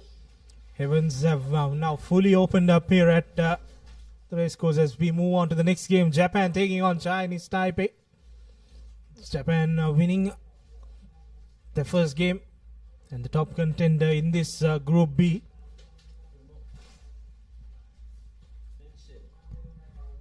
Yes, Japan, after missing out in that first leg, will look to try and go one better this time out here at the Racecourse in Colombo. As you take a look at the two team sheets, Chinese Taipei suffered a defeat at the hands of UAE in their first game. Japan with a comfortable 57 points to nothing victory over Thailand, coming to this one as the red hot favourites. And both teams now taking to the field here at the racecourse. Steady drizzle at the moment. Hopefully it stays that way. Hopefully it doesn't get any heavier than this.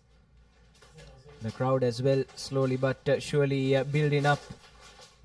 And the message to everyone watching at home is, if you're in the vicinity, do hop on down to the Colombo Racecourse. We have Asia Rugby Sevens action after a lapse of 8 years here in Sri Lanka.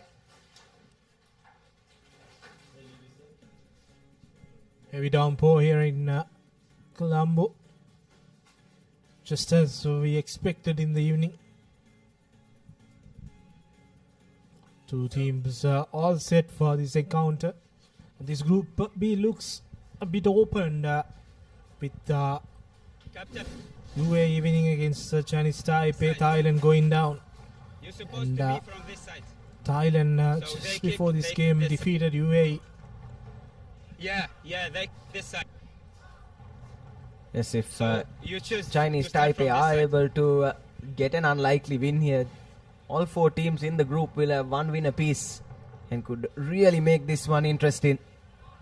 But I'm sure Japan would have a lot to say about that. It's Chinese Taipei to kick things off. Both teams in their white strips must be quite difficult out there for the referees to identify the players, and will be quite a tough one for us to call as well, isn't it? Yeah, definitely. At the moment, Japan now with the ball straight away goes into a high contact, but still manages to stay in the field. Now Japan spreading it wide with the weight ball, still going strong, but unfortunately the fumble comes in the last pass.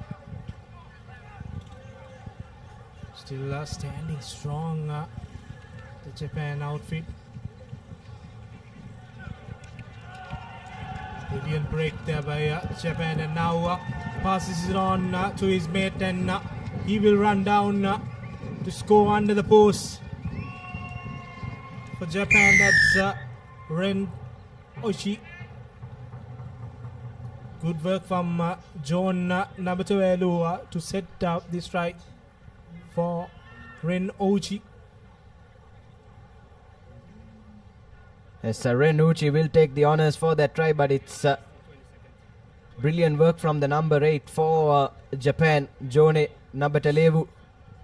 Really created that opportunity, and a lovely offload from him as Auchi ran straight into the gap, and it's Japan with an early 7-point advantage. This is that run I was talking about from the number 8. Lovely offload. Absolutely no one could have read that from the Chinese Taipei defense.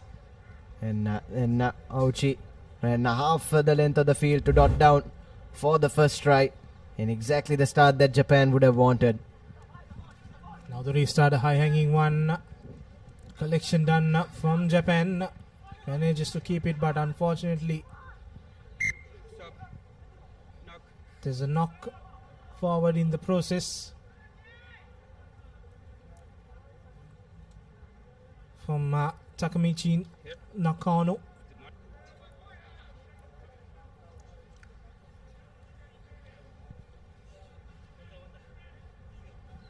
The first scrum of the game in favor of Chinese Taipei.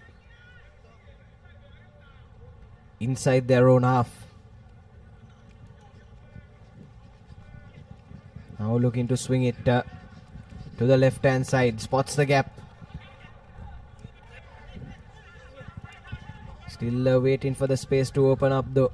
Chinese Taipei eventually opt for the grubber. There's no one sweeping for Japan, so that was the right call. Now it's a foot race to the ball from the Chinese Taipei chaser, but that's brilliant stuff from the Japanese player to get back just in the nick of time and make sure he spares the blushers for his side. And now we're looking to go from defense into attack. Japan stepping inside, heavy right-footed step coming in from the number 5. That's Naoya Ogito, and he'll jog through towards the try line, and that will be the second score from Japan. And this just shows how much they can hurt you, isn't it, Nilan? When you kick to them and when you give them open space to run into.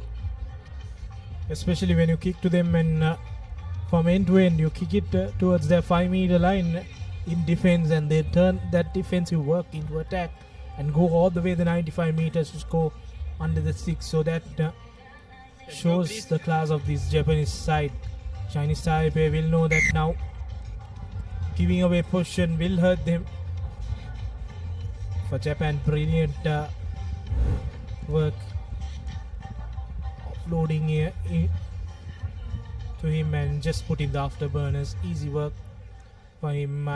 There was no one catching him from there onwards.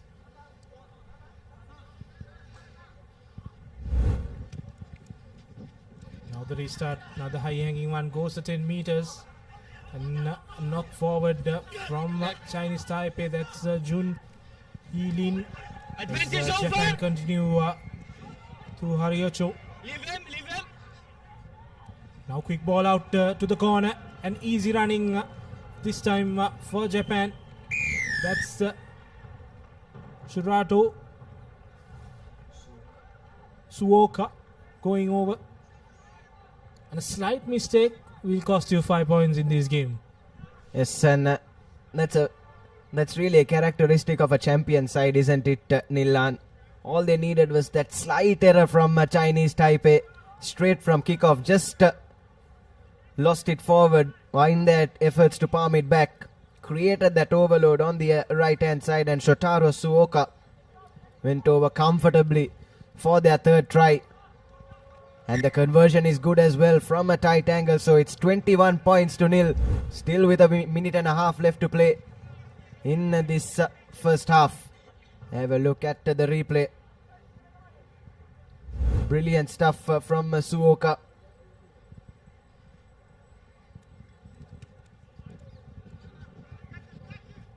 And this time though, the restart doesn't go the 10 meters, and it will be Chinese Taipei with a penalty at the center of the field. So they're doing, they tried to use this method and won twice, but unfortunately third time not lucky, as Yenjo takes that free kick from the middle of play, and a mistake, a fumble, sending them back and losing position to Japan. Now this is dangerous. Japan could score 4 tries within this half as the big number 5 breaks through a couple of defenders. And that will be the brace for Naoya Ogita. This time winning that physical battle, muscling his way through the Chinese Taipei defense. Absolutely nothing they could have done about that. Bulldozing his way through, and that's his third try for today and his second try in this game. Naoya Ogita for Japan. The physicality from Ogita shown in that move when Chinese Taipei does not have any reply for that massive burst through a couple of defenders. See a replay of that. Too powerful there. Ogita. Big asset for Japan in this side. And scoring his brace. 10 points for him, 26 for his team. And another close restart. This time Chinese Taipei managed to collect it. And now making inroads near the halfway mark. Still going strong is the number 6. Kai Sensu. Gets the penalty now. Chinese Taipei has to play a few faces together without losing the ball. That has been the pattern, and the pattern continues as Japan turns the ball over. Just before halftime we could see another try coming in, and he goes past the last defender to go for the 5th try for Japan. And that will be the second try for Shotaro Suoka. 5-star performance in this first half, and it's 5 tries for Japan. No reply from Chinese Taipei. The physicality winning it. First time it was Ogita, now Suoka. Scoring his second try in this game. 5 tries within the first half. Japan on top of this game and in this pool also. Conversion no good, so that will be half time. Brilliant performance from the Japanese outfit.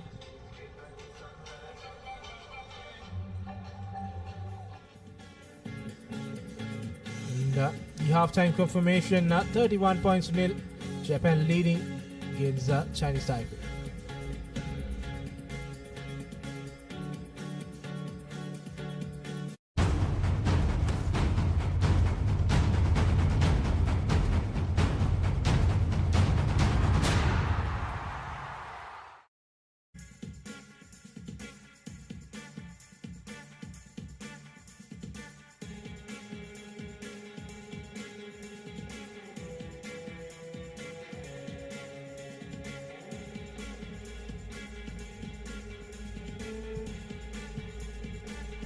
Welcome back to Racecourse. Second half action in this Japan versus Chinese Taipei.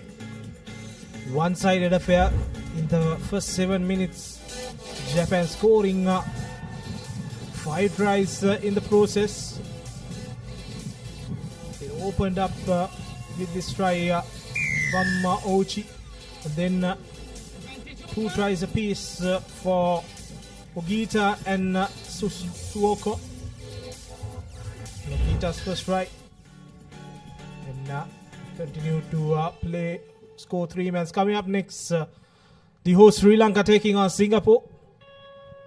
Big game for the host as they prepare to face China in the third game. Yes, big game indeed, Nilhan. Sri Lanka will need a big win as well. Wouldn't have been the scoreline that they would have liked against Uzbekistan in their first game. And we've said numerous times on here today about how important that points difference can be when it comes to deciding who progresses into those semi-final spots. Captain White! Yeah, for Sri Lanka, just simple. You win all 3, you go in. But if you slip one game, and then all these calculations come into determine that last position, Japan restarts the game with another high-hanging kick, but Chinese Taipei still going lateral. No progress. Them are now into their own 22-meter. Brilliant defensive work from Japan, keeping them in the red zone, and good counter-rucking there, and taking the ball and offloads it to the number 4, and he goes through 2 defenders easily to score under the post. The 6th try of this game.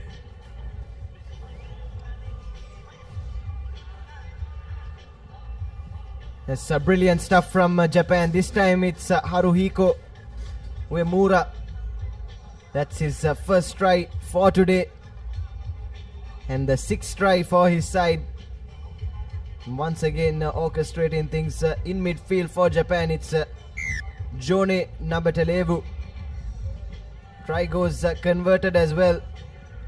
It's 38 points to nothing, and this is a perfect start to this second half for the Japanese. They do a lot of defensive work. They held you, and keep them at bay, and then when they see opportunity, they counter-ruck it and they turn over the ball. And that brilliant defensive work has converted them into points as they lead 38 points to nil. Now winning the restart. Japan will try again, this time a long pass to the corner, and they will easily go for the 7th try. Yes, easy does it for Japan there. Textbook rugby, drawing and passing. And that's a try for the man in that number 7 jumper. And it's their 7th try of the game. That's Takemichi Nakano. And that's his first try of today's proceedings. What a game this has been from Japan so far. We'll be looking at a really, really big score here at the racecourse. Yeah, 4.5 minutes remaining. We look to add a few more tries to their tally. 45 points with that conversion from Haruko Umerua. And Chinese Taipei does not have any answers to this Japanese brilliant performance. And every time they put the ball up for restarts, they convert that into points. This time also in the corner, just a few meters away from the try line. Now Japan setting things up again. Long cutout pass to Suga, looking for his hat-trick. He goes over. That's Shotaro Suoka scoring his hat-trick in this game. Brilliant work from this Japanese outfit. And Chinese Taipei does not have any answers to this onslaught. Yes, more of the same from Japan.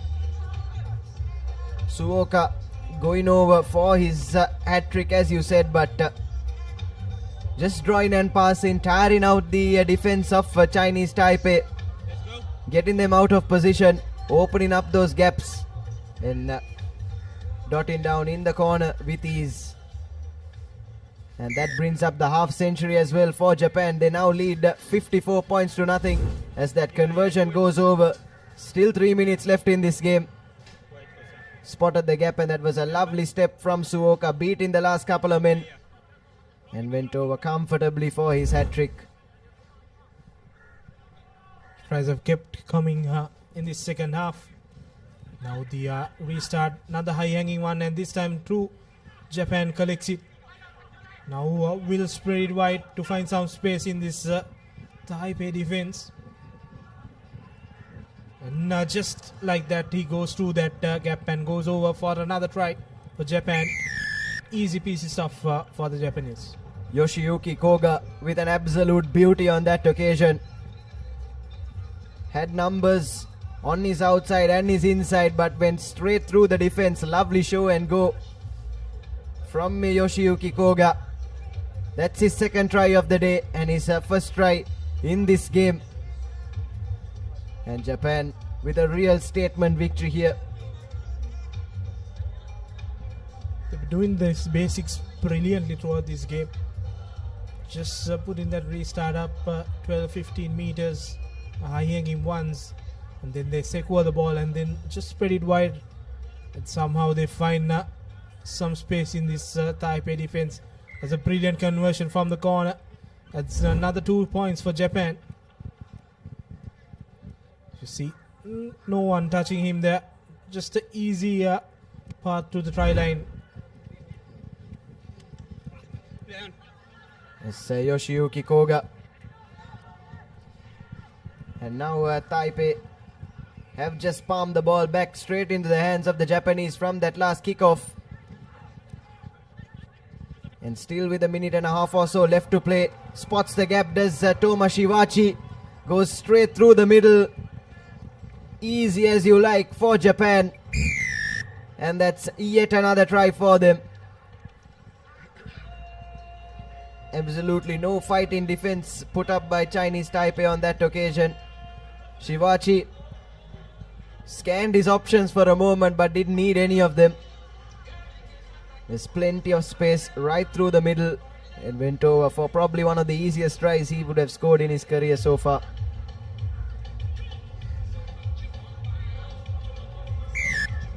The conversion is through as well, so it's 68 unanswered points in favor of the Japanese.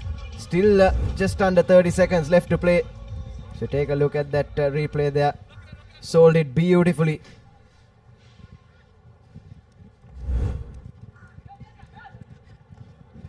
This time again, Japan palming it back straight from kickoff. They'll be hoping for one more, but unfortunately, on that occasion, pass just went a bit forward. Watch scrum. Here, please, here. Let's play. last play. And it'll be a scrum in favor of Chinese Taipei to close out this game. Opportunity for Taipei after a long time in the second half. They've been on the receiving end. 68 unanswered points for Japan. All to play for Japan as they continue their winning momentum. Winning the second game, and that ball goes into touch. Stop. Out. Ball is out. That is it. That's the end of the game. Comprehensive win for Japan against Chinese Taipei. Easily securing. And they will face UAE in the last game of the group in the evening. And that's the full-time confirmation. 68 points to nil. Dropping from Japan to Chinese Taipei.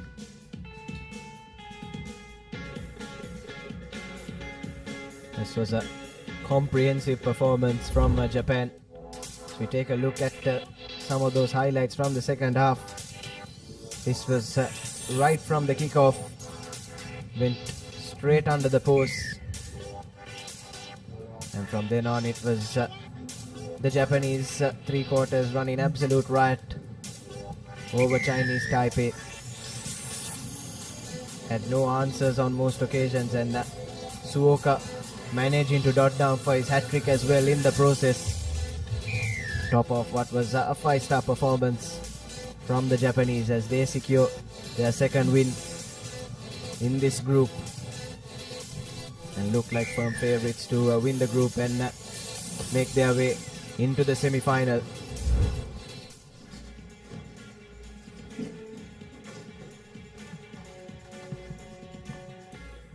So we take a look at the key stats. 10 tries from the Japanese, 9 conversions as well. It's a top performance from them, and nothing going for the Chinese Taipei players.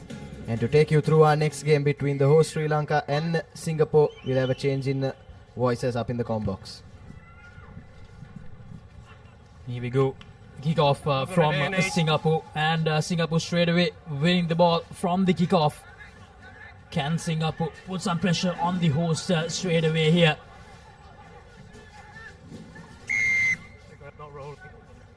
Sri Lanka nice, quickly taken by Singapore. Ishraf. Sri Lanka managing to put some pressure. And here's Singapore responding with some contact, but good tackling coming in from Jensen that time. Singapore still keeping the ball live. Going to Liu. Recycled well, quick ball from Liao. Singaporeans are showcasing very good enterprise. Seems like they've gotten great confidence after that Chinese game. Surya Bandar at that time falling on the ball. Very good start from Singapore. Sri Lanka were guilty of this in the last game as well. Didn't get a very good start. Now Sri Lanka just giving away too many penalties to kick things off in this encounter against Singapore. Now remember, the last game for Sri Lanka will be against China, Sudarshana. So it's important that Sri Lanka try and get a win here to make sure that they qualify for the top 4. An important game for both the teams. Singapore, after losing against China, they want to make a statement here as well. Quick ball available after that scrum. Singapore cutting back inside, but that move finds a ill fate. Didn't run on to that ball that time. Jeffrey Dean, the offloading party. Kamit Pereira in the number 12 jersey for Sri Lanka. The skipper will have to do a lot of work here. Like to see, make sure that Sri Lanka gets on the front foot. Plays in at centre. But Jensen will be keeping an eye on the shorter side where he has Surya Bandara, who can really create. Here's Suri, one-on-one. Cuts back inside, makes the ball available, takes 3 defenders. That's a penalty. Jansen takes it quickly. Looking for options. Here's Akash Madhushankar. Stop and a go. Cuts back inside and makes it available. Dilshan. Soisa finds Kavindu. Kavindu running outside. Ekanaika. Dinar cutting back inside. Soisa. Good defensive work coming in from Liao of Singapore. Sri Lanka keeping the ball alive. Surya Bandara in the corner. Surya Bandara 2-on-1. Surya Bandara gets through. The wily old fox. Srinath Surya Bandara. This is what Sri Lanka has been missing for over a year. How he can create when it looks like there is absolutely no space. He creates it. Srinath Surya Bandara, one of the best ever for Sri Lanka, especially in this format. And he's proving to everyone that he's still got it, Sudarshana. Even after all these years, he's still one of the top players for Sri Lanka. He scored that first try in that earlier game as well for Sri Lanka against Uzbekistan when Sri Lanka were struggling. And here again, Sri Lanka were on the back foot a bit. Srinath Surya Bandara, yeah, that's the 5 points, but unfortunately the 2 points is unable to add it. The curve just not enough on that conversion from Suri. Take a look at that. Scans the ground. There is no space, but he creates it. Commits both the players. With Akash Madhushankar on the outside, creates that doubt on the defenders. Whether to go for him or mark Akash Madhushankar and Surya Bandara says I'll score the first one. Sri Lanka getting the first score of the game. This time a very good high-hanging kick. Backwards. Singapore under pressure, in trouble. Julian Liu managing to settle it down. Deep inside their own half and the interception. Jonathan Dilshan intentional knock on is the call, but he'll be shocked. Because if he did manage to hold on to it, that would have been a try for all money. Singapore will be breathing a massive sigh of relief. Here's another look at that. Dilshan. Ball just jumping out of his breadbasket. Very unfortunate. He has to spend some time in the bin. But Singaporeans will be looking to try and get out of their red zone. Exactly. Singapore trailing by 5 points. An opportunity to make use of this numbers advantage they have. Working the line here. That space open for them on the left flank. They do come out of their own 22 and lose ball here. And Dinale Kanaik, unfortunately, he did collect the loose ball, Sudarshan, but lost it forward. They're not managing to hold on to that place. Singapore with an opportunity space. Will they have the legs? And seems like he will go all the way. Daryl Liao. None of the Sri Lankans are giving chase heartily. Except for Chaturu Soisa, who doesn't want him to waste time. So 5 points all. Scores level with the numerical advantage. Singapore identified that space and made sure that they got one up. So all level here at Racecourse, just under a minute to go on our clock. 15 seconds. Singapore will be the happier lot because they can go in front with this conversion, Laksisi. It will remain at 5 points all, but Singapore definitely will be the happier lot. Here's the replay. They use that extra number really well. They created space for them and the Chinese Taipei. The number 5 for Singapore. Japan creating the gap and going over. 5 points all. Can Singapore put some more pressure on Sri Lanka? Sri Lanka still playing with 6 men on the park. Good collection by Sri Lanka. Now Dinale Ekanaika will look to take the direct route. Ekanaika runs away. That's going to be your score right underneath the post. Dinale Ekanaika will not be stopped. This lad has been a real revelation, hasn't he? In that Tuskers jersey, getting the graduation from the club league to the national call-up. Dinale Kanayaka touching down and gives Sri Lanka the lead. Dinale Kanayaka has been an absolute workhorse for Sri Lanka throughout the year. Sudarshana, starting from that qualifier against Malaysia earlier in the year, against New Zealand under 85 in that second game as well, and then throughout the Asian Rugby Championship. So 12 points to 5 after the conversion. Sri Lanka with a 7-point buffer.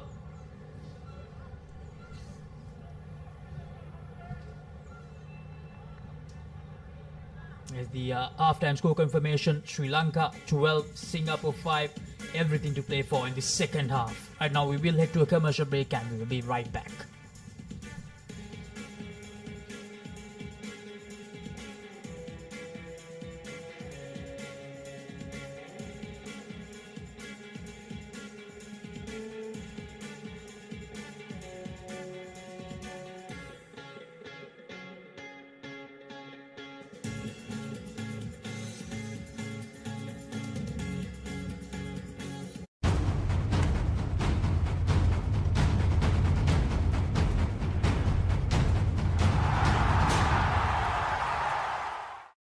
Joining with the day one action of the Asia Rugby Emirates 7 Series 2025. The home team Sri Lanka taking on Singapore in a crucial fixture. Srinath Suryabandara creating a try out of nowhere for Sri Lanka. Like he's done year after year. Srinath Suryabandara, brilliant stuff. But then came this change of direction, beautiful step, and then recognizing the fact that there is space with the one-man numerical advantage. It was Daryl Liao who touched down, and then Dinale Kanayaka, little step and taking the direct route. With one man down, he had to make sure that he finds space in the middle. Got Sri Lanka the lead, 12 points to 5. Coming up next, we have China taking on Uzbekistan. Uzbekistan, of course, played really well in that encounter against Sri Lanka. Sudarshan had a brilliant first half. Sri Lanka just slightly ran away with the game in that second half. Here's Surya Bandar with the first kick of the second half. Jayant Dilshan trying to get that back to Sri Lanka, but unfortunately unable to get it. Now here's a knock forward. Sri Lanka with the opportunity. A wayward pass from the skipper. And yes, the dangerous man once again. What a chase from him. Can he touch down? Yes, he will. Srinath Suryabandara take about second try for him. Absolutely phenomenal, Sudarshana. Well, yet again, reaffirming the fact that age is just a number. Srinath Suryabandara, absolute brilliance. Coming in after a year, just making sure that he delivers the best. Lovely little punt and the control. He had the good sense to make sure that he punts it forward and doesn't rush collecting it. Touches down for Sri Lanka's third, and that's going to lift the spirits of the Tuskers, who will be looking to go in for a big score, Akshay, because remember, the next game that they play is going to be almost 4 hours after this.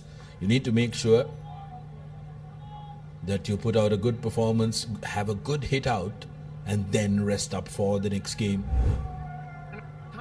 Srinath Suryabandara returning to the national side after a year, really showcasing the value that he brings into the setup. Oh, brilliant, absolutely brilliant from Sri Lanka from the restart. Here's Kavindupera, the skipper, trying to create something straight away after that third try. Here's Suryabandara. Shifts the direction straight away. Jansen tucking the ball in, but there's no one to collect it. Very good pressure coming in from Singapore, who pounced on the mismatch of the numbers. Now looking to create something. That's a very good tackle coming in from Soisa,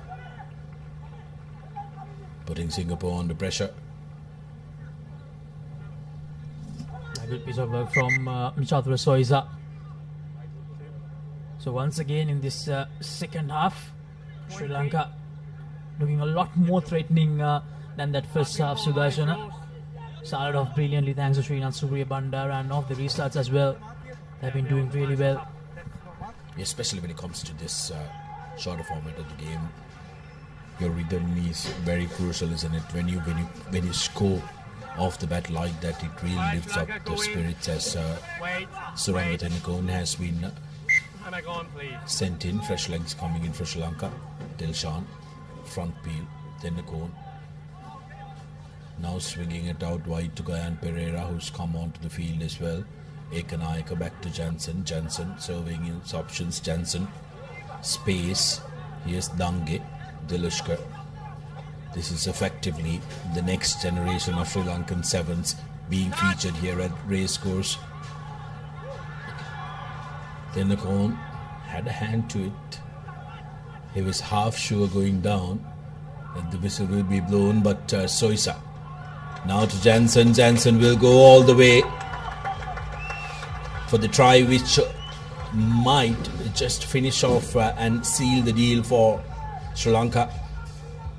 France are happy here at Colombo. Let's take another look at that run up to the play. Laxisi, I did feel like there was a slight hand connection that Suranga made with the ball. Then of course conversion is not successful, but 22 points to 5. Here's the replay. Satura Soisa did perfectly well to give the offload out, and Heshan Jansen with that classic dive of Heshan Jansen to go over for the try. So a lot of time remaining. Sudarshan, Sri Lanka starting off the second half very, very strong. I like the fact that fresh legs have come on the park as well. Coming to Pereira, Surya Bandara, all being called into the bench. Sri Lanka putting good pressure on the restart. Singapore haven't been able to get away from their own half in the second half. It just put them under a lot of pressure. Ian Xiao carrying the ball was Maurice Wong. Sri Lanka putting pressure, but not releasing the tackled player, says the referee. Quickly taken by Singapore. Nicholas Yao with a strong carry and a good clearance coming in from Ishraf. Here's the try scorer for Hong Kong. Lost forward by Sri Lanka, so advantage in favour of Singapore. Looking to spread it out wide now. Cutting back inside for the big number 3, Bao Yung now. But a forward pass has been spotted by the referee.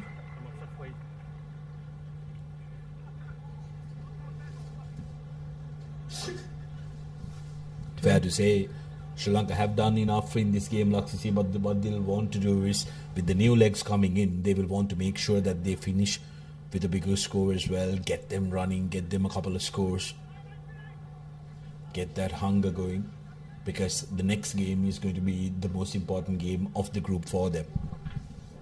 It's against China, a team that Sri Lanka did lose in that first leg, Sudarshana. So that encounter, you can't really guarantee results. So Sri Lanka, they need to get as much points as possible, because that best second place option is still available even if Sri Lanka do lose. So it's very important that they score as many points as possible in this encounter. Now here's Sri Lanka off the scrum. In their own 22, Jansen decides to run. Here's Jansen cutting back inside is Gayan Pereira. Ishraf now back to Jansen. Ishraf gets back on his feet and gets Jansen down. Quick ball available.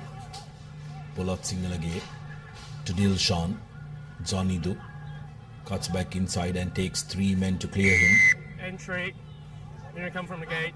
Offside by the Singaporeans. Bulat Singalage taking it quickly. Beautiful basketball pass.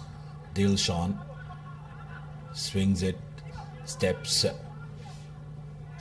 Then the cone, ball ripped out of his hand by the Singaporean defense. A very good presence of mind that time by the Singapore number 7, Teng.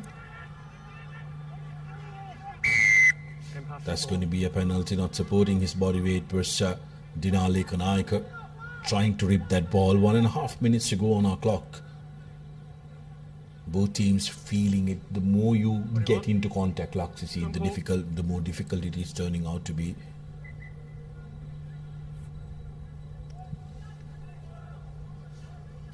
22 points to 5, 1 minute and 19 seconds remaining.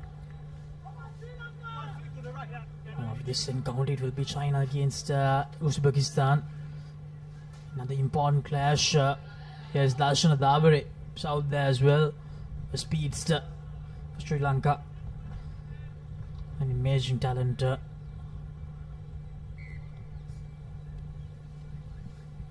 Short-arm penalty for Singapore, who take it quickly, looking for their second score. Swings it to the corner. Braden Yu going to the ground. Here's Jeffrey Din. That's going to be a forward pass. So there's a forward pass, and then knock it on forward. And referee decides that's full time.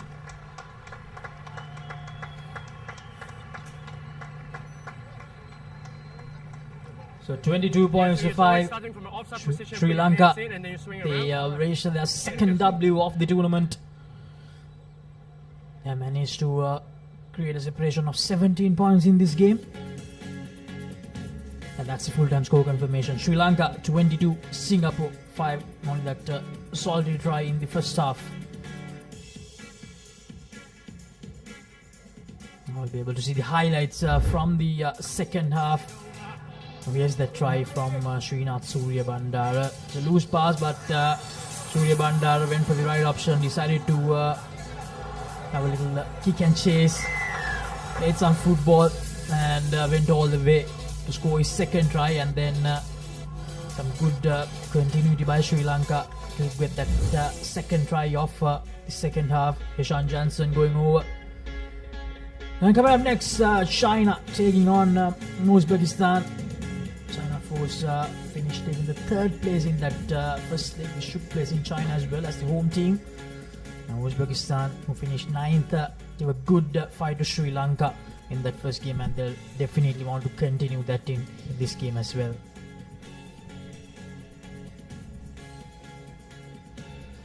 The two team cards of the team, China and Uzbekistan. 15 men squad turning out as the two teams run onto the field.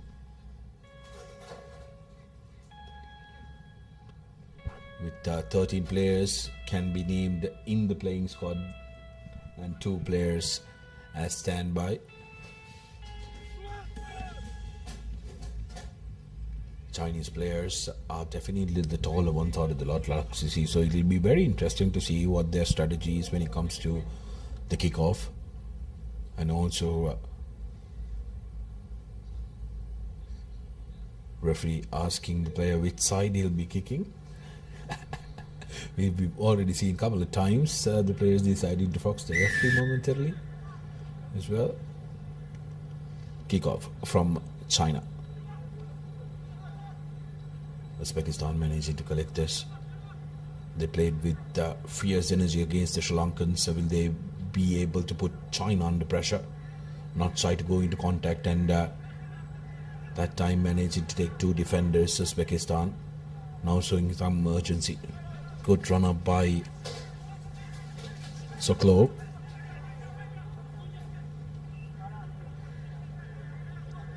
China now with possession, looking to attack the outside channel is the big man who. Here's Sang Hu again with the distribution, running a beautiful line versus Chong Ma, but China still holding on to position. Good pressure coming in from Uzbekistan, but rock formed when they tried to tackle that ball, says the referee. Uzbekistan with some good defensive work to start this encounter, but China still on the attack after receiving that penalty. It's going to be a scrum just outside the 22-meter line. Uzbekistan, they've improved quite a lot over the last few years, Sudarshan. I mean, it's really great to see a nation coming up when it comes to Asian rugby, because some time ago Uzbekistan is not a country that we did see playing a lot of rugby in this region. Now China on the move. Here's the number 7. He cuts back inside and he will go quite easily for the first try of this encounter. Zheng Hu, the man touching down, scored 3 tries in the home leg as well, and in the previous game also touched down. So one of those men China go to when they want to score. China, they've been patient in the build up to the score as well. Luxury conversion not just successful, so 5 points to 0 in favor of China. Take a look at this. Look at the acceleration and identification of space. Quick change of direction with that little step. And then he goes Zheng Hu for his first try this game. As a restart from China. Targets the left-hand side of the field. The attempt didn't go right, but Uzbekistan do manage to recover. The number 3. Now Uzbekistan from their own 22 here, trying to work the line. Looking for space, but that pass goes to no man's land. And China, they will turn position around, but that will be a penalty. Yeah, man in front. The intention was very good for that inside close ball, but the timing wasn't there. Now Sunnat Mekinanov getting some meters from that penalty.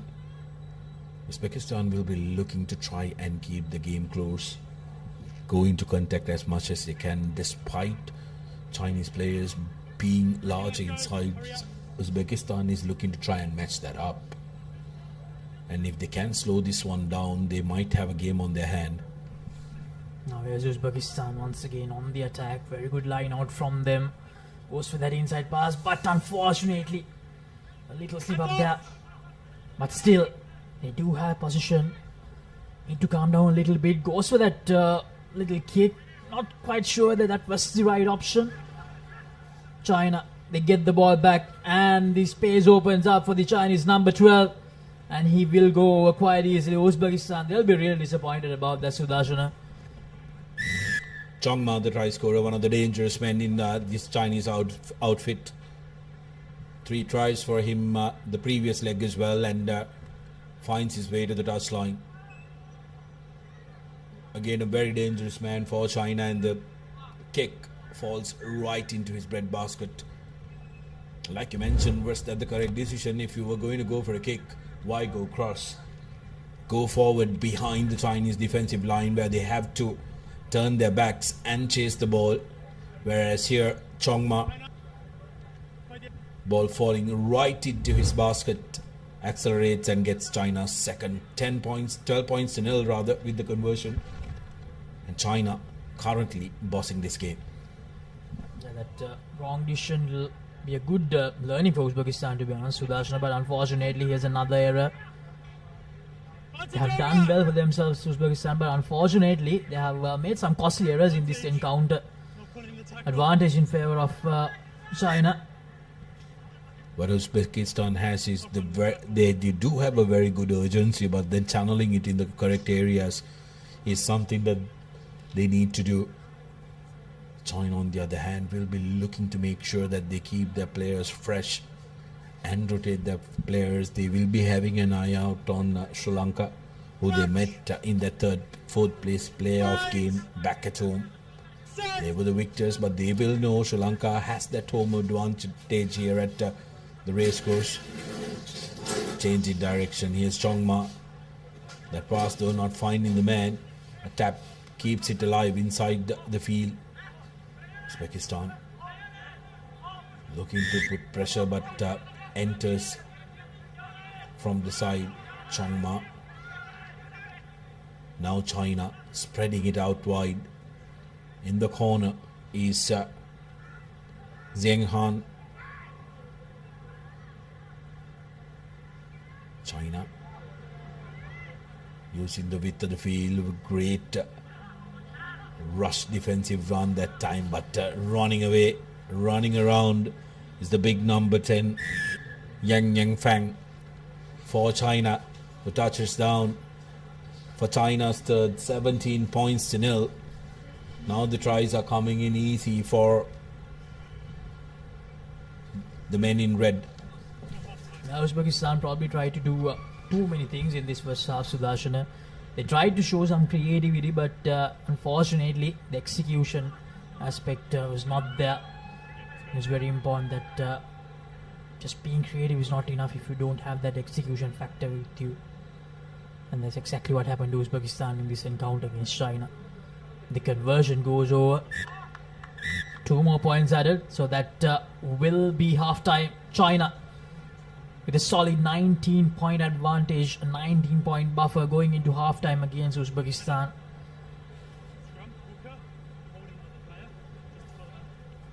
Uzbekistan, they'll be disappointed about a couple of those tries which they conceded in the first half. So that's the half-time score confirmation. China 19, Uzbekistan yet to get off the mark in this encounter. We will go to a short commercial break and we'll be right back.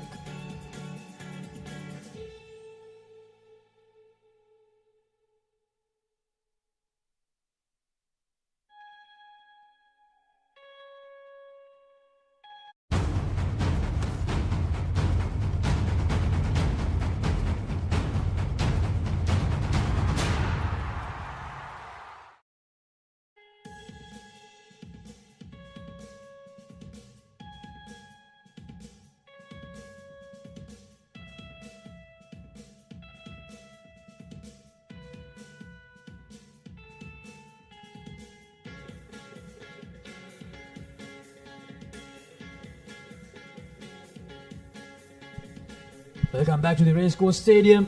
Joining with the live action of day 1 in the Asia Rugby Emirates 7 Series 2025, leg number 2. China taking on Uzbekistan in this crucial clash. And from the look of things, Sudarshana, it looks like we will have a game between two undefeated sides to close day 1 tonight. Yeah, it's going to be a very interesting one. The last game of the day, a Pool C encounter, but this is what China did in the first half. Chongma running in for a try, and despite being a wayward pass on this side of the field, Yang Fan touching down, having a little bit of a slip, but managing to score that try. Next up, women's Pool D fixture, United Arab Emirates taking on Indonesia.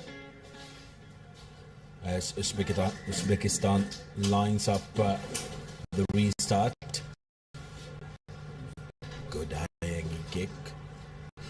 Just at the 10-meter mark, China collecting it beautifully. Looking to attack the shorter side. It cuts back inside the big Zheng Hu. Now China looking to spread it to the corner, space on the outside, has the speed and strength to penetrate that gain line. That's going to be a penalty. Holding on to the ball, support was late. Uzbekistan with an opportunity now. Sunnat goes down with the ball. Space now for Uzbekistan.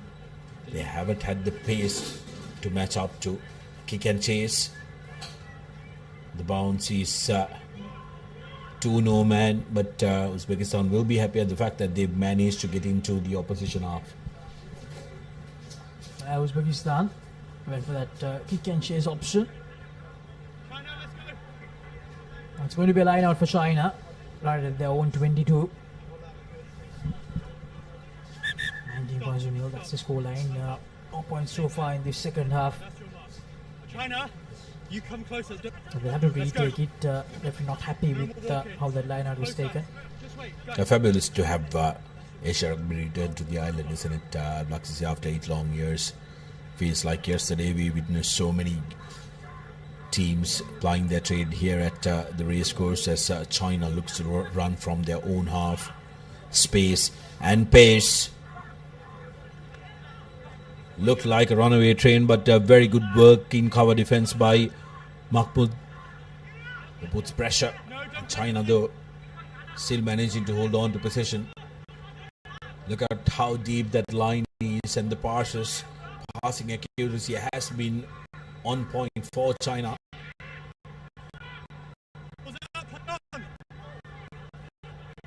That was open play opportunity. Needs support.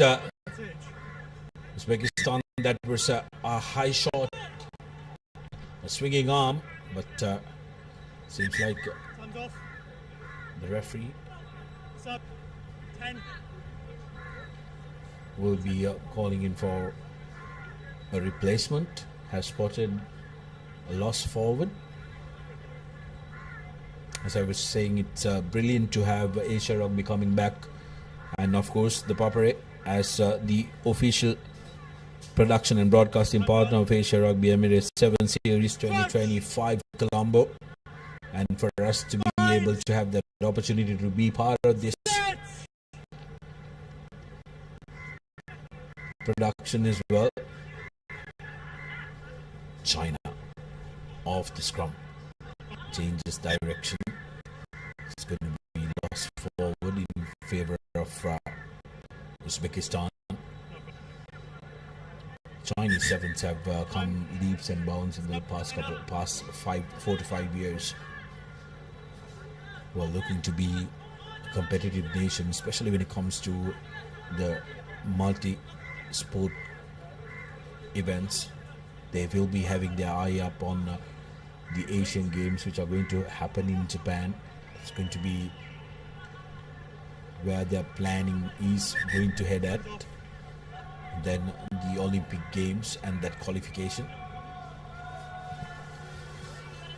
All these teams, all the top 4 or 5 teams will definitely be targeting those medals. Teams like Hong Kong, China, Japan, they'll be focusing on that gold medal especially. And for teams like Sri Lanka, China, and Korea, UAE, Malaysia, all those teams will be eyeing for those bronze, silver and bronze medals. So things are actually heating up a lot, Sudhaj, when it comes to Asian rugby, especially in the 7th scene. It's good to see this level of competition. Now here's Uzbekistan searching for options, but they have not been able to gain much yardage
couldn't keep up with the pace and fitness of China. But these are the key stats. China 5 tries and 2 conversions. Uzbekistan, unfortunately, nothing in that encounter.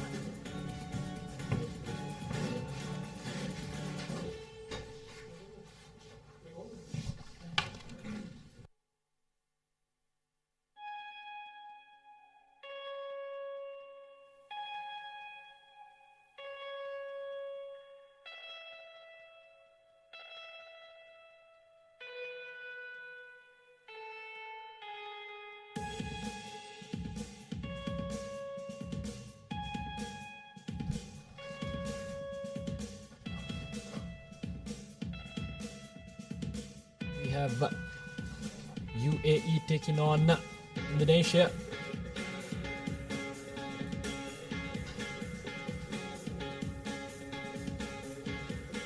Will be UAE kicking things off on the right side of your screen.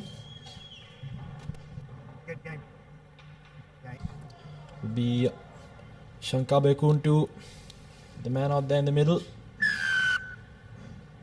And here we go. Good high hanging kick straight to the middle of field. Not collected cleanly, but nevertheless, Indonesia has gathered position. Straight away, we'll be hoping to get out of jail now. Good offload coming in. Backward says the referee, so game continues.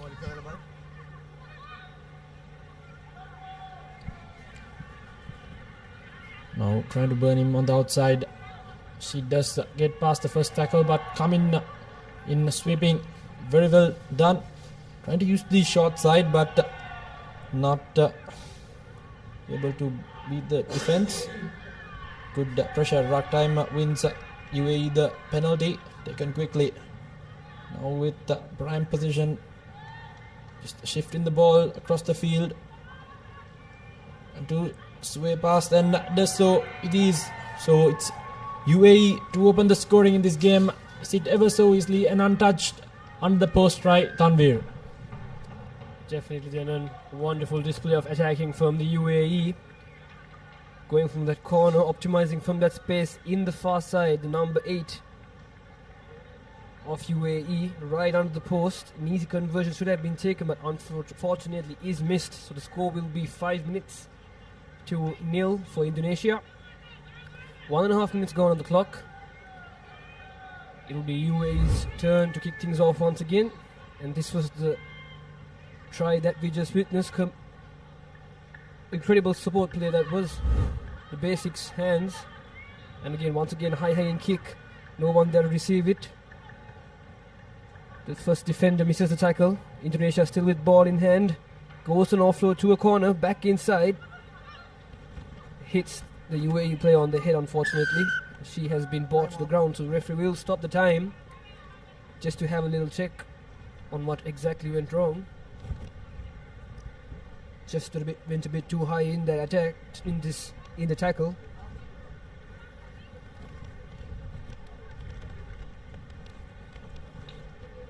She's gotten up once again, so hopefully she will be all right.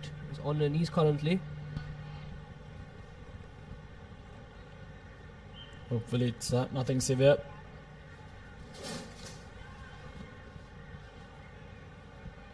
But nevertheless, UAE scoring that first try quite easily. Let's see what went wrong exactly. Yes, this was the incident, and from that inside offload, she just went a bit too high in that tackle, and she may have hit her nose pretty hard there on the Indonesian number 7's forehead. But she will be taken out to check on what's wrong, and a sub has been brought in. But nevertheless, the ball will be with Indonesia once again, as the play had been stopped with ball at hand for them. So it'll be a scrum down in their favour, but still not looking great in the danger zone inside their own yellow zone, I would say. But nevertheless, the free kick has been awarded for Indonesia. Quick tap has been taken. Goes running directly for the hit. But tremendous tackle from the UAE player. Picks it up from the ruck and goes to the blind side, but is brought down once again right there. They will want to send the ball wide. Not gaining a few meters in the pass, just passing it backwards. No one running with the ball. Still taken backwards, the UAE defense blitzing forward, trying to hold up the attacking player, and they have done well to do so. So they have good defense coming in there. Tanvir not letting off the pressure, which has rightfully won them the position of the ball as well. So Indonesia straight away on the back foot. Some good rugby played by the women's team of the United Arab Emirates. And they have a scrum just inside the 22 meter of the opponent's half. UAE will be happy with this outcome, having that opportunity to score once again. There's 3 minutes left in this first half. Inside their 22, but good defense from Indonesia. Unfortunately, it has been called outside, so UAE will be playing advantage from the penalty. And can they do it? Yes, they have, making it look easy. The player in the number 6 jersey for UAE goes over the line and adds 5 more points for their team. Yes, that's Georgia Barber who has gone over.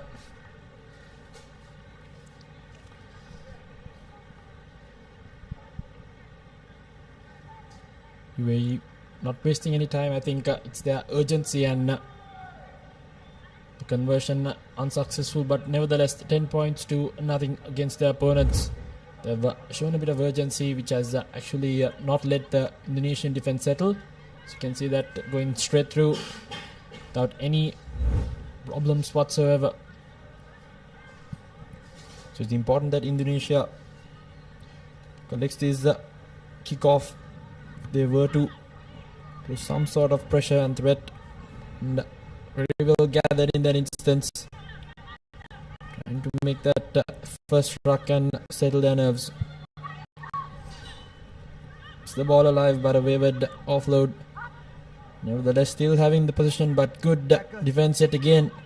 Almost brought out, and it's line out, says the referee. So yet again, good defense coming in by UAE. Yes, definitely the third kickoff from the UAE team, and this time it was collected cleanly, but unfortunately the UAE defense was great enough to put the Indonesian player to the outside. So it will be UAE's ball once again from the line out, but Indonesia does well to contest it and regain possession of the ball. Now attacking from their danger zone, they will be not happy with that. But nevertheless, number 8 of UAE from the corner. UAE trying their best to put the play outside, but ruck has been formed, referee says, so release it. Indonesia once again in the attack. Not looking too good, but UAE once again regains possession of the ball, just inches away from the try line, but Indonesia do well. Yes, UAE quick to pounce on the loose ball, but good counter ruck in there by Indonesia. Has just managed to hold on to their position as they a good, not the ideal kick, but nevertheless they bought some meters and some breathing room for them. It's important that that defense regroups. So we say that cutting straight through is the number 4, stepping inside out, gives away an offload, but finds the hands of the try scorer, who drops it cold. So few mistakes here and there by UAE as well, but nevertheless the clock has run out here on our end. I believe there's a few more seconds left here on the referee's clock. Definitely, Janan, as we see UAE with the tremendous run. Unfortunately for them, they have lost the ball, but still in the danger zone. Indonesia will not want them scoring points. It is the last few seconds of the first half. The scrum half of Indonesia just kicks the ball out to end the first half. So that will be half time here in Colombo. UAE lead by 10 points. Indonesia still not being able to cross the try line to add points into the board. Now that they still have not made it to in a proper attacking position. They will want that in the second half coming up. As we see halftime confirmation, UAE 10 points to Indonesia not being able to score just yet.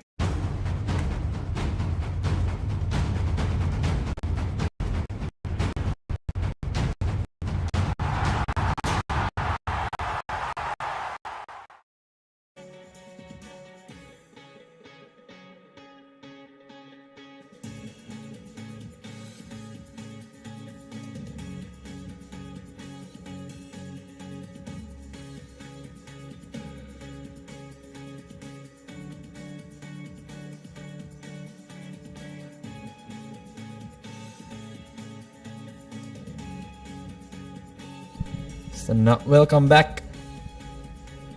So it's Indonesia, beg your pardon, the United Arab Emirates who's leading 10 points to nothing. So we have a quick look at the first half highlights. You can see the number 4 swerving past the defense in that instance. Did quite brilliantly with the players from UAE. Has dominated in defense and both attack, not giving Indonesian team any sort of breathing space whatsoever. And up next we'll have Japan versus India in the women's pool D. Japan so far is number 1 that leaderboard. So that will be an exciting matchup. India women's team did show some exciting performances earlier today.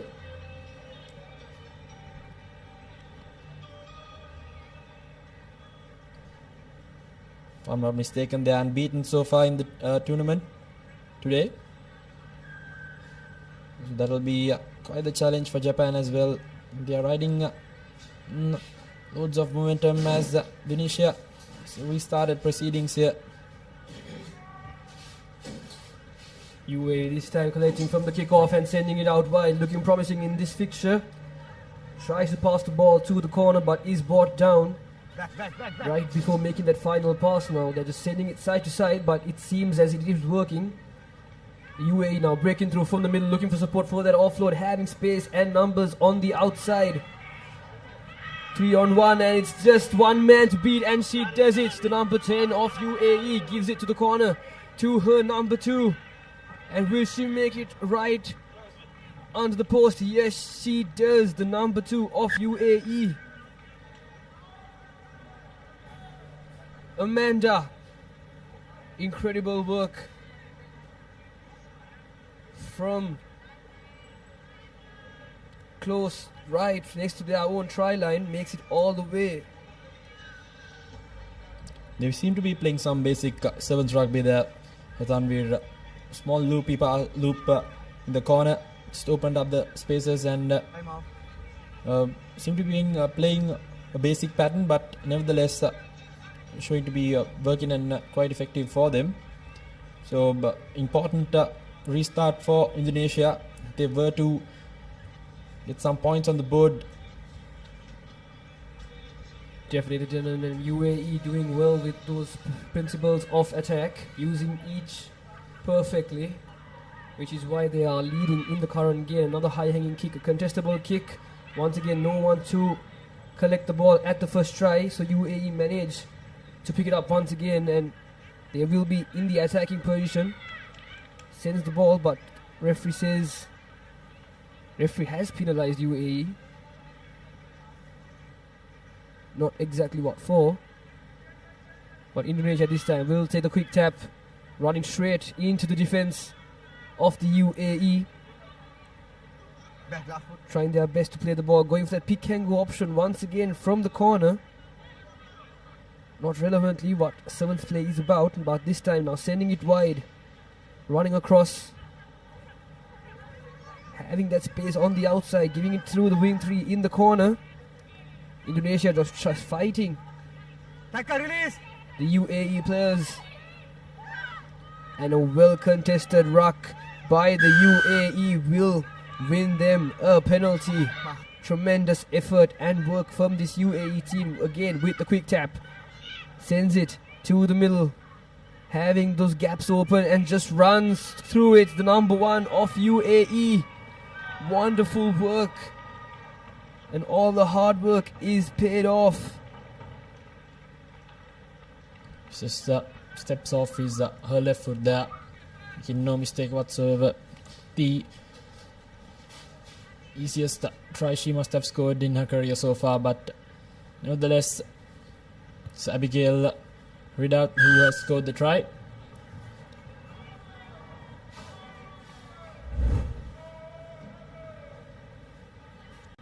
That easy, just steps off her left foot there. There's no mistake whatsoever. Sways past the defense, goes right under the post. So UAE clearly the dominant team in both attack and defense. Definitely did, and the change of direction, the vision, and the sense of play of rugby from the number 1, Abigail of UAE, did well. Another high-hanging kick, a contestable kick, but this time bought inside the 22. The Indonesian team is trying their best to run from the corner in the attack and does well so. Should have cut in there, but unfortunately is taken out. So UAE will have the ball in play. Gone for a quick line out there. Runs in the middle. Looking for support now to the previous try scorer. Wonderful hands from the team. Just has to run to the corner flag, the number 4, but is brought down by the number 1 of Indonesia. The UAE now doing well in the attack and trying to maintain position of the ball. Just 2 minutes and 40 seconds remaining. UAE running the gaps, doing well to do so, but unfortunately fumbles the ball, so Indonesia will be playing with advantage. Our referee will bring it back to the knock-on, and there will be a scrum now in the favour of the Indonesians. But still in their danger zone, anything could really happen. So that UAE did quite well, wasted no time whatsoever in the line out, of course. Took it quickly, maneuvered the ball to the left corner. Just couldn't find the hand in that instance, otherwise it would have been another sure in hand try for them. Nevertheless, it's a scrum down in favour of Indonesia. Just under 2 minutes left here on our clock as well. Seem to be finding only no way out of this defense. A bit too high for the referees like in that instance.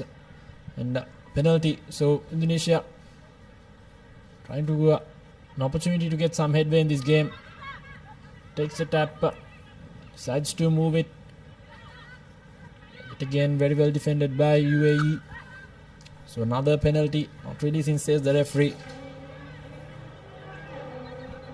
Both teams still not being able to win one game in their group, so UAE will be happy with this performance, as it will be both teams' last games for day 1. But Indonesia now fighting valiantly, still not being able to go over the line. Goes for a kick to gain some meters and to just reduce the pressure of their receiving team. UAE has knocked the ball on, so Indonesia will have the opportunity to score, having support on the outside. UAE doing well for the defense. The cover defense doing well, and will that be a penalty? Yes! A wonderful turnover by the previous try scorer from UAE, doing well with the counter attack. So, once again in the attack, a quick tap. 5 meters from their own try line, and is she going to run it? Yes, she does. No one to beat. All the way to bring it home. Madison Mellish makes her way right under the post, and a wonderful finish with a somersault there to score what could be the last try of this game. Incredible performance from the UAE, and they will be happy to end the day with this win. Yes, Madison Mellish definitely enjoyed scoring that try in that instance as well. Some good defense yet again by UAE. So will be the game for the UAE. Quite the dominating performance defensively and offensively. Gave Indonesia no breathing space whatsoever. Dominated proceedings from the get-go. Capitalized on the opportunities, and thus the scoreline reads 31 points to 0. And it was quite the one-sided affair yet again. Let's have a look at the highlights from that second half. Straight away, Amanda, who went over for the first try in the second half. Had some good line breaks. So you see, this is Abigail. It again, there's the defensive effort which brought them position, and the somersault finished there for Madison. And next we'll have Japan versus India. India riding a big wave of good momentum, winning the first 2 games today. Japan, the table toppers. Yes, as we saw, as the opener was India versus the UAE, and India did a brilliant performance, winning that game. And here is the lineup for Japan and India. The 13 players from both teams. And as you see, sunset here in Colombo has just set as both teams make their way into the ground here in Racecourse.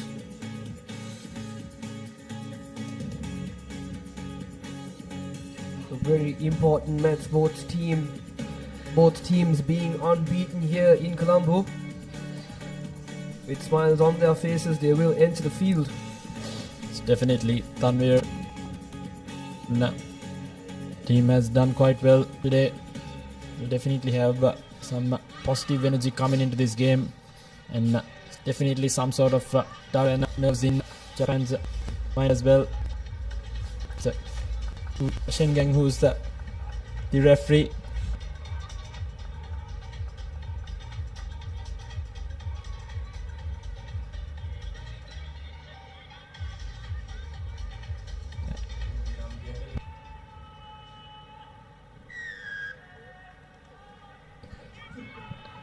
And so good defense from India, and trying to the straight away to the corner.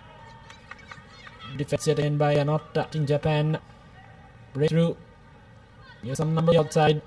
More bit of space coming back inside. Easy number 11. Stepping past defend ever so easy. And it'll be the losers. He's stepping there in that instance. So it's been through. So Japan will go for a try. Brilliant stuff. Good continuity. Attacking the fringes. Good linear attack. Indian defense just scrambling, finding the answer. Got no time to settle whatsoever. So Japan straight away off the mark. Draws first blood right underneath the post, and conversion is not successful. So the scoreline will remain 5 points to 0. Definitely, Dylan. I think it was the number 6 of Japan, and here we have the run from the Japanese player that had gained the distance, but unfortunately was brought a bit down too soon, as the Japan supporters doing very well to support their team. Yes, the ball hasn't been bought 10 meters, unfortunately. She should have let it be and bounce it outside the 10 to play the game on. But referee says it will be a free kick at the center of the ground for India. So India will start this time with the tap right at the middle. Taken clearly, the number 9 looking for support to her number 12, back to her number 1. A wonderful offload inside the gap.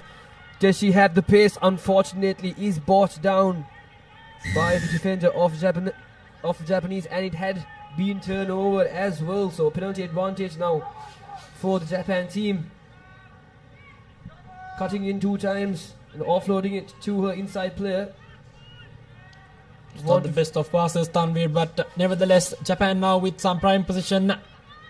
Space on the outside, cuts back inside. That's the number 2. Straight away, breaks past the defense. Good counter-attacking by Japan as they will go over for another try. It's Honoka who will go for the second try for Japan. Good feet, some good stepping, good footwork in that instance. Have to admire their counter-attacking ability as well. Managed to adapt and makes no mistake whatsoever with the conversion this time around. So it will be 12 points to nil. And they're now in the back foot. Take a look at that. Just easy does it. Good deceleration. Makes you step right off and just start to go under the post so easily. Definitely did a wonderful performance from Honoka Tsutsumi. And wonderful kickoff as well. Makes it was a contestable kick, but no Japanese player seemed like they wanted to collect it, but does well though in defense. Referee says roll away as India now in the counter attack, having that space on the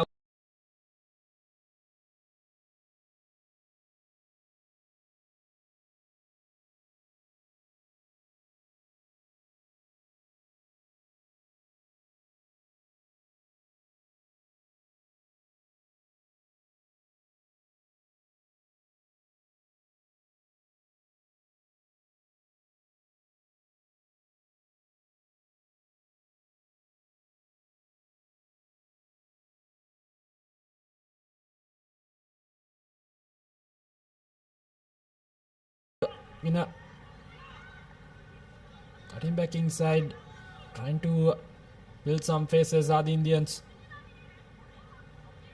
Good tackle coming in, brilliant stuff. It's a penalty in favor of Japan, holding on, says the referee. So I did mention Japan really easily, they have the ability to counter-attack and switch there and adapt. And good offload yet again. Straight away goes the number 13. Will go untouched over that whitewash. So it's another try for Japan. Saruna Konishi who will go over for the third try for Japan.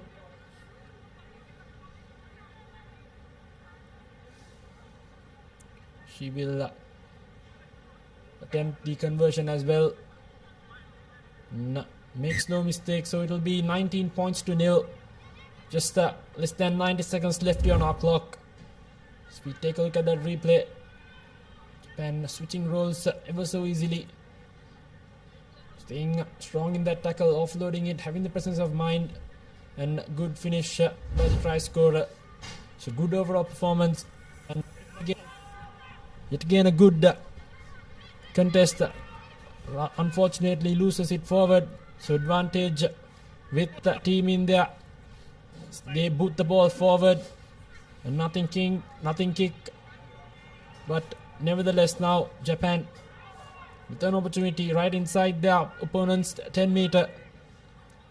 Stepping her way through is the number 4. Fence off 2 defenders, gives their offload away, so yet another try coming in for the number 3 of Japan. That's Chaiki who will go over for the other try. So 4 tries coming in this first half for Japan, making their counter-attacking abilities up for show here. Brilliant adaptation yet again by Japan.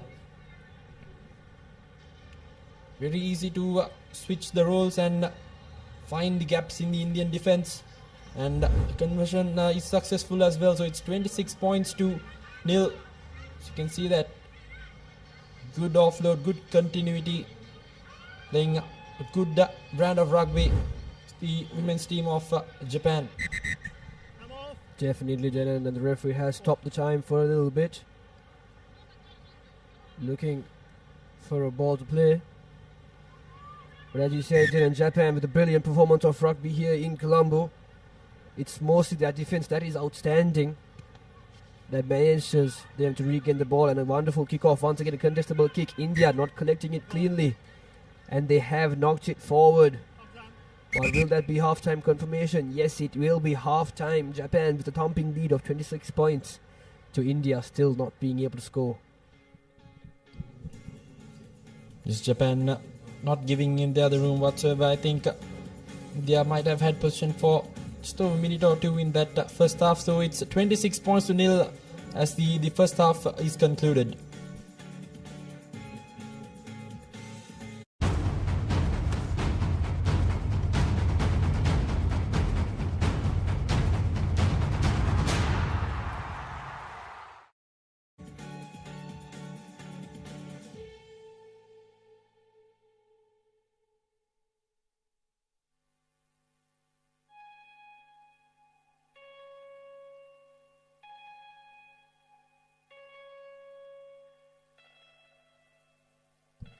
And we're back.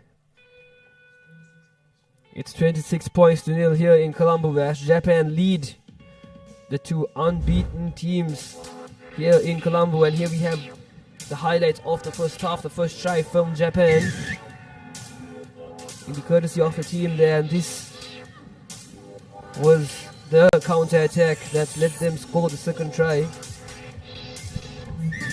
The number 2 of Japan making her way right under the post. So to admire the counter-attacking and overall playing by Japan. I think they have done quite well, have the speed, have the defensive capabilities, and the power running as well. Clearly outmatching India in all departments. And up next we'll have Malaysia taking on the Philippines. Here we go. Moments away from kicking things off for the second half. They'll be leading in with 26 points. Japan does it cleanly and goes for the switcheroo from the kickoff. And it does trick the Indian defense, but still in play. But Japan has knocked it on first is the call from the referee. A wonderful tactic from the Japanese team from the kickoff. So India now this time will have a scrum in their favour. Just inches away from their 22. They will want to exit the ball and just move it towards the Japanese side to just reduce the pressure while attacking from their own red zone. So we shall see the decision that will be taken from this Indian team. It's a vital scrum coming in for Team India. It's important that they score as soon as possible if they were to at least put some pressure back on Team Japan. As we say that, yet again good defense coming in by Japan. It's a penalty again against them. So Team India with another penalty in their favour will breathe a sigh of relief there. And they've opted for a scrum. So we'll be hoping to build some faces and get that scoreboard ticking. Definitely, and the Japan team just making a few unnecessary mistakes there. Referee says not supporting your body weight, and they have been penalized once again. India with the quick tap tries to go for the offer, but it has been a deliberate knock-on, so it will be a penalty advantage in the Indians' favour, and the Indian player spots the gap in the back and goes to boot. But Japan do well to collect, and now they are in the counter-attacking position. India does well with a tremendous tackle from the defense, the number 2 of India. But still, Japan has regained position of the ball. Can she make it all the way? Just one defender to beat. Has she done it? Yes, she has. Vanako of Japan. Vanako Kita of Japan scores the first try of this second half for her team. What a lead we have here in Colombo, Japan now with 31 points to India 0.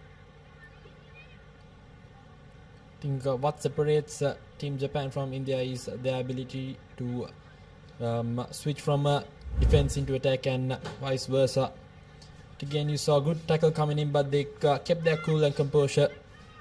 Give the ball away to the play on the outside, and mismatch of pace in that instance as she goes over for another try. So Japan Good overall performance so far in this game. Team India just outmatched and outplayed at this point. Definitely, Dylan. The adaptability of this Japanese team has been showed some promise. It had made 10 meters there, but unfortunately the ball had struck a Japanese player, so the referee will award India once again with that free kick at the center of the Racecourse ground here in Colombo. But Japan would be very happy with such a dominating lead in their last game in day one here in Colombo, 31 points to 0. India will try to redeem themselves to at least score one try before the full-time confirmation whistle is blown. This time Japan going for that turnover, but unfortunately knocks the ball on, so India will be playing advantage from a knock-on. But the defense from the Japanese team is what is helping them, but unfortunately India knocks it on once again to Japan. This time in the counter-attack, cuts in. Quite the quick feet from this Japanese player, cutting through what seems to be almost the entire Indian team, and does well to do so. Still in the attacking position, Japan having numbers outside, having that space. Can our previous try scorer do it once again? Yes, she does. She makes it over the line. The number 8 of the Japanese team, Wakana Akita, does well to go over the line to just add to that lead.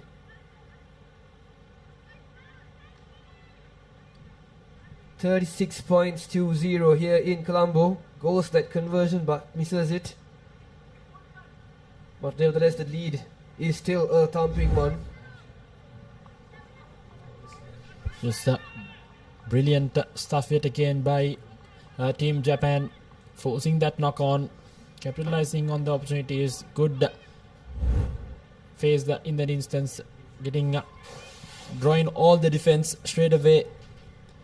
Again the kick not traveling the 10 meters, so that's something they'll want to work on. A few fine tuning in this Japanese team, and they'll be a force to reckon with tomorrow. Definitely Dylan, and India did show some promise in the attacking position right before the Japanese team scored the try.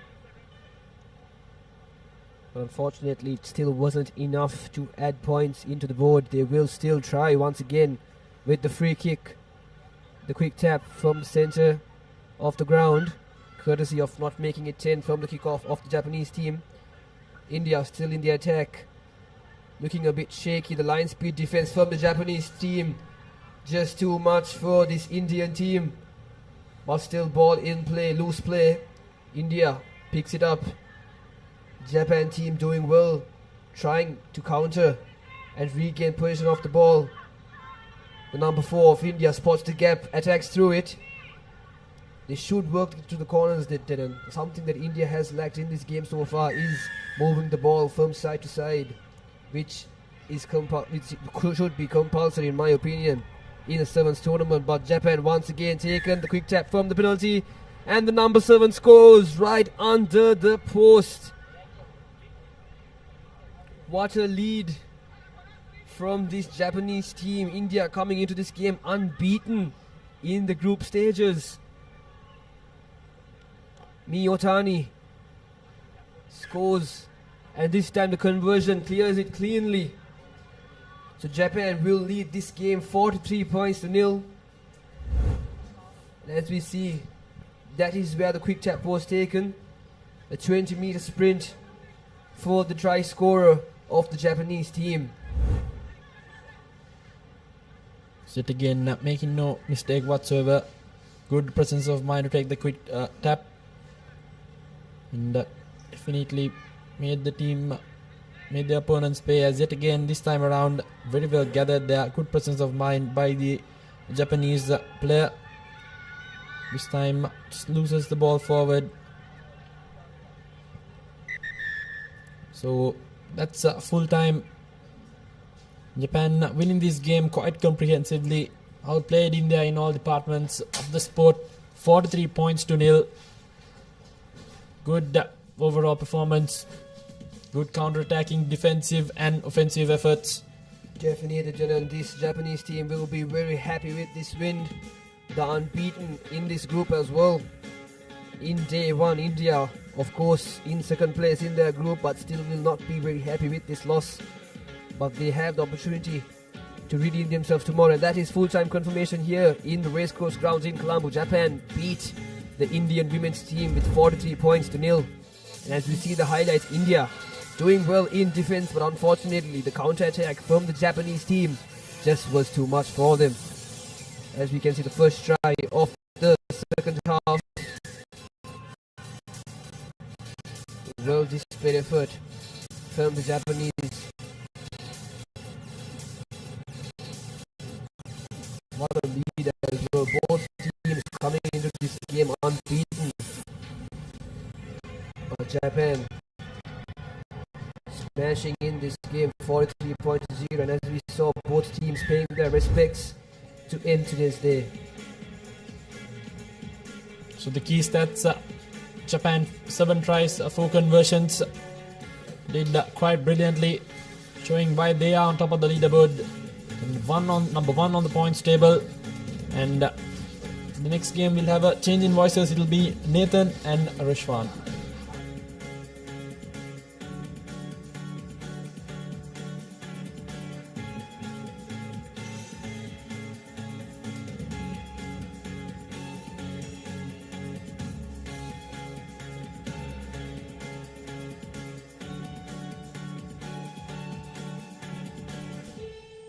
So up next in Group E in the women's fixture, we'll have Malaysia taking on Kazakhstan.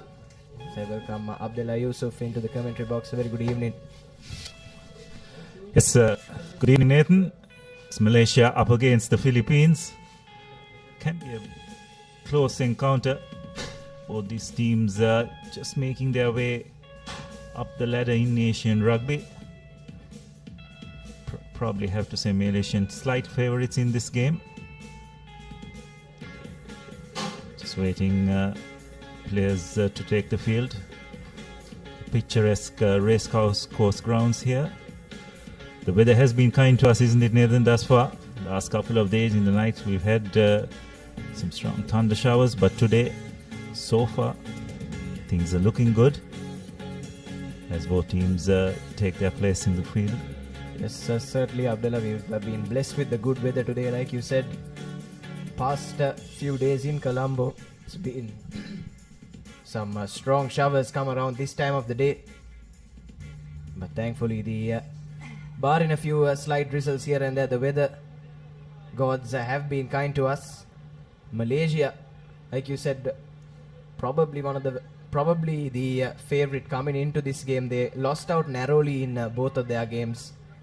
Just a couple of scores in both of them, so they'll be really disheartened and they'll be hopeful of finally getting off the board in this tournament. And the rugby that they've been playing certainly shows that they'll be deserving of a victory, but they do have the Philippines in front of them. But straight away a deep kick has been spilled on that occasion by Malaysia, and it's the Philippines that will have a scrum right on the edge of the 22 to start things out. Yes, an unforced error for Malaysia. Not the way you'd want to start the game. So Philippines with an opportunity. Scrum just on the 22-meter line. It's a good feed. Philippines just trying a short angle, getting over the first line of defense. Malaysia though realigned well.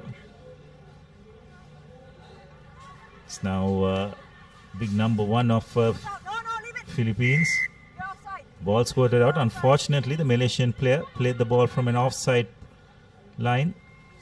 Philippines take a quick tap. Retain possession. This Philippine girls seem to be taking the direct route. They do have a slight physical advantage over the Malaysian outfit. And it's their number 8 who goes over. Attacking along the fringes. Not very common in sevens rugby, but effective on this occasion nonetheless. And Philippines draw first blood. Yes, it was the Philippines asking all the questions early doors, wasn't it? And that's a deserved try for them. Straight after that kickoff was spilled by Malaysia. Conversion goes begging, so it will remain 5 points to nil after the first 1.5 minutes. But it's interesting news of their players on that occasion from Philippines going through the fringes. But eventually they did get the desired result. It seems to me, Abdullah, that the Philippines do have the physical advantage when you compare in both sets of players. Maybe that's why they opted to go with those pick and drives. And there you have it, the number 8 sending the defender the wrong way before diving over for the first try in this game. So Malaysians will look to try and strike back at the very earliest. There is a player down on the Philippine side, so referee has stop play.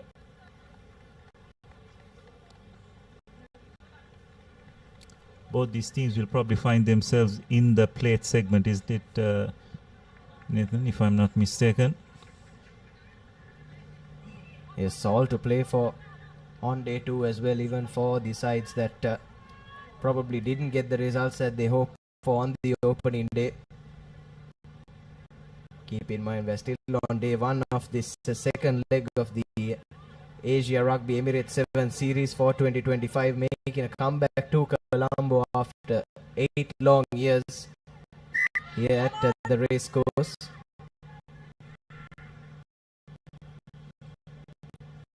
And now player back up on her feet, and referee says we can resume.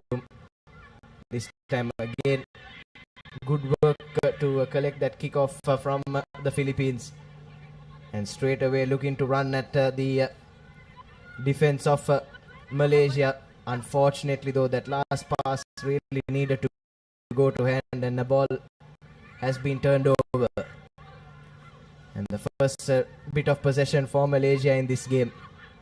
Haven't seen them with the ball at hand in the first 3.5 minutes, and straight away making their way right up to the correct half of the pitch. And there's that number 4 with a darting run through on the right hand side, running round, and straight away Malaysia have pulled one back, and it's their pocket rocket once again with the score.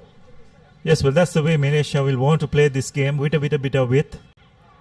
Don't want to get into too much of a confrontational battle with this Philippines outfit. Spread the ball out wide. They have some speed on the wings, and they've got to use it. So Malaysia have done well to strike back. Conversion not successful, so score will remain at 5 each. So we have a look at that replay once again. Lovely draw and pass, and a lovely running angle. It's just those first 2 or 3 steps that is crucial on those occasions. You just got to have that ability to take off, and Malaysia have been able to do that. So they've drawn level, restarted again. Fortunately, Philippines just taking the eye off the ball at kickoff time. Now there are numbers out wide. Just need to run straight, draw and pass.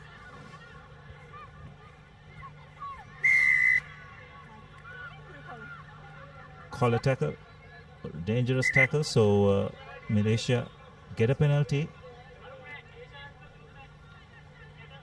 Yes, looked like it right from the get-go, didn't it, Abdullah? But again, the Philippine defense caught lacking on that occasion. Allowed the Malaysian player to come right up and collect that kickoff, and from that bit of possession they ended up winning another penalty, and it looks like they'll take the scrum to restart things. Yes, well, the kickoff is such an important facet of this game of sevens rugby, especially after you score a try. You've got to keep your concentration, or even if you're conceded, as in the case of sevens rugby. So it's another Malaysia. If we have to getting split, trying to get the forward. Even Eventually, we do get one. Ball fed in by the Malaysian scrum off. Doesn't quite come out cleanly, but she manages to kick it back to her own team, and that's a lovely run by the fly half. Number 6 goes all the way. So what a response it's been by Malaysia.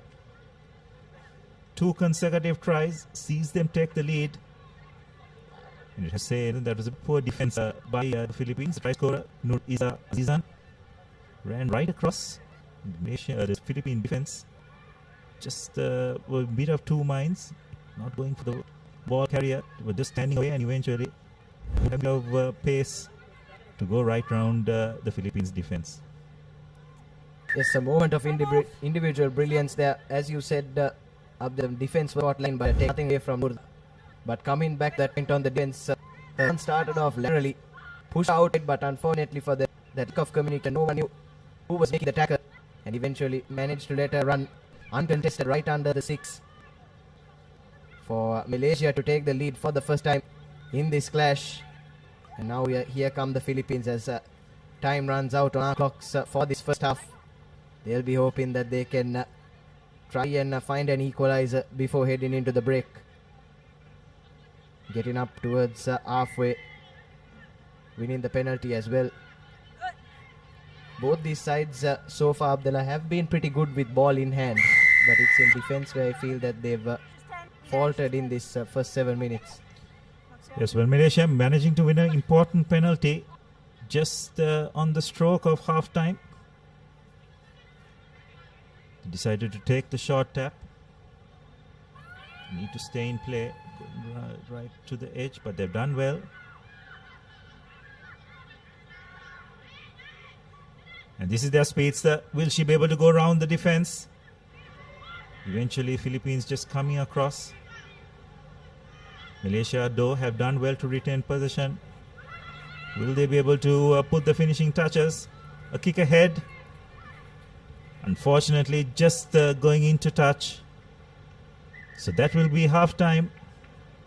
Malaysia ahead 10 points to 5. An entertaining first half by both teams. Yes, it was the Filipino side that started the game exactly how they would have wanted to. The first kickoff was dropped cold by Malaysia, but after that, when Malaysia slowly started growing into this game, they managed to get their possession, get their moves right, and take a 10 points to 5 cushion into halftime. So you have your halftime confirmation there as well.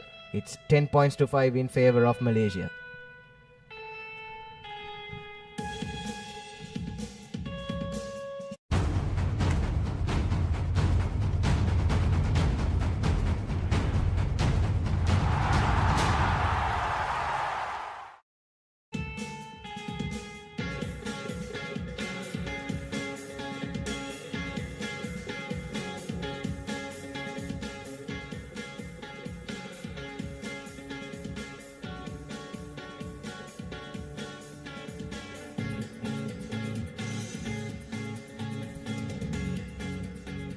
Welcome back to our broadcast of this Asia Rugby Emirates 7 series, leg number 2 for 2025. Take a look at the first half highlights from that clash between the ladies from Malaysia and the Philippines. The Philippines went over in the opening exchanges, and after that, couple of moments of individual brilliance, you have to say, from Malaysia. First from their number 4, and then from the number 6, running right round the defense on both occasions to go over for 2 tries and make it 10 points to 5 as we head into the second half. And coming up, another women's fixture between China and Kazakhstan.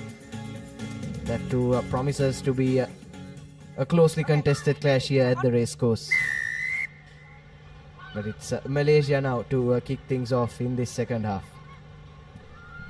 Philippines collect cleanly this time. Again, slipping a couple of tackles is Malaysia. Philippines retain possession, spreading it out wide. This is good defensive tactics by Malaysia, rushing up, not giving any space for the Philippines to move.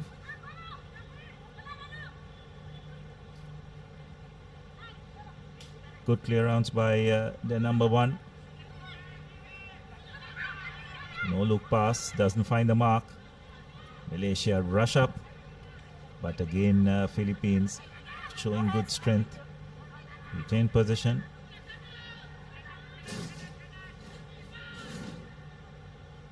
Position turned over. Malaysia with an opportunity.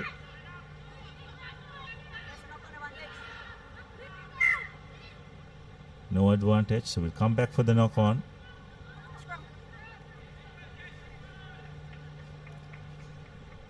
It's a scrum in favor of Malaysia inside the attacking red zone.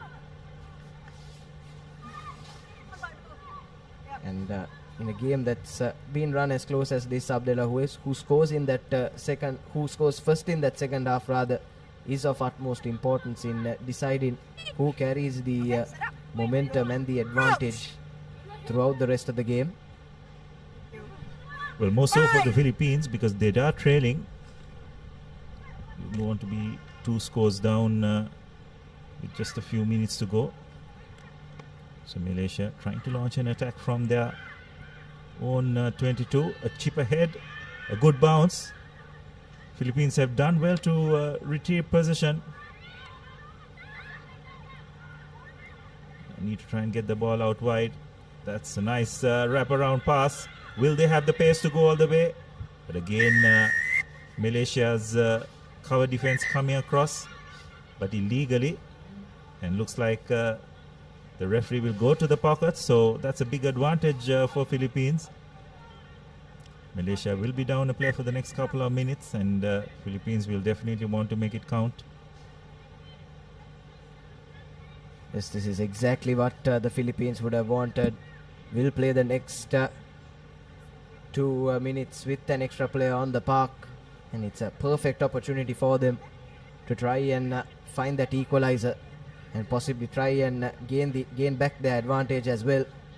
Okay, crouch. Fine. It's a scrum just inside the Malaysian half now for the Philippines. 1 man to the good as well. The ball squirted out of the scrum, so we'll have to repack. Looks like Malaysia making a substitution. 4 minutes or so to go. Still Philippines have a player advantage. Yes, we're into our last round of matches as well, isn't it, Abdullah? I'm sure there's plenty of tired legs on the park. They've been here from very early on in the day. And there are some important matches coming up tomorrow as well, as another unforced error comes in from the Philippines. And now Malaysia have won the ball back. Looking to run from inside their own half now. Yes, that number 6 again. Looks like she's been a deceptive runner so far. Seems like no one wants to tackle her. Straight diving. And draws the penalty as well. Had rights to the ball there, but unfortunately went off her feet. The number 8 for the Philippines. And Malaysia, this will shave some precious seconds off the clock in that time that they're down to 6. In setting up to take that quick tap.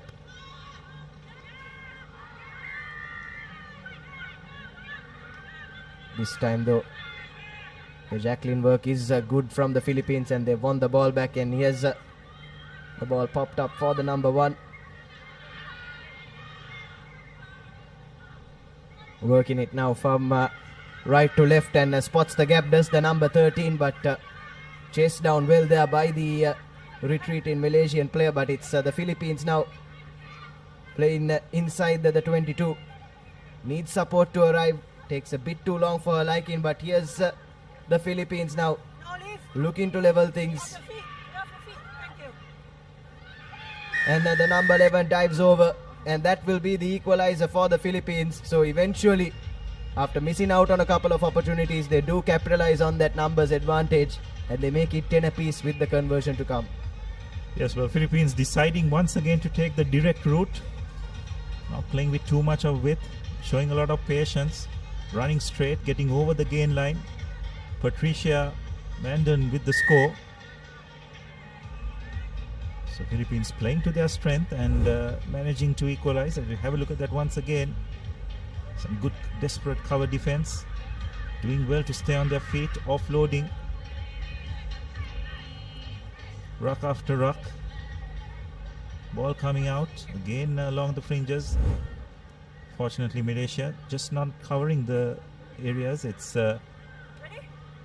12 points to 10 in favor of the Philippines. So yet one score in it, and we're just approaching the final minute or so of this game. Malaysia, rather Philippines deciding to switch sides, but that was a poor kickoff. So we come for a free kick at centre field. Let's see the anxious Filipino bench. Game is going to go right down to the wire. Will Malaysia be able to make this counter? And unfortunately, they've knocked the ball on. And to make matters worse, following player has picked it up from an offside position.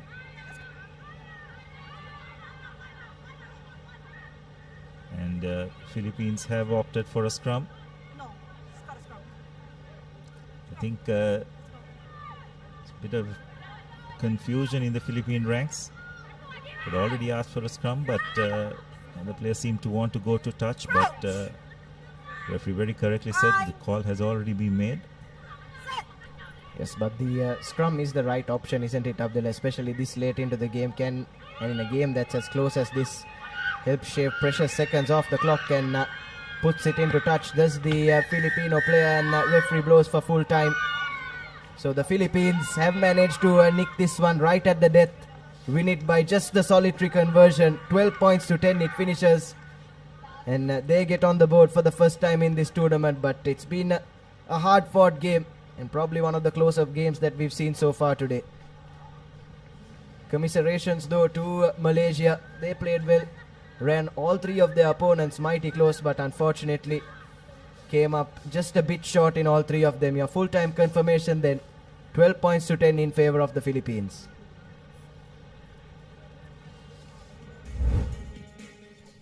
So these are the highlights. This was the game-winning score by Philippines. Just kept on attacking along the fringes, and eventually the Malaysian defense wilted. These are your key stats. 2 tries each. Eventually it was just that final conversion that made the difference. And as a result, the Philippines not up their first victory of the tournament.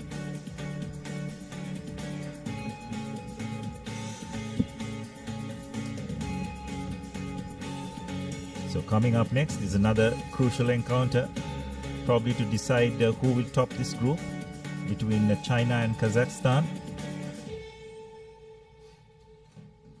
China been a real dominant force in women's sevens rugby. Will go into this game as clear favorites, but don't want to count out the Kazakhstan ladies. They have been a force in Asian women's rugby for a while.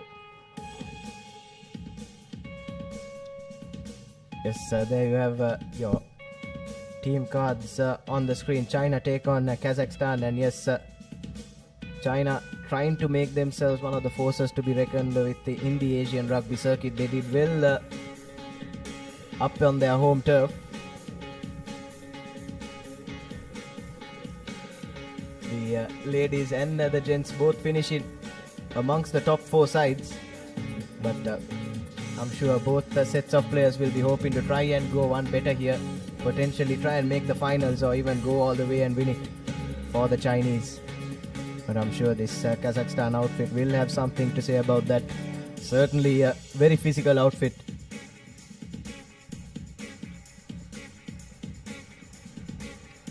And that's your referee from Japan, Hibiki Ikeda. She will control this game. Yes, it's Really interesting to see how Chinese women's rugby has come on and leaps and bounds. They have been a fairly regular member of the world circuit as well. So a very professional, competent outfit. Kazakhstan will probably try and look to outmuscle this Chinese outfit. And I think they have the pace out wide to counter what China can throw at them as the game has commenced. It's China who will look to launch the first attack. A lovely bit of passing, wonderful footwork. Unfortunately, knocking the ball down at the crucial moment. So it will be a scrum. As you can see, a slight drizzle prevalent here at the racecourse. So ball handling is not going to be easy. Underfoot conditions.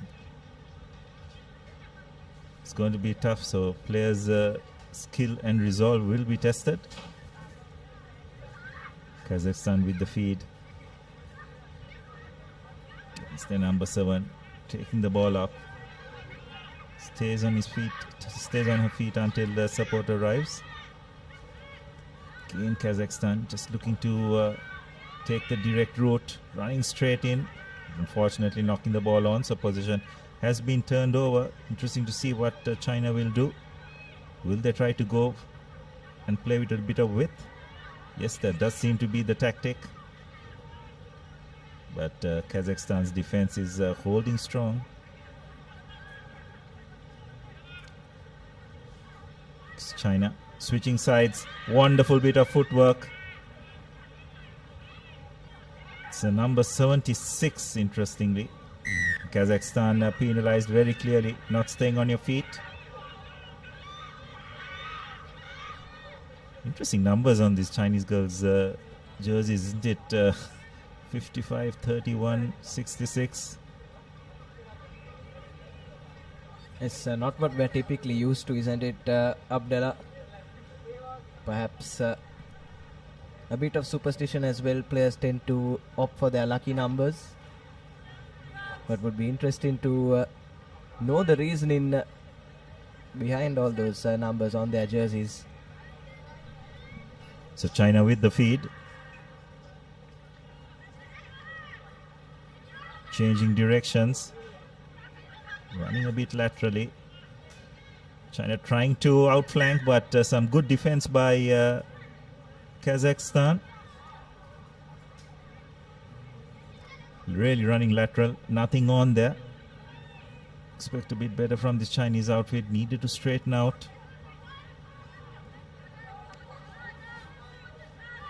So now Kazakhstan will try to win this line out and get their attack rolling. Going to number 1, but well read by China. Kazakhstan though have done well to retain possession. A dummy has been thrown, but good cover defense by China. Kazakhstan retained possession, unfortunately knocked on. So conditions are a bit tough. You can understand given that there is a drizzle that is coming down here at the racecourse, so the ball is going to be wet. Players will need to be aware of that. They may not be able to stand as wide as they would like. May need to probably reduce the distance between the passer and the ball receiver. And China with a break. 2-on-1, unfortunately, not finding its mark.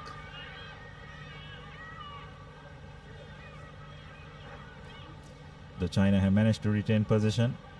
Slow ball though. And that's a lovely run. Beautiful angle. Lovely supporting line as well. Brilliant by China. Is it held up?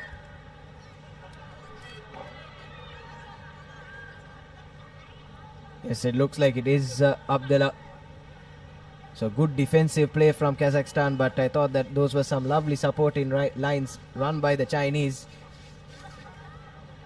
But it's China now with a 5-meter scrum coming their way. So all hope is not lost for the Chinese. They have a scrum on the 5 meter mark. Gets it out now. Looking to use some width, China, but Kazakhstan line rushing on in defense. And some big hits coming in from them as well. China will be made to go again. They've been pushed wide, but this time looks like she'll have enough on her. No. Opts for that inside pass last minute. And that's another opportunity that has been squandered by China as Kazakhstan come away with possession once again. Brilliant defensive work by Kazakhstan.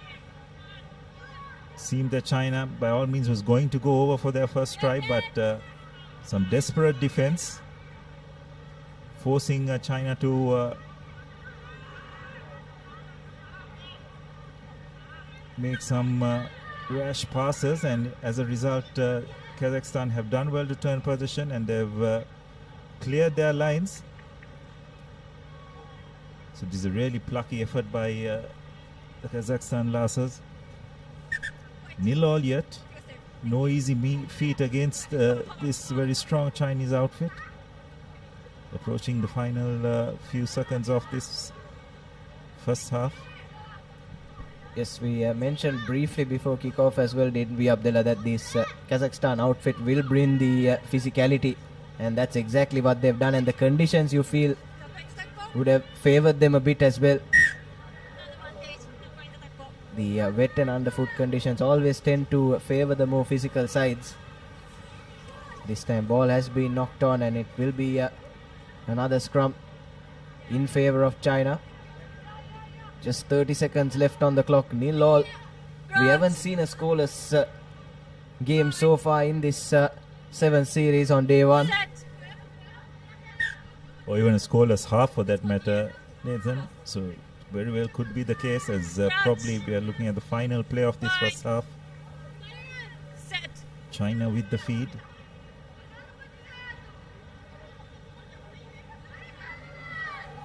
So break on the open side. China this time deciding to go to the boot, but penalized for being offside. So an opportunity here for the Kazakhs to have the final say in this first half. Interesting to see the option they will take. We do know Kazakhstan like their set pieces.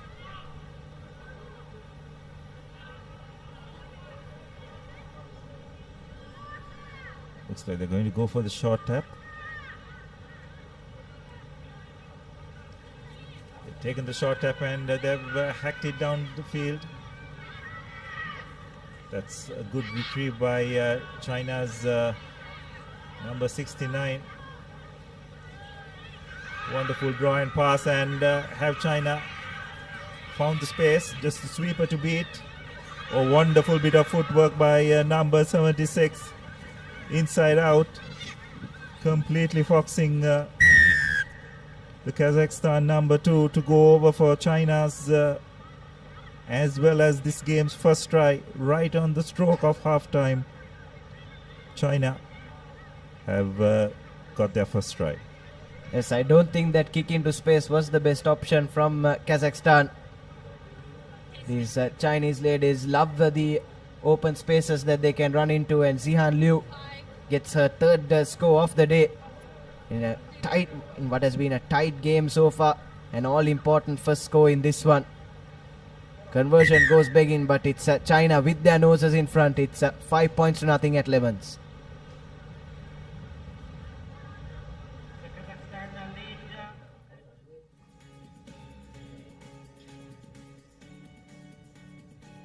Conditions slowly but surely coming into the picture as you have your halftime confirmation there.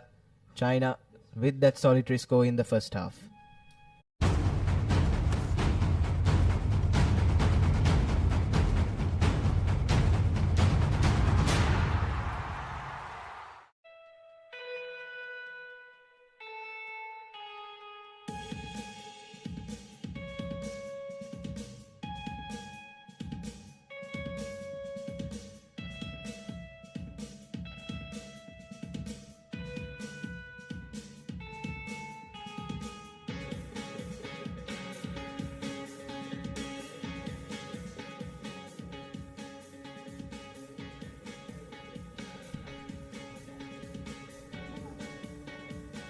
We'll come back to the racecourse in this women's Group E clash between China and Kazakhstan. Take a look at the first half highlights. It's just that solitary score that we have to show. After Kazakhstan put a free kick into some open space, picked up by the Chinese, and then ran nearly the entire length of the field to dot down right on the stroke of lemons. But apart from that, it was some stoic defensive efforts from Kazakhstan. So we take a look at our next fixture in women's Group F. Sri Lanka take it on Singapore. Both sides winless so far in this tournament. Both will be looking to close out their day one proceedings on a high. So it's China who restart, and Kazakhstan, unfortunately, have knocked on. I think players just need to be a bit more aware of the conditions now. Be a bit more cautious when taking possession of the ball. They cannot take it for granted like they would if conditions are dry. Need to be a bit more tuned in. So China with an opportunity to get the first score of this second half, and looks like it's their number 9. Identifies a gap and goes right under the post. The Kazakhstan defense, non-existent, you'd have to say. Just the start China would have wanted. Finished the first half strong, and they've started the second half well. Yu Tong Chen, her second try of this Asian 7 Series second leg. So we have a look at that once again. Just have to wonder where the Kazakhstan defense was. Lapse of concentration. Yes, and a defense that was so good in that first half, isn't it, Abdullah? Caught napping on that occasion, straight after the break. Yes, probably they'd be really disappointed having conceded that try just before halftime. But they need to have put that behind them and moved on. A lot more rugby to be played. Kazakhstan now taking the ball up.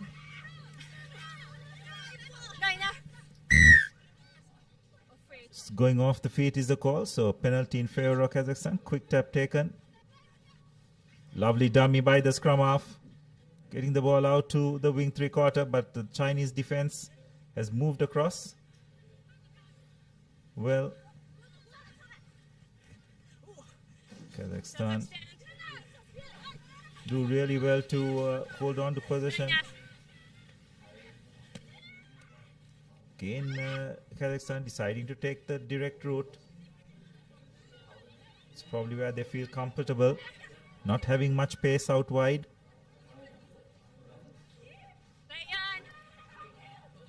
And they have lost the ball in contact.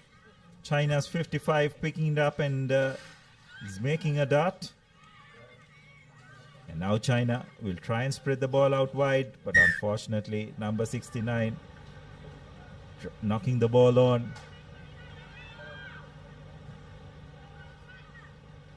As very correctly said, Nathan, the conditions are going to play a part for the remainder of today. At the very least, although the rain has stopped, the slight drizzle has made its impact. The underground conditions are slightly wet, and that's going to have an impact on the rugby ball. Kazakhstan with the feed,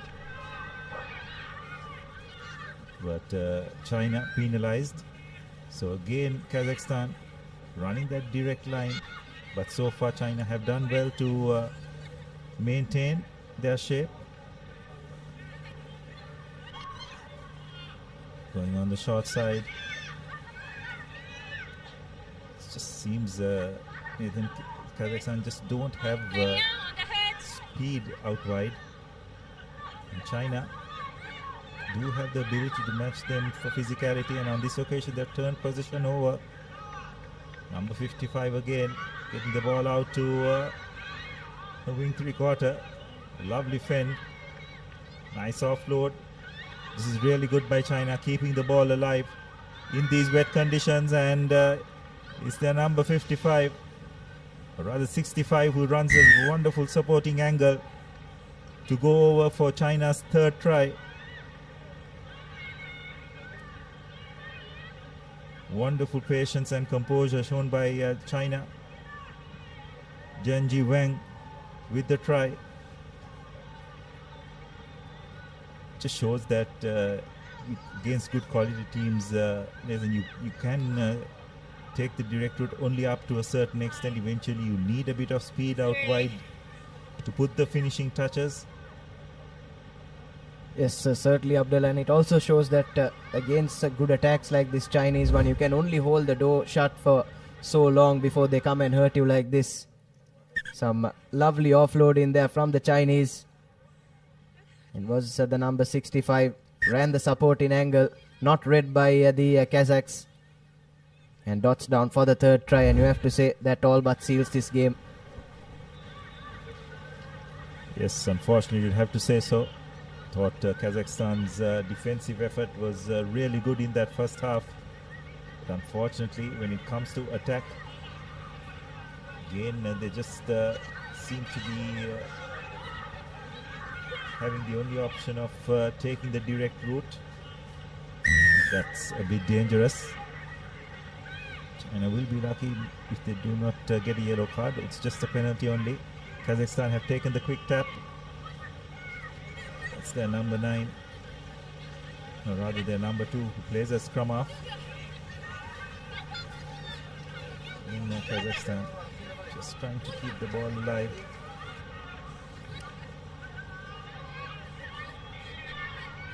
Slow ball, and eventually Kazakhstan deciding to use the boot, but not much of a chase. And look, could that have been a knock-on? Yes, it is.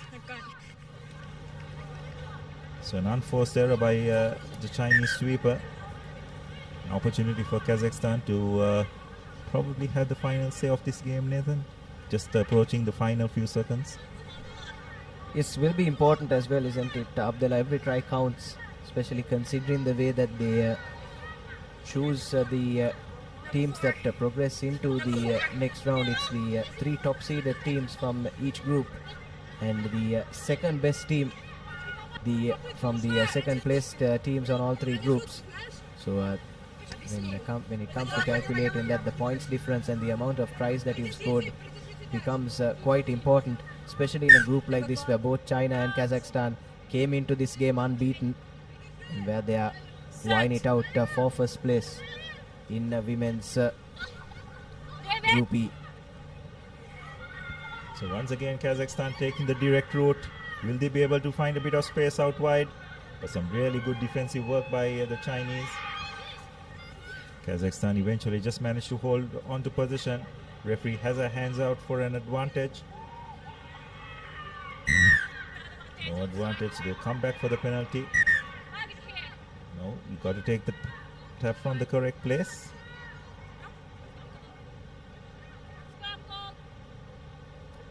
And Kazakhstan have opted for a scrum. Probably the final play of this game. Every point could prove crucial for Kazakhstan to get that best second place position and make it to the cup semi-final. And they have lost possession as a result. China will try and launch another attack. Not quite sure whether they need to. This is really good by China, spreading the ball out wide. Will their speedster be able to put the finishing touches? It's one of the replacements. I don't think Kazakhstan will be able to come across.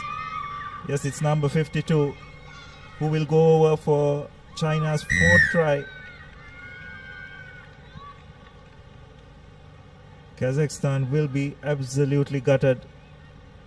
Had an opportunity, but Zifei Zhang from her own 22 showing good pace to outflank the Kazakhstan defense and get China's 4th try. Yes, excellent stuff from China. conversion goes begging, but they wouldn't mind that one bit. Referee blows for full time, going end to end. After managing to outhook Kazakhstan from that last scrum, ran the entire length of the field and dotted down for their fourth try, but Kazakhstan will be gutted, as you correctly said, Abdullah. There you have your full-time confirmation. It's 22 unanswered points in favor of China as they top this group and make their way into the semi-final spot in the women's category. Taking a look at those second half highlights. 3 tries for China. That was straight off the bat, their scrum half. No one marking the blind side from Kazakhstan. And then some lovely offloading. Good continuity of play from China. Outfoxing the Kazakh defense once again. And then this try to put the icing on the cake from inside their own 22. The replacement wing 3, number 52. Running from inside our own 5-meter mark actually to go over for the fourth try for China and book their place in the semi-finals. As we have a look at your key stats, it's 4 tries and 1 conversion for China and nothing to show in an attacking sense for Kazakhstan, as they will have to rely on a couple of other results now to try and book their place in the semi-final. And as we move into our next set of games, we'll have a change of voice up in the comm box.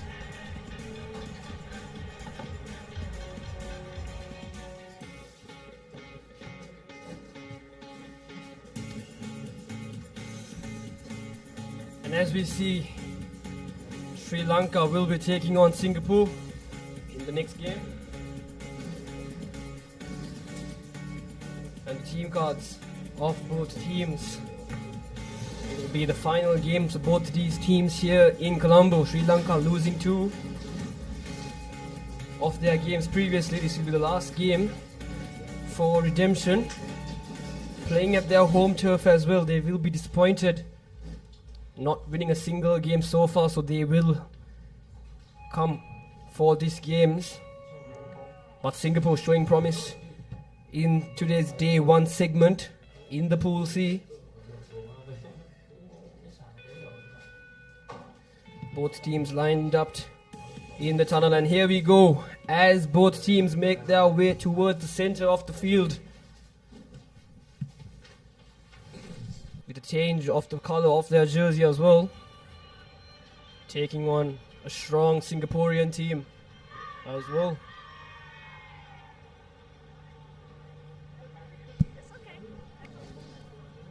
It's an exciting matchup. It will be referee Sunny Lee who will be officiating this game.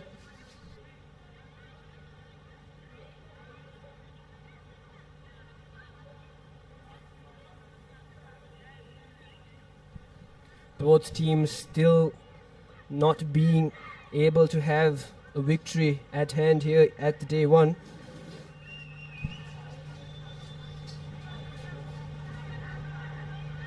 Both teams desperate for a victory here today at the Racecourse, and it will be Sri Lanka to kick off things.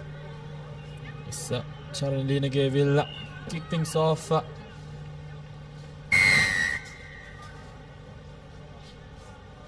Here we go. Good restart, very well gathered by Singapore. Lanka straight away coming up in defense. Singapore just passing the ball straight away to the gaps. Space on the outside. Good cover tackle coming in.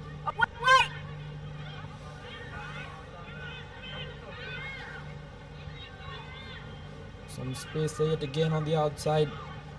Win the ball back inside is Singapore. Trying to find some space. Good tackle so far. Good defensive shape by Sri Lanka. Roll up in the corner. Stukat back inside. Good defense yet again. Keeping the Singaporean attack at bay. As now the number 12 of Singapore spots the gap in the middle.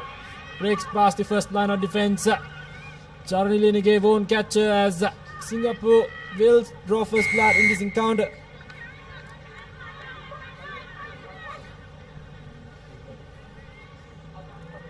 it will be Jane Chang Ying to score that try for Singapore. But unfortunate mistake for the Sri Lankan team. They just didn't align there in the defense, where the center just overshot to break that line defense. And it was the number 12 of the Singaporean team spotting that gap and attacking that precisely to score under the post and making it easy for the kick taker to convert. So Singapore will be leading in this game 7-0. And there we see the number 12 running through that gap to just make her way with ease right under the post. So Singapore once again will, for the first time in this game, will be restarting proceedings with the kickoff. It was Jane Chang Jingyi who scored the try. Good restart collected by Sri Lanka. Unable to gather the ball in the first attempt, but nevertheless Sri Lanka still managing to keep possession. Only number 13 to break past the defense. Nevertheless, Sri Lanka with the second phase ball taken, not the best pass coming in. It's the dew which has caused the ball to be a bit slippery. Nevertheless, Singapore now with possession. Good jackal work there. Definitive cleanly taken from that turnover to receive a penalty in their favour. Sri Lanka will be happy with that outcome, so there will be a penalty and they have avoided a scrum. But let's talk about Santika Hemakumari, that wonderful hit there, but unfortunately from the efforts from her teammates, they had just fumbled the ball. But with a get out of jail card now, they have been avoided a scrum penalty which had been transferred into a scrum. Attacking now in a pressurized zone, attacking from their red zone. They will want to get out of here. So let's see what they do. The scrum half gives it to her, fly to the center. Chandrika once again with the dominating hit, taking two defenders down with her. The scrum half not deciding which side to go from, but goes up to the blind side, and there we see a tremendous run from the corner. Can she make it all the way? The number 2 of Sri Lanka, Sanjeevani Vijaytilaka, no one to beat. And there she goes, right over the try line. Adding the first points in this game for the home team. It's the brilliant counter-attacking in that instance. Pouncing on that loose ball. Made a very good attempt. Good pace, good finish by Sri Lanka. Sanjeevani Vijaytilaka in that instance going over the first try for Sri Lanka. So important conversion coming up as well. It's Charan Linage who's making the attempt unsuccessful in that instance. And the conversion was missed by Sri Lanka, so Singapore will lead by 2 points. And here we have the replay of that try. It was a team effort that just made it easy for the try scorer to go over the line and score the first try for the home team in this leg here in Colombo. So Sri Lanka this time with the kick-off. A contestable kick, and it had been fumbled by the Singaporean player, so Sri Lanka will be playing with a knock-on advantage. Gives it to her, fly to the center. They will want to work it wide, but the rush defense from the Singaporean team shows a bit dominance, and here we have the try scorer beating one defender and getting a couple of meters, sending it back to the line. They will want to work the balls from side to side, but unfortunately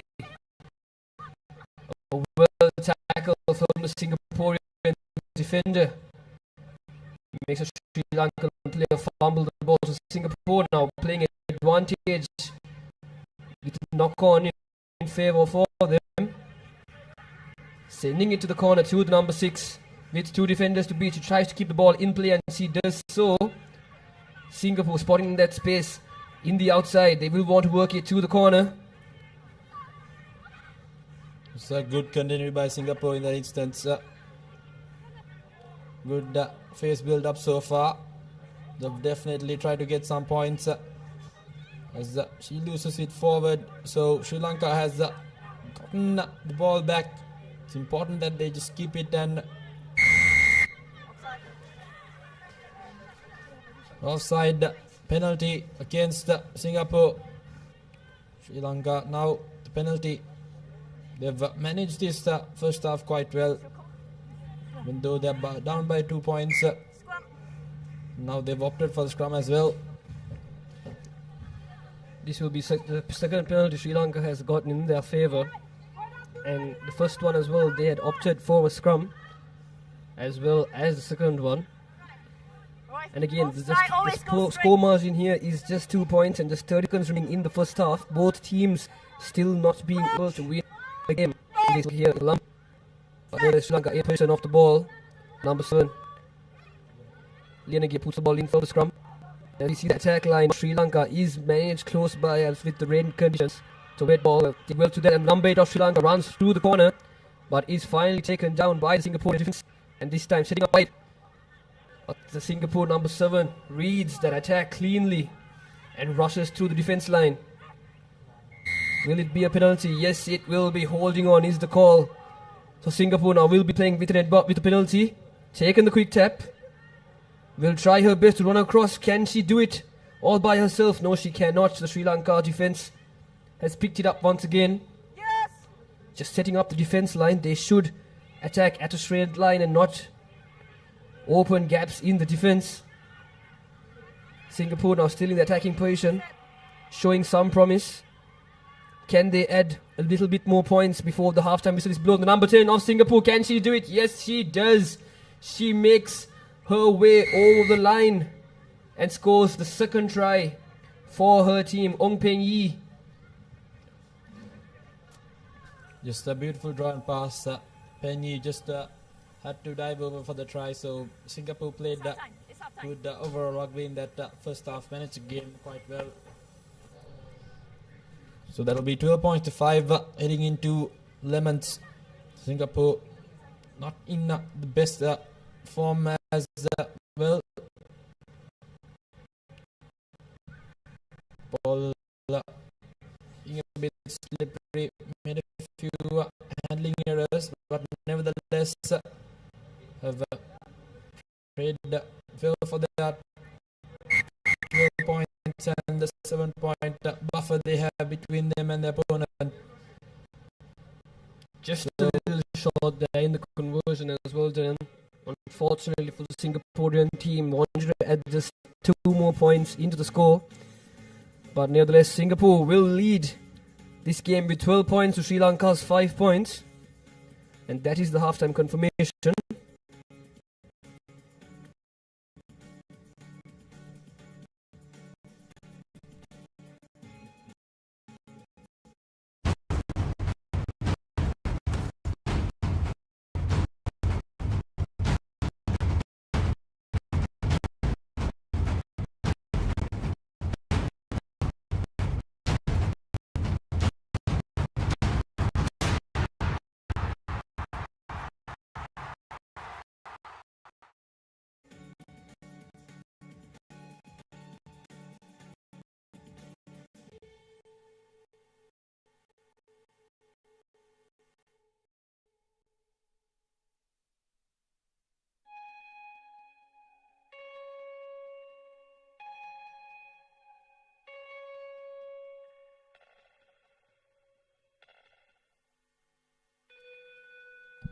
And we're back.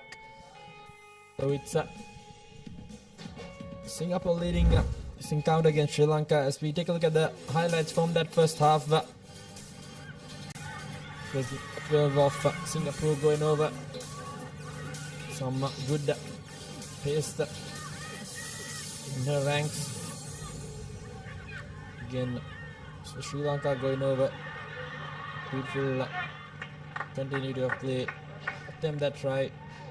Something they should work on as well.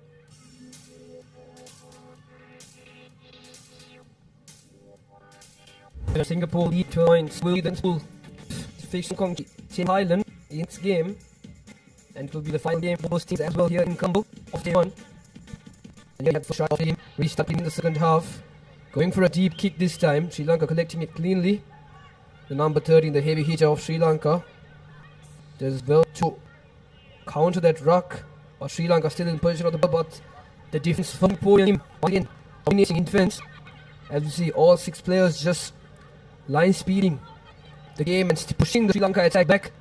Doing very well to do so, but referee says the tackler not releasing. So quick tap has been taken from Sri Lankan player. Looking for support now. But the offload was not the best ones. And Singapore does well to turn over the ball now. Singapore back in the attack, adapting in the situation, having space in the corner. Can the number 2 of the Singaporean team do it? Yes, she has. She has made all line to score the try for her home for the visiting team. Here. It's Sipe Yulil who goes the third try for the Singaporean team. Going over that try, identifying that there was ample of space in the lateral parts of the ground. Made the full use of it. Sri Lanka again letting themselves down. Just not trying to get out of their red zone. Trying to run from their own half. Just costed them yet another try. Kudos to Singapore for keeping and having a good presence of mind. As you can see, identified she had ample of space there on the far right corner. Just ran laterally straight over the whitewash. So Singapore now with a commendable lead of 12 points. Definitely, and in someone's game, it's mostly about adapting the quickness of change of rugby from the attack to the defensive position.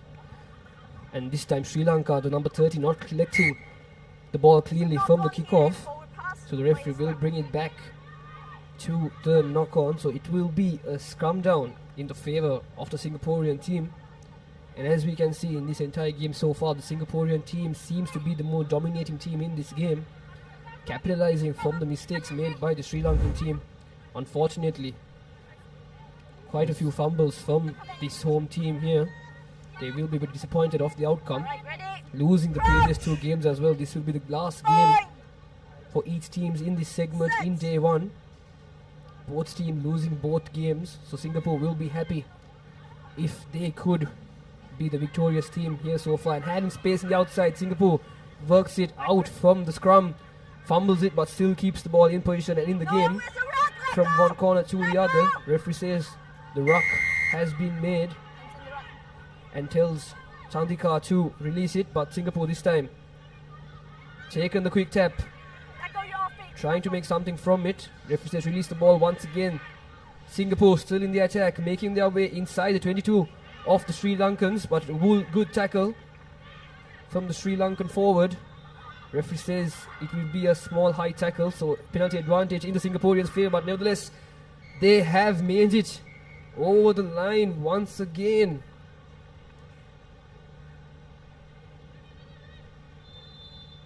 Referee will have a word with the TMO as well from that high tackle, just to check for sure if it really was one.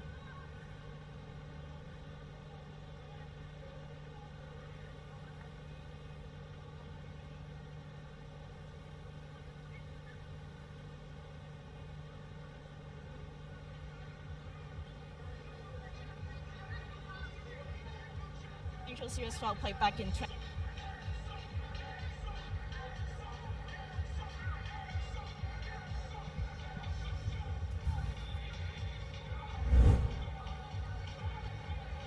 Let's see what they're looking for exactly. Straight away above the shoulders, so definitely meets that yellow card threshold in my opinion. Tanvir, let's see what the TMO decides. Definitely, as we can see, the Singaporean player does not even crouch.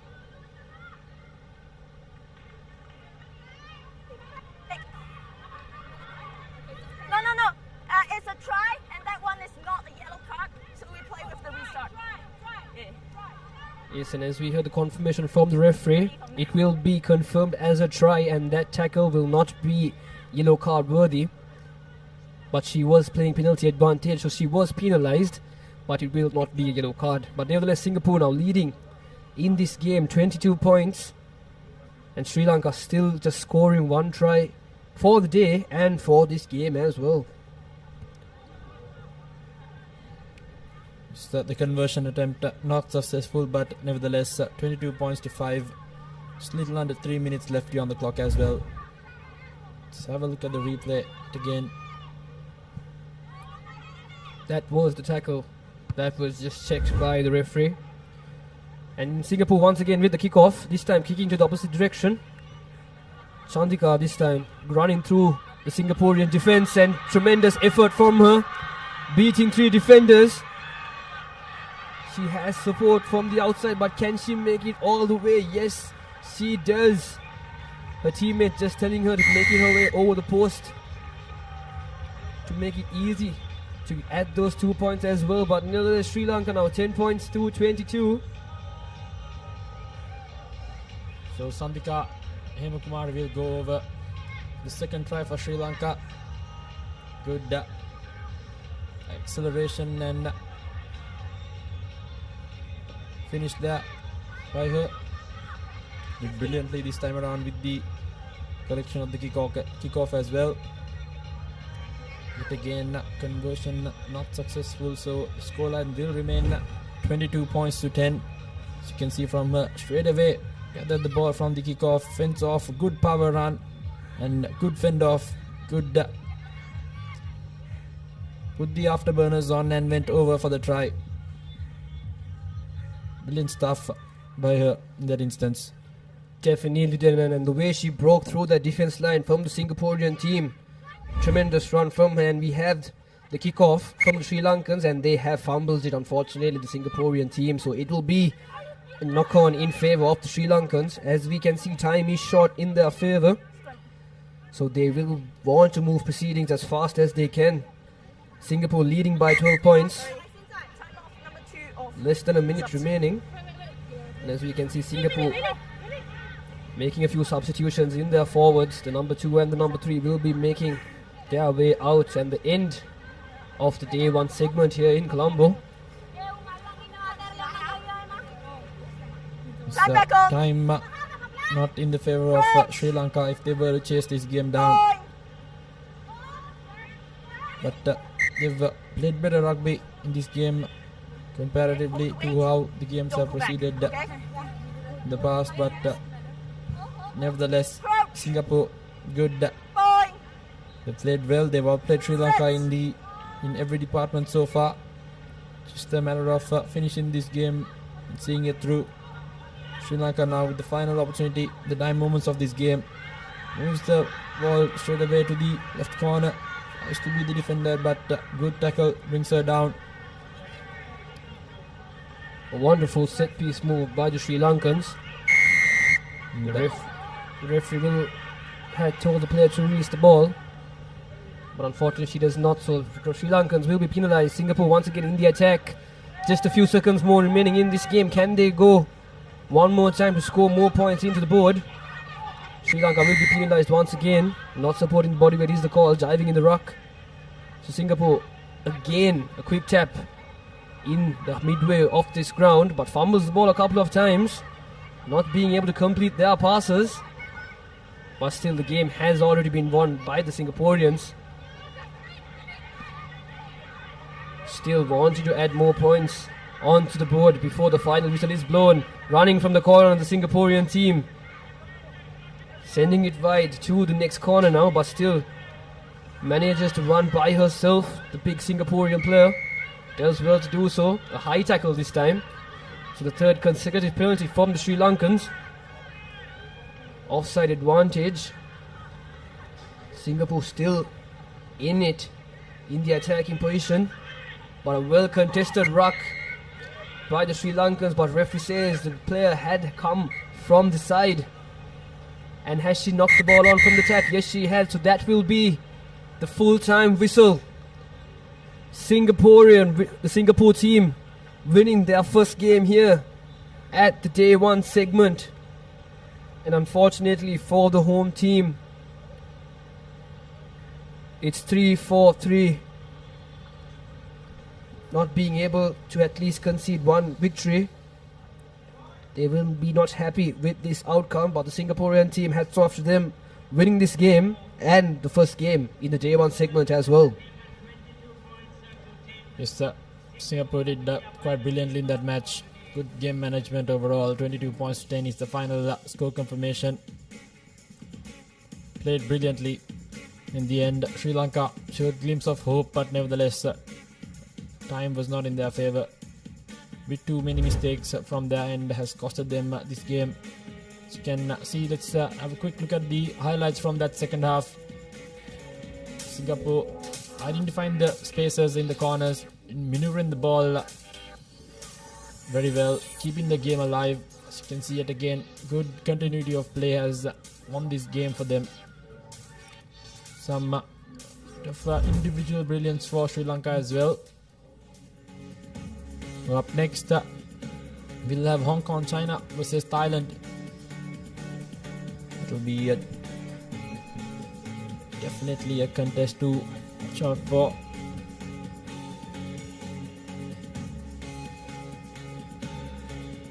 So they take the field now.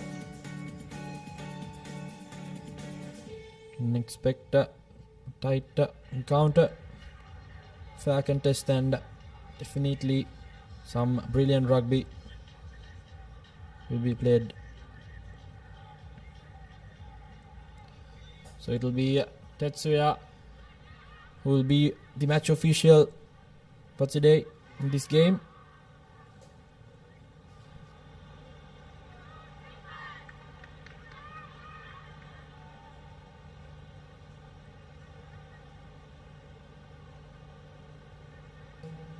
So it will be Hong Kong, China to kick things off from the left side, right side of your screen. Thailand will field the left. Here we go. Good high hanging restart. Didn't travel the 10 meters, so it will be a free kick straight away for Thailand, as they waste no time whatsoever, not letting the Hong Kong defense settle. Good looping pass, not finding the hand, but as it rolls away to the touch line, it will be a line out now.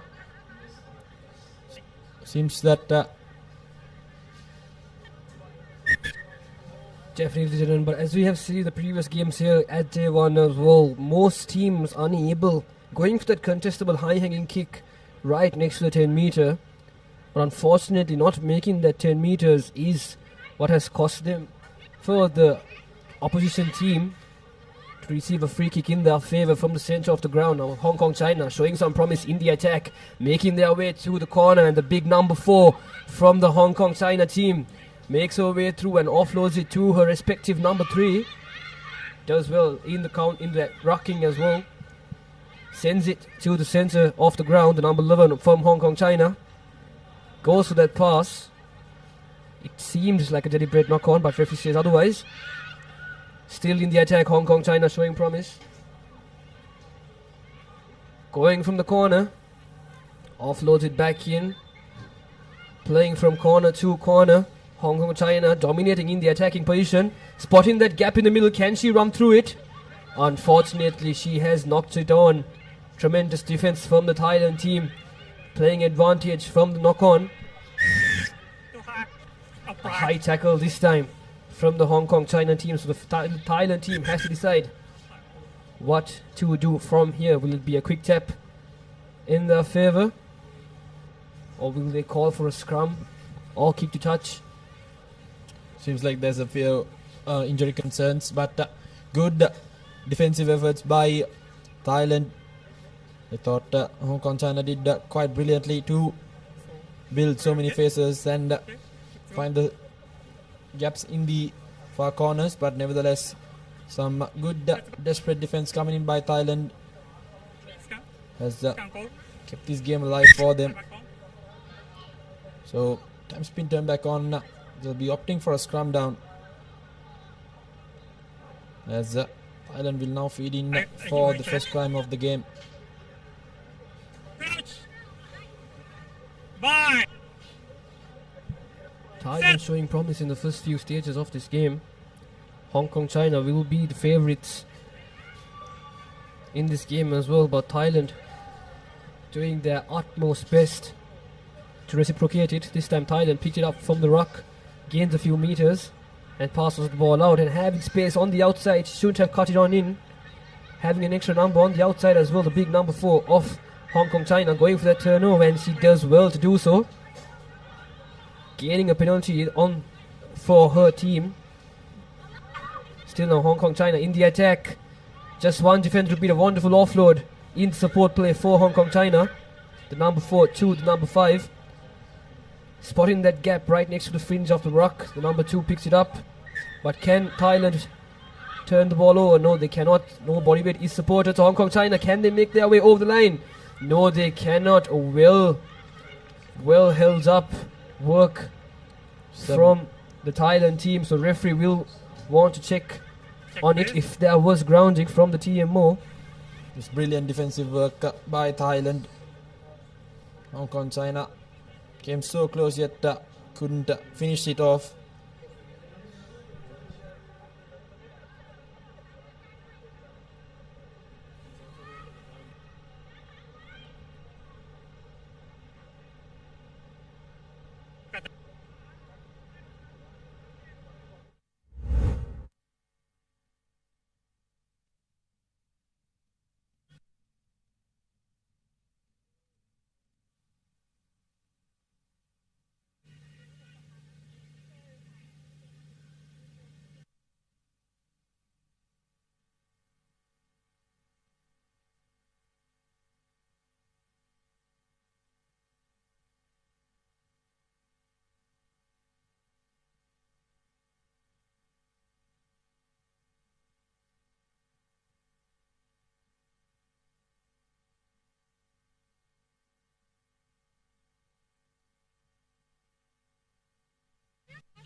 Sorry?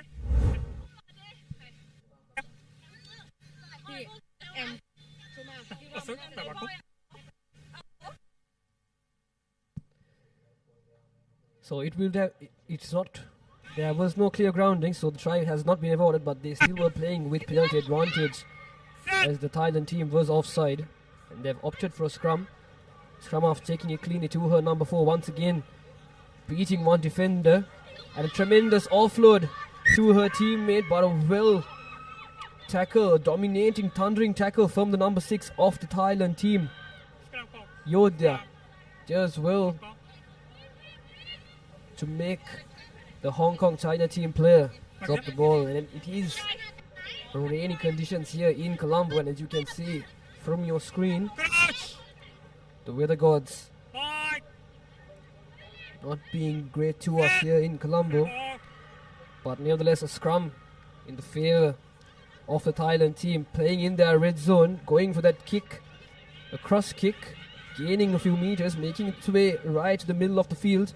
Hong Kong China goes to the collection, but had fumbled it, and yes, it would be a knock-on. The Thailand team will be very happy with that. They will have a scrum in their favor at the center of the ground. Thailand trying to kick themselves out of jail there. Did brilliantly, and for their favor, the sweeper for Hong Kong China knocks the ball forward.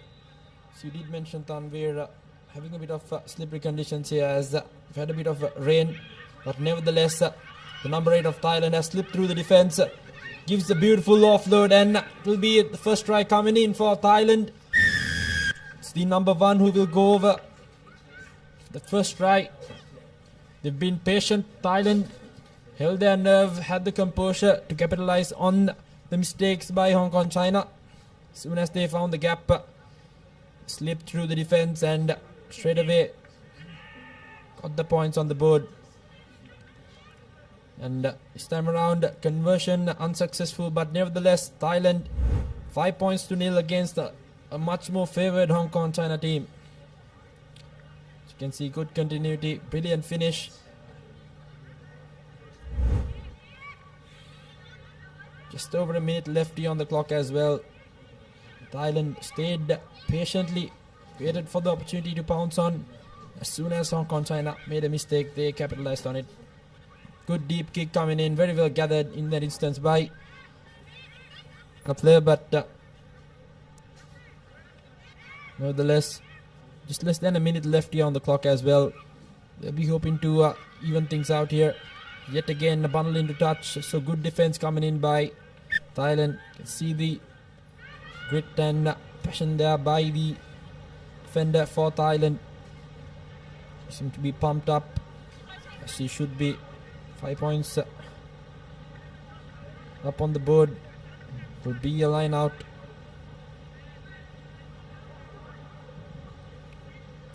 Thailand doing well to maintain the momentum from that try, and as we see a changed atmosphere from this Thailand team doing well in the attack and defense position. Hong Kong China trying their best, and a well made tackle to push the player out to touch. And will that be half time? Yes, it will. Thailand leading this game by 5 points to 0. That will be the first half score here in Colombo, and as well it will be the last game for both these teams for the day here at the Racecourse grounds. And this is halftime confirmation. Hong Kong China still 0, trying their best, and Thailand leading by 5 points.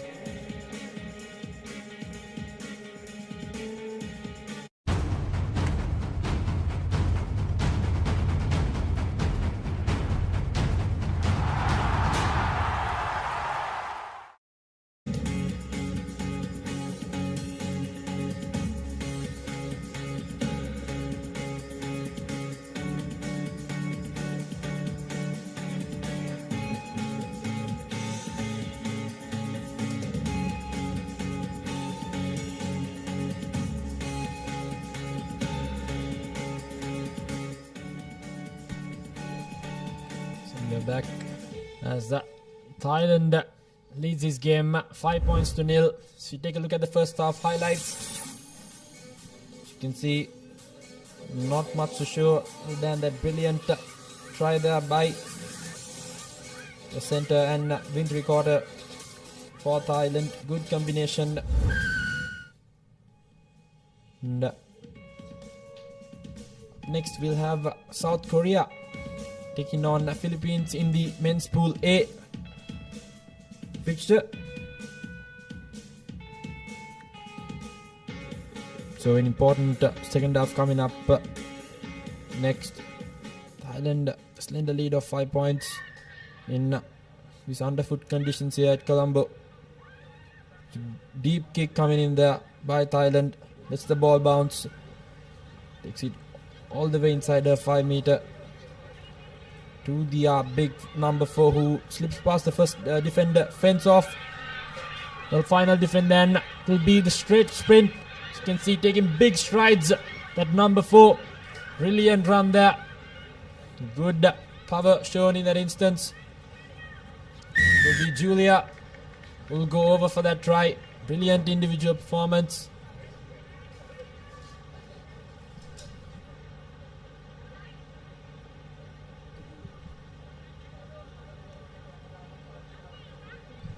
Wonderful run from the number 4 of Hong Kong China, Julia, doing well.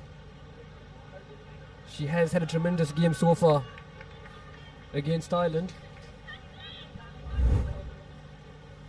As you can see,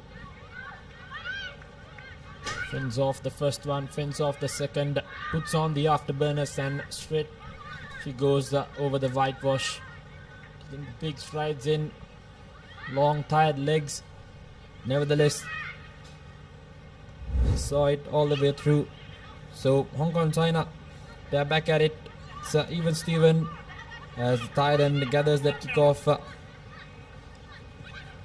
And now they've opted for the boot.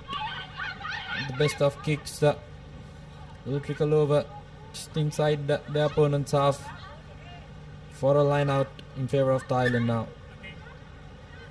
Yes, and as we saw our previous try scorer, she has been substituted out. I hope not for a leg injury, as she had a tremendous game so far, but her time has come to an end. But nevertheless, the score is tied, and there is still 5 minutes remaining in this game, so it is anyone's game here in Colombo. Hong Kong China pouncing in that attack using the width of the grounds tremendously. Spotting that gap out, goes to that offload but not collected cleanly. Has it been knocked on forward? Yes, it has. So Thailand will be once again very happy with that outcome, and they will have a scrum in their favour, but an injury has been spotted. So the referee will stop the time. Some unforced errors coming in there by Hong Kong China. Not helping themselves. Tried to pull off a really good smart loop around there, trying to build that extra man advantage. Just not able to hold on to the position of the ball. So it will be a scrum down now in favour of Thailand. Just over 4.5 minutes left. So anyone's game as for now. Definitely there are both teams. Kudos to both teams playing tremendously here in the Racecourse grounds at Colombo. Thailand playing valiantly. And as they feed the ball in, they will be in the attacking position once again here at the halfway mark of the ground. Spotting that space outside but cuts back in, beats one defender, tries to take the second, but not done cleanly. Goes to the offload, but referee has spotted that offside. So Thailand once again will be playing with a penalty advantage in their favour, having space on the outside. Can the number 2 of Thailand make her way over the line once again? And yes, she does it. Thailand, a tremendous work from the number 2, Ruxina. Does well to score the second try and regain the lead. And as you can see, this is the 4th try she has scored in this leg of day 1. Tremendous effort from the number 2 of the Thailand team. Yes, Thailand did very well, wasting no time whatsoever. Straight away to the quick tap, spotted the gap in the corner, moved the ball straight away to the spaces, and the number 2 finished it off brilliantly for her team. As you can see, good hands, good finish, and Thailand yet again bouncing back, on ample time. Important restart coming in. Good collection by Hong Kong China. Now Spotter Brother here, trailing by 5 points. Formed very deeply in their own half, trying to keep the ball alive. Good defense coming in yet again by Thailand. Good counter-attacking has pushed the ball back, forcing Hong Kong China for the boot. As the ball has finally been regathered by the Thailand sweeper. Hong Kong has already made their way through. Good defense, wasting no time whatsoever. Overlap in the corner, straight away. Good eye there as the number 15 will look to burn the final sweeper. Good cover defense coming in by the number 12 of Hong Kong China, and it'll be a penalty as well. So brilliant defensive effort by Sabay Linnam. You can see the number 10 of Thailand. She's gas fire. A long day of work here. It's their final match for the day. It was a wonderful run from the Thailand player, the number 10 of Thailand, Narathip Manisai, doing well, but the number 12 of Hong Kong China, Sabay, doing well in that defensive position. So not just stop that try, but also gain a penalty for her team. So it will be a penalty for the Hong Kong China side, right on their 22-meter line. Not sure exactly what they will opt for. Will it be a scrum, or will they take the tap and run? Just 1 minute and 40 seconds, and they have gone for the scrum option. Still, just a margin of 5 points. That's all they need to tie the game. It's an important passage of play now for Hong Kong China. Just under 90 seconds left on the clock as well. Important scrum. They go for the big hit straight to the midfield. We'll have the overlap in the corner. Just a matter of drawing and passing. As the number 12 tries to burn her opponent on the outside corner. Good defense coming in by Thailand. Good counter-attacking as well, as they have turned over position. So Thailand managed to get the ball back, and now they have found some spaces in the corner as well, but couldn't gather the ball first round. But nevertheless, here we go, sniping through the defense. That's the number 2, and she will now go over for another try and will seal the game for Thailand. So brilliant stuff by Ruxina. Her second try for the game as well. Good presence of mind to cut back inside and see it through. Put on the afterburners, and she's gone over for the third try for Thailand. Second in this game, fifth in the leg as well. Tremendous effort from the number 2 of Thailand. 15 points to 5 and just 15 seconds remaining. A wonderful game of rugby here, it is the last women's game of day 1, and what a way to end it, Dylan. Look at the atmosphere, the face from that play, the determination to go over the line and score the final try of this game. What a way to end it for her country.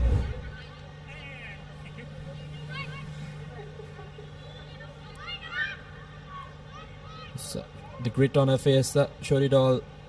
How desperate she was for finishing it through for her country. 17 points to 5. Thailand has played really well for those 17 points as a team.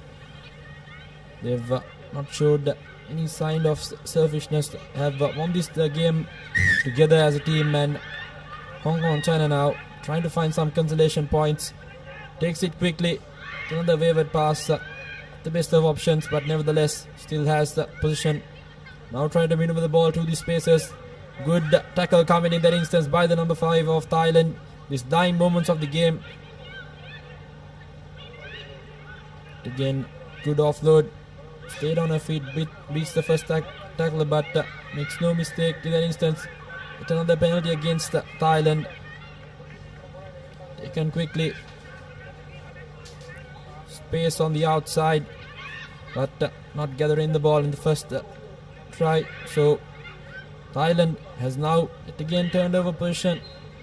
Brilliant stuff yet again by them. Now counter-attacking, have the numbers advantage, but she will. Brilliant offload coming in, but couldn't just find the hand, and to be yet again another penalty, drawing that advantage as well. Keep the Hong Kong player. So everything is happening here in these dying moments of this game. Again, penalty after penalty, this time in favor of Thailand. Quite the conditions of rugby here, Janine. The time has been brought to an end as well, but both teams fighting valiantly. Hong Kong China just trying to score, but that will be the full-time whistle. Thailand just taking that tap and kicking the ball outside the ground to end this game. So Thailand will win the final women's encounter here in Colombo for day 1, and this will be the full-time confirmation. Thailand winning the game with 17 points to Hong Kong China's single try with 5 points. As we see both teams bought in, this is the highlights of the previous game. The only try from the Hong Kong China, a wonderful 100-yard sprint from the number 4 of Hong Kong China, doing her utmost best to score that try, and then makes her way outside the ground. And this was the first try for the number 2 player. Tremendous run. What a way. And this was her second try right after as well. The grit and emotion from her face shows it all on how much it means to them. And that will be the game. Thank you, Tanvir. We have the men's final round of day number 1 happening here at the racecourse, as moments away from kickoff. It's South Korea who kick things off. As now once again spreading that ball out wide.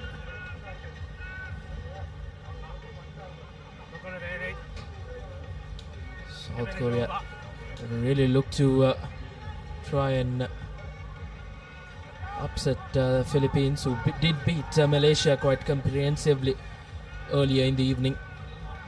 Now Korea looking to put that ball into board. Good option with space, but decently done by Philippines.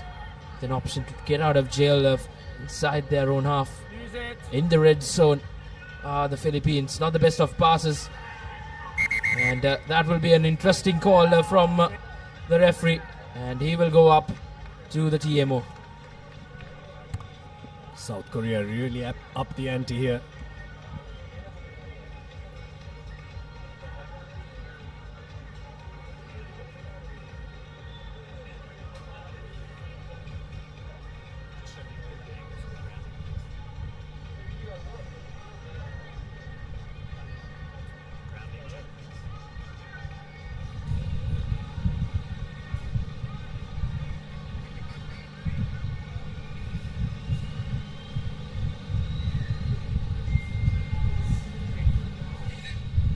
Stand by, Craig.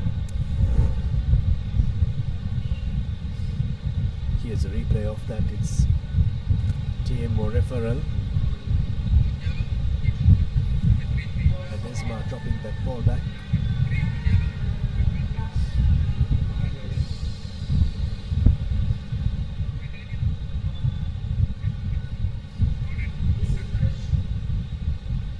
Here's another angle for the TMO.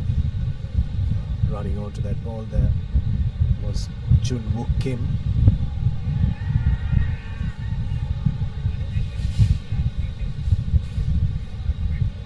Knock on.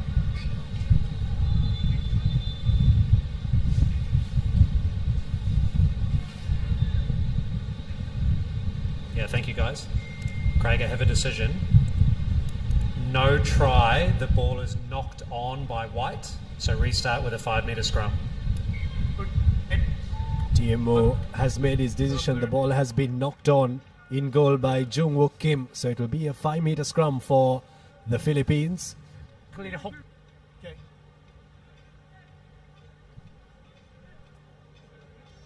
Come back on, please. Crouch. Fine. Set.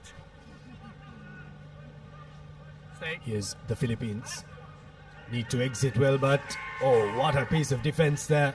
Coming in from Bing Hyun Moon, scoring the try for South Korea. Denied previously. Kim was denied, outside, but Moon scores the try for South Korea. Did probably against the run of play. South Korea were in the Philippines red zone, and an elated outfit who draws first blood. That will be a very important score. Not the best of feelings, I think. Possibly conditions coming into play there a bit. We've had some showers, some brief showers, but it's been quite consistent. It hasn't stopped, and probably will get heavier as the night goes on. And now yet another fumble, this time from South Korea. Knock on and a man in front there. So Imosi Labati takes the quick tap. Here's the Philippines now. Good little offload coming in there from the Philippines, and now Backwards, always backwards. Knock back is the call from the referee, and the Philippines running away with it. South Korean defense holding up here. And this is going to be the try.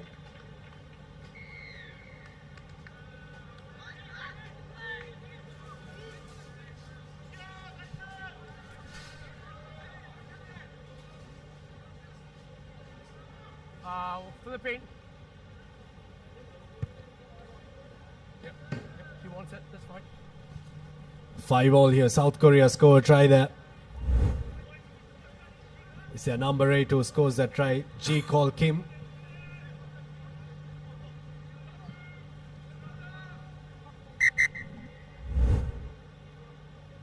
20 seconds. Just wait. Wait for my whistle.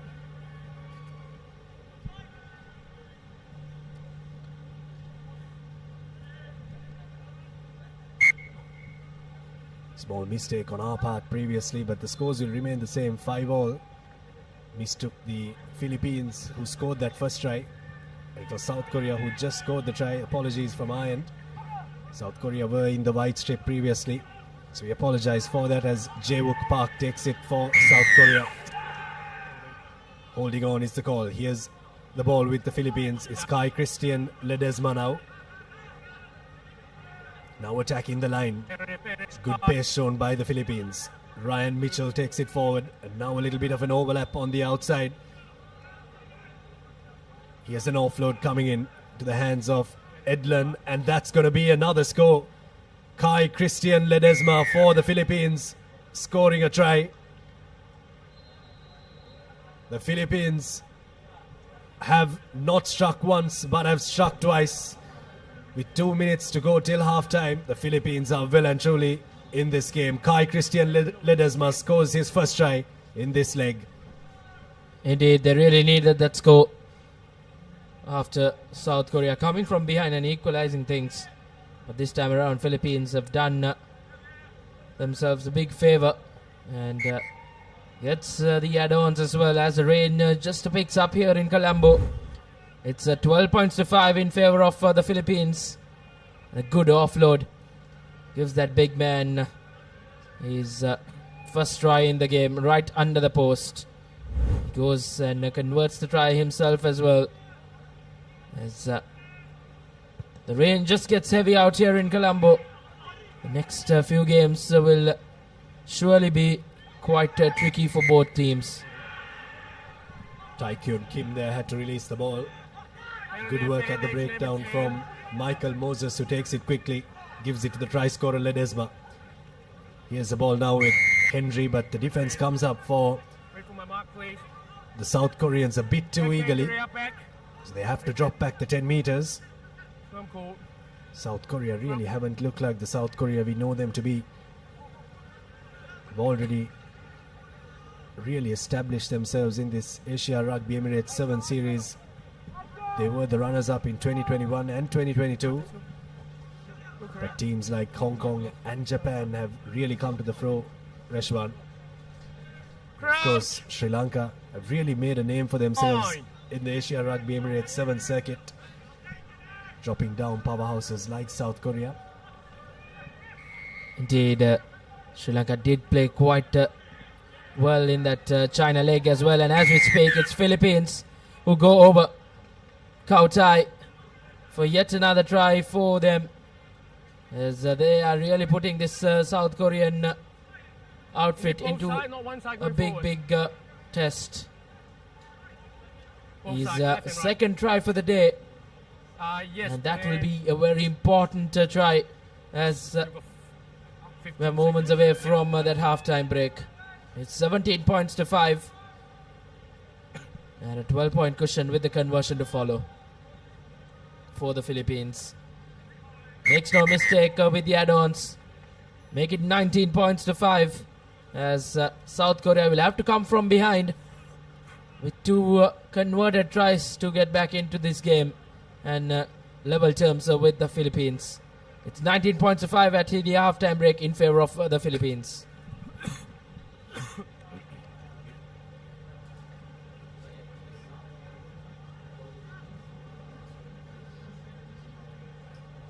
From scrum? Okay, have a look. Yeah.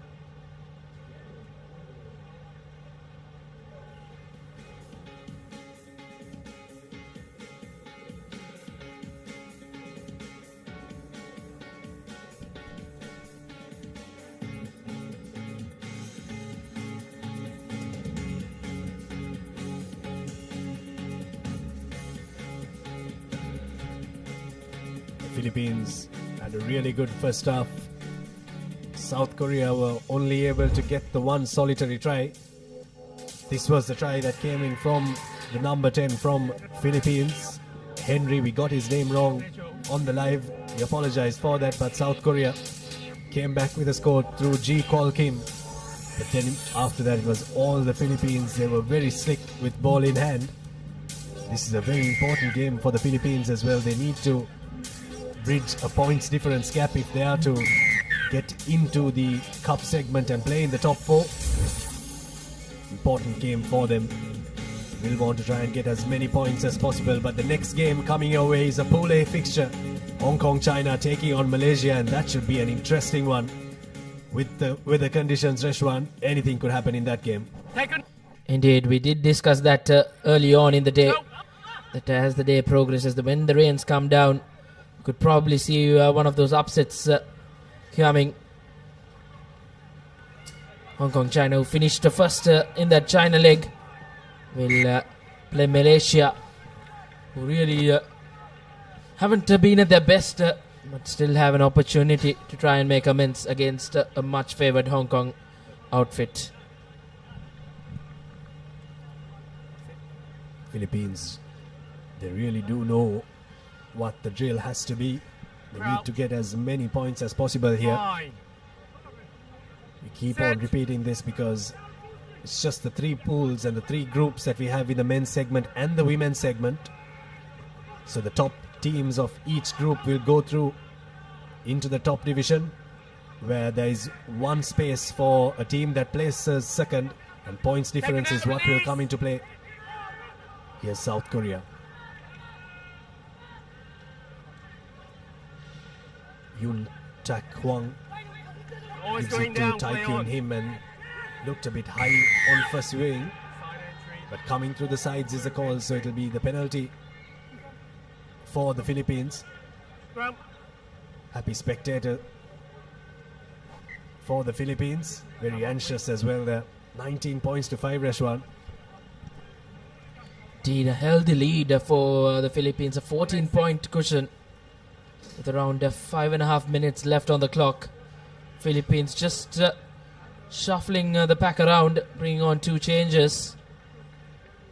I think these changes will really make a difference as the game goes on. In conditions like this, holding on to that rugby ball will well and surely be a big challenge. There's now a good feed in from the Philippines number 10, who opts to go on his own, gives that offload to that number 2, and this is brilliant rugby from Philippines, just picking up from where they left off in that first half. Ethan Tyler goes over for the Philippines as they increase their 19 points to 24 points. And with that try, I think South Korea have a mountain to climb.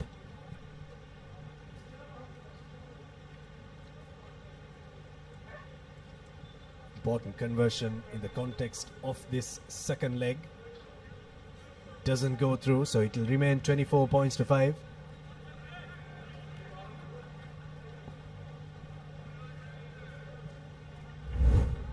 Here's a replay of that try there from the Philippines. Good running line coming in from Jason Kale before giving in the offload to Ethan Tyler to score that try. Korea 2. 10 seconds after my whistle is on. Hey, let's go. Philippines with the restart. This time around just waiting that 10-meter mark, so done well from Philippines. Still managed to keep hold of position. Taking it quickly once again. Long cutout pass. Puts in that kick to space. South Korea under pressure in the red zone. Will have to run from their own try line. And that will be an interesting call from the referee. You can't hold on to the player and drag him down. And he goes into the pockets. And Philippines, this might be a huge moment in this campaign. As Jason will spend 2 minutes in the sin bin. And is this an opportunity for South Korea to try and hit back? Opts to find touch, and this time around gains some meters. Philippines will have to defend well and try not to concede. Filipino on my right. Camera's off. All right. 1. Close to 2.5 minutes remaining on our clock. No. All right, ready. Philippines have won Okay, wait. one game and lost one game. They did go down to Hong Kong, China, 33 points to 12 early on in the day.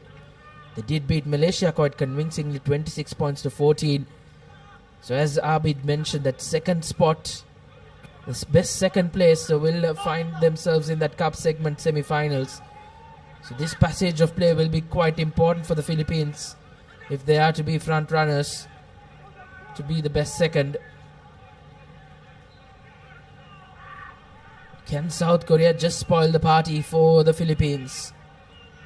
With a man up, still haven't managed to get into the opposition half.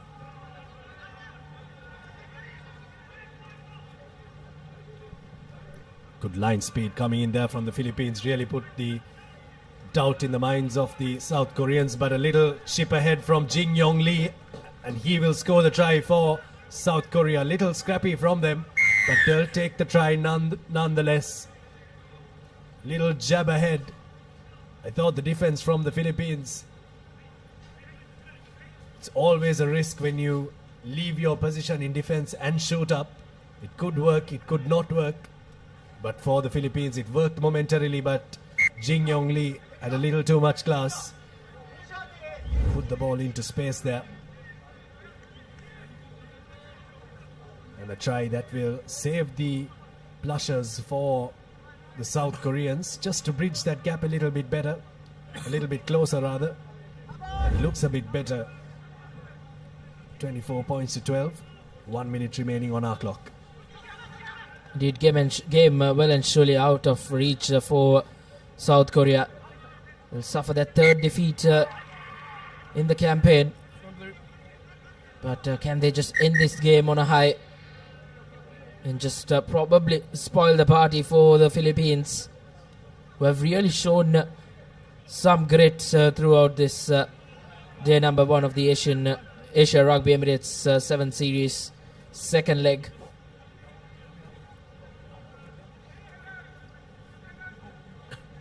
Changes for South Korea. Jae-wook Park has finished his stint on the park. Good, stay. How about going? It's crouch. Ball. The Philippines Set. need to be careful here in defense. It's points difference. It's not just points against. So they need to defend and defend with all their might. But another little chip kick coming in from Jin Yong Lee. Not going to be an edge. Unable to collect on that occasion. And it's a knock on from him. Extremely lucky for the Philippines. But extremely unlucky for Jin Yong Lee not to get a second try there. Indeed, South Korea would have had an opportunity to try and end this day 1 on a positive note. Fine. But the bounce of the rugby ball just not helping the cause for the South Koreans. But nevertheless, now Philippines looking to get out of jail. Will want to try and finish with a score here. They'll have to do it the hard way and run it from their own red zone. But a penalty won by South Korea, who goes over. And that will be an important try. Sebin Lee scores for South Korea. Philippine outside 22, please. Tad bit too late for the South Koreans, but well and surely will spoil the party for the Philippines. Time will tell us that, how important that score from Sebin Lee will be for the Philippines.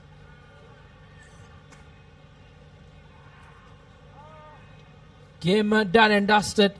A valiant effort from South Korea goes in vain, but showed plenty of heart in the latter part. Just the 5 points between the two sides. 24 points to 19 victory for Philippines. As you see the full-time score confirmation, the Philippines are walking away with the win.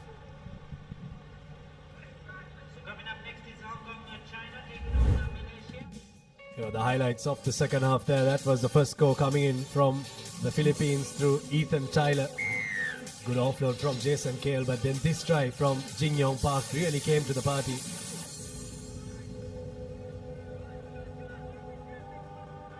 Almost scored another try, but now an important fixture coming up. Hong Kong taking on Malaysia.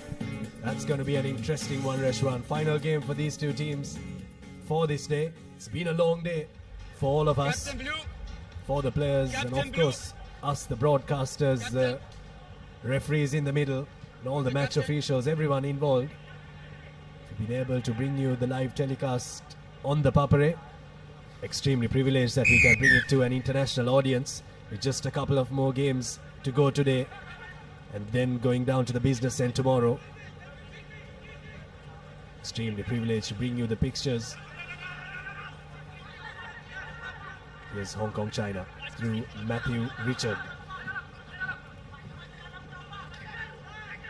Alessandro Nardoni has been a strong ball carrier for them right throughout the day.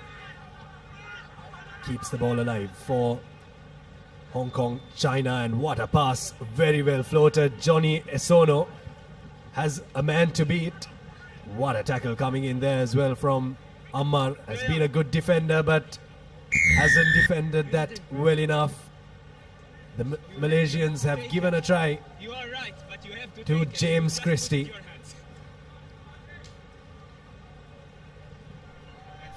Indeed, as expected, Hong Kong China drawing first blood. And Malaysia will have to work really hard to try and go through this Hong Kong China defense. 10 seconds. With the conversion to follow. Conversion doesn't go through, so score will remain at 5 points to 0. Malaysia will be quite a battle for them to try and beat this Hong Kong China defense, but with the conditions just not so friendly. It was James Christie who went over for Hong Kong China as they draw first blood.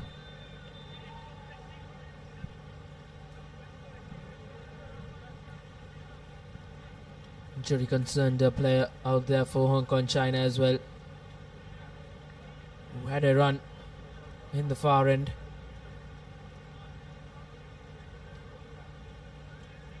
The rain has got more heavier out here in Colombo, and he looks quite disappointed, and not the way to end his campaign on day one. Esono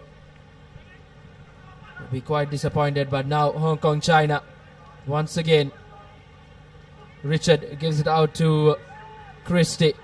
He's been gang tackled by two Malaysian defenders, but now once again taken it quickly.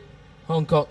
It's another cutout pass, a long cutout pass, and that will be bread and butter stuff for Max, who goes over for yet another try for Hong Kong China as they increase their points to 10 points. As expected, Hong Kong China running away with it quite early on. Captain getting a try there for Hong Kong China. The number 4 jumper there.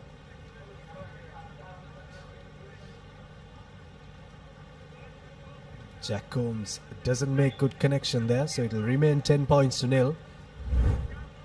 Here's a replay of that try. Nardoni has really done well with those cutout passes. The game of sevens rugby, it's important that you identify where the space is. It's one thing to identify the space, but it's another thing to get the ball to the space. And Hong Kong China have done that very well. And at the restart, they've been even better. Here's the ball for Jack Combs. Little bit of a dummy there from Matthew Richard, but well marshalled in the end by Mohammad Hafizi for Malaysia. Here's Callum McCullough, still on the move. Gives it out to Christie, who looks to shrug off the Malaysian defense, but they hold on to him, so he's brought down to ground. patient stuff from Hong Kong, China. Now injecting the pace in the corner is Liam Herbert. Very happy to swing it from side to side, and when you swing it from side to side, that's exactly what's going to happen. Alessandro Nardoni goes over for the third score for Hong Kong, China in that number 2 jumper. Stretching the Malaysian defense. Hong Kong, China really showing all our viewers as to how sevens rugby has to be played. Indeed, coming into this Sri Lanka leg with plenty of positives. They did win up in China, and just continuing the good work out here in Colombo as well. Long cutout pass which led to that try. At the end it was quite comfortable for Hong Kong, China, who registers yet another try. 17 points to 0.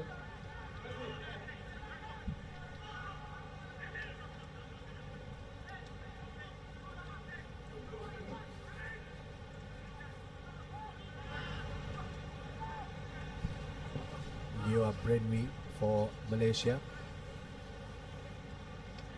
Get out of there, 22 now. To the Malaysians. Fantastic footballing skills there from Max Denmark to boot it back, but now they need the pace here. Do Malaysia, and they have got the pace. Here's a one-on-one. Who is going to win that battle? Is it going to be Harith Iqbal? But Liam Herbert does well in defense, brings him down and wins the ball back off the turf.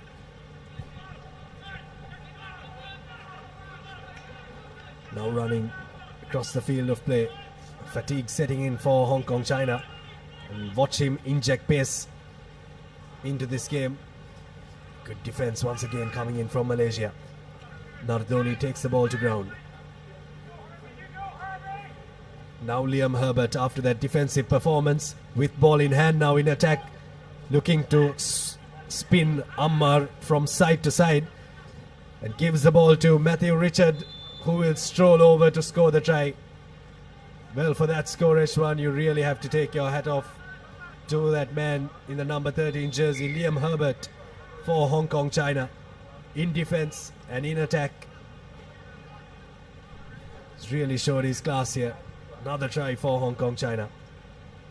Indeed, Hong Kong, China just too good for Malaysia. 22 points up as the kick was not successful. Just bread and butter stuff for this Hong Kong outfit. They have really had quite a day out here in Colombo, just picking up from where they left off in China and continuing the good work. Nevertheless, looks like that kick has gone through. It's 24 points to 0. Good restart kick, and this will be probably yet another score for Hong Kong, China. Indeed it will be. Liam Herbert running away with the game. Hong Kong 29 points to nothing as Malaysia